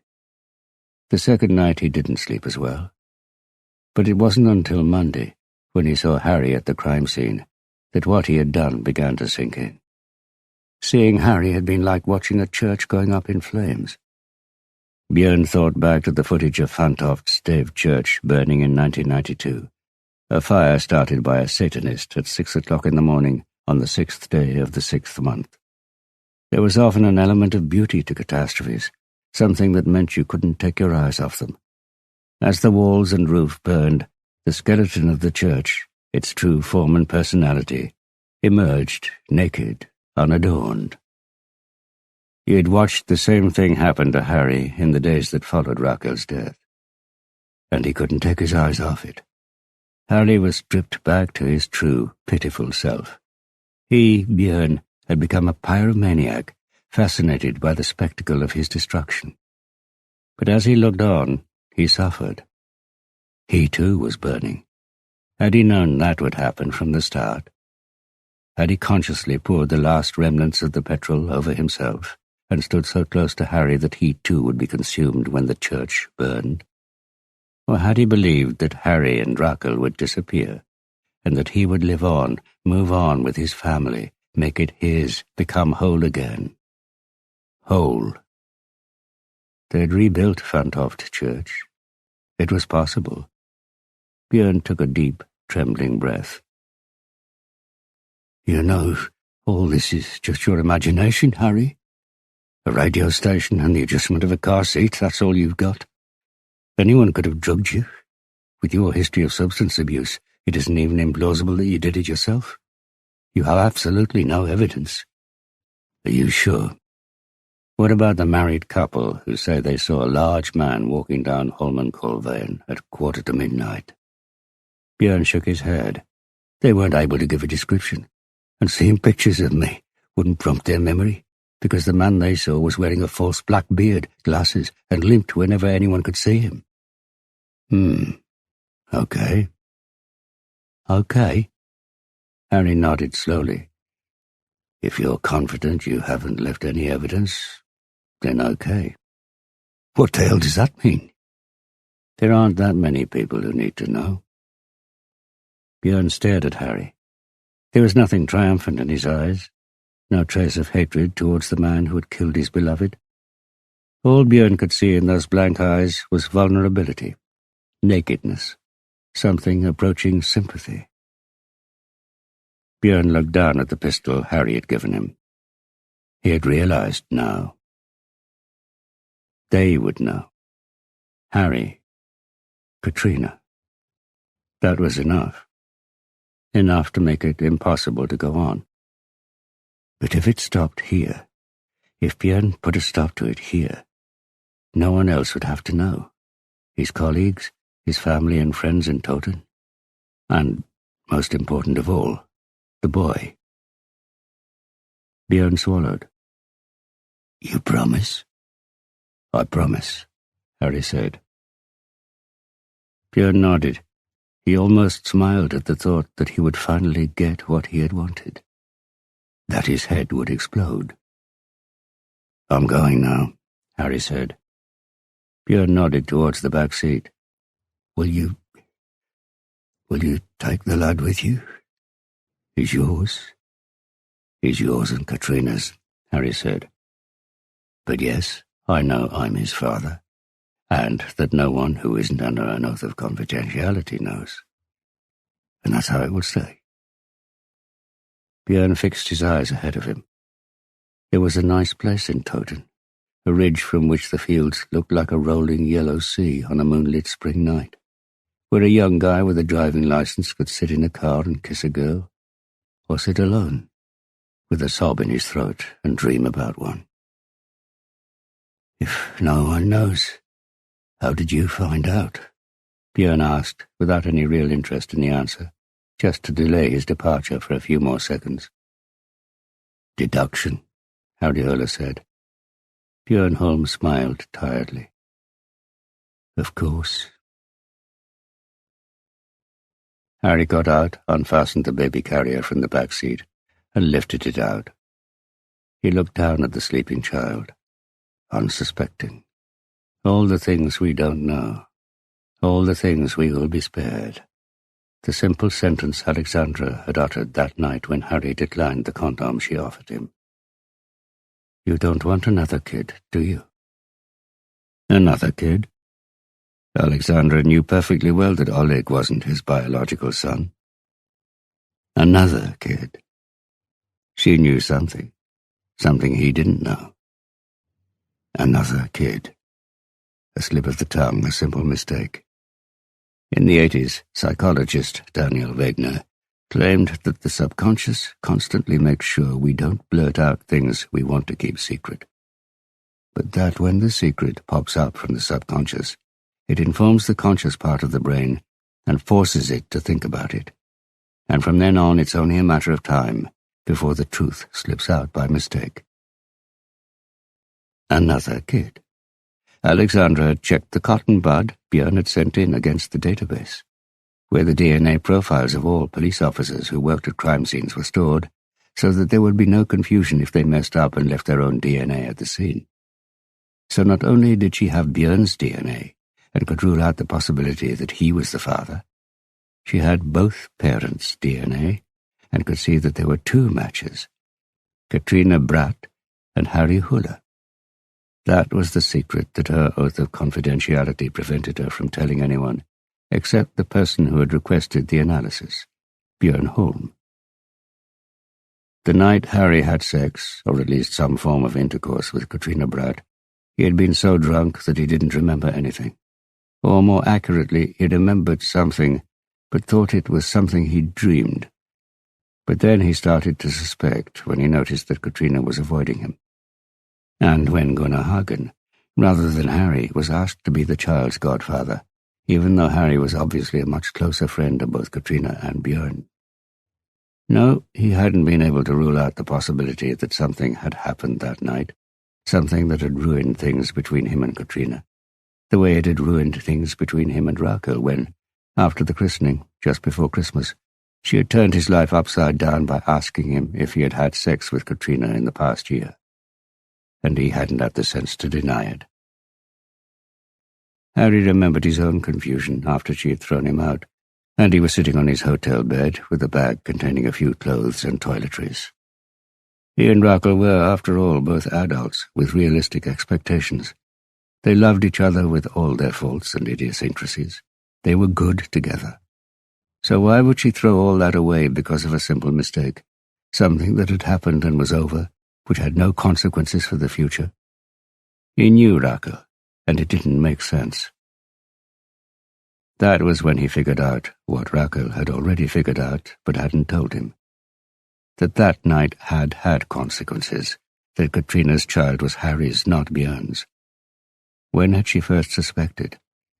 At the christening, maybe, when she saw the baby. But why hadn't Rakel told him? Why had she kept it to herself? Simple. Because the truth would help no one. It would just ruin things for even more people than it had already. Rakel herself. But that wasn't something Rakel could live with. The fact that the man she shared her bed, her life with, but with whom she didn't have a child, had a child, one that was living amongst them, one they would have to see. The sower. Svein Finne's words on the recording from outside the Catholic church had been echoing through Harry's head during the past day, like an echo that wouldn't fade. Because I am the sower. No, it was him, Harry, who was the sower. He watched as Björn turned the key in the ignition and turned the radio on in the same automatic movement. The engine started, then settled into its rhythm, rumbling good-naturedly in neutral. And through the gap at the top of the passenger window, Ricky Lee Jones's voice floated above Lyle Lovett's on North Dakota. The car slipped into gear and slowly drove away. Harry watched it go. Björn, who couldn't drive without listening to country music. Like gin and tonic. Not even when Harry was lying drugged in the seat beside him, and they were on their way to Rakel's. Perhaps that wasn't so strange. Björn had probably wanted company, because he could never have felt so alone as he did then. Not even now, Harry thought, because he had seen it in Björn's eyes before the car drove off. Relief. Chapter 50. Johann Krohn opened his eyes, looked at the time, 6:05. He thought his ears must be mistaken and rolled over to go back to sleep. But then he heard it again. The doorbell downstairs. "Who's that?" Frida murmured sleepily beside him. That, Johann Krohn thought, is the devil himself coming to claim his due. Finne had given him 48 hours to leave his response by the gravestone, and that didn't expire until that evening. But there was no one else who rang doorbells anymore. If there was a murder and they needed a defense lawyer straight away, they phoned. If there was a crisis at work, they phoned. Even the neighbors phoned if they wanted something. "It's probably to do with work," he said. "Go back to sleep, darling. I'll go and answer." Krohn closed his eyes for a moment and tried to take deep, calm breaths. He hadn't slept well, had just stared into the darkness all night as his brain chewed over the same question. How on earth was he going to stop Svein Finne? He, the master tactician of the courtroom, hadn't managed to come up with an answer. If he arranged for Finne to get Alisa to himself, he would be making himself an accomplice to a crime, which was bad enough in itself, both for Alisa and for him. And if he made himself an accomplice, that would only give Finne an even stronger hand when, and there was no question that it would be when, he showed up with more demands. Unless he could somehow persuade Alisa to have sex with Finne, of course, so that it was voluntary. Was that a possibility? And what would he have to promise Alisa in return? No, it was an impossible idea, as impossible as the one Frida had spontaneously suggested as a way of solving the problem in the fictitious case, hiring a hitman to get rid of Finne. Should he confess his misdemeanor to Frida instead? A confession, the truth, atonement. The thought was liberating. But it was no more than a brief, soothing puff of wind under a blazing sun in a desert with an unbroken horizon of hopelessness. She would leave him. He knew that. The firm, the courtroom victories, the newspaper articles, his reputation, the admiring glances, the parties, the women, the offers. To hell with all that. Frida and the children, they were all he had. They always had been. And when Frida was alone, when she was no longer his, hadn't Finne more or less said straight out that she would be open game, that he would take her? If you looked at it like that, didn't he have a moral obligation to bear his heavy secret alone and make sure that Frida didn't leave him for her own safety's sake? Which in turn meant that he would have to let Finne have Alisa, and the next time Finne... Oh, it was a fiendish Gordian knot. He needed a sword, but he had no sword, just a pen and a babbling mouth. He swung his legs out of bed and put them into his slippers. "I'll be back soon," he said, as much to himself as Frida. He went downstairs and through the hall towards the oak door, and knew that when he opened it, he needed to have his answer ready for Finne. "I'll say no," Johann Krohn thought, "and then he'll shoot me. Fine." Then he remembered that Finne used a knife and changed his mind. A knife. He cut his victims open. And he didn't kill them. He just wounded them, like a landmine, mutilated them for the rest of their life, a life they had to live even when death would be preferable. On the terrace, Finne had claimed to have raped a young girl from Huseby, the bishop's daughter. Had that been a subtle threat against his own children? Finne hadn't been risking anything by admitting the rape, not only because Krohn was his lawyer, but because the case must have passed the statute of limitations. Krohn couldn't remember any rape case, but he did remember Bishop Bohr, who people said died of grief because his daughter had drowned herself in a river. Was he going to let himself be terrorized by someone who had made it his life's work to ruin other people's? Johann Krohn had always managed to find a socially defensible, professional, and occasionally also an emotional justification to fight tooth and nail for his clients. But now he gave up. He detested the man standing on the other side of the door. He wished with all his heart, as well as all his brain, that the pestilential, ruinous Svein Finne might die a soon and not necessarily painless death.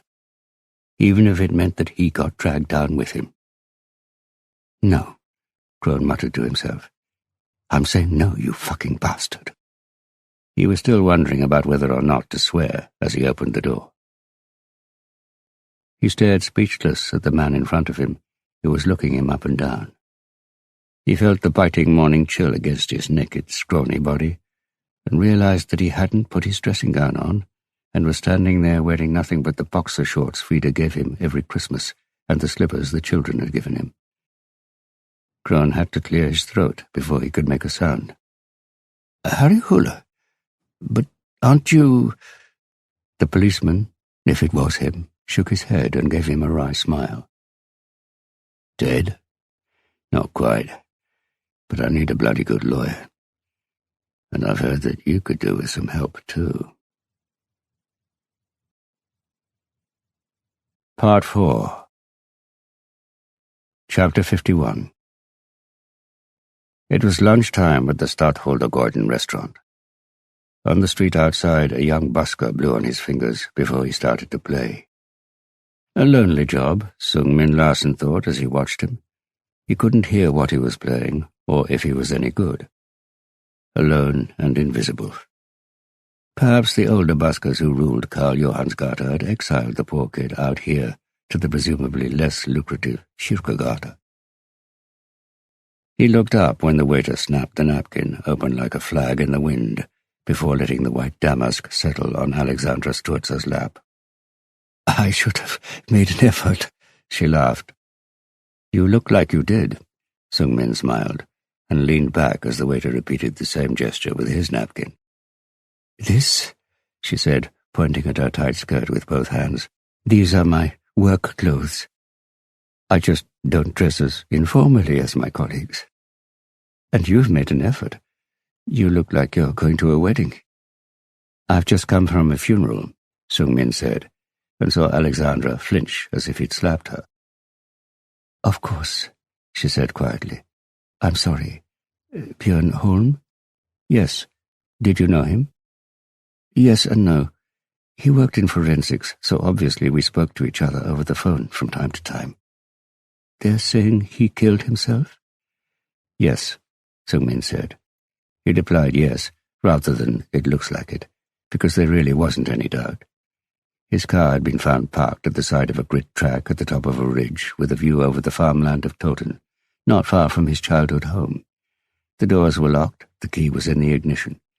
A few people had been confused that Björn Holm had been sitting in the back seat, and that he had shot himself in the temple with a pistol whose serial number couldn't be traced back to anyone. But his widow, Katrina Bratt, had explained that Holmes' idol, something or other, Williams, had died in the back seat of his car. And it wasn't particularly unlikely that a forensics officer had access to a weapon with no registered owner. The church had been full of family and colleagues from both police headquarters and Kripos, because Björn Holm had worked for both. Katrina Bratt had seemed composed. More composed, in fact, than when they had met at Nora Fossen. After she had efficiently worked her way through the queue of people offering condolences, she had come over to him and said there were rumors that he wasn't happy where he was. That was the word she had used, pronounced in her distinct Bergen accent, happy, and said they should have a chat. She had an empty position that needed to be filled. It had taken him a moment to realize that she was talking about Harry Huller's job, and he wondered if it was doubly inappropriate for her to be talking shop after her own husband's funeral and to offer Sung-Min the job of a man who was still only missing. But presumably she needed whatever distractions she could find to take her mind off the pair of them. Sung-Min said he'd think about it. "I hope Kripos's budget can handle this," Alexandra had said when the waiter brought the first course and told them it was raw scallop, black pepper mayonnaise, goa cress, and soy butter sauce. "Because forensic medicine can't." "Oh, I think I'll be able to justify the expense, if you can keep the promise you made over the phone." Alexandra Sturza had called him the previous evening. Without beating around the bush, she had told him that she had information regarding the Rakel case, that she was calling him because the implications were sensitive, and that she had decided she trusted him after their first encounter, but that she would prefer not to discuss it over the phone. Snowman had suggested lunch, and booked a table somewhere she had rightly guessed wasn't within the price range covered by Kripos. He would have to pay for it himself, but he had told himself it was a wise investment, a way of nurturing a professional contact in the Forensic Medicine Institute, which could turn out to be useful if and when he needed a favor. A DNA analysis that needed to be prioritized, something like that. Probably. Somewhere at the back of his mind, he had an idea that there was more to it than that. What? He hadn't had time to give the matter too much thought. Snowman glanced at the busker, who was in full flow now. People were rushing past, paying him no attention. Hank. That was what his colleague had said. Hank Williams. He would have to Google him when he got home.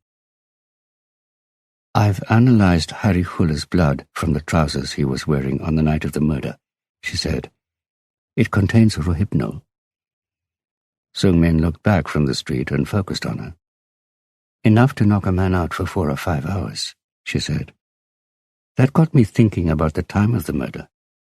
Our medical officer narrowed it down to between 2200 and 0200, of course, but that was based on body temperature.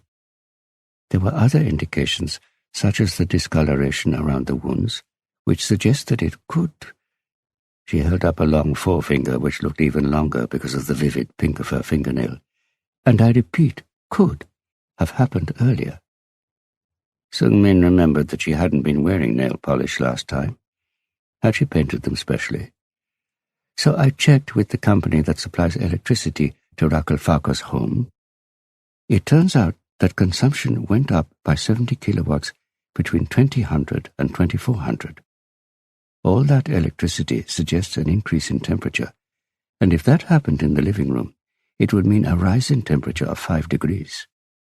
My medical officer says that if that was the case, she would have given the time of death as between 1800 and 2200. Snowman blinked. He had read somewhere that the human brain could only process 60 kilobits per second, and that makes the brain a very weak computer. But the fact that it can work as fast as that depends on how data already stored there is organized. That most of our conclusions rely on recalling memories and patterns, and using them rather than thinking new thoughts. Perhaps that was why it was taking him so long. He was having to think new thoughts. Completely new. He heard Alexandra's voice as if it were coming from far away. From what Ole Winter had said in the papers, Harry Huller was in a bar with witnesses until 22:30. Is that correct? Snowman stared down at his crayfish. It stared back disinterestedly. So the question now has to be whether you have ever had anyone else in your sights. Someone you might have ignored, because they had an alibi for the time it was assumed Rakel was murdered, but who may not have had an alibi between 1800 and 2200. You'll have to excuse me, Alexandra. Snowman stood up, then realized he'd forgotten his napkin, which fell to the floor. Please finish your lunch. I've got some things I need to get on with. Another day you and I can. He saw from her smile that they could. He walked away, gave the maitre d's card, and asked him to send him the bill, then hurried out into the street. The busker was playing a song Snowman had heard, something about a car crash, an ambulance, and Riverside, but he wasn't interested in music. Songs, lyrics, names, for some reason none of them stuck. But he remembered every word, every moment of the transcription of the interview with Svein Finne. He had arrived at the maternity ward at 21:30. In other words, Svein Finne had had 3.5 hours in which to murder Rakel Farquhar. The problem was that no one knew where Finne was. So why was Snowman running? He was running because it was quicker. What difference did it make if he was quicker, if everyone was already trying to find Svein Finne? Snowman wanted to try harder. And he was better, and extremely motivated. Ole Winter, the useless scavenger, would soon be choking on his big, fat team victory. Dagny Jensen got off the metro at Borgen. She stood there for a moment, looking out across Western Cemetery. But that wasn't where she was going. She didn't know if she would ever go into a cemetery again. Instead, she walked down Skøyen Veien to Monolith Veien, where she turned right. She walked past the white wooden houses behind picket fences. They looked so empty. Afternoon, a weekday. People were at work, at school, doing things, being active. She was static, on sick leave. Dagny hadn't asked for it, but her psychologist and the head teacher had told her to take a few days off to compose herself and see how she really felt after the attack in the women's toilet. As if anyone wanted to think about how they really felt. Well, at least now she knew how bloody awful she felt. She heard her phone buzz in her bag. She took it out and saw that it was Kari Bill, her bodyguard again. They would be looking for her now. She pressed reject and tapped out a message. Sorry, no danger, just need some time alone. We'll be in touch when I'm done. 20 minutes earlier, Dagny and Kari Bill had been in the city centre when Dagny said she wanted to buy some tulips.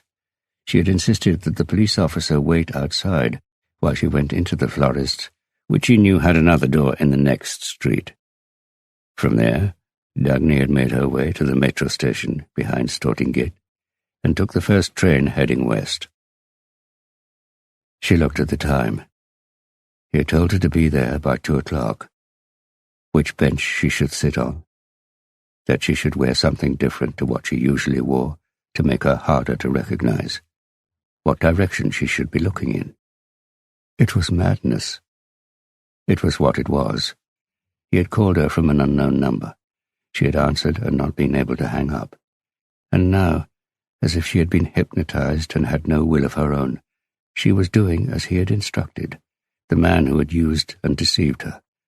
How was that possible? She had no answer to that, just that she must have had something in her that she didn't know was there, a cruel, animalistic urge. Well, it was what it was. She was a bad person, as bad as him, and now she was letting him drag her down with him. She felt her heart beat faster. Oh, she was already longing to be down there, where she would be cleansed by fire. But would he come? He had to come. Dagny heard her own shoes hitting the tarmac, harder and harder.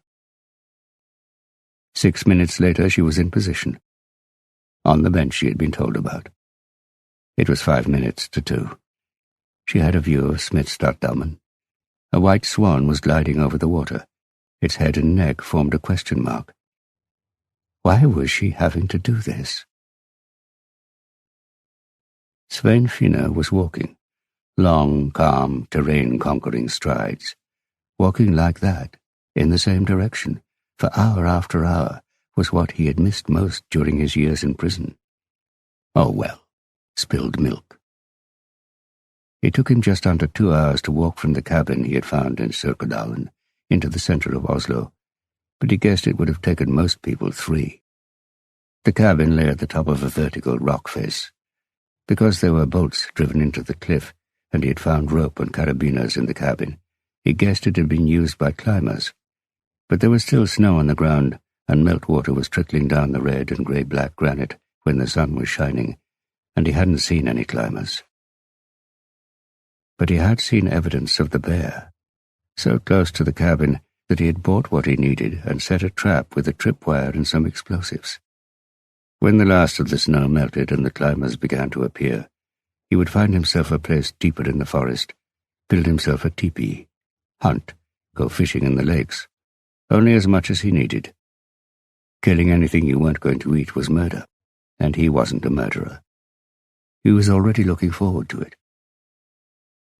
He walked through the grey, urine-stinking pedestrian tunnel beneath the Smithstad junction, emerged into the daylight, and carried on towards the lake. He saw her as soon as he entered the park. Not that he, even with his sharp eyesight, could recognize her from this distance, but he could tell by her posture, the way she was sitting, waiting, a little scared, probably, but mostly excited. He didn't walk directly towards the bench, but took a detour to check that there were no police around. That was what he did when he visited Valentine's grave. He quickly concluded that he was alone on this side of the lake. There was someone sitting on a bench on the other side, but they were too far away to see or hear much of what was about to happen, and they wouldn't have time to intervene. Because this was going to happen quickly. Everything was ready. The scene was set, and he was ready to burst. "Hello," he said as he approached the bench. "Hello," she said, and smiled. She seemed less frightened than he had expected, but of course she didn't know what was about to happen. He glanced around once more to make sure they were alone. "He's running a bit late," Alisa said. "That sometimes happens. You know, being a successful lawyer." Svein Finne smiled. The girl was relaxed because she thought Johan Krohn was going to be joining them. That must be the explanation Krohn had given her for why she should be sitting on a bench beside Smithstaddamen at 2 o'clock, that she and Krohn were going to be meeting at Svein Finne, but because their client was currently being sought by the police, the meeting couldn't take place in the office. All of this had been in the note Finne had found pinned to the ground with a knife in front of Valentine's grave, signed by Johan Krohn. Krohn had also used a splendid knife, and Finne had put it in his pocket to add to his collection. It would come in useful in the cabin. Then he had opened the letter. It looked like Krohn had thought of pretty much everything to let both Finne and Krohn himself walk free afterwards. Apart from the consequences of having given his mistress to Finne, of course. Krohn didn't know it yet, but he would never again be able to love Alisa the way he had before. And he would never be free. Krohn had, after all, entered into a pact with the devil, and as everyone knows, the devil is in the detail. Finne was never going to have to worry about getting hold of anything he needed again, whether it be money or pleasure. Johan Krohn was still sitting in his car in the visitors' car park at Hegnar Media. He had arrived early. He mustn't be at the lake in the park on the other side of the road before 2:05. He took out the new packet of Marlboro, got out of the car, because Frida didn't like the smell of smoke in the car, and tried to light a cigarette. But his hands were shaking too much, and he gave up. Just as well, he decided to stop anyway. He looked at his watch again. The plan was for him to get 2 minutes. They hadn't been in direct contact. It was safest that way, but his message had said that 2 minutes were all he needed. He followed the second hand with his eyes. There. 2 o'clock. Johan Krohn closed his eyes. Naturally, it was terrible, something he would have to live with for the rest of his life, but when it came down to it, it was the only solution. He thought about Alisa, what she was having to go through right now. She would survive, but the nightmares would obviously haunt her. All because of the decision he had taken without saying a word to her. He had deceived her. It was him, not Finne, who had done this to Alisa. He looked at his watch again. In 1.5 minutes, he would walk into the park, making out that he was just a bit late, comfort her as well as he could, call the police, act appalled. Correction, he would hardly have to act. He would give the police an explanation that was 90% true, and Alisa an explanation that was 100% lie. Johan Krohn caught sight of his own reflection in the car window. He hated what he saw. The only thing he hated more was Svein Finne. Alisa looked at Svein Finne, who had sat down on the bench beside her. "Do you know why we're here, Alisa?" he asked. He had a red bandana tied round his black hair, with just a few strands of grey. "Only in general terms," she said. All Johan had told her was that it was to do with the Rakel case. Her first thought had been that they were going to press charges against the police for the physical injuries inflicted on their client by Harry Hula in the bunker in Nordstrand. But when she asked, Johan had simply replied curtly that it was to do with the confession and that he didn't have time to explain. He had been like that for the past few days, cold, dismissive. If she didn't know better, she would have thought he was starting to lose interest. But she did know better. She had seen him like this before, during the brief periods when his conscience was getting at him, and he suggested taking a break, saying he needed to focus on his family, the firm. Yes, he had tried, and she had stopped him. Dear Lord, it didn't take much. Men, or to be more accurate, boys. Because every so often she got the feeling that she was the older of the pair of them, that he was just an overgrown Boy Scout, equipped with a razor-sharp legal brain, but not much else. Even if Johann liked to play the role of master to her slave, they both knew it was the other way round. But she let him play that role, the way a mother plays a frightened princess when her child wants to pretend to be a troll. Not that Johann didn't have his good qualities. He did. He was kind, considerate, loyal. He was. Elisa had known men who had far fewer scruples about deceiving their wives than Johann Krohn. The question that had begun to worry Elisa, though, wasn't Johann's loyalty to his family, but what she herself was getting out of it. No, she hadn't had a carefully thought-out plan when she embarked upon the affair with Johann. It wasn't that calculated. As a newly qualified lawyer, she had obviously been starstruck by the hotshot lawyer who had been permitted to practice in the Supreme Court when he had barely started shaving, and was a partner in one of the best law firms in the city.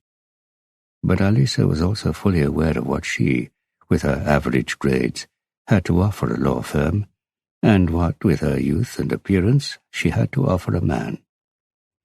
At the end of the day, Johann had stopped correcting her anglicisms and had instead started to copy them. The reasons why you choose to have an affair with someone were a combination of rational and apparently irrational factors.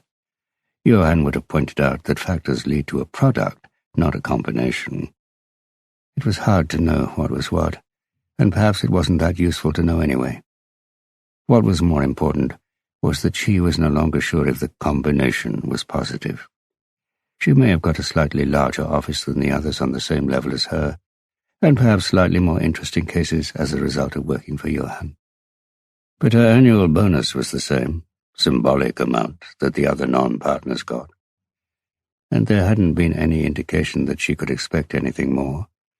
And even if Elisa knew how much married men's promises to leave their wives and families were worth, Johann hadn't even bothered to make any of those.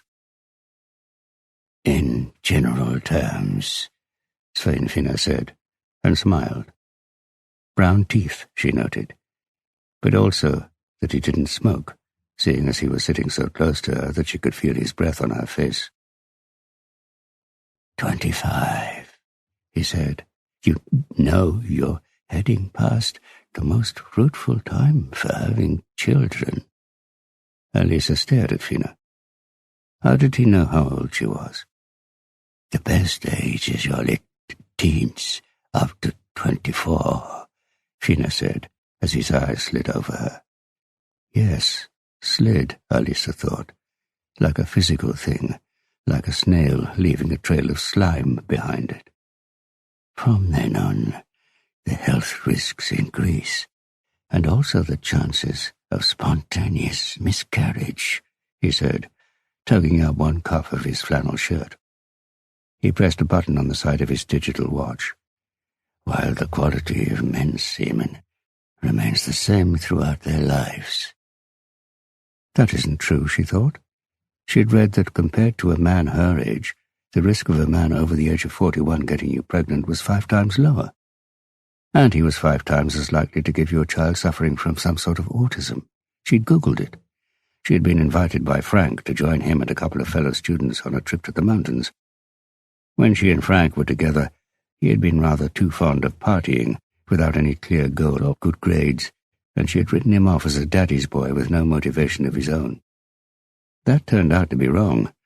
Frank had done surprisingly well in his father's law firm, but she still hadn't replied to the invitation.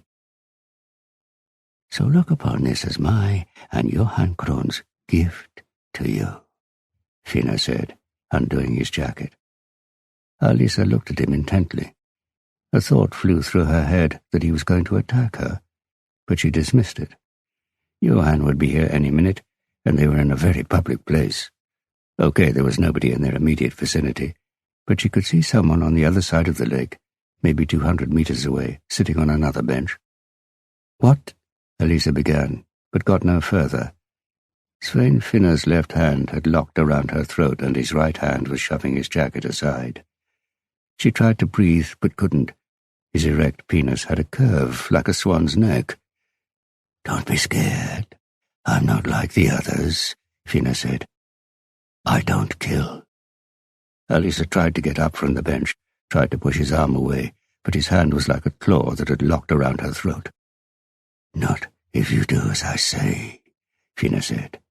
"First, look." He was still holding her with just one hand, and sat there, legs apart, exposed, as if he wanted her to look at it, see what she had coming. And Elisa looked, saw the white swan's neck with its veins and a dancing red dot that was moving up the shaft. What was that? What was that? Then the head of his penis exploded as she heard a muffled sound, like when she tenderized a steak extra hard with the meat hammer. She felt a warm rain on her face and got something in her eye and closed them as she heard thunder roll over them. For a moment, Elisa thought it was her screaming, but when she opened her eyes again, she saw that it was Svein Finne. He was holding both hands to his groin. Blood was pumping between his fingers, and he was staring at her with big, shocked, accusing eyes, as if she was the person who had done this to him. Then the red dot was there again, on his face this time. It slid over his furrowed cheek, up to his eye. She could see the red dot on the white of his eye, and perhaps Finne saw it too. Either way, he whispered something that she didn't hear until he repeated it.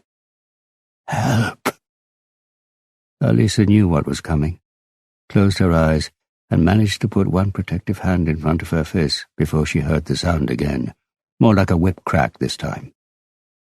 And then, with a long delay, as if the shot had been fired from a long way away, the same rolling thunder. Roerbor looked through the sniper sight. The last headshot had thrown the target backwards. Then he had slid sideways off the bench and was now lying on the gravel path. He moved aside, saw the young woman running along the path towards Hegnar Media, saw her throw her arms round a man who was hurrying towards her. Then the man took out a phone and started tapping at it, as if he knew exactly what he should do. Which he probably did, but what did Bor know? No more than he wanted to know. No more than Harry Hula had told him 24 hours ago. That he had found the man Bor had been looking for all these years. In a conversation with what Harry said was an extremely reliable source, Svein Finne had claimed to have raped Bishop Bor's daughter many years ago in Maridalen. The case had long since passed the statute of limitations, of course, but Harry had what he called a solution, and he had told Bor all he needed to know and no more, just like when he was in E14, 2 o'clock by Smedstaddamen, on the same bench that Harry and Pia had sat on.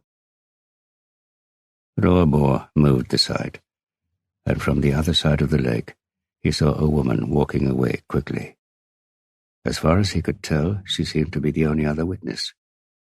He closed the basement window and put the rifle down. Looked at the time. He had promised Harry Hula that it would be done within 2 minutes of the target arriving, and he had stuck to that, even if he had given in to the temptation of letting Svein Finne have a little foretaste of his impending death when he exposed himself.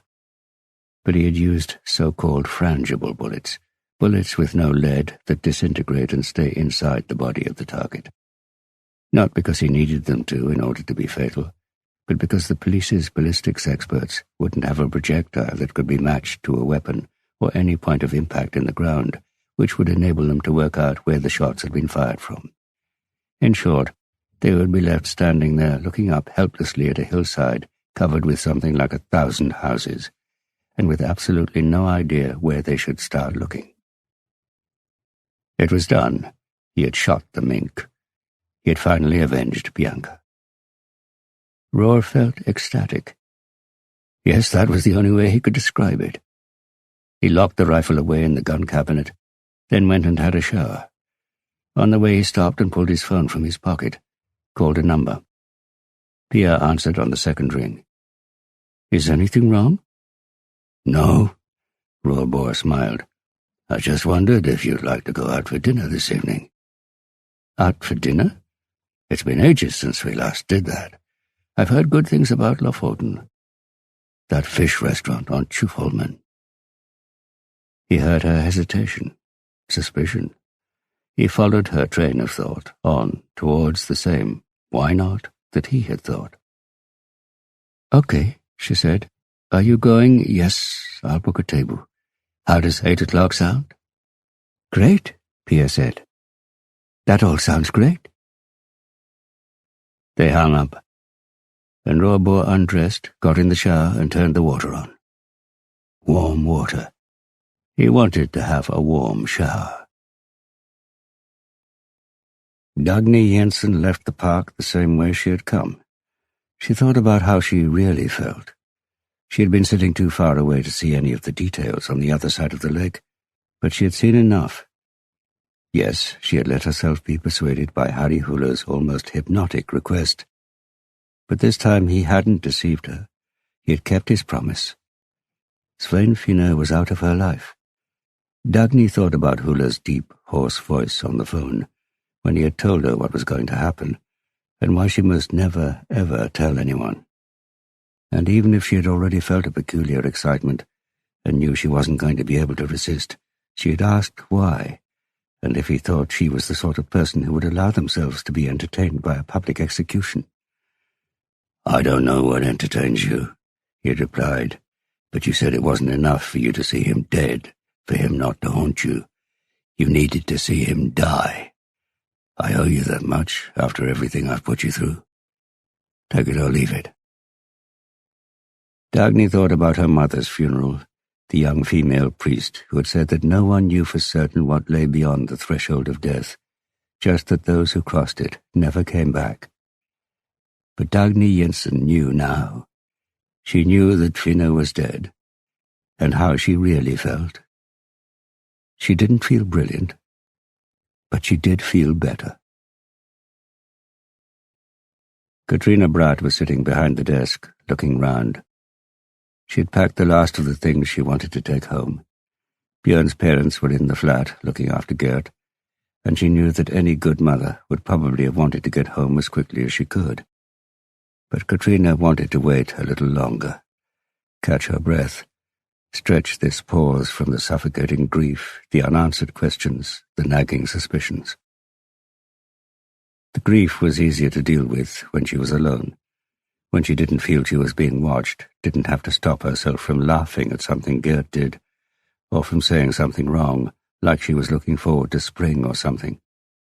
Not that Björn's parents reacted. They were sensible, they understood. They were wonderful people, actually. But she clearly wasn't.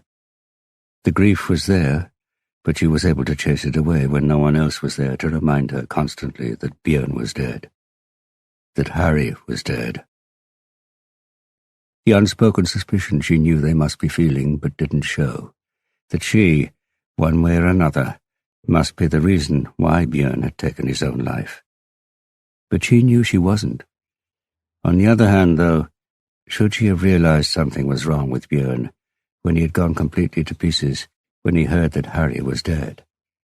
Should she have known that it was more than that Björn was struggling with something bigger, a deep depression he had managed to fend off and keep hidden until Harry's death came along? Not just the drop that made his cup overflow, but burst the entire dam. What do we really know about the people we share our beds, our lives with? Even less than we know about ourselves. Katrina found it an unpalatable idea, but the impressions we have of the people around us are precisely that, impressions. She had raised the alarm when Björn handed Gert over without wanting to talk to her. Katrina had just got home from the terrible press conference with Ulla Winter to an empty flat and no message saying where Björn and Gert were. When someone rang the front doorbell, she had picked up the entry phone and heard Gert crying, and opened the door to the flat in case Björn had forgotten his keys, then pressed the button to open the door down on the street. But she hadn't heard the word of the lock, just the baby crying close to the microphone. After saying Björn's name several times without getting any response, she had gone downstairs. The maxi cozy baby carrier with Gert in it was sitting on the pavement right outside the door. Katrina had looked up and down Nordal Brunnsgata, but couldn't see any sign of Björn, nor had she seen anyone in any of the darkened doorways on the other side of the street, although that didn't necessarily mean there was no one there, of course. And then a random thought occurred to her, that it hadn't been Björn who rang the bell. She had taken Gert up to the flat and called Björn's number, only to be told that his phone was switched off or out of reach of the network. She realized something was wrong and called Björn's parents. And it was the fact that she had instinctively called them, rather than any of Björn's friends or workmates who, after all, lived in the city, that made her realize that she was worried. His parents had reassured her, saying he was bound to get in touch with a good explanation, but Katrina could hear from Björn's mother's voice that she too was concerned. Perhaps she too had noticed that Björn didn't seem to have been himself recently.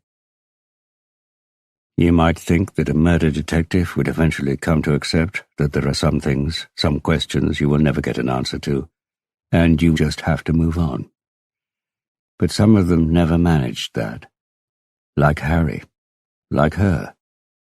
Katrina didn't know if this was an advantage or a hindrance from a professional perspective, but one thing was certain. For life outside of work, it was nothing but a disadvantage. She was already dreading the weeks and months of sleepless nights that lay ahead of her. Not because of Gert. You could set your watch by when he slept and woke up. It was the restless, compulsive activity of her brain in the darkness that would stop her sleeping. Katrina zipped out the bag containing the case files and papers she needed to take home, walked towards the door, turned out the light, and was about to leave her office when the phone on her desk started to ring. She picked it up. "It's Snowman Larsen." "Great," Katrina said in a toneless voice. Not that she meant that it wasn't great, but if this phone call meant he had decided to accept her offer of a job in Crime Squad, the timing wasn't exactly good. "I'm calling because... Is now a good time, by the way?" Katrina looked out of the window towards Botsparken. Bare trees, brown, withered grass. It wouldn't be long before the trees grew leaves and blossoms, before the grass turned green. And then, after that, it would be summer. Or so they said. "Yes," she said, and heard that she still wasn't managing to sound enthusiastic. "I've just experienced a remarkable coincidence," Larsen said. "Earlier today I received information that sheds new light on the Rakel case, and I've just had a phone call from Johan Krohn. I know who Krohn is. He says he's at Smesterdammen, where he and his assistant had arranged to meet his client, Svein Finne, and that Svein Finne has just been shot and killed." "What?" "I don't know why Krohn called me in particular. He says he'll explain that later. Either way, this is primarily a case for Oslo Police District, which is why I'm calling you."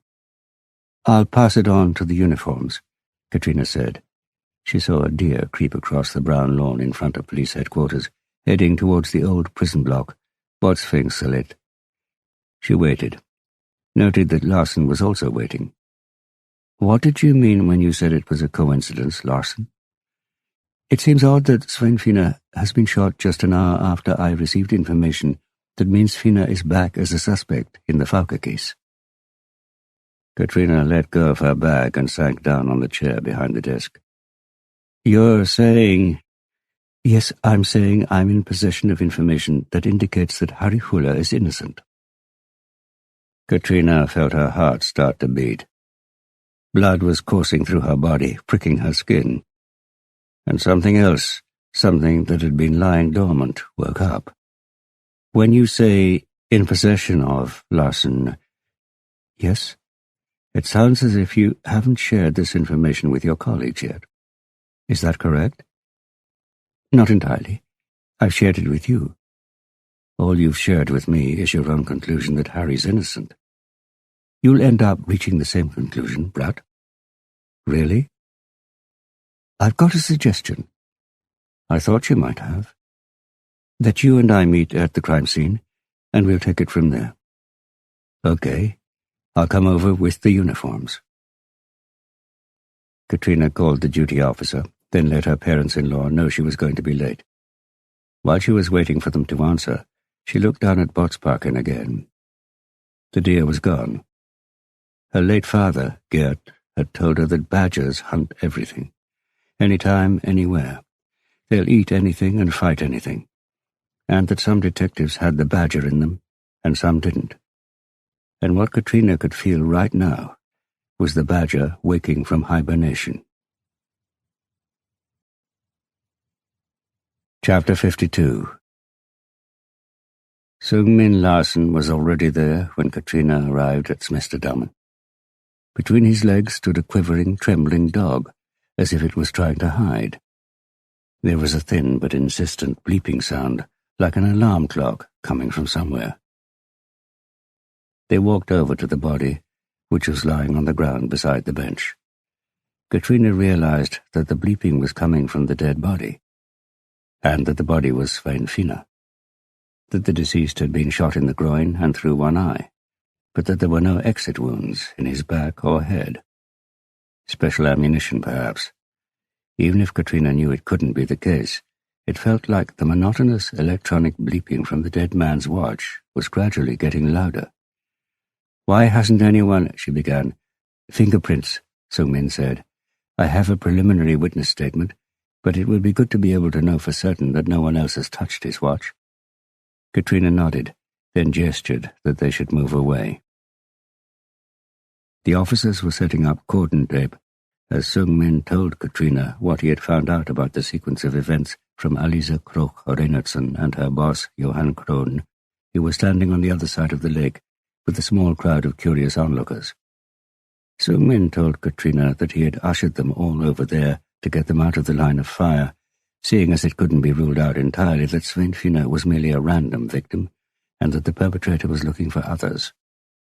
Katrina said, squinting up at the hillside. "You and I must be right in the line of fire right now, so we don't really believe that, do we?" "No," Sung-Min said. "So what do you think?" Katrina said, crouching down to pat the dog. "I don't think anything, but Krohn has a theory." Katrina nodded. "Is it the body that's upset your dog?" "No. He got attacked by a swan when we arrived."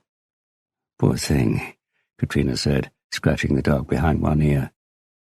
She got a lump in her throat, as if there was something familiar about the trusting look in the dog's eyes as it gazed up at her. "Has Krohn explained why he called you specifically?" "Yes."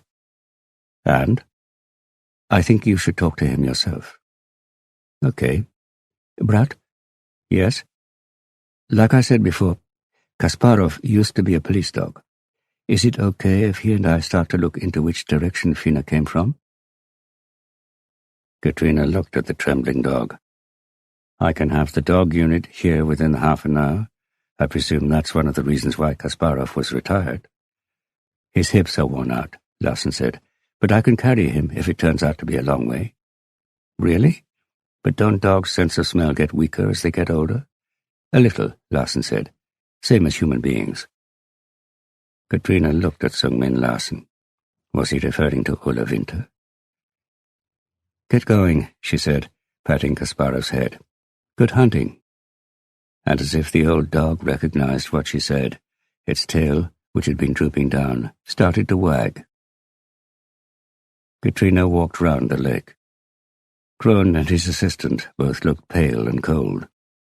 A slight but chill north wind had started to blow, the sort that puts a temporary stop to Oslo's inhabitants' thoughts of spring.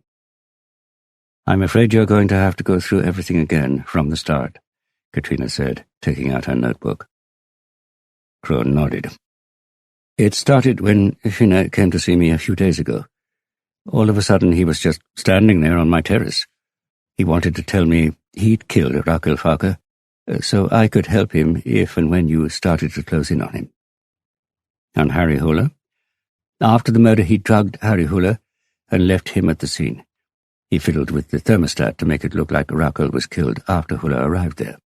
Finne's motive was that Harry Huller had shot his son when he was trying to arrest him." "Really?" Katrina didn't know why she didn't instantly buy this story. Did Finne tell you how he got inside Rakel Farquhar's house? Seeing as the door was locked from the inside, I mean. Crone shook his head. The chimney? I have no idea. I've seen that man arrive and leave in the most inexplicable ways. I agreed to meet him here because I wanted him to hand himself in to the police.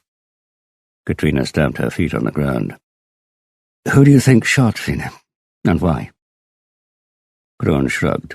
A man like Svein Finne, who assaulted children, gets plenty of enemies in prison. He managed to stay alive in there, but I know that several of them who had been released were just waiting for Finne to get out. Men like that often have access to firearms, sadly, and some of them know how to use them as well. So we've got loads of potential suspects, all of whom have served time for serious offenses, some of them for murder. Is that what you're saying? That's what I'm saying, Brad. Crone was a persuasive storyteller, there was no doubt about that. Maybe Katrina's skepticism was based on the fact that she had heard too many of the stories he had told in court. She looked at Alisa. I've got a few questions, if that's okay. Not yet, Alisa said, folding her arms over her chest. Not until 6 hours have passed. New research shows that dwelling on dramatic experiences before that increases the risk of long-term trauma. And we've got a killer who's getting a bit harder to catch with each minute that passes, Katrina said. Not my responsibility. I'm a defense lawyer, the woman said, with a defiant look in her eyes, but in a shaky voice. Katrina felt sorry for her, but this wasn't the time for kid gloves. In that case, you've done a terrible job because your client's dead, she said, and you're not a defense lawyer. You're a young woman with a law degree and a boss you're fucking because you think it'll help you climb the ladder. It won't. And it won't help you to try and play tough with me. Okay? Alisa Krog-Reinertsen stared at Katrina, blinked. The first tear began to make its way through the powder on the young woman's cheek. 6 minutes later, Katrina had all the details. She had asked Alisa to close her eyes, relive the first shot, and say, now, when the bullet hit, and now, when she heard the rumble. There was over a second between them, so the shot had come from at least 400 meters away. Katrina thought about the points of impact. The man's genitals, then one of his eyes. That wasn't an accident. The killer had to be either a competitive marksman or have specialist military training. There couldn't be many people like that who had served time at the same time as Svein Finne. Probably none, at a guess. And a suspicion, almost a hope. No, not even that, just a vain wish ran through her. Then disappeared. But that glimpse of an alternative truth left something warm and soothing behind it, like the faith religious people cling to, even though their intellect rejects it. And for a few moments Katrina couldn't feel the northerly wind as she looked at the park in front of her, and imagined it in the summer, the island with the willow tree, the flowers, insects buzzing, birds singing. All the things she would soon be able to show Gert. Then another thought struck her. The stories she was going to tell Gert about his father. The older he got, the more he would want to know about that part of him, the man he had come from.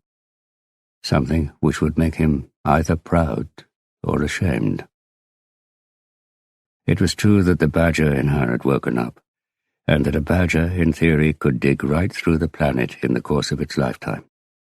But how deeply did she want to dig? Maybe she'd found out all she wanted to know. She heard a sound. No, it wasn't a sound. Silence. The watch on the other side of the lake. It had stopped bleeping. A dog's sense of smell is, roughly speaking, 100,000 times more sensitive than a human's. And according to recent research that Sung Min had read, dogs can do more than just smell. A dog's Jacobson's organ, located in its palate, also allows it to detect and interpret scentless pheromones and other information without any smell. This means that a dog, in perfect conditions, can follow the trail left by a human being up to a month later. The conditions weren't perfect. The worst of it was that the trail they were following ran along a pavement which meant that other people and animals had confused the scent, and there wasn't much vegetation for scent particles to cling to. On the other hand, both Svein and the pavement, which ran through a residential area, weren't as heavily trafficked as the city centre. And it was cold, which helped preserve scent. But, more importantly, even if there were large clouds blowing in from the northwest, it hadn't rained since Svein Finne had been there. Sung-min felt tense each time they approached a bus stop, sure that the trail was about to end, that was where Finne had got off a bus. But Kasparov just kept going, straining at his leash. He seemed to have forgotten all about his aching hips, and on the slopes heading up towards Røa, Sung-min began to regret not changing out of his suit into jogging gear. But as he sweated, he was getting more and more excited. They had been going for almost half an hour, and it seemed unlikely that Finne would have used public transport at all, only to walk such an unnecessarily long way after he got off. Harry stared out across Porsanger Fjord, towards the sea, towards the North Pole, towards the end and the beginning, towards where there was probably a horizon on clearer days. But today, the sea, sky, and land all blurred together. It was like sitting under a huge grey-white dome, and it was as quiet as a church, the only sounds the occasional plaintive cry of a gull, and the sea lapping gently against a rowing boat the man and the boy was sitting in. And Oleg's voice. And when I got home and told Mum that I put my hand up in class and said that old Chica isn't the oldest tree in the world, but the oldest roots, she laughed so much I thought she was going to start crying. And then she said that the three of us had roots like that. I didn't tell her, but I thought that couldn't be right because you're not my father, the way the roots are old Chico's father and mother. But as the years passed, I realized what she meant, that roots are something that grow, that when we used to sit there talking about, I don't know, what did we talk about? Tetris, skating, bands we both like, and both hate, Oleg grinned. That's when we grew roots. That was how you became my father. A bad father. Rubbish. You think I was an average father? An unusual father. Lousy grades in some subjects, world's best in others.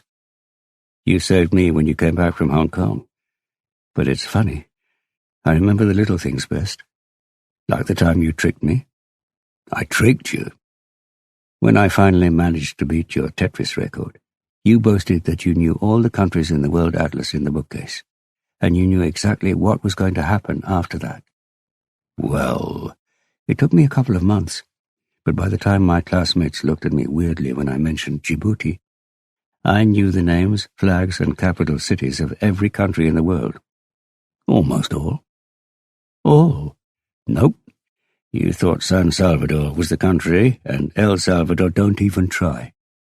Harry smiled, and realized that was exactly what it was. A smile, like the first glimpse of sun after months of darkness. Even if a new period of darkness lay ahead of him now that he had finally woken up, but it couldn't be worse than the one that lay behind him. She liked that, Harry said, listening to us talk. Did she? Oleg looked off to the north. She used to bring the book she was reading, or her knitting, and sit down near us. She didn't bother to interrupt or join in the conversation. She didn't even bother to listen to what we were talking about. She said she just liked the sound.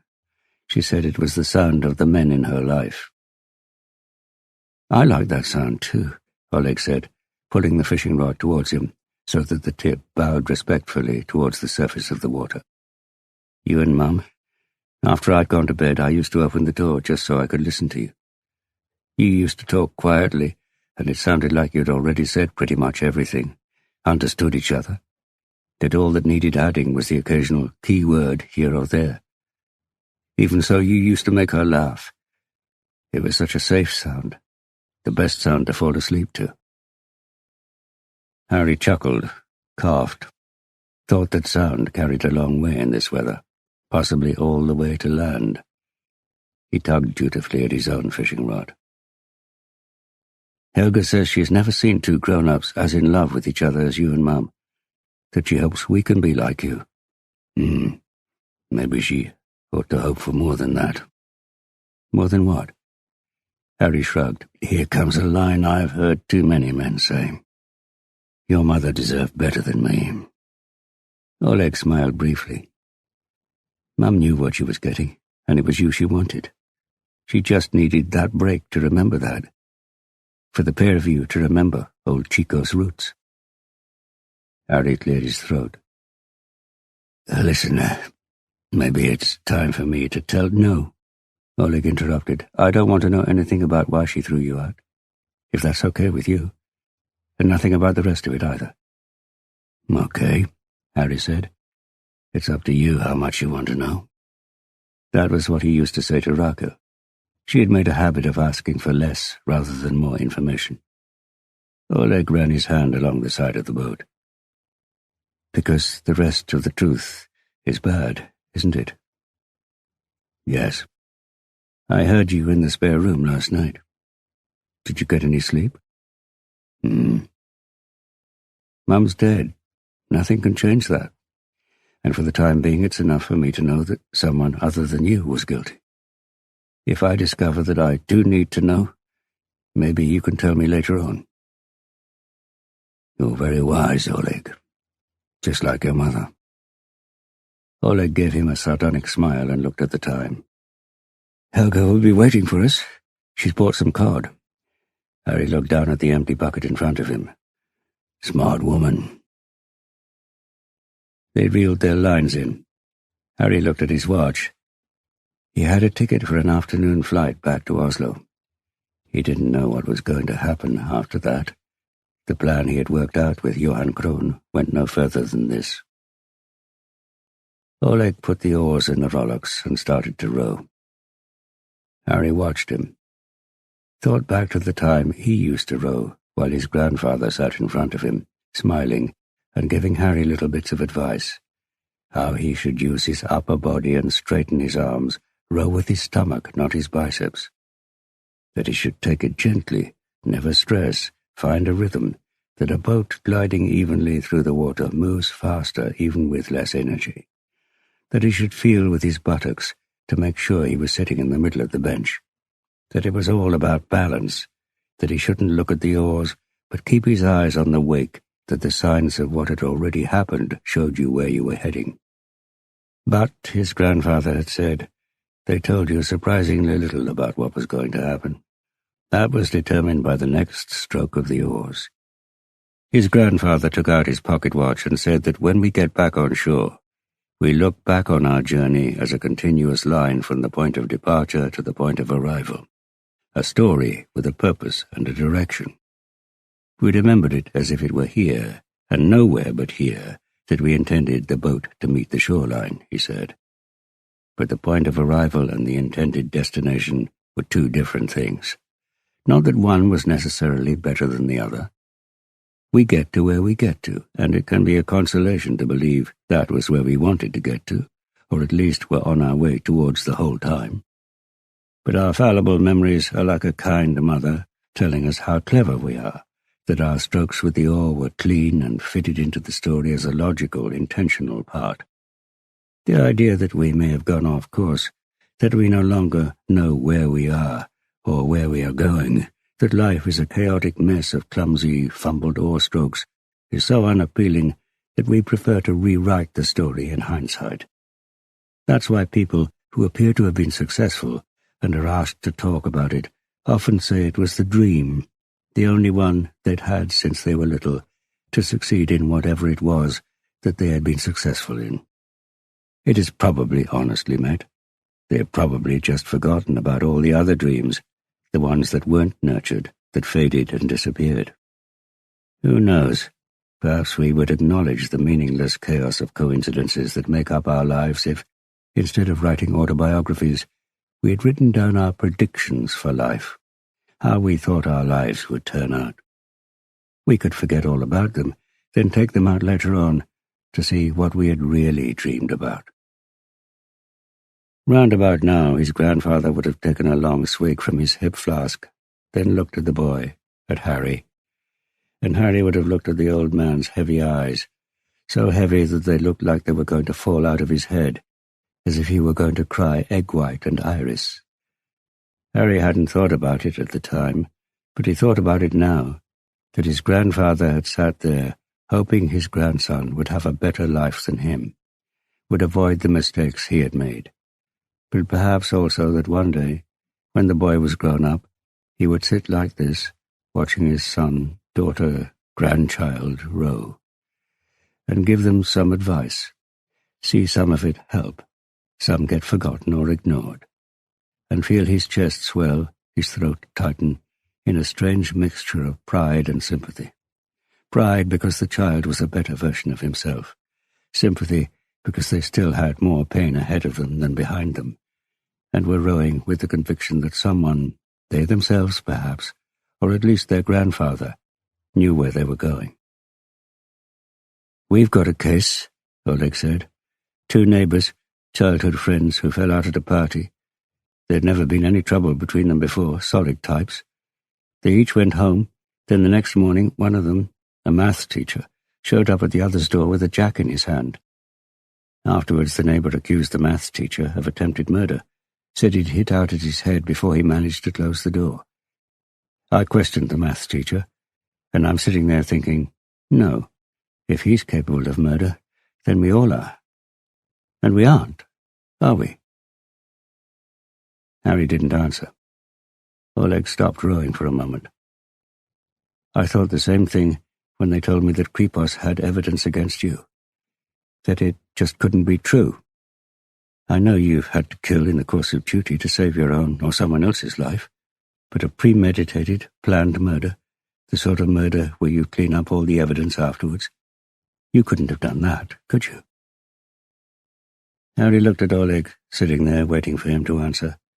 The boy, almost a man, with his journey still ahead of him, with the possibility of becoming a better man than him.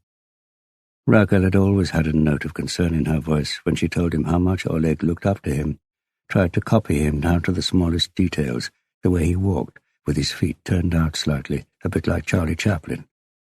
That he used Harry's special words and expressions, such as the archaic indubitably. He copied the way Harry rubbed the back of his neck when he was thinking hard, repeated Harry's arguments about the rights and limitations of the state. "Of course I couldn't have done it," Harry said, pulling his cigarettes from his pocket. "It takes a particular type of person to plan a cold-blooded murder, and you and I, we're not like that." Oleg smiled, looked almost relieved. "Can I blackout? No. You don't smoke. Keep rowing." Harry lit a cigarette. The smoke rose straight up, then drifted off towards the east. He squinted towards the horizon that wasn't there. Crone had looked utterly confused, standing there in the doorway in just his boxer shorts and slippers.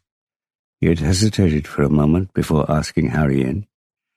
They had sat down in the kitchen, where Crone had served tasteless espresso from a black machine, while Harry briefly checked that everything he said was in confidence. Then he served up the whole story. When he had finished, Crone's coffee cup was still standing untouched. "So what you want is to clear your name," Crone said, but without identifying your colleague, Björn Holm. "Yes," Harry said. "Can you help me?" Johan Crone had scratched his chin. "That's going to be difficult. As you know, the police don't like to let go of one suspect, unless they've got another one. And what we've got, the analysis of some blood on a pair of trousers, that shows you were drugged with rohypnol, and the electricity usage that shows the thermostat had been turned up and then down again, those are just corroborating factors. The blood could have come from another occasion, the electricity could have been used in another room. It doesn't prove anything at all. What we need is a scapegoat, someone who hasn't got an alibi, someone with a motive, someone everyone would accept." Harry had noted that Crone said "we," as if they were already a team, and something else had changed in Crone. His face had a bit of colour in it again. He was breathing deeper. His pupils had dilated, like a carnivore that's caught sight of some prey, Harry thought. The same prey as May, There's a widespread misconception that a scapegoat has to be innocent, Crone said. But the purpose of the scapegoat isn't to be innocent, but to take the blame, regardless of what he has or hasn't done. Even under the current rule of law, we see that offenders who arouse public disgust, but who are only tangentially guilty, receive disproportionately severe sentences. "Shall we get to the point?" Harry said. "The point?" "Svein Finne." Crone looked at Harry, then gave a brief nod to indicate that they understood each other. "With this new information," Crone said, "Finne no longer has an alibi for the time of the murder. He hadn't arrived at the maternity ward by then, and he has a motive. He hates you. You and I can ensure that an active rapist ends up behind bars, and he isn't an innocent scapegoat. Think about all the suffering he's caused people.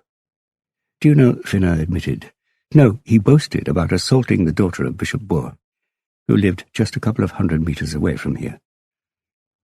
Harry took his cigarette packet from his pocket. He tapped out a bent cigarette. "Tell me what Finne's got on you."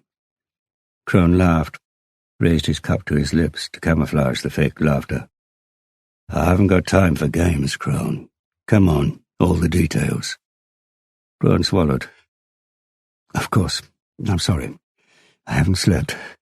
Let's go and have coffee in the library." "What for?" "My wife. Sound doesn't carry as far there." The acoustics were dry and muffled among the books that lined the walls from floor to ceiling. Harry listened as he sat slumped in a deep leather armchair. This time it was his turn not to touch his coffee. He said when Crone had finished. "Shall we skip the bit where he beat around the bush?" "Of course," said Crone, who had put a raincoat on and reminded Harry of a flasher who used to hang around in a patch of woodland in Uppsala when Harry was a boy. Thirstein and Harry had snuck up on the flasher and shot at him with water pistols. But what Harry remembered most was the look of sorrow in the wet, passive flasher's eyes before they ran off, and that he regretted it afterwards without really knowing why. "You don't want Finne behind bars," Harry said. "That wouldn't stop him telling your wife what he knows. You want Finne out of the way. For good." "So," Crone began. "That's your problem with taking Finne alive," Harry continued. "Mine is that if we manage to find him at all, he may still have an alibi for between 1800 and 2200 that we don't know about. It may be that he was with the pregnant woman during the hours before they went to the maternity ward. Not that I imagine that she'd come forward if Finne was killed, of course. Killed? Liquidated, terminated, annulled." Harry took a drag on the cigarette, which he had lit without asking permission. "I prefer killed. Bad things deserve bad names." Crone let out a short, bemused laugh. "You're talking about cold-blooded murder, Harry." Harry shrugged. "Murder, yes. Cold-blooded, no. But if we're going to manage this, we need to lower the temperature, if you understand me." Crone nodded. "Good," Harry said. "Let me think for a minute. Can I have one of your cigarettes?" Harry handed him the packet. The two men sat in silence, watching the smoke rise towards the ceiling. "If," Crone began, "Shh." Crone sighed. His cigarette had almost burned down to the filter when Harry spoke again. "What I need from you, Crone, is a lie." "Okay." "You need to say that Finne confessed to killing Rakel, and I'll be inviting 2 more people to participate in this. One works at the Forensic Medicine Institute. The other is a sniper. None of you will know the names of the others. Okay?" Crone had nodded. "Good. We need to write an invitation to Finne telling him when and where to meet your assistant. Then you need to attach it to the grave with something I'm going to give you." "What?" Harry took one last drag on his cigarette, then stubbed it out in his coffee cup. "A Trojan horse. Finne collects knives. If we're lucky, it'll be enough to kill any other speculation stone dead." Sung Min heard a crow somewhere among the trees as he looked up at the sheer rock face in front of him, The meltwater was painting black stripes down the grey granite, which rose up some 30 meters above him. He and Kasparov had been walking for almost 3 hours, and it was obvious that Kasparov was in pain now. Snowman didn't know if it was loyalty or the hunting instinct that was driving him on, but even when they had been standing at the end of the muddy forest track, looking at the fragile rope bridge across the river, with snow and pathless forest on the other side, he had been straining at the leash to keep going. Snowman had seen footsteps in the snow on the other side, but he would have to carry Kasparov over the bridge, while at the same time holding on with at least one hand. He found himself wondering, then what? Snowman's hand-sewn loke shoes were long since soaked through and ruined, but the question now was how far he would get on the slippery leather soles on the rugged snow-covered terrain on the other side of the river. Snowman had crouched down in front of Kasparov, rubbed both hands together, and looked into the old dog's tired eyes. "If you can, then so can I," he had said. Kasparov had whimpered and squirmed as Snowman picked him up and carried him towards their wet fate, but somehow or other they had managed to get across. And now, after 20 minutes of sliding about, their path was blocked by this rock face. Or was it? He followed the tracks that led to the side of the cliff, and there saw a worn, slippery rope that was tied to a tree trunk further up the almost vertical surface. Then he spotted that the rope carried on through the trees, and that there were some steps cut into the ground to make a path. But he wouldn't be able to climb the rope and carry Kasparov at the same time. "Sorry, my friend. This is bound to hurt," Snowman said, then knelt down, put Kasparov's front legs round his neck, turned and strapped the dog's legs around him tightly with his belt. "If we don't see anything up there, we'll go back," he said. "I promise." Snowman grabbed the rope and braced his feet. Kasparov howled as he hung helplessly round his owner's neck like a rucksack, his back legs scratching and scrabbling at the jacket of Snowman's suit. It went quicker than Snowman expected, and suddenly they were standing at the top of the cliff, where the forest carried on in front of them. There was a red cabin 20 meters away. Snowman freed Kasparov, but instead of following the trail that led straight to the cabin, the dog shrank between his owner's legs, whimpering and whining. "There now, there's nothing to be scared of," Snowman said. "Finne's dead." Snowman spotted animal tracks, large tracks at that. Could that be what Kasparov was reacting to? He took a step towards the cabin. He felt the wire against his leg, but it was too late, and he knew he'd walked into a trap. There was a hissing sound, and he had time to see a flash of light from the object filled with explosive that flew up in front of him. He closed his eyes instinctively. When he opened them again, he had to lean his head back to see the object as it rose up into the sky, leaving a thin trail of smoke behind it. Then there was a damp kablam as the rocket exploded, and even though it was daylight, he saw the shower of yellow, blue, and red, like a miniature Big Bang. Someone had evidently wanted to be warned if anything was approaching, possibly also to scare something off. He could feel Kasparov trembling against his leg. "It's only a firework," he said, patting the dog. "But thanks for the warning, my friend." Snowman walked over to the wooden terrace in front of the cabin. Kasparov had plucked up courage again and ran past him, up to the door. Snowman saw from the splintered door frame beside the lock that he wasn't going to have to break in. That job had already been done for him. He pushed the door open and stepped inside. He noted at once that the cabin had no electricity or water. There were ropes hanging from hooks on the walls, possibly strung up there to stop mice eating them. But there was food on the bench by the west-facing window. Bread, cheese, and a knife. Not like the short all-purpose blade with the brown handle he had found when they searched Finne's body. This one had a blade that he estimated to be just under 15 centimeters long. Snowman's heart started to beat harder, more happily, almost like when he had seen Alexandra Sturza walk into Stadtholdergården. "You know what, Kasparov?" he whispered, as he looked along the oak handle and horn collar. "I think winter really is almost over." Because there was no doubt. This was a Tojiro kitchen knife. This was the knife. Chapter 53. "What can I get you?" the white-clad bartender asked. Harry let his eyes roam along the bottles of aquavit and whiskey on the shelves behind him before settling once again on the silent television screen. He was the only person in the bar, and it was oddly quiet. Quiet for Gardermoen Airport, anyway. A sleep-inducing voice was making an announcement at one of the gates in the distance, and a pair of hard shoes was clicking on the floor. It was the sound of an airport that would soon be closing down for the night. But there were still several options.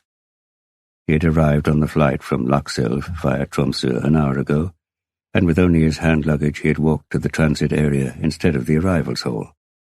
Harry squinted at the large screen of departures hanging next to the bar. The options were Berlin, Paris, Bangkok, Milan, Barcelona, or Lisbon. There was enough time, and the SAS ticket desk was still open.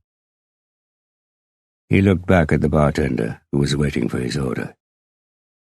"Since you ask, I'd quite like some volume," Harry said, pointing towards the television, where Katrina Bratt and the head of information, Kedzierski, a man with a head of thick curly hair, were sitting behind the desk in the parole hall, the usual venue for press conferences, on the 4th floor of police headquarters.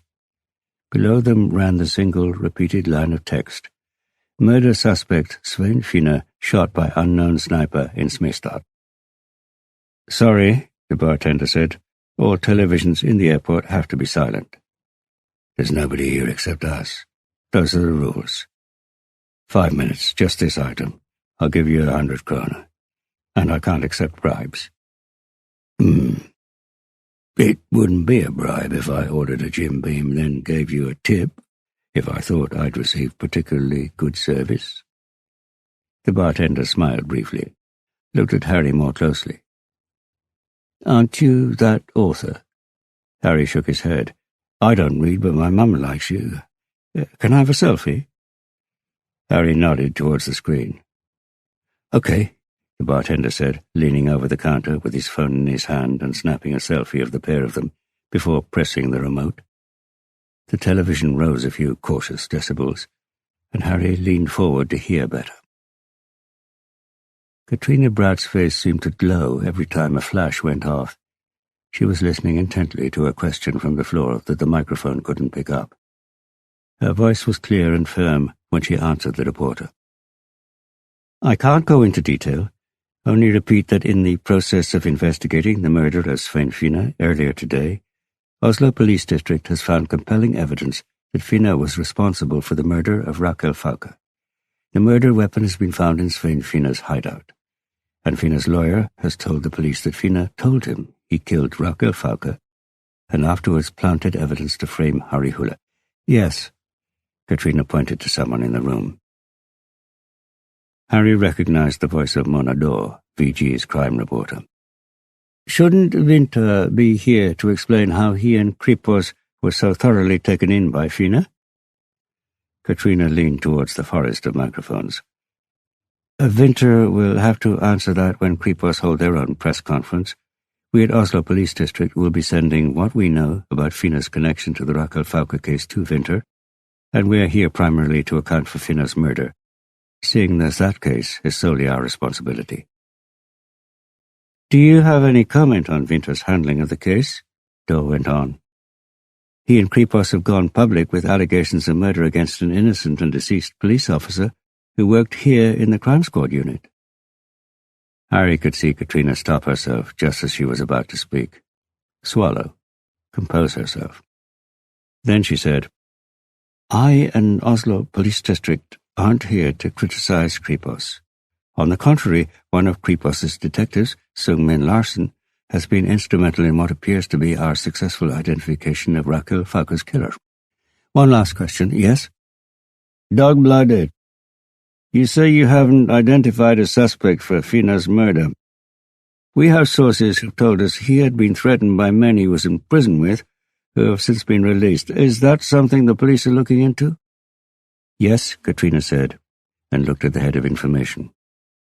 Well, thanks very much for coming, Kedzierski said. We don't have another press conference planned, but we'll... Harry signaled to the bartender that he'd heard enough.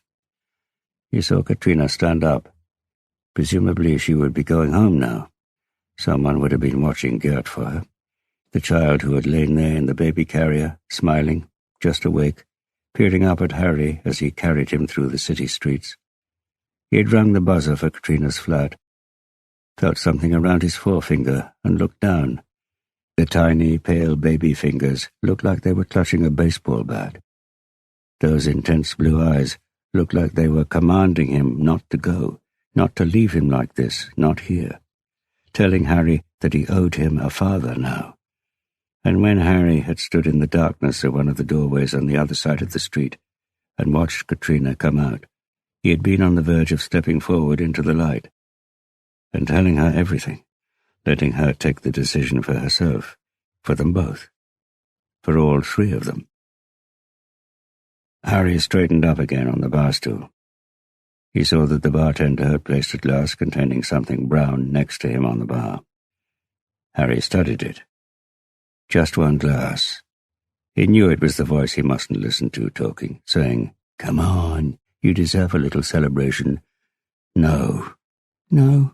Okay, not to celebrate, but to show respect to the dead, to drink a toast in their memory, you heartless, dishonorable bastard.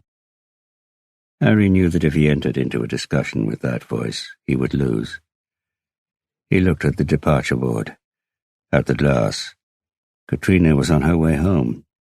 He could walk out of here, get in a taxi, ring her doorbell again, wait in the light this time, rise from the dead. Why not? He could hardly hide forever. And now that he was no longer a suspect, why should he? A thought struck him.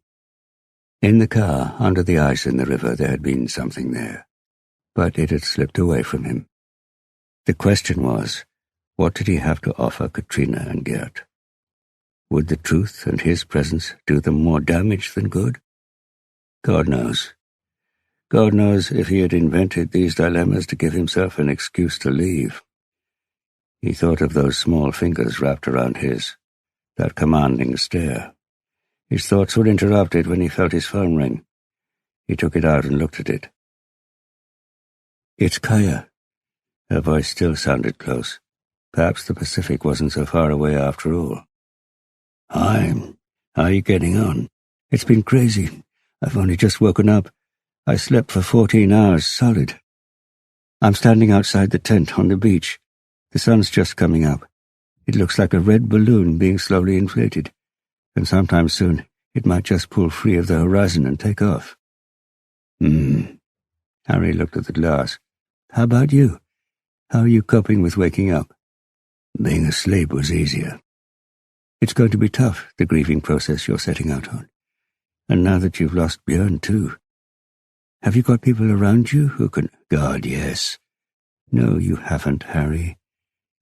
He didn't know if she could sense him smiling. I just need someone to make some decisions, he said. Is that why you called? No. I called to say I'd put your key back.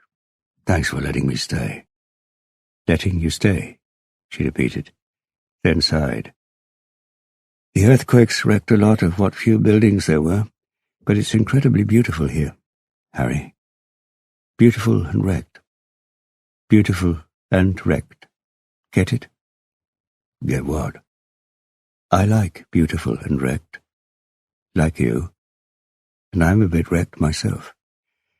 Harry guessed where this was going. Can't you get a flight out here, Harry? To a Pacific island that's just been wiped out by an earthquake. To Auckland in New Zealand. We'll be coordinating the international effort from there, and they've put me in charge of security. I'm setting off on a transport plane this afternoon. Harry looked at the departure board. Bangkok. Maybe there were still direct flights from there to Auckland. Let me think about it, Kaya. Great. How long do you think? 1 minute. Then I'll call you back, okay? 1 minute? She sounded happy. Okay, I can just about cope with that. They ended the call. He still hadn't touched the glass in front of him. He could disappear, sink down into the darkness, and then he caught it again, the thought that kept escaping him from when he was in the car under the ice.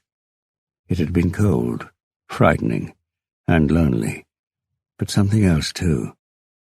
It had been quiet, so incredibly peaceful. He looked at the departure board again. Places a man could disappear. From Bangkok he could go to Hong Kong. He still had connections there. He could probably get a job without too much difficulty, maybe even something legitimate. Or he could head off in the other direction. South America, Mexico City, Caracas. Really disappear. Harry rubbed the back of his neck. The ticket desk closed in 6 minutes. Katrina and Gert, or Kaya and Auckland, Jim Beam and Oslo, sober in Hong Kong, or Caracas. Harry felt in his pocket and pulled out the small blue-grey lump of metal. Looked at the dots on its sides. Took a deep breath, cupped his hands, shook the dice. Rolled it along the counter.